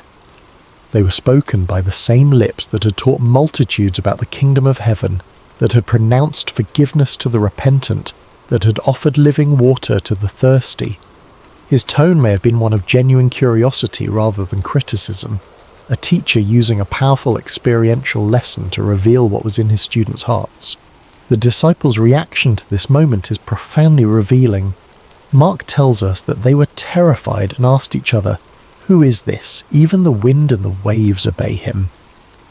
This was a new kind of fear, not the desperate fear of drowning that had gripped them during the storm, but the reverent awe that comes from encountering something, someone, beyond human comprehension. Their question, who is this, is perhaps the most important question any person can ask about Jesus. It's a question that has echoed through centuries across cultures within countless human hearts. Who is this man who spoke with unparalleled authority, who healed with a touch, who forgave sins as if they were his to forgive, and who, as they had just witnessed, commanded the very elements of nature with a word? The disciples had already seen Jesus perform many miracles. They had watched him heal sickness, cast out demons, even restore withered limbs. But this display of power struck them differently, perhaps because it touched so directly on their own expertise. Peter, Andrew, James, John, these were fishermen who had spent their lives on this very sea. They knew its moods and dangers. They had weathered storms before through their own skill and experience. But they had never seen anyone simply speak to a storm and have it obey. Their question reveals something profound about spiritual growth. Revelation comes in layers. We don't grasp the full reality of who Jesus is all at once. Even those who walked with him physically, who ate with him and listened to his teaching daily, came to understand his identity gradually, through accumulated experiences and progressive revelation. This moment on the sea represented a significant shift in their understanding. The Jesus they thought they knew, teacher, healer, friend, suddenly revealed himself to be Lord of creation itself. The one who had been sleeping on a cushion moments before now stood before them as the one who held authority over the very forces of nature. Who is this? They asked each other. They were beginning to realize that the answer was far more profound, far more cosmic, far more divine than they had previously imagined. This question invites us into our own reflection tonight. Who is Jesus to us? Is he simply a wise teacher whose moral guidance we appreciate? A historical figure who founded a religion? A comforting presence when life gets difficult? Or is he the sovereign Lord of all creation, whose authority extends over every aspect of our existence, from the largest cosmic forces to the smallest details of our daily lives? Our answer to this question shapes everything about our faith journey. If Jesus is merely a good teacher, then his words are suggestions we can take or leave. If he is simply a historical religious figure, then his relevance to our modern lives may be limited. But if he is who he claimed to be, the Son of God, one with the Father, the Word made flesh, then every word he spoke carries divine authority. Every promise he made is utterly trustworthy, and every command he gave deserves our complete obedience. The disciples in that boat were confronting this reality in a visceral, immediate way. The Jesus they thought they knew had just done something only God could do. The Psalms describe God as the One who stilled the roaring of the seas, the roaring of their waves. Psalm 65:7, and the one who stilled the storm to a whisper, the waves of the sea were hushed. Psalm 107:29. Now they had seen Jesus do exactly this, with their own eyes in their own boat, in response to their own cry for help. Their question, who is this, was not merely rhetorical. It reflected genuine wrestling with an expanding understanding of Jesus' identity. And this wrestling is an essential part of authentic faith. God does not expect us to have perfect theological understanding from the beginning of our journey with him. He reveals himself to us gradually, meeting us where we are and gently expanding our capacity to know him as he truly is. For the disciples, this storm became a classroom, a place where their understanding of Jesus grew deeper and wider. Similarly, the storms of our lives often become the context in which we come to know God more truly. It's relatively easy to affirm God's goodness when life is calm and comfortable. It's when the winds howl and the waves threaten that our true understanding of his character is both revealed and refined. As we continue our journey towards sleep tonight, let's allow this holy question to linger in our minds. Who is this Jesus? Not as an abstract theological inquiry, but as a personal exploration of relationship. Who is he to me? What have I seen him do in my life? How has my understanding of him grown through seasons of both calm and storm? The beauty of this story is that it invites us to know Jesus more fully, not just as a distant miracle worker, but as the one who journeys with us through every circumstance of life. He is in our boat. He may sometimes appear to be sleeping, but he is never absent, never unaware, never unconcerned.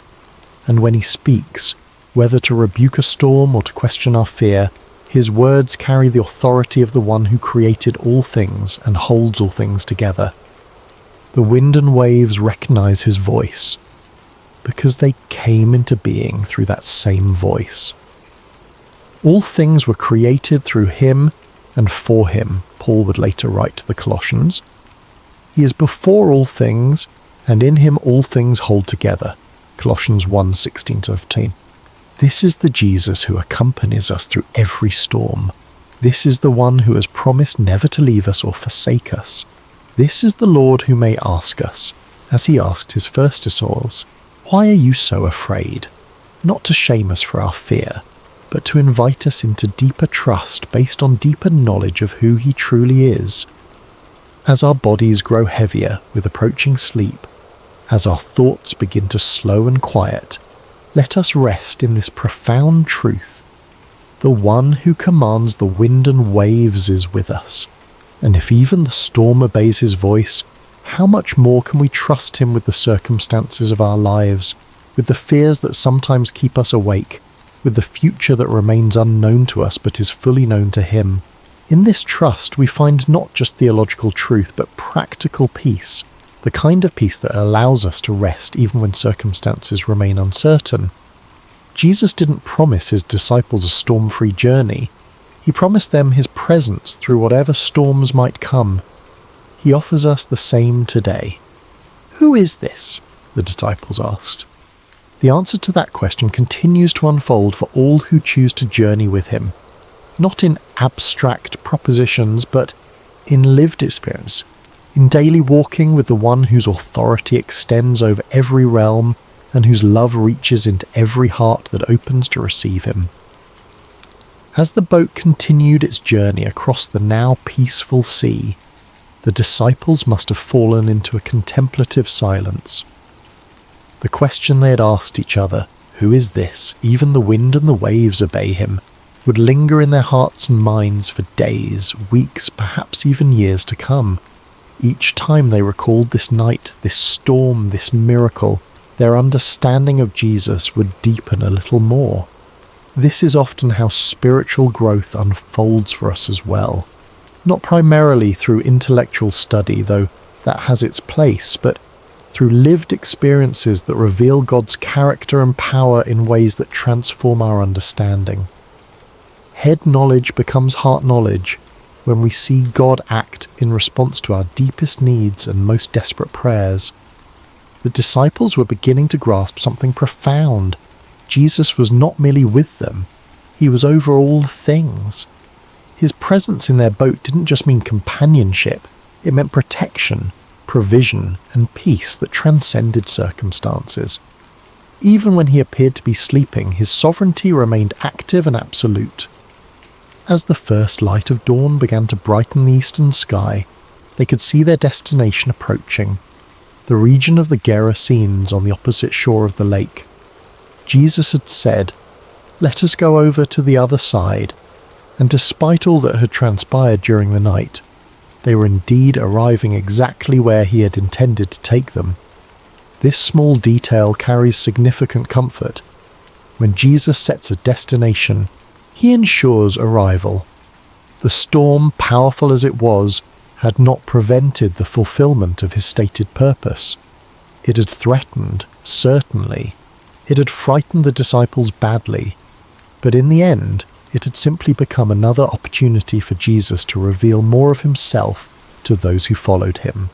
This pattern appears throughout Scripture and throughout the lives of those who walk with God. What appears to be a detour or a disaster often becomes the very context in which God manifests his glory most clearly. The storm on the sea, the fiery furnace, the lion's den, the prison cell. In Scripture, these became stages for divine revelation, not obstacles to divine purpose. As we prepare to drift into sleep tonight, there is profound rest available in this reality.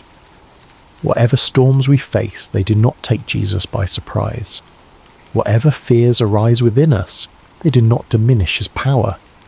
Whatever threatens to overwhelm us, it cannot overrule his sovereign declaration over our lives. If Jesus has said to us, in any area of our lives, "Let us go to the other side," then we can rest assured that no storm, internal or external, can prevent us from reaching the destination he has established. The journey may include unexpected turbulence. We may experience moments of genuine fear, but the presence of Jesus in our boat, in our lives, our circumstances, our hearts, guarantees safe passage. This doesn't mean we won't get wet, doesn't mean the journey will always feel comfortable or proceed according to our preferred timeline. The disciples in that boat experienced genuine terror before they witnessed miraculous calm. They got soaked to the skin. They may have lost cargo overboard. The boat likely required bailing out and repairs afterward, but they made it to the other side because Jesus had declared that this would be so, and in the process, they came to know him more deeply than they had before. The storm became not an obstacle to their progress, but a vehicle for their spiritual growth. As we reflect on this story one final time tonight, let's consider 3 enduring comforts it offers to all who journey with Jesus. First, Jesus is present in every storm. He may not manifest his power immediately or in the ways we expect, but he's never absent from our struggles. The psalmist wrote, "God is our refuge and strength, an ever-present help in trouble. Therefore we will not fear, though the earth give way and the mountains fall into the heart of the sea, though its waters roar and foam, and the mountains quake with their surging." Psalm 46:1-3. This presence is not just comforting, it is transformative. It changes how we experience our circumstances, even when it doesn't immediately change the circumstances themselves. Second, Jesus' timing is perfect.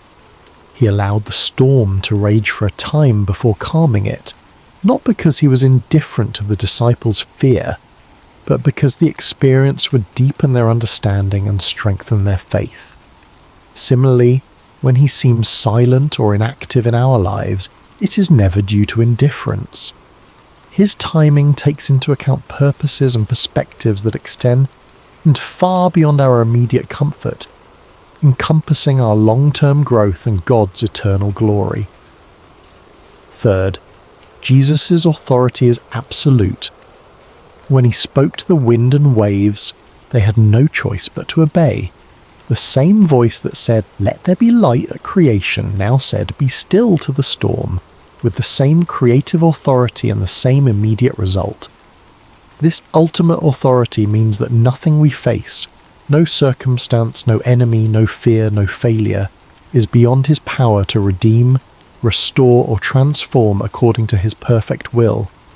These truths don't eliminate life's storms, but they fundamentally change how we experience them. They allow us to sleep, literally and figuratively, in the sovereignty of the one who has promised to bring us safely to the other side. As your body relaxes more deeply now, as your breathing slows and your thoughts begin to drift, imagine yourself in that boat after the storm has ceased. Feel the gentle rocking of the vessel on calm waters. See the stars reflected on the surface like scattered diamonds. Hear the quiet lapping of small waves against the wooden hull. And most importantly, know that Jesus is there with you, awake, aware, almighty. The night is passing. Dawn approaches. The shore draws nearer with each moment. And the one who commanded the storm with a word continues to hold you in the palm of his hand, guiding your vessel to exactly where he intends it to go. In this assurance there is deep peace. In this knowledge there is perfect rest. In this presence there is complete safety. Whether we find ourselves currently in the midst of a raging storm, in the calm that follows, or in the ordinary moments between dramatic events, the truth remains. Jesus is with us. Jesus is for us, and Jesus will bring us safely to the other side. So breathe deeply now. Release the tension you may be holding in your shoulders, your jaw, your hands, your mind. Allow your body to grow heavy with approaching sleep. Hello friends, and welcome to Sacred Slumber. I hope your day has been filled with blessings, no matter what time you're joining us or where you are in this beautiful world. Before we begin tonight's journey into the remarkable story of Gideon, I want to invite you to subscribe to Sacred Slumber so you never miss these powerful biblical narratives that can transform your heart and strengthen your faith. Now let's settle in as we explore one of the most extraordinary accounts of courage, faith and divine intervention in all of Scripture. The sun hung low over the hills of Israel, casting long shadows across a land that had once flowed with milk and honey. But those days seemed like distant memories now. The once prosperous nation had fallen into chaos, its people scattered and hiding like frightened animals. For 7 long years, the Midianites had swept down upon Israel like locusts, devouring everything in their path. Picture, if you will, the terror that gripped every village and farmstead. Families would wake each morning, not knowing if this would be the day the raiders would come. Fathers would venture out to check their crops, only to find them trampled and stolen. Children would be hushed to silence at the first sound of hoofbeats on the horizon. The very air seemed thick with fear and desperation. The Midianites, along with their allies, the Amalekites, and other eastern peoples, had turned the conquest of Israel into an annual ritual. Like a plague of locusts, they would arrive at harvest time, their camels beyond counting, stretching across the landscape as far as the eye could see. They would strip the land bare, taking not only the grain and livestock, but also crushing the spirits of God's chosen people. Farmers had abandoned their fields, choosing instead to hide in mountain caves and underground chambers. The marketplaces that once bustled with commerce now stood empty and silent. What should have been a time of celebration and thanksgiving for the harvest had become a season of dread and starvation. Israel's cities, once proud and strong, had crumbled into mere shadows of their former glory. The walls that should have protected the people lay in ruins, and the gates that once welcomed travellers now hung broken on their hinges. It was as if the very blessing of God had departed from the land, leaving behind only sorrow and defeat.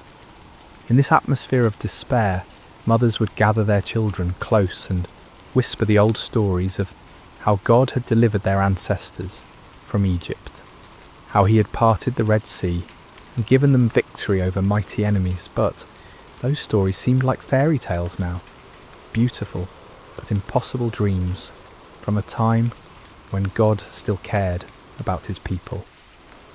The elders of Israel shook their heads in bewilderment.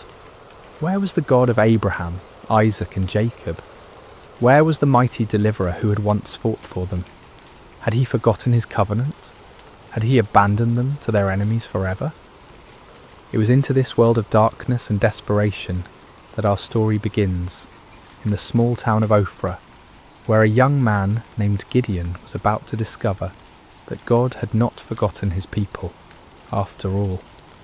But Gideon, like so many others, had lost hope. He had watched his family's livelihood disappear year after year, and he had grown tired of empty promises and unanswered prayers. On this particular day, the storm clouds gathered on the horizon, both literally and figuratively.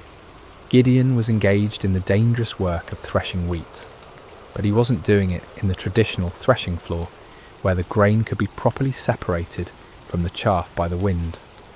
Instead, he was hidden away in a wine press, a place where grapes were normally crushed to make wine. It was cramped, inefficient, and poorly ventilated, but it offered something more valuable than convenience. It offered concealment from enemy eyes. As Gideon worked in his makeshift hiding place, sweat dripping from his brow in the confined space, he embodied the broken spirit of his entire nation. Here was a man reduced to secret, fearful labour just to provide basic sustenance for his family. The very act of threshing wheat, once a joyful community celebration, had become a furtive, isolated struggle for survival. Little did Gideon know that this moment of apparent defeat would become the launching pad for one of the most remarkable displays of God's power in human history. The God who seemed absent was actually watching, waiting, and preparing to use this unlikely hero in ways that would astound both friend and foe alike.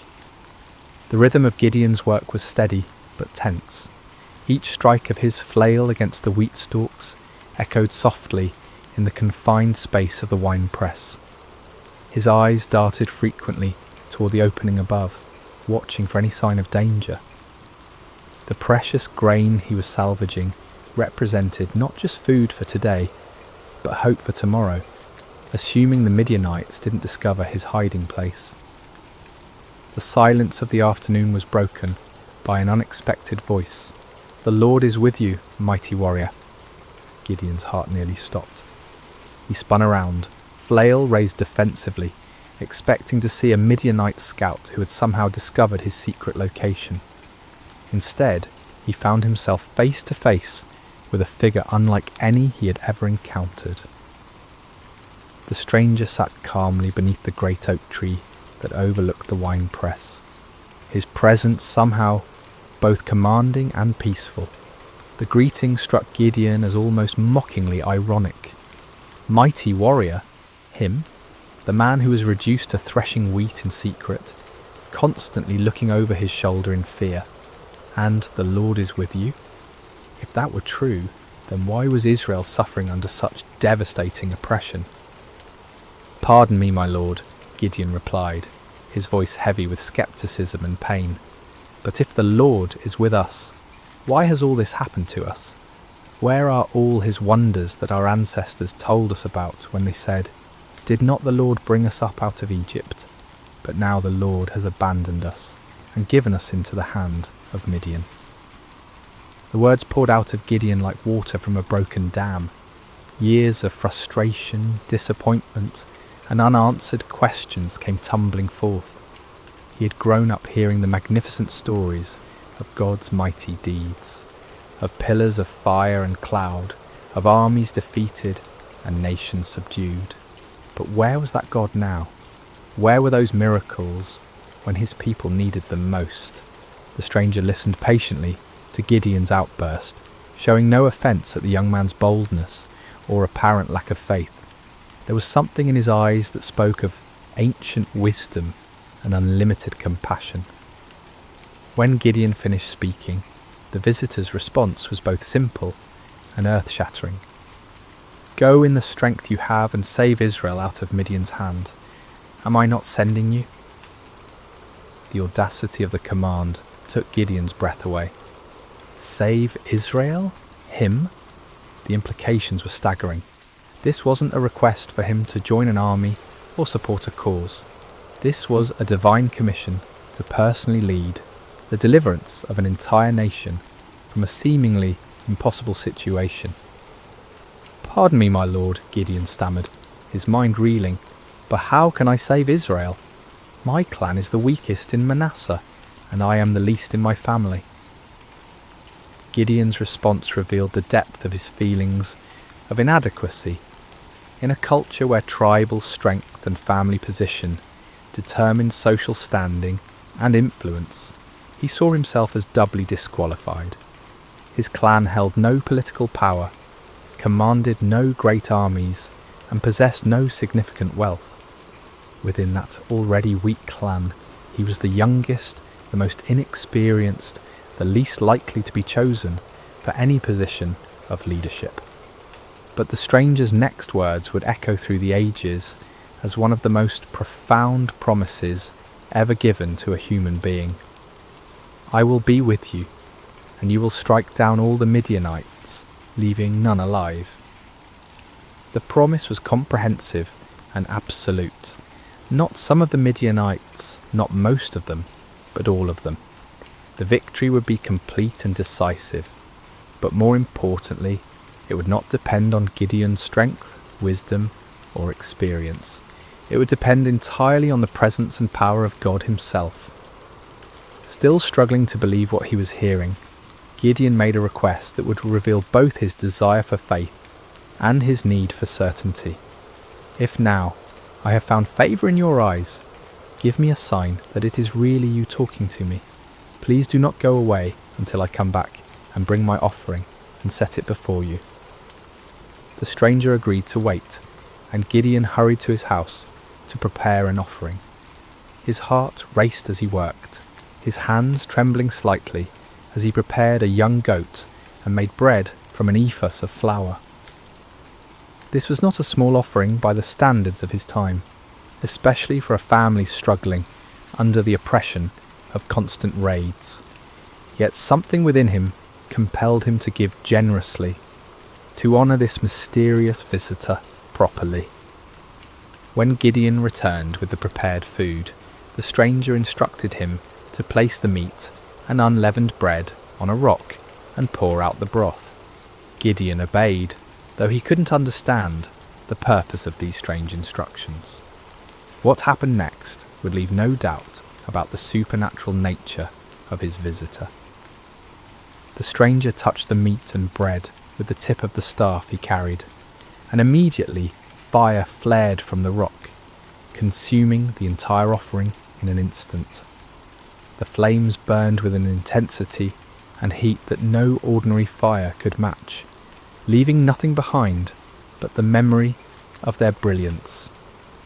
In that same moment, the stranger vanished from sight, disappearing as suddenly and mysteriously as he had appeared.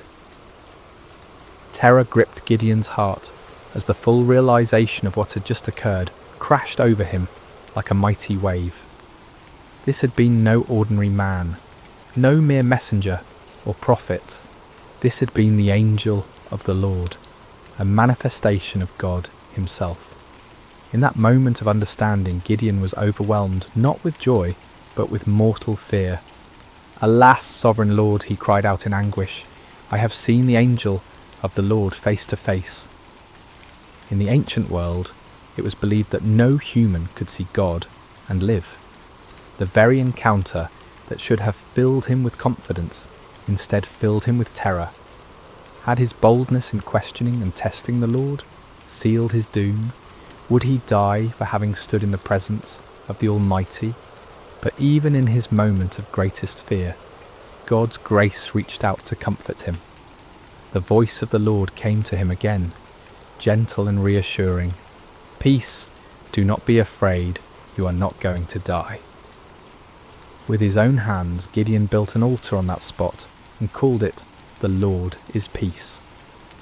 The place where he had threshed wheat in fear and desperation had become holy ground, the site of a divine encounter that would change not only his life, but the destiny of an entire nation. As night fell over Ophrah, Gideon stood beside his new altar, his mind swirling with the magnitude of what had occurred. The God of his ancestors had not abandoned Israel after all. He had been working, planning, preparing for this very moment, and somehow, incredibly, he had chosen Gideon to be his instrument of deliverance. Yet even as faith began to bloom in his heart, doubt lingered like shadows at the edges of his mind. The task before him seemed impossible, the odds insurmountable. How could he, one man from the weakest clan in Manasseh, possibly hope to defeat the countless multitudes of Midian and their allies. It was a question that would lead him to make one of the most famous requests for divine confirmation in all of Scripture. The days following Gideon's encounter with the angel of the Lord were filled with a mixture of excitement and anxiety. The divine commissioning had been clear and unmistakable, yet the human heart, prone to doubt and fear, struggled to fully embrace what seemed impossible. Gideon found himself caught between the supernatural certainty of his calling and the natural uncertainties of his circumstances.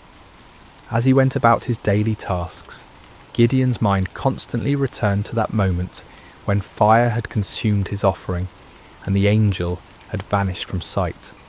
Had it really happened? In the bright light of day, with the familiar sounds and sights of ordinary life surrounding him, the encounter almost seemed like a dream. Yet the altar he had built stood as a permanent reminder, its stones bearing witness to the reality of what had occurred. Word began to spread quietly through the region about Gideon's calling. Some believed and were filled with hope for the first time in years. Others were sceptical, wondering how this young man could possibly succeed where so many others had failed.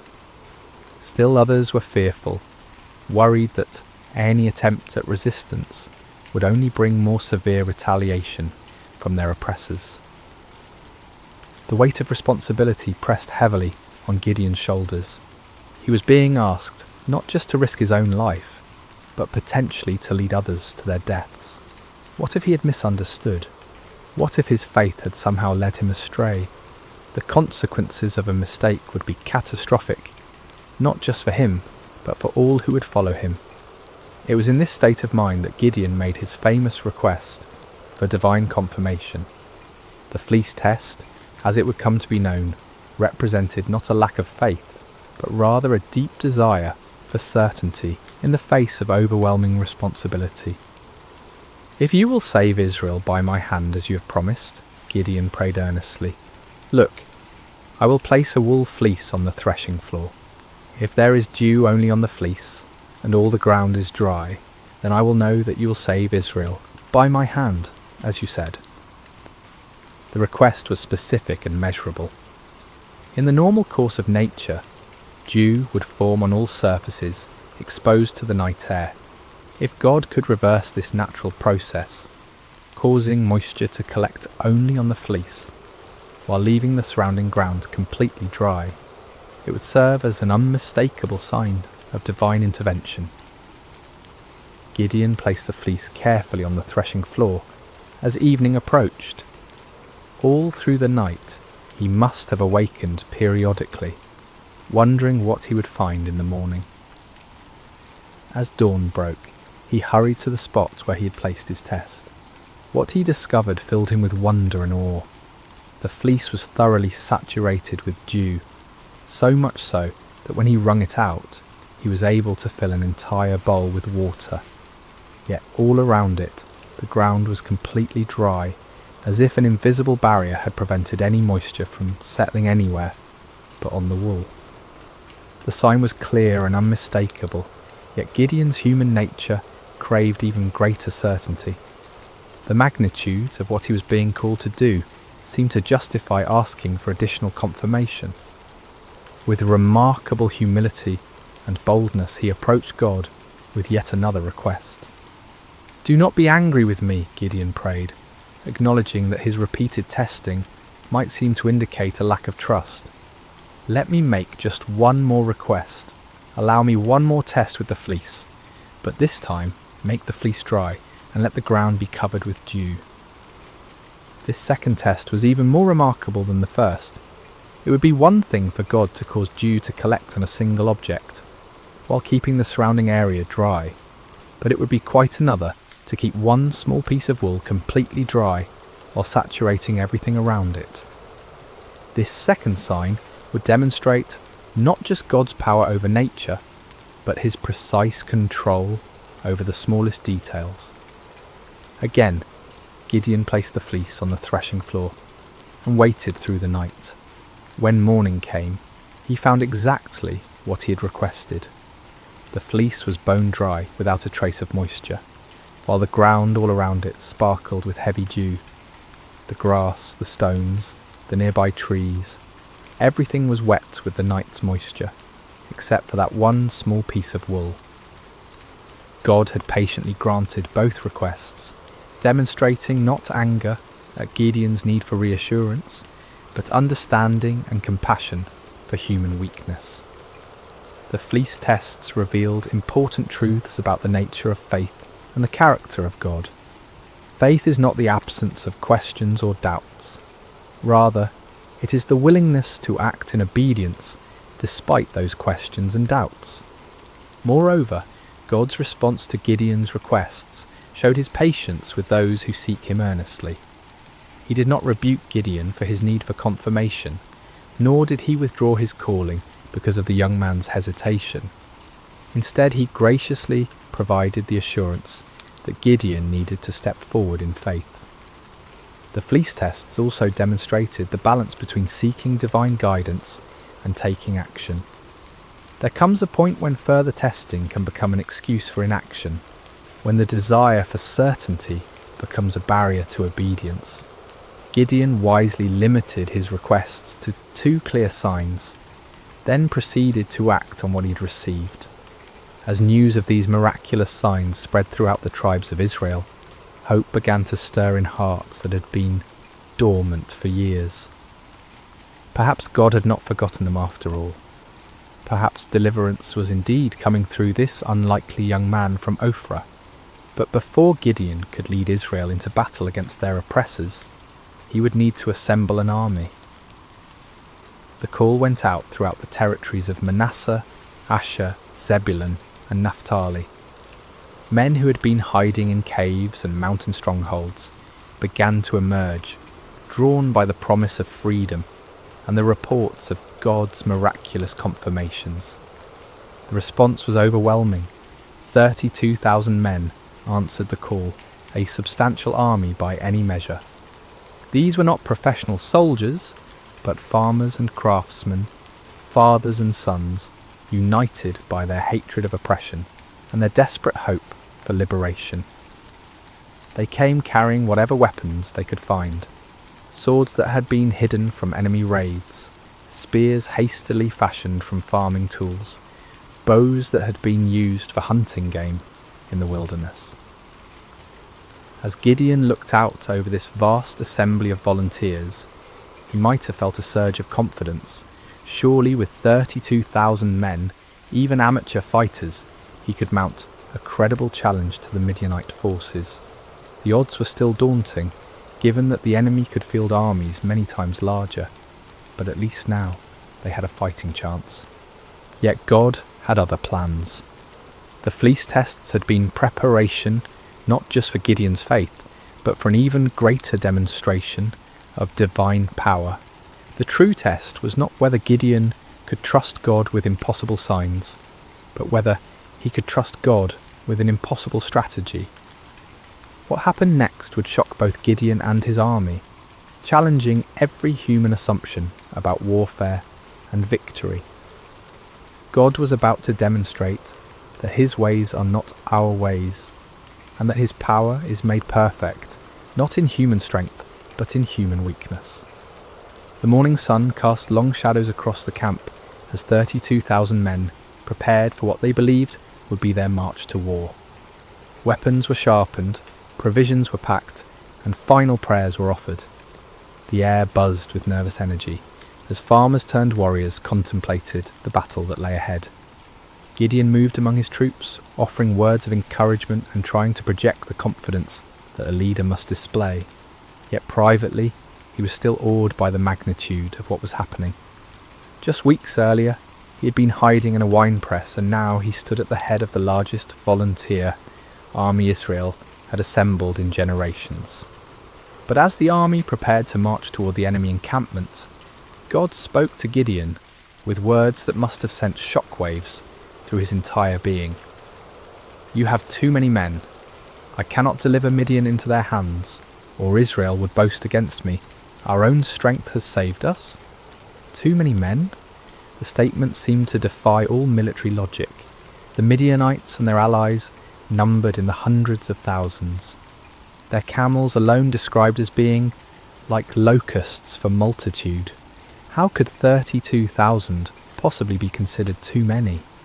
Yet God's reasoning revealed a profound truth about the nature of divine deliverance. If Israel won the coming battle through conventional military means, they would inevitably credit their victory to their own strength, strategy, and courage. The victory needed to be so obviously supernatural that no one could mistake its source. God's glory was at stake, and that glory could not be shared with human pride.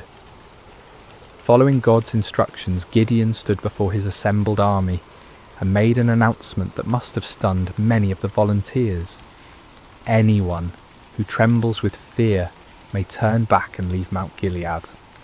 The offer was based on an ancient law found in Deuteronomy, which recognised that fearful soldiers could spread panic through the ranks and actually weaken an army's effectiveness.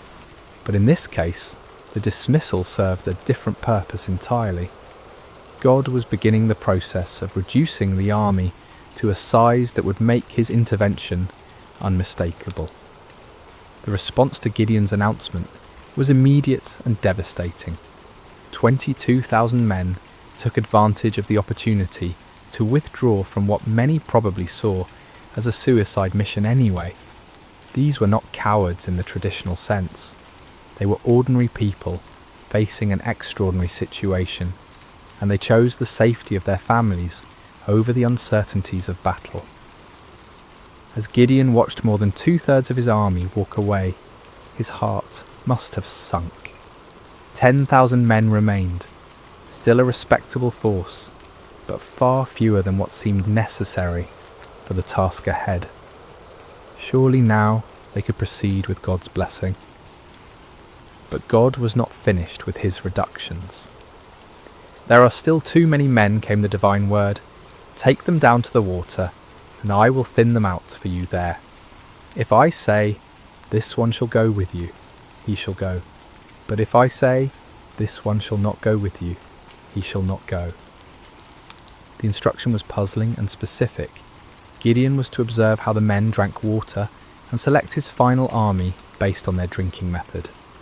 Of all the criteria that might be used to choose warriors, how they consumed water seemed among the least relevant to military prowess. At the water's edge, the 10,000 men revealed their character through their approach to drinking. The vast majority knelt down and put their faces directly to the water, drinking deeply and focusing entirely on satisfying their thirst. But a small group, only 300 men, demonstrated a different approach. They brought water to their mouths with their hands, lapping it like dogs while maintaining their vigilance and readiness. God's instruction was clear.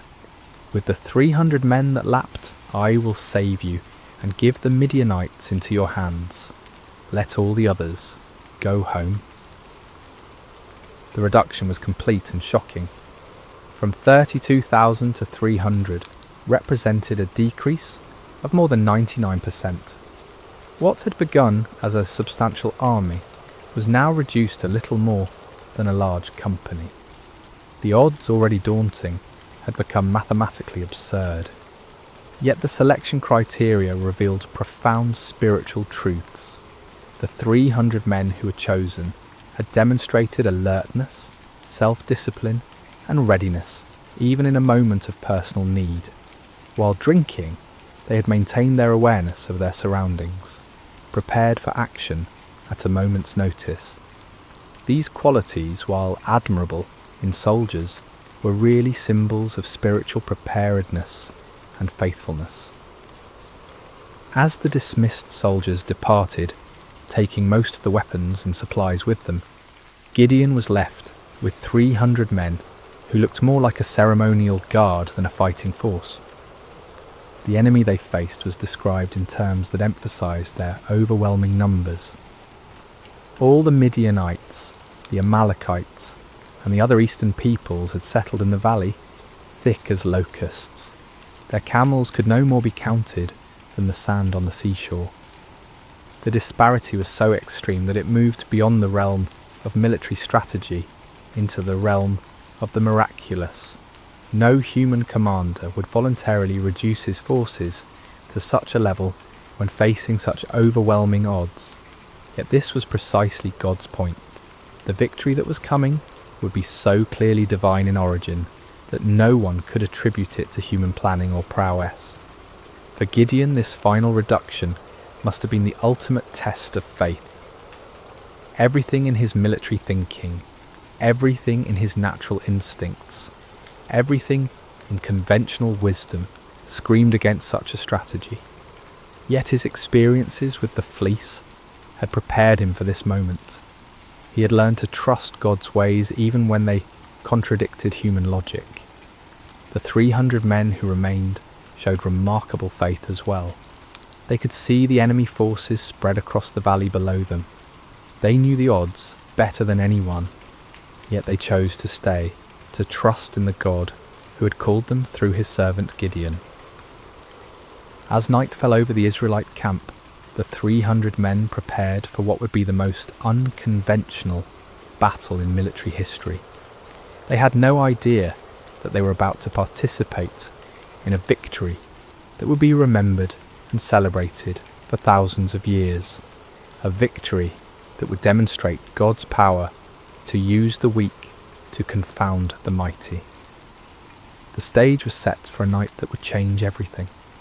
The Midianites slept in their countless tents, confident in their overwhelming superiority.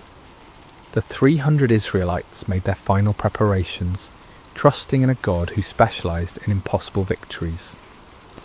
The hours before dawn are often the darkest, both literally and figuratively. As Gideon and his 300 men crouched in the hills overlooking the vast enemy encampment, the weight of their impossible mission pressed down upon them like a physical burden.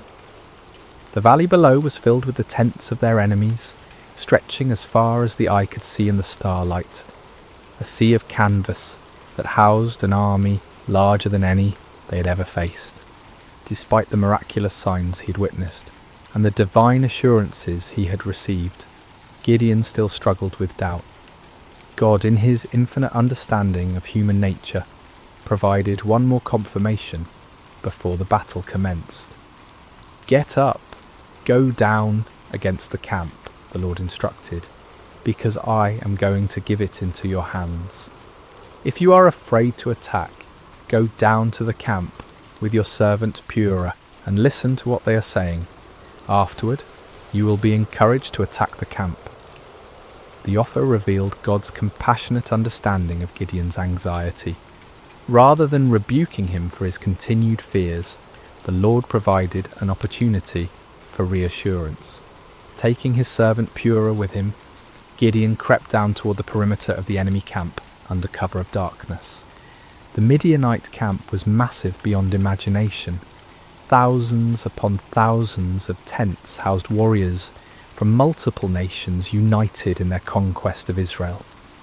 The sounds of the sleeping army filled the night air, snoring soldiers, restless camels, the occasional challenge of sentries. The very scale of the enemy forces should have been overwhelming to any reasonable observer. As Gideon and Purah approached the outer edge of the camp, they overheard a conversation between two Midianite soldiers.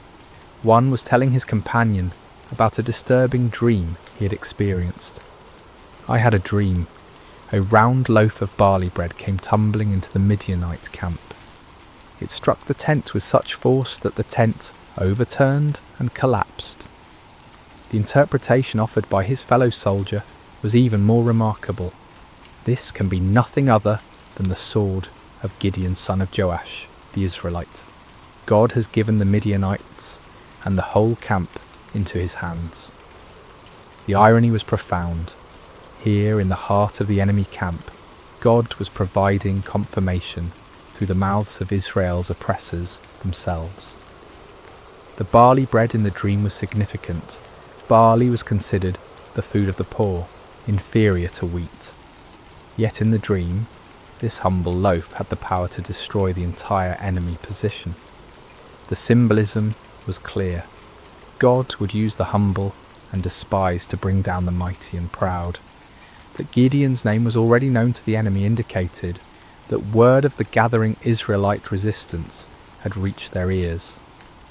Rather than being encouraged by their overwhelming numerical superiority, some among the Midianites were apparently experiencing anxiety about this upstart Hebrew leader. God was already working in the hearts and minds of the enemy, preparing them for defeat. Gideon and Purah retreated to their own lines, hearts pounding with excitement and renewed confidence.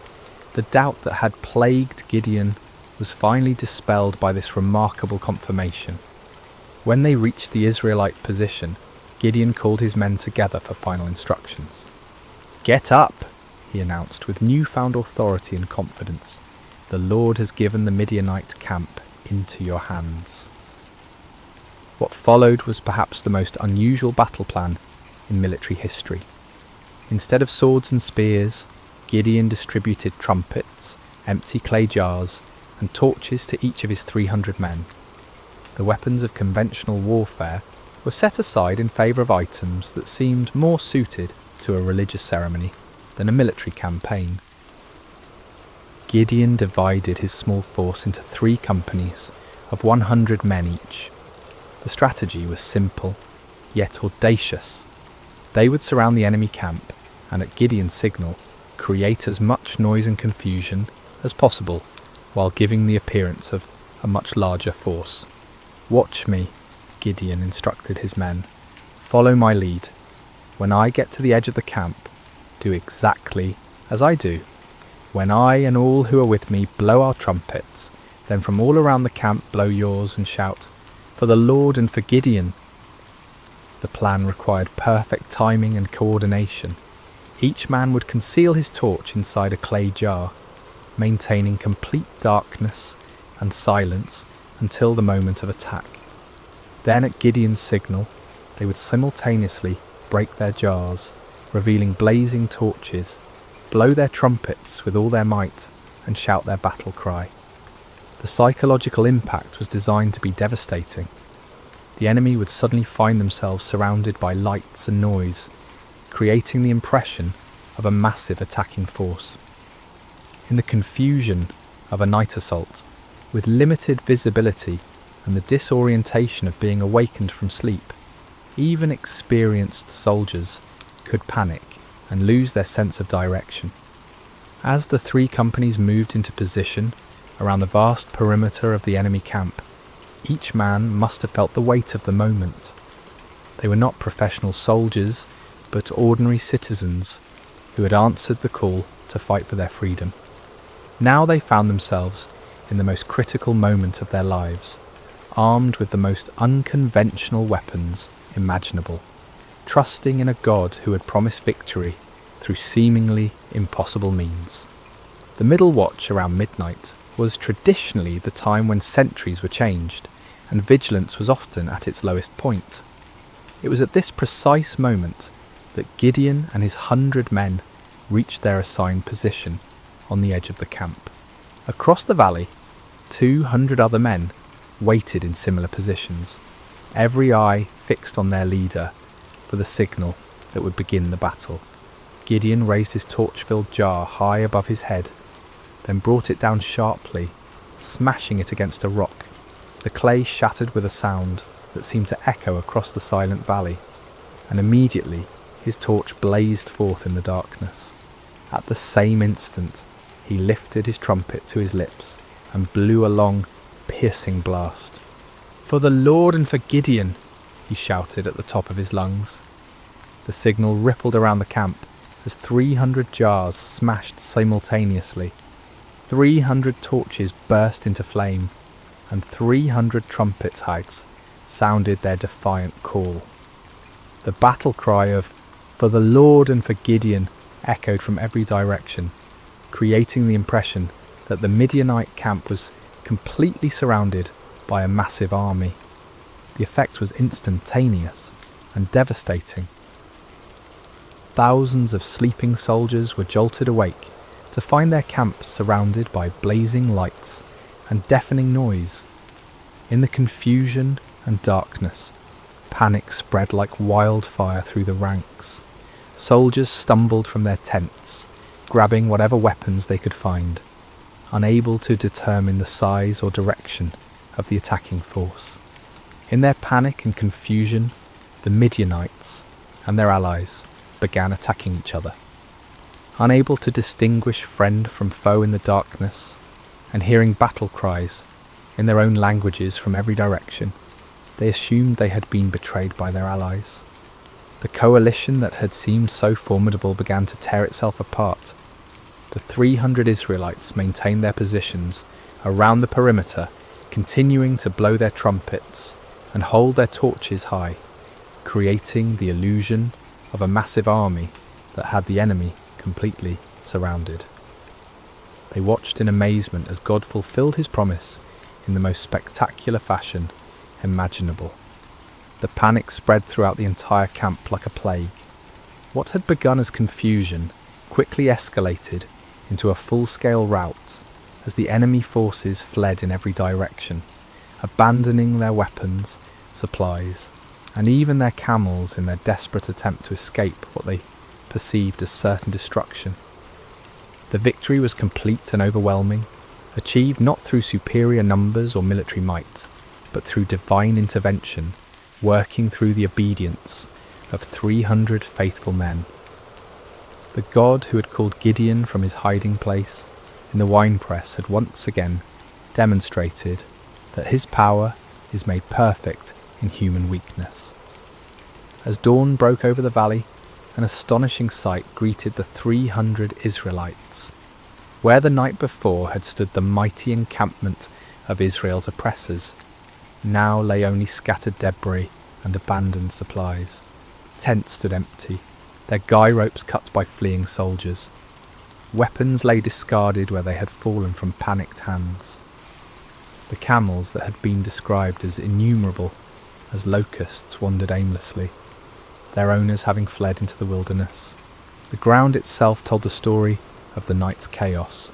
Bloodstains marked the spots where confused allies had struck down one another in the darkness. Personal belongings were strewn across the landscape as the fleeing army had abandoned everything that might slow their escape. The scene looked less like the aftermath of a battle and more like the remnants of a catastrophic natural disaster. Gideon and his men moved through the abandoned camp in wonder, scarcely believing what their eyes were witnessing. The victory was so complete, so overwhelming, that it seemed almost too good to be true, yet the evidence was undeniable. The army that had terrorized Israel for 7 years had been routed by 300 men armed with trumpets and torches. But God's deliverance was not yet complete. Even as the 300 marvelled at what had occurred in the valley, word of the miraculous victory was spreading throughout the hill country of Israel. Men who had dismissed Gideon's call to arms, who had remained hidden in their caves and strongholds, now emerged with renewed courage and determination. The tribes of Naphtali, Asher and Manasseh rallied to pursue the fleeing Midianites. What had begun with 300 faithful men now swelled into a national movement of liberation. The psychological impact of the victory was as important as the military result. The myth of Midianite invincibility had been shattered in a single night, and the spirit of resistance that had been dormant for so long now burst forth like a river breaking through a dam. Gideon sent messengers throughout the hill country of Ephraim with urgent instructions. Come down against the Midianites and seize the waters of the Jordan ahead of them as far as Beth Barah. This strategic move would cut off the enemy's escape routes and ensure that the victory would be complete. The Ephraimites responded with enthusiasm, capturing the fords of the Jordan and trapping many of the fleeing Midianites. In the pursuit that followed, they captured 2 of the Midianite leaders, Oreb and Zeb, whose names meant raven and wolf. These princes, who had struck terror into Israelite hearts for years, were now defeated and killed at the places that would forever bear their names: the rock of Oreb and the winepress of Zeb. The pursuit continued beyond the Jordan as Gideon and his original 300, though exhausted, pressed on to capture the remaining Midianite kings, Zaba and Zalmunna. The victory was total and decisive. An empire that had dominated the region for 7 years was completely destroyed in a matter of days. The land of Israel enjoyed peace for 40 years during Gideon's lifetime. The oppression that had driven families into hiding was replaced by prosperity and security. Fields that had been abandoned were cultivated again. Markets that had stood empty bustled with commerce. Children who had grown up knowing only fear could now play freely in their villages. But perhaps the greatest victory was not military but spiritual. Israel had rediscovered that their God was still the same mighty deliverer who had brought their ancestors out of Egypt. The impossible victory served as a permanent reminder that with God all things are possible. The story of Gideon and the 300 speaks across the centuries, with timeless truths that challenge and encourage us today. First, we see that God uses the unlikely. Gideon was not a seasoned warrior or a natural leader. He was a fearful farmer, hiding from his enemies. Yet God saw potential that others missed. This reminds us that God's calling is not based on our qualifications, but on his purposes. Second, the reduction of Gideon's army from 32,000 to 300 demonstrates that faith matters more than numbers. In a world obsessed with statistics and metrics, God's economy operates differently. He delights in using small faithful remnants to accomplish great things, ensuring that his power, not human strength, receives the glory. Third, Gideon's requests for signs teach us about the balance between faith and doubt. God was patient with Gideon's need for confirmation, showing us that honest questions and requests for reassurance are not signs of weak faith but of a heart that desires to walk in God's will. Finally, the story shows us that obedience in the face of fear is the essence of courage. Gideon was afraid, his army was outnumbered, and the strategy seemed foolish. Yet they obeyed, and God honoured their faithfulness with victory. When we feel unqualified for the tasks before us, when the odds seem insurmountable, when we need reassurance before taking steps of faith, the story of Gideon reminds us that our God specialises in impossible victories. He is still calling ordinary people to extraordinary purposes, still using the weak to confound the mighty, still turning fearful hearts into faithful warriors. The God who met Gideon at the winepress is the same God who meets us in our hiding places today, calling us to step out in faith and watch him work miracles through surrendered lives. Just as the 300 trumpets and torches became instruments of divine victory, our simple obedience can become the means through which God accomplishes his purposes in our generation. May we have the courage to answer when he calls, the faith to trust when he leads, and the persistence to follow when he sends us into battles that seem impossible to win. For with God, the 300 can defeat the multitudes, and faith can move mountains that seem immovable. The story of Gideon reminds us that our greatest victories come not when we feel strong and capable, but when we acknowledge our weakness and depend completely on God's strength. In those moments of surrender, we discover that we serve a God who delights in doing the impossible through the most unlikely people. And so the story ends where it began, with an invitation to faith, a call to courage, and a promise that the God who delivered Israel through Gideon and the 300 is still delivering his people today, one impossible victory at a time. Hello, dear listener, and welcome to Sacred Slumber. Before we begin tonight's story, I'd love to know how your day has been. Whatever time it is where you are in the world, whether you're settling in for the evening or finding a quiet moment during your day, you're exactly where you need to be. We have listeners joining us from every corner of the globe, and it's beautiful to think that we're all connected through these ancient stories that continue to speak to our hearts today. If this story brings you peace and you'd like to hear more like it, please consider subscribing to Sacred Slumber. Now let us journey back over 3,000 years to a time when the hills of ancient Israel echoed with the cries of an oppressed people, and discover how God chose the most unlikely hero to deliver them. The sun blazed mercilessly over the barren hills of ancient Israel, its heat seeming to mock the suffering people below. For 7 long years, the shadow of oppression had fallen across the promised land, like a plague that would not lift. The Midianites, fierce nomadic warriors from the desert, had swept down upon Israel like locusts, devouring everything in their path. In caves carved into limestone cliffs, families huddled in darkness, their faces gaunt with hunger and hollow with despair. Children, who should have been playing in village squares instead, learned to recognise the distant thunder of approaching hoofbeats, the signal to flee deeper into their rocky refuges. The once fertile valleys that had flowed with milk and honey now lay trampled and barren, stripped clean by the endless raids of their oppressors. The Israelites had forgotten what it meant to harvest their own crops. Each year they would plant in hope, tending their fields with trembling hands, always listening for the sound that would send them running. And each year, just as the grain began to ripen, the Midianites would come.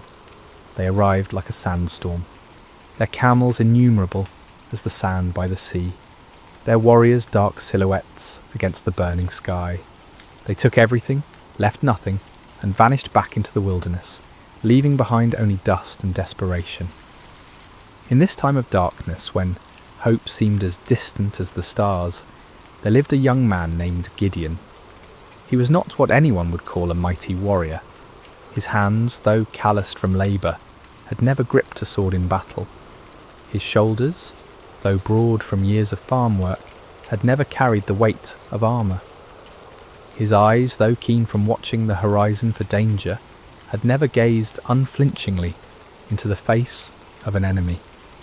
On this particular day, Gideon found himself doing what had become all too common among his people. Hiding. He was in his father's wine press, a stone basin carved deep into the earth, meant for treading grapes. But instead of the purple stain of harvest, this hollow held only wheat stalks and the sound of desperate threshing. Gideon worked quickly, quietly, glancing nervously toward the rim of the pit above him. This was no place to thresh grain, but it was hidden from watching eyes, concealed from raiders who might snatch away even this meagre portion of food. The irony was not lost on him. Here he was, a descendant of Abraham, to whom God had promised this very land, reduced to working in secret, like a thief in his own inheritance. The wheat he threshed was barely enough to keep his family alive, and even this small amount had to be hidden from those who would steal it away. As Gideon worked, sweat dripping from his brow to mingle with the grain dust, he wondered where the God of his fathers had gone. The elders still told stories around carefully concealed fires, stories of a time when the Lord had parted the sea, when he had brought down the walls of Jericho, when his presence had dwelt among them in power and glory. But those seemed like tales from another world, stories of a God who had perhaps grown tired of his people and turned his face away.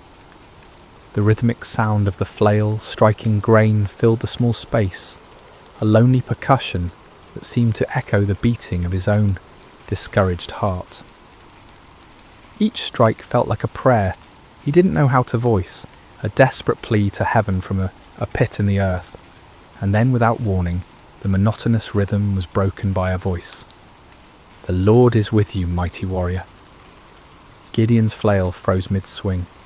His heart hammered against his ribs as he spun around, expecting to see a Midianite soldier who had discovered his hiding place. Instead, he saw a figure sitting beneath the oak tree above the winepress, a man whose presence seemed to make the very air shimmer with an otherworldly light. The stranger's words echoed in Gideon's mind. Mighty warrior, him, the man who threshed wheat in secret, who started at shadows, who had never held anything more dangerous than farming tools. Surely this visitor was either mocking him or mistaken about who he was addressing. Gideon climbed slowly from the winepress, his legs unsteady, not from exertion, but from the strange presence of this visitor. The man beneath the oak appeared ordinary enough, yet something in his bearing, something in the way the light seemed to gather around him, spoke of anything but ordinary humanity. "Pardon me, my lord," Gideon said, his voice betraying his confusion and fear. "But if the Lord is with us, why has all this happened to us? Where are all his wonders that our ancestors told us about when they said, 'Did not the Lord bring us up out of Egypt?' But now the Lord has abandoned us and given us into the hand of Midian." The words tumbled out of him like water breaking through a dam. 7 years of bottled frustration, 7 years of unanswered prayers, 7 years of watching his people suffer, while heaven remained silent. If this stranger claimed the Lord was with them, then where was the evidence?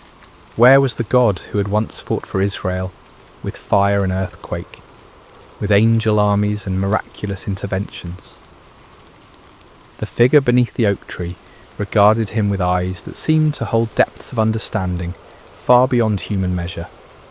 When he spoke, his voice carried an authority that made the ground beneath Gideon's feet feel somehow more solid, as if reality itself paid attention to his words.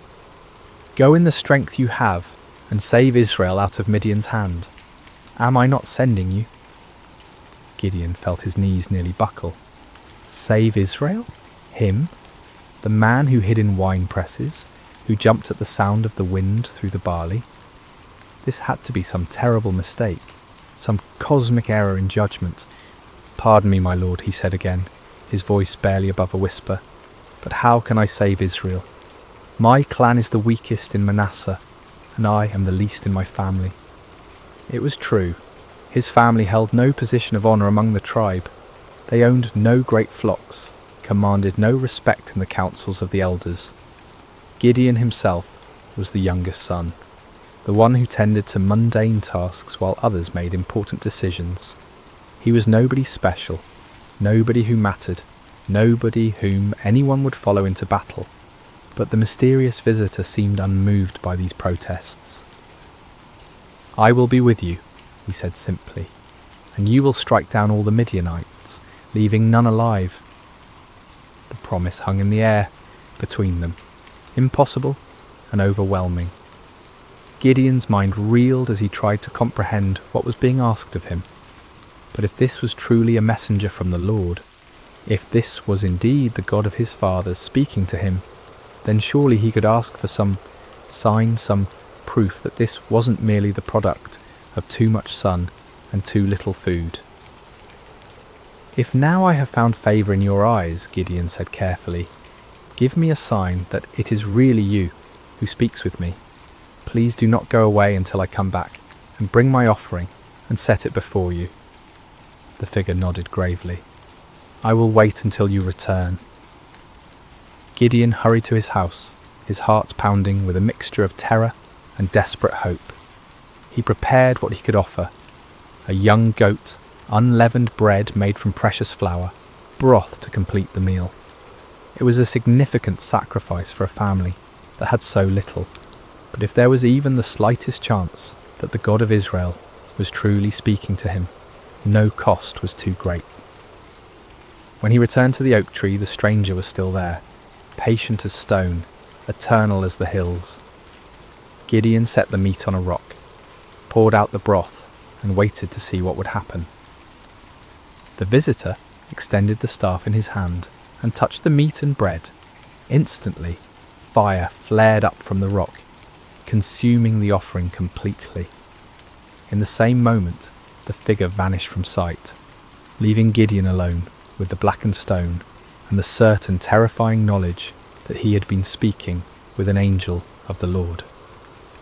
"Alas, sovereign Lord," Gideon cried out, falling to his knees, "I have seen the angel of the Lord face to face."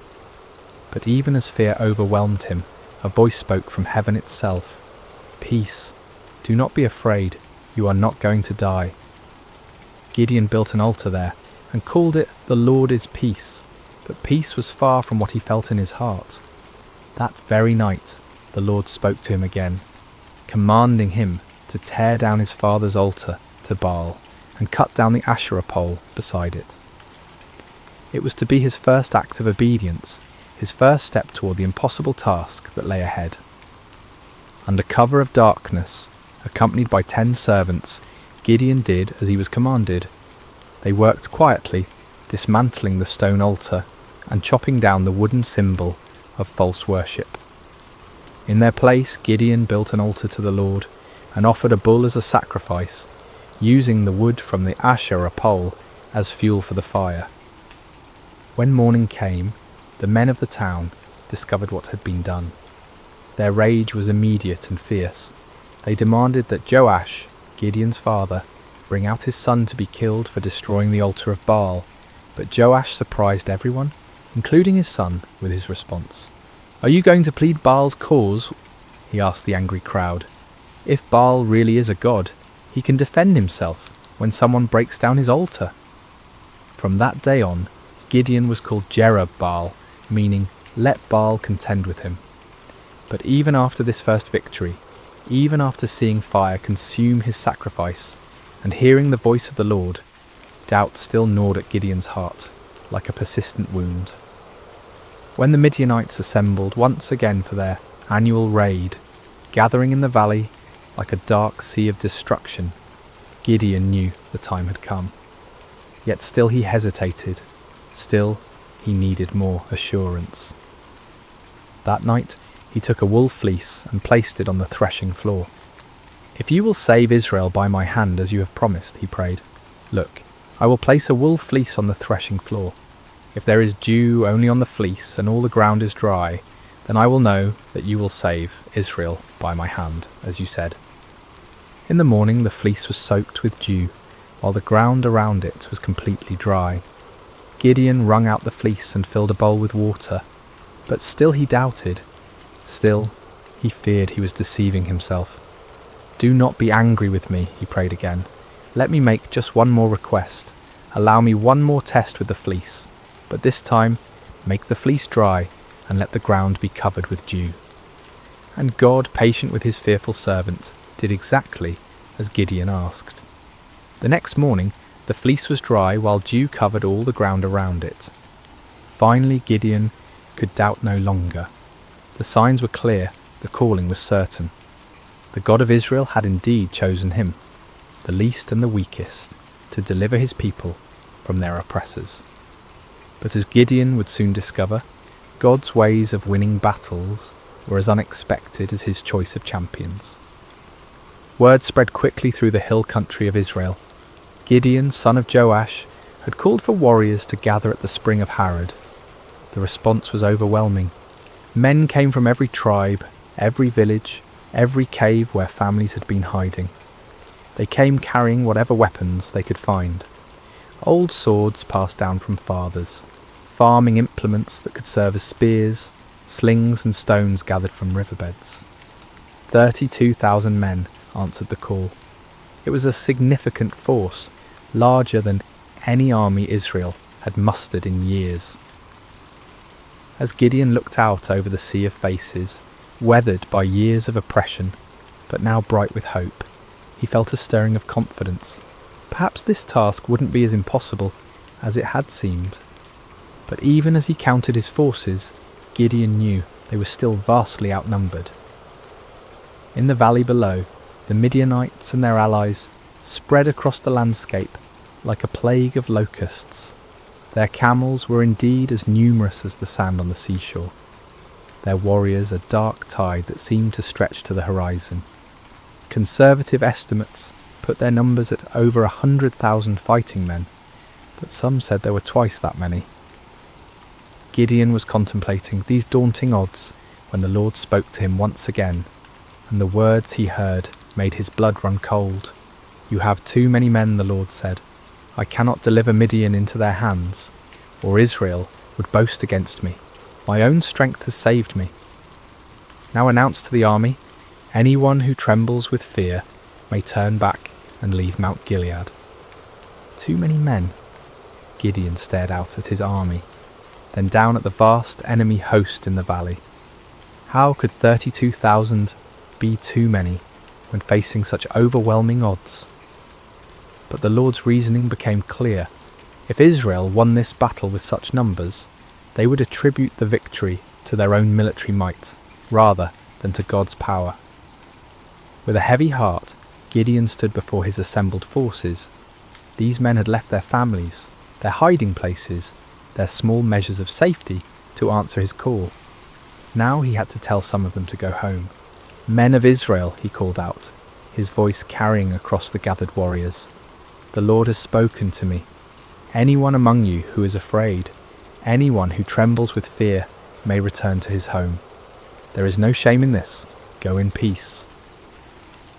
A murmur rippled through the crowd.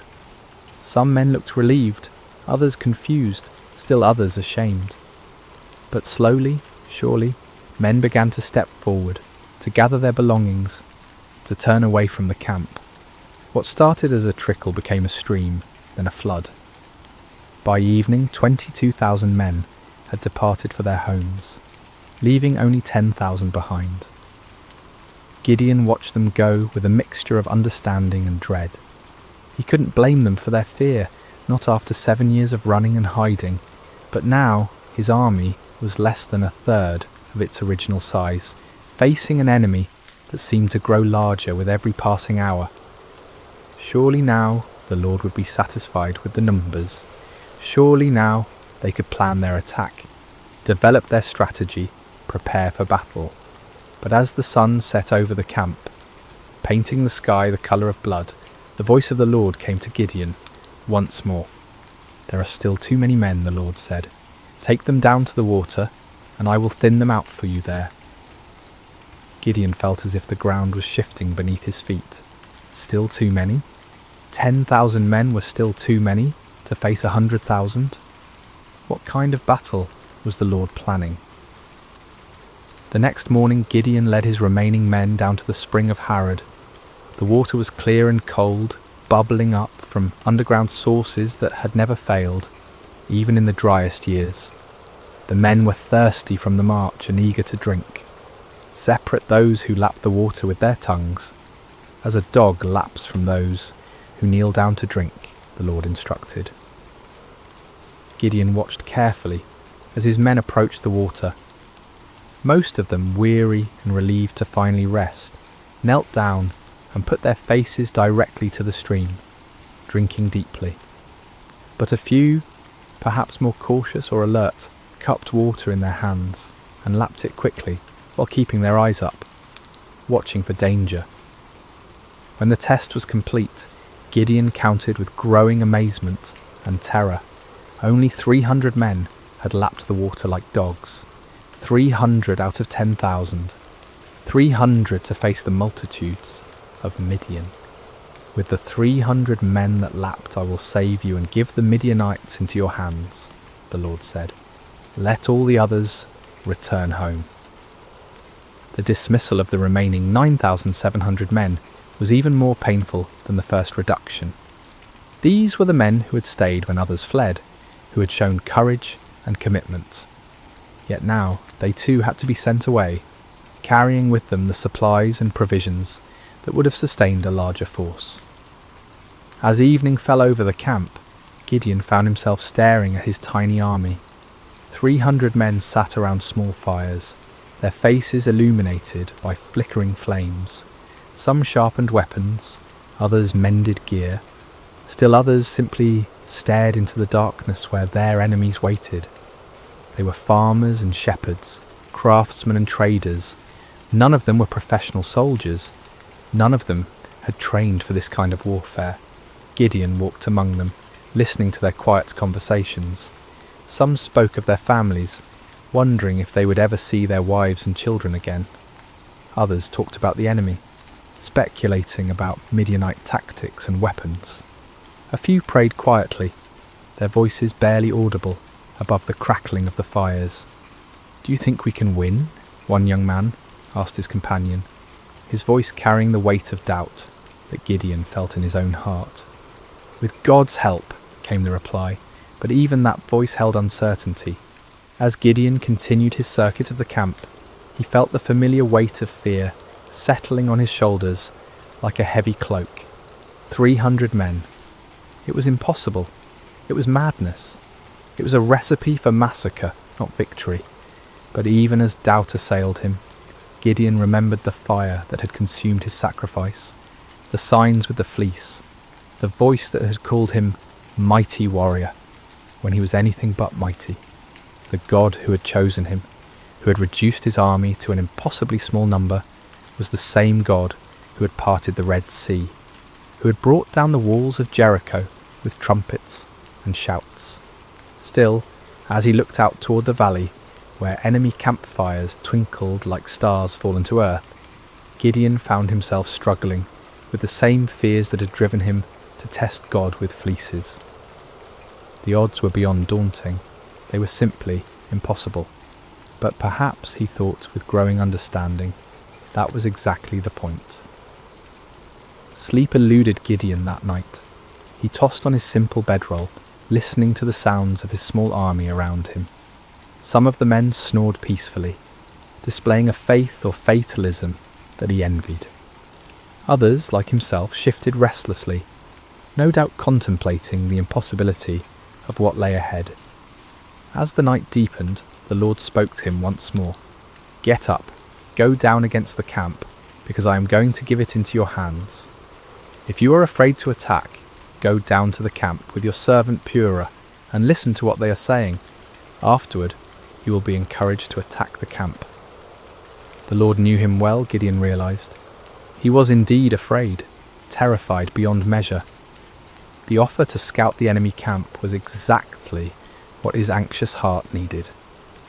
Taking his servant Purah, a young man who had served his family faithfully for years, Gideon crept away from the Israeli camp under cover of darkness.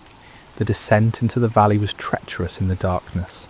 They picked their way carefully between rocks and thorny bushes, each step taking them closer to the vast enemy encampment. As they drew near, the sheer scale of the Midianite army became even more overwhelming. Their campfires stretched as far as the eye could see in every direction, creating a galaxy of light in the darkness of the valley floor. The smell hit them first, thousands of camels, horses and men, creating a pungent mixture that hung heavy in the still night air. Then came the sounds, snoring, quiet conversations, the shuffling of animals, the occasional clank of weapons or armour. It was like approaching a vast, slumbering beast that could wake at any moment and devour them. Gideon and Purah crept to the edge of the camp, staying low among the rocks and scrub brush that dotted the valley floor. The nearest tents were only a few dozen yards away, their dark silhouettes outlined against the glow of dying fires. Guards moved slowly through the camp, but their attention was focused inward, watching for disturbances among their own people rather than looking outward for threats. As they settled into their hiding place, Gideon heard voices from a nearby tent. 2 men were talking in low tones, their conversation carrying clearly in the still night air. "I had the most disturbing dream," one man was saying. "I dreamed that a round loaf of barley bread came tumbling into the Midianite camp. It struck the tent with such force that the tent overturned and collapsed." His companion was quiet for a moment before responding, and when he did, his voice was heavy with foreboding. "This can be nothing other than the sword of Gideon, son of Joash, the Israelite. God has given the Midianites and the whole camp into his hands." Gideon felt as if lightning had struck him. Here in the heart of the enemy camp, these soldiers were talking about him, about his victory, about their own defeat. The dream was clearly a sign from God. A simple barley loaf, representing humble Israel, would overturn the mighty tent of Midian. He grasped Purah's arm, and together they crept back through the darkness, toward their own camp. But now the impossible seemed possible. Now the 300 seemed not like a pitifully small force, but like the perfect instrument of God's power. The enemy was already defeated in their hearts. All that remained was to make that defeat a reality. Back in the camp, Gideon woke his sleeping warriors. "Get up," he whispered urgently. "The Lord has given the Midianite camp into your hands." The men rose quickly, gathering around their commander in the darkness. Gideon's voice was transformed, no longer tentative and fearful, but filled with supernatural confidence. "Listen carefully," he said. "We will divide into 3 companies of 100 men each. I will give each of you a trumpet and an empty jar with a torch inside it. Watch me and do exactly what I do. When I and all who are with me blow our trumpets, then you blow your trumpets all around the camp and shout, 'For the Lord and for Gideon.'" The plan was unlike anything any of them had ever heard of. No swords, no spears, no conventional weapons at all. Just trumpets, empty pottery jars and torches. It seemed almost like madness, but there was something in Gideon's voice, something in his bearing, that convinced them this was indeed the Lord's strategy. The men moved quickly and quietly to gather the supplies they would need. Clay jars were found and emptied. Torches were prepared and placed carefully inside, so that their light was completely hidden. Each man took a trumpet, though few of them had any experience with such instruments. The plan didn't require musical skill, however, only the ability to make noise. As the first company prepared to move out, Gideon looked at his men one final time. These farmers and shepherds, these ordinary men who had answered an extraordinary call, were about to attempt something that would be remembered for generations to come. They were terrified. He could see it in their faces, but they were also determined. They'd come too far to turn back now. "Remember," Gideon said quietly, "we are not fighting this battle alone. The Lord goes before us. Trust in him, follow my lead, and we will see the salvation of Israel this very night." The 3 companies spread out in the darkness, moving carefully around the perimeter of the enormous enemy camp. It took time to get into position, with each group having to navigate difficult terrain while carrying their unusual equipment. But finally, just as the middle watch began, just as the guards were changing and the camp was at its most vulnerable, Gideon's company reached their position on one side of the valley. He looked across the vast sea of tents and fires, knowing that his other 2 companies were in position on the other sides. Somewhere out there in the darkness, 200 other men were waiting for his signal, trusting him to lead them in this impossible venture. Gideon raised his trumpet to his lips, lifted his jar with its hidden torch, and prepared to find out whether the God of Israel would indeed fight for his people. The moment had come. 300 men were about to challenge an army of over 100,000, armed with nothing but faith and the most unusual weapons in the history of warfare. The fate of Israel hung in the balance, suspended in the darkness between doubt and faith, between human impossibility and divine power. The signal came like thunder splitting the night sky.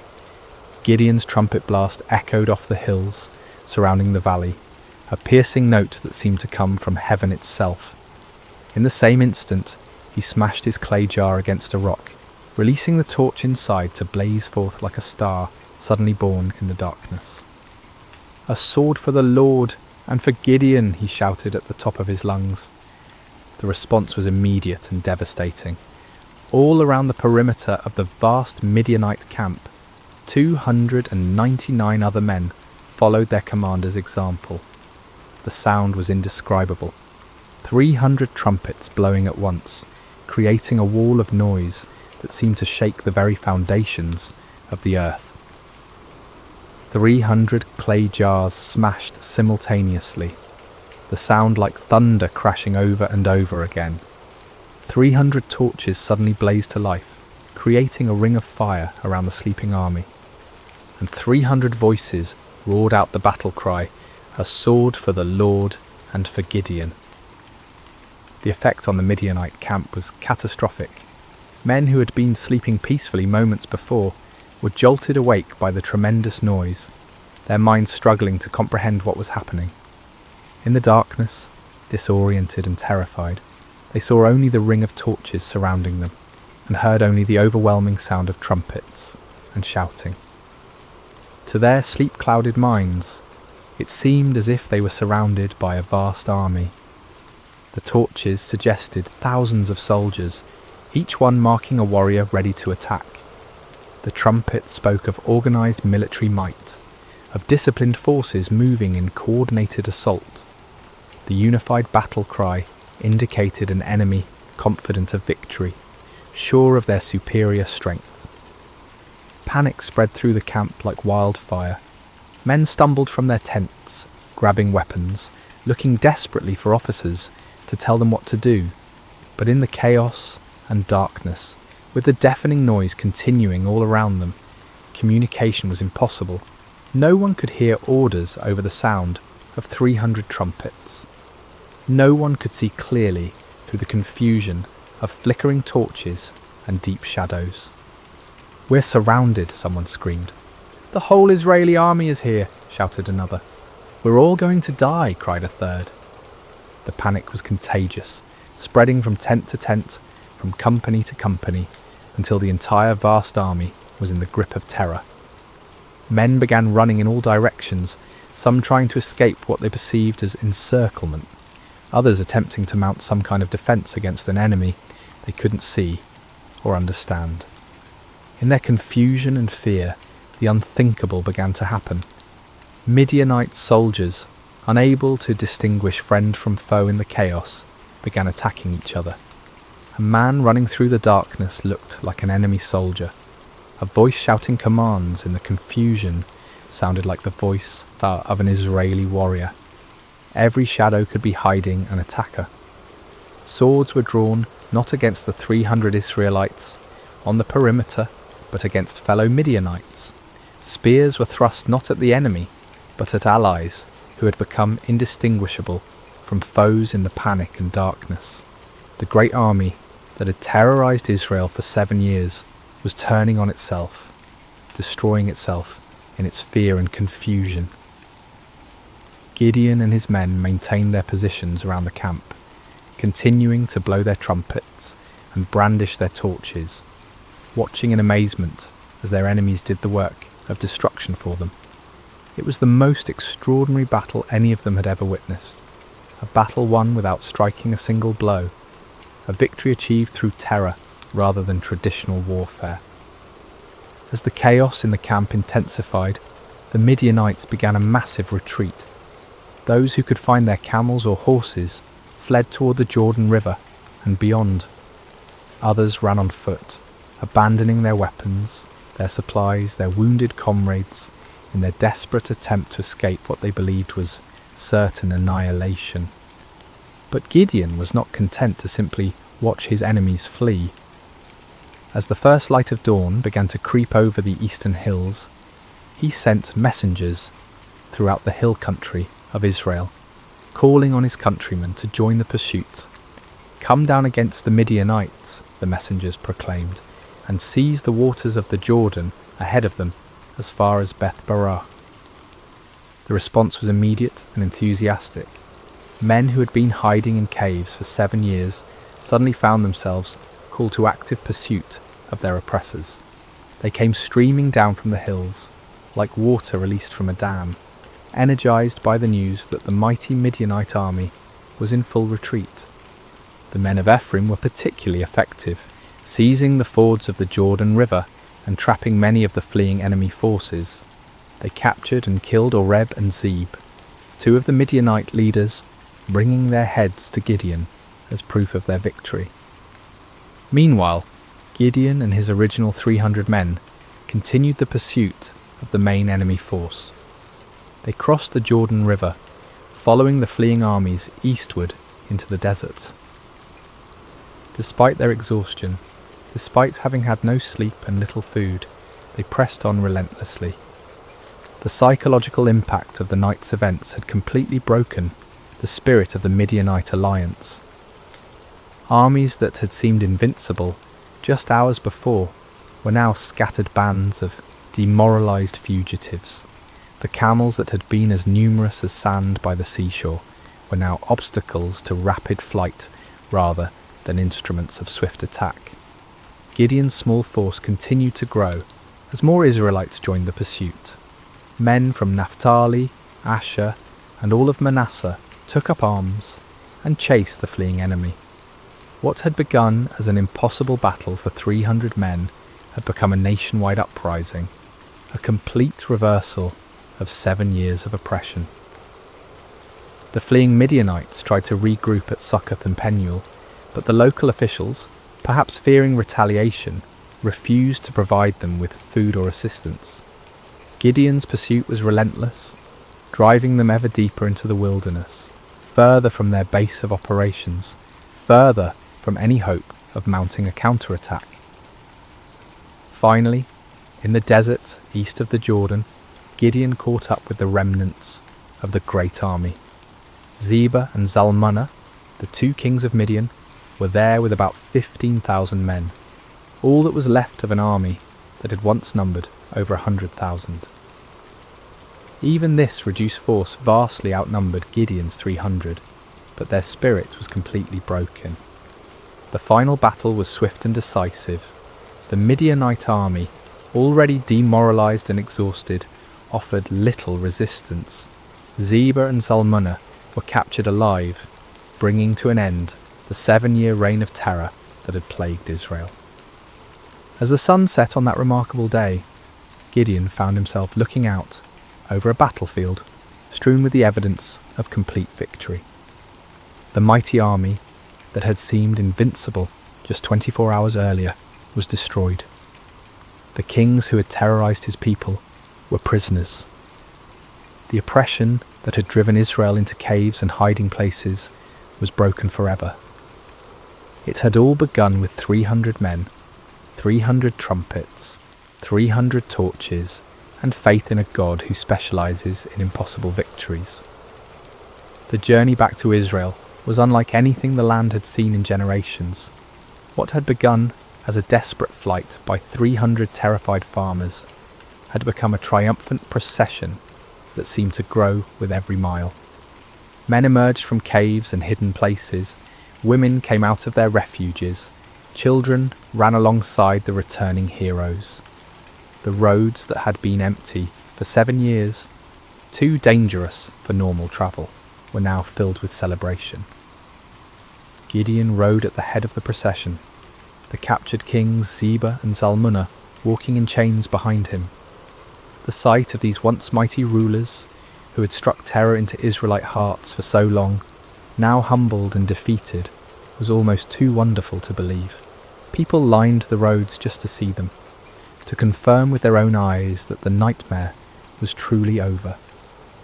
As they passed through villages and towns that had been ghost settlements just days before, people poured out of their houses with tears of joy streaming down their faces. Children, who had never known anything but hiding and fear, looked with wonder at the defeated enemy kings. Elderly men and women who remembered the time before the oppression began, whispered prayers of thanksgiving to the God who had delivered them. The celebration that erupted across Israel was spontaneous and overwhelming. In every settlement, people brought out whatever food they had hidden away and shared it freely. Wine that had been buried for safekeeping was uncorked and passed around. Songs that had been silenced for 7 years rang out again from hilltops and valleys. But perhaps the most remarkable aspect of the victory was how complete it had been. The Midianite power was not just temporarily broken, but utterly destroyed. Their military organisation was shattered, their leadership eliminated, their will to fight completely crushed. Never again would they be able to mount the kind of massive raids that had devastated Israel year after year. The psychological impact was equally profound. For 7 years, the Israelites had seen themselves as victims, as weak and helpless prey for stronger predators. Now they had witnessed their God fighting for them in the most dramatic way imaginable. The story of the 300 and their trumpets would be told and retold around campfires for generations to come. A permanent reminder that no enemy is too strong when the Lord chooses to fight for his people. When Gideon finally reached his homeland, representatives from all the tribes of Israel came to meet him. They came with a proposal that on the surface seemed like the natural conclusion to his remarkable victory. "Rule over us," they said, their voices filled with genuine admiration and gratitude. "You, your son, and your grandson, because you have saved us from the hand of Midian." It was an offer of kingship, of dynastic rule that would establish Gideon's family as the permanent rulers of Israel. After centuries of loose tribal confederation, of judges who arose in times of crisis only to fade from prominence when the emergency passed, the people were ready for something more permanent, more stable, and who better to serve as their king than the man who had delivered them from their greatest enemy? The offer was tempting beyond measure. Gideon had gone from threshing wheat in secret to being offered the crown of all Israel. The boy who had hidden in wine presses was being invited to sit on a throne. The man who had doubted his own worth was being told that he was worthy to found a royal dynasty. But Gideon's response revealed the depth of his spiritual growth during this incredible journey. The fearful farmer who had needed multiple signs and confirmations had become a man who understood something fundamental about the nature of God's kingdom. "I will not rule over you," he declared firmly, "nor will my son rule over you. The Lord will rule over you." It was a profound statement of faith and wisdom. Gideon recognized that Israel's true king was the Lord himself, and that any human ruler would be merely a steward of God's authority.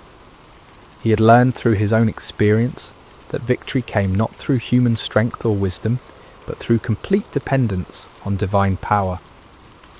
To accept a crown now would be to claim credit for what God alone had accomplished. The people were disappointed but not surprised. They had seen enough of Gideon's character to understand that he was not motivated by personal ambition. Still, they wanted to honour him in some way, to create some lasting memorial to his remarkable victory. Gideon did make one request of the people, though it would prove to be a fateful one. "I do ask one thing of you," he said. "Each of you give me an earring from your share of the plunder." The Midianites, like many desert peoples, wore gold earrings, and the spoils of victory included a considerable amount of such jewellery. The Israelites were happy to comply with this modest request. They spread out a garment, and each man threw a gold earring onto it. When all the contributions were gathered, the weight of the gold was 1,700 shekels, an enormous fortune by the standards of the time. In addition to the earrings, there were ornaments, pendants, and purple garments worn by the Midianite kings, as well as chains from their camels' necks. With this gold, Gideon made an ephod, a ceremonial garment similar to what the high priest wore. His intentions may have been pure, perhaps wanting to create a memorial to God's victory or a way for the people to seek divine guidance. But the results were tragic. All Israel prostituted themselves by worshipping it there, and it became a snare to Gideon and his family. The very man who had torn down his father's altar to Baal, who had refused the crown because only God should rule Israel, inadvertently created an object that led his people back into idolatry. It was a sobering reminder of how easy it is for even the most faithful to stumble, how quickly victory can turn to spiritual defeat. The golden ephod, created from the spoils of a battle won by faith alone, became a false god that drew the people's hearts away from the true God who had delivered them. Yet despite this failing, the primary result of Gideon's victory endured.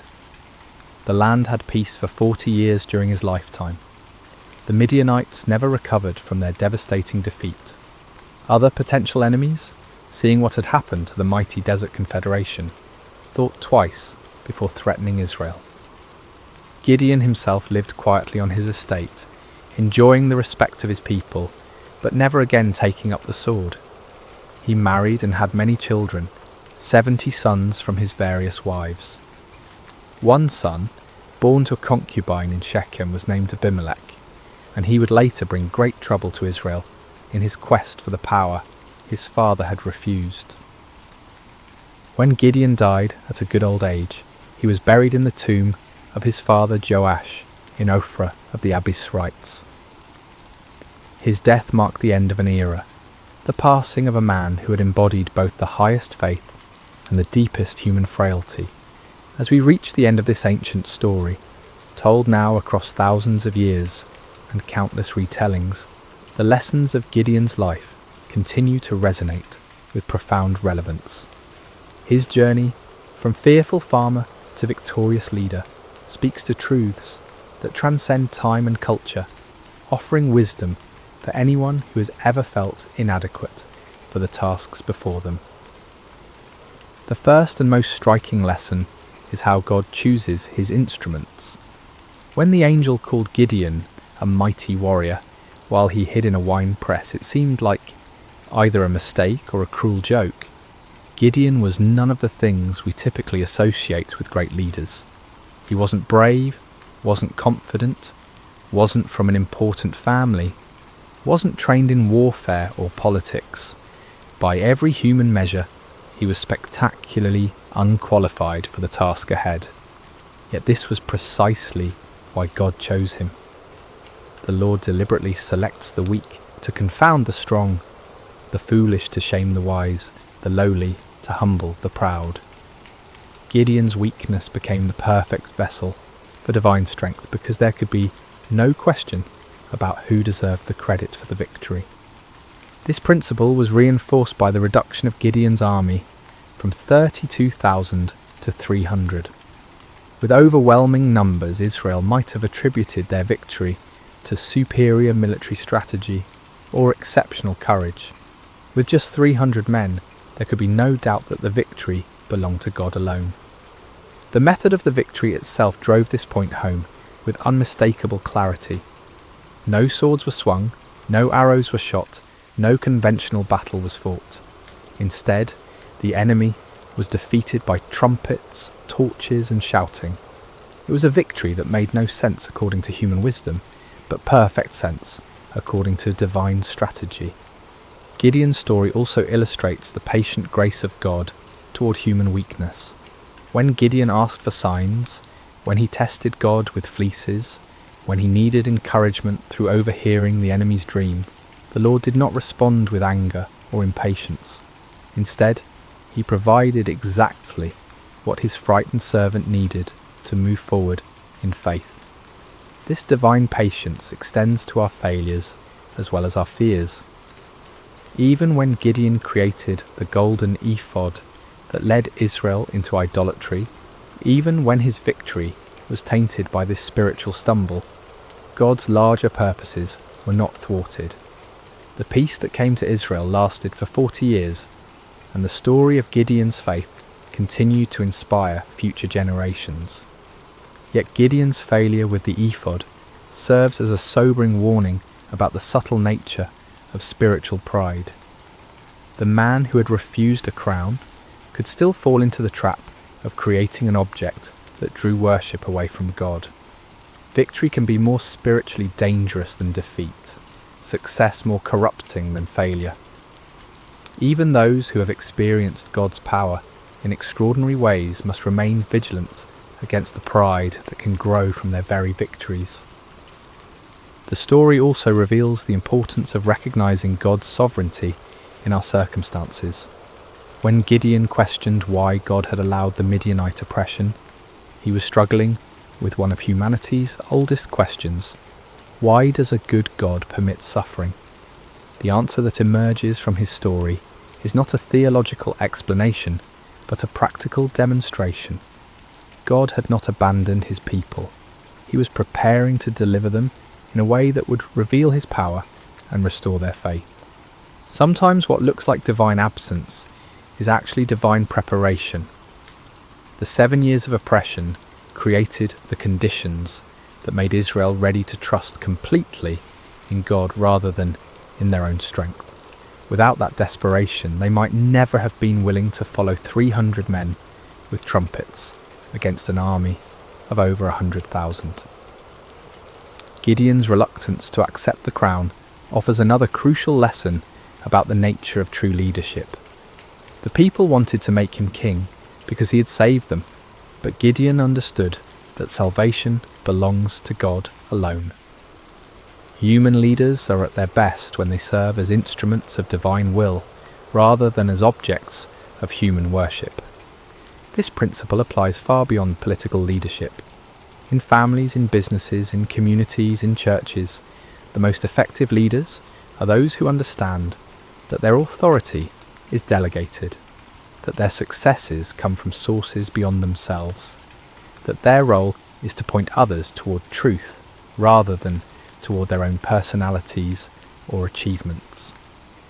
The transformation in Gideon's character throughout the story demonstrates the power of stepping out in faith despite fear.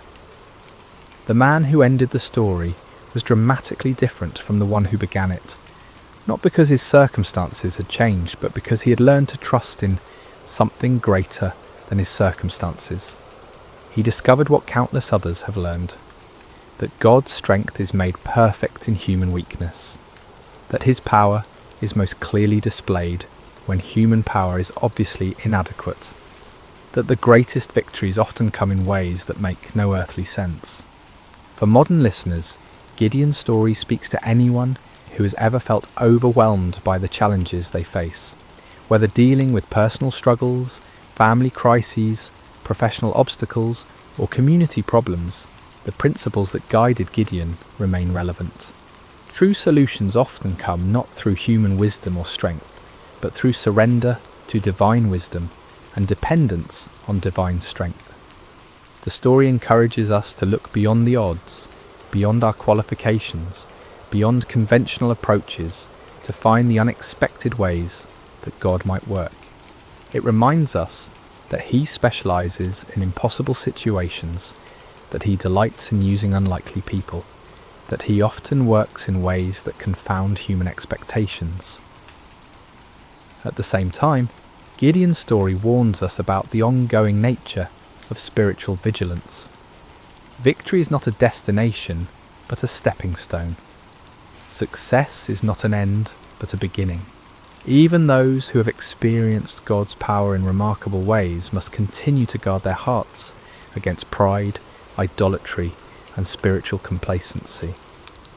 The golden ephod that became a snare to Gideon serves as a perpetual reminder that our greatest spiritual dangers often arise not from our failures, but from our successes, not from our weaknesses, but from our strengths, not from what we lack, but from what we have achieved. As we close this ancient tale, we're reminded that Gideon's story is ultimately not about Gideon at all. It's about a God who sees potential where others see only weakness, who creates strength from surrender, who wins victories through the most unlikely means. It's about divine love that persists through human doubt, divine patience that endures human testing, divine power that works through human frailty. The trumpets that shattered the midnight silence in that valley so long ago continue to echo through the centuries, calling each generation to trust in something greater than themselves, to step forward in faith despite their fears, to discover that the God who delivered Israel through 300 men with torches is still in the business of impossible victories. In our own valleys of challenge and oppression, surrounded by enemies that seem too numerous to count, Facing odds that appear insurmountable, Gideon's story whispers the same truth that changed a fearful farmer into a mighty warrior. The Lord is with you, and in him even the weakest can become strong. Even the smallest can achieve great things. Even the most unlikely can be used for extraordinary purposes. The battle belongs to the Lord, and in him, victory is always possible. And so we end where we began, with a simple truth that transcends time and circumstance. When God chooses to fight for his people, no enemy can stand, no odds are too great, and no victory is impossible. The story of Gideon continues to unfold in every generation, in every heart that learns to trust, not in human strength, but in divine power, not in earthly wisdom, but in heavenly guidance, not in what we can see, but in what God can do. May this ancient story find new life in modern hearts.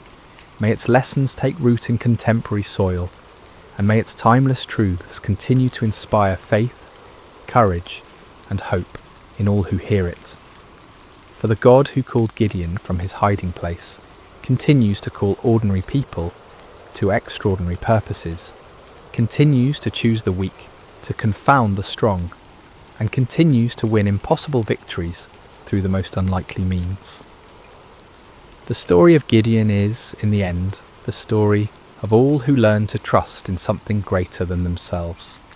It is the story of divine love that never gives up, divine power that never fails, and divine grace that transforms fearful hiding into mighty victory. This has been the story of Gideon and the battle against Midian, shared with you tonight through sacred slumber.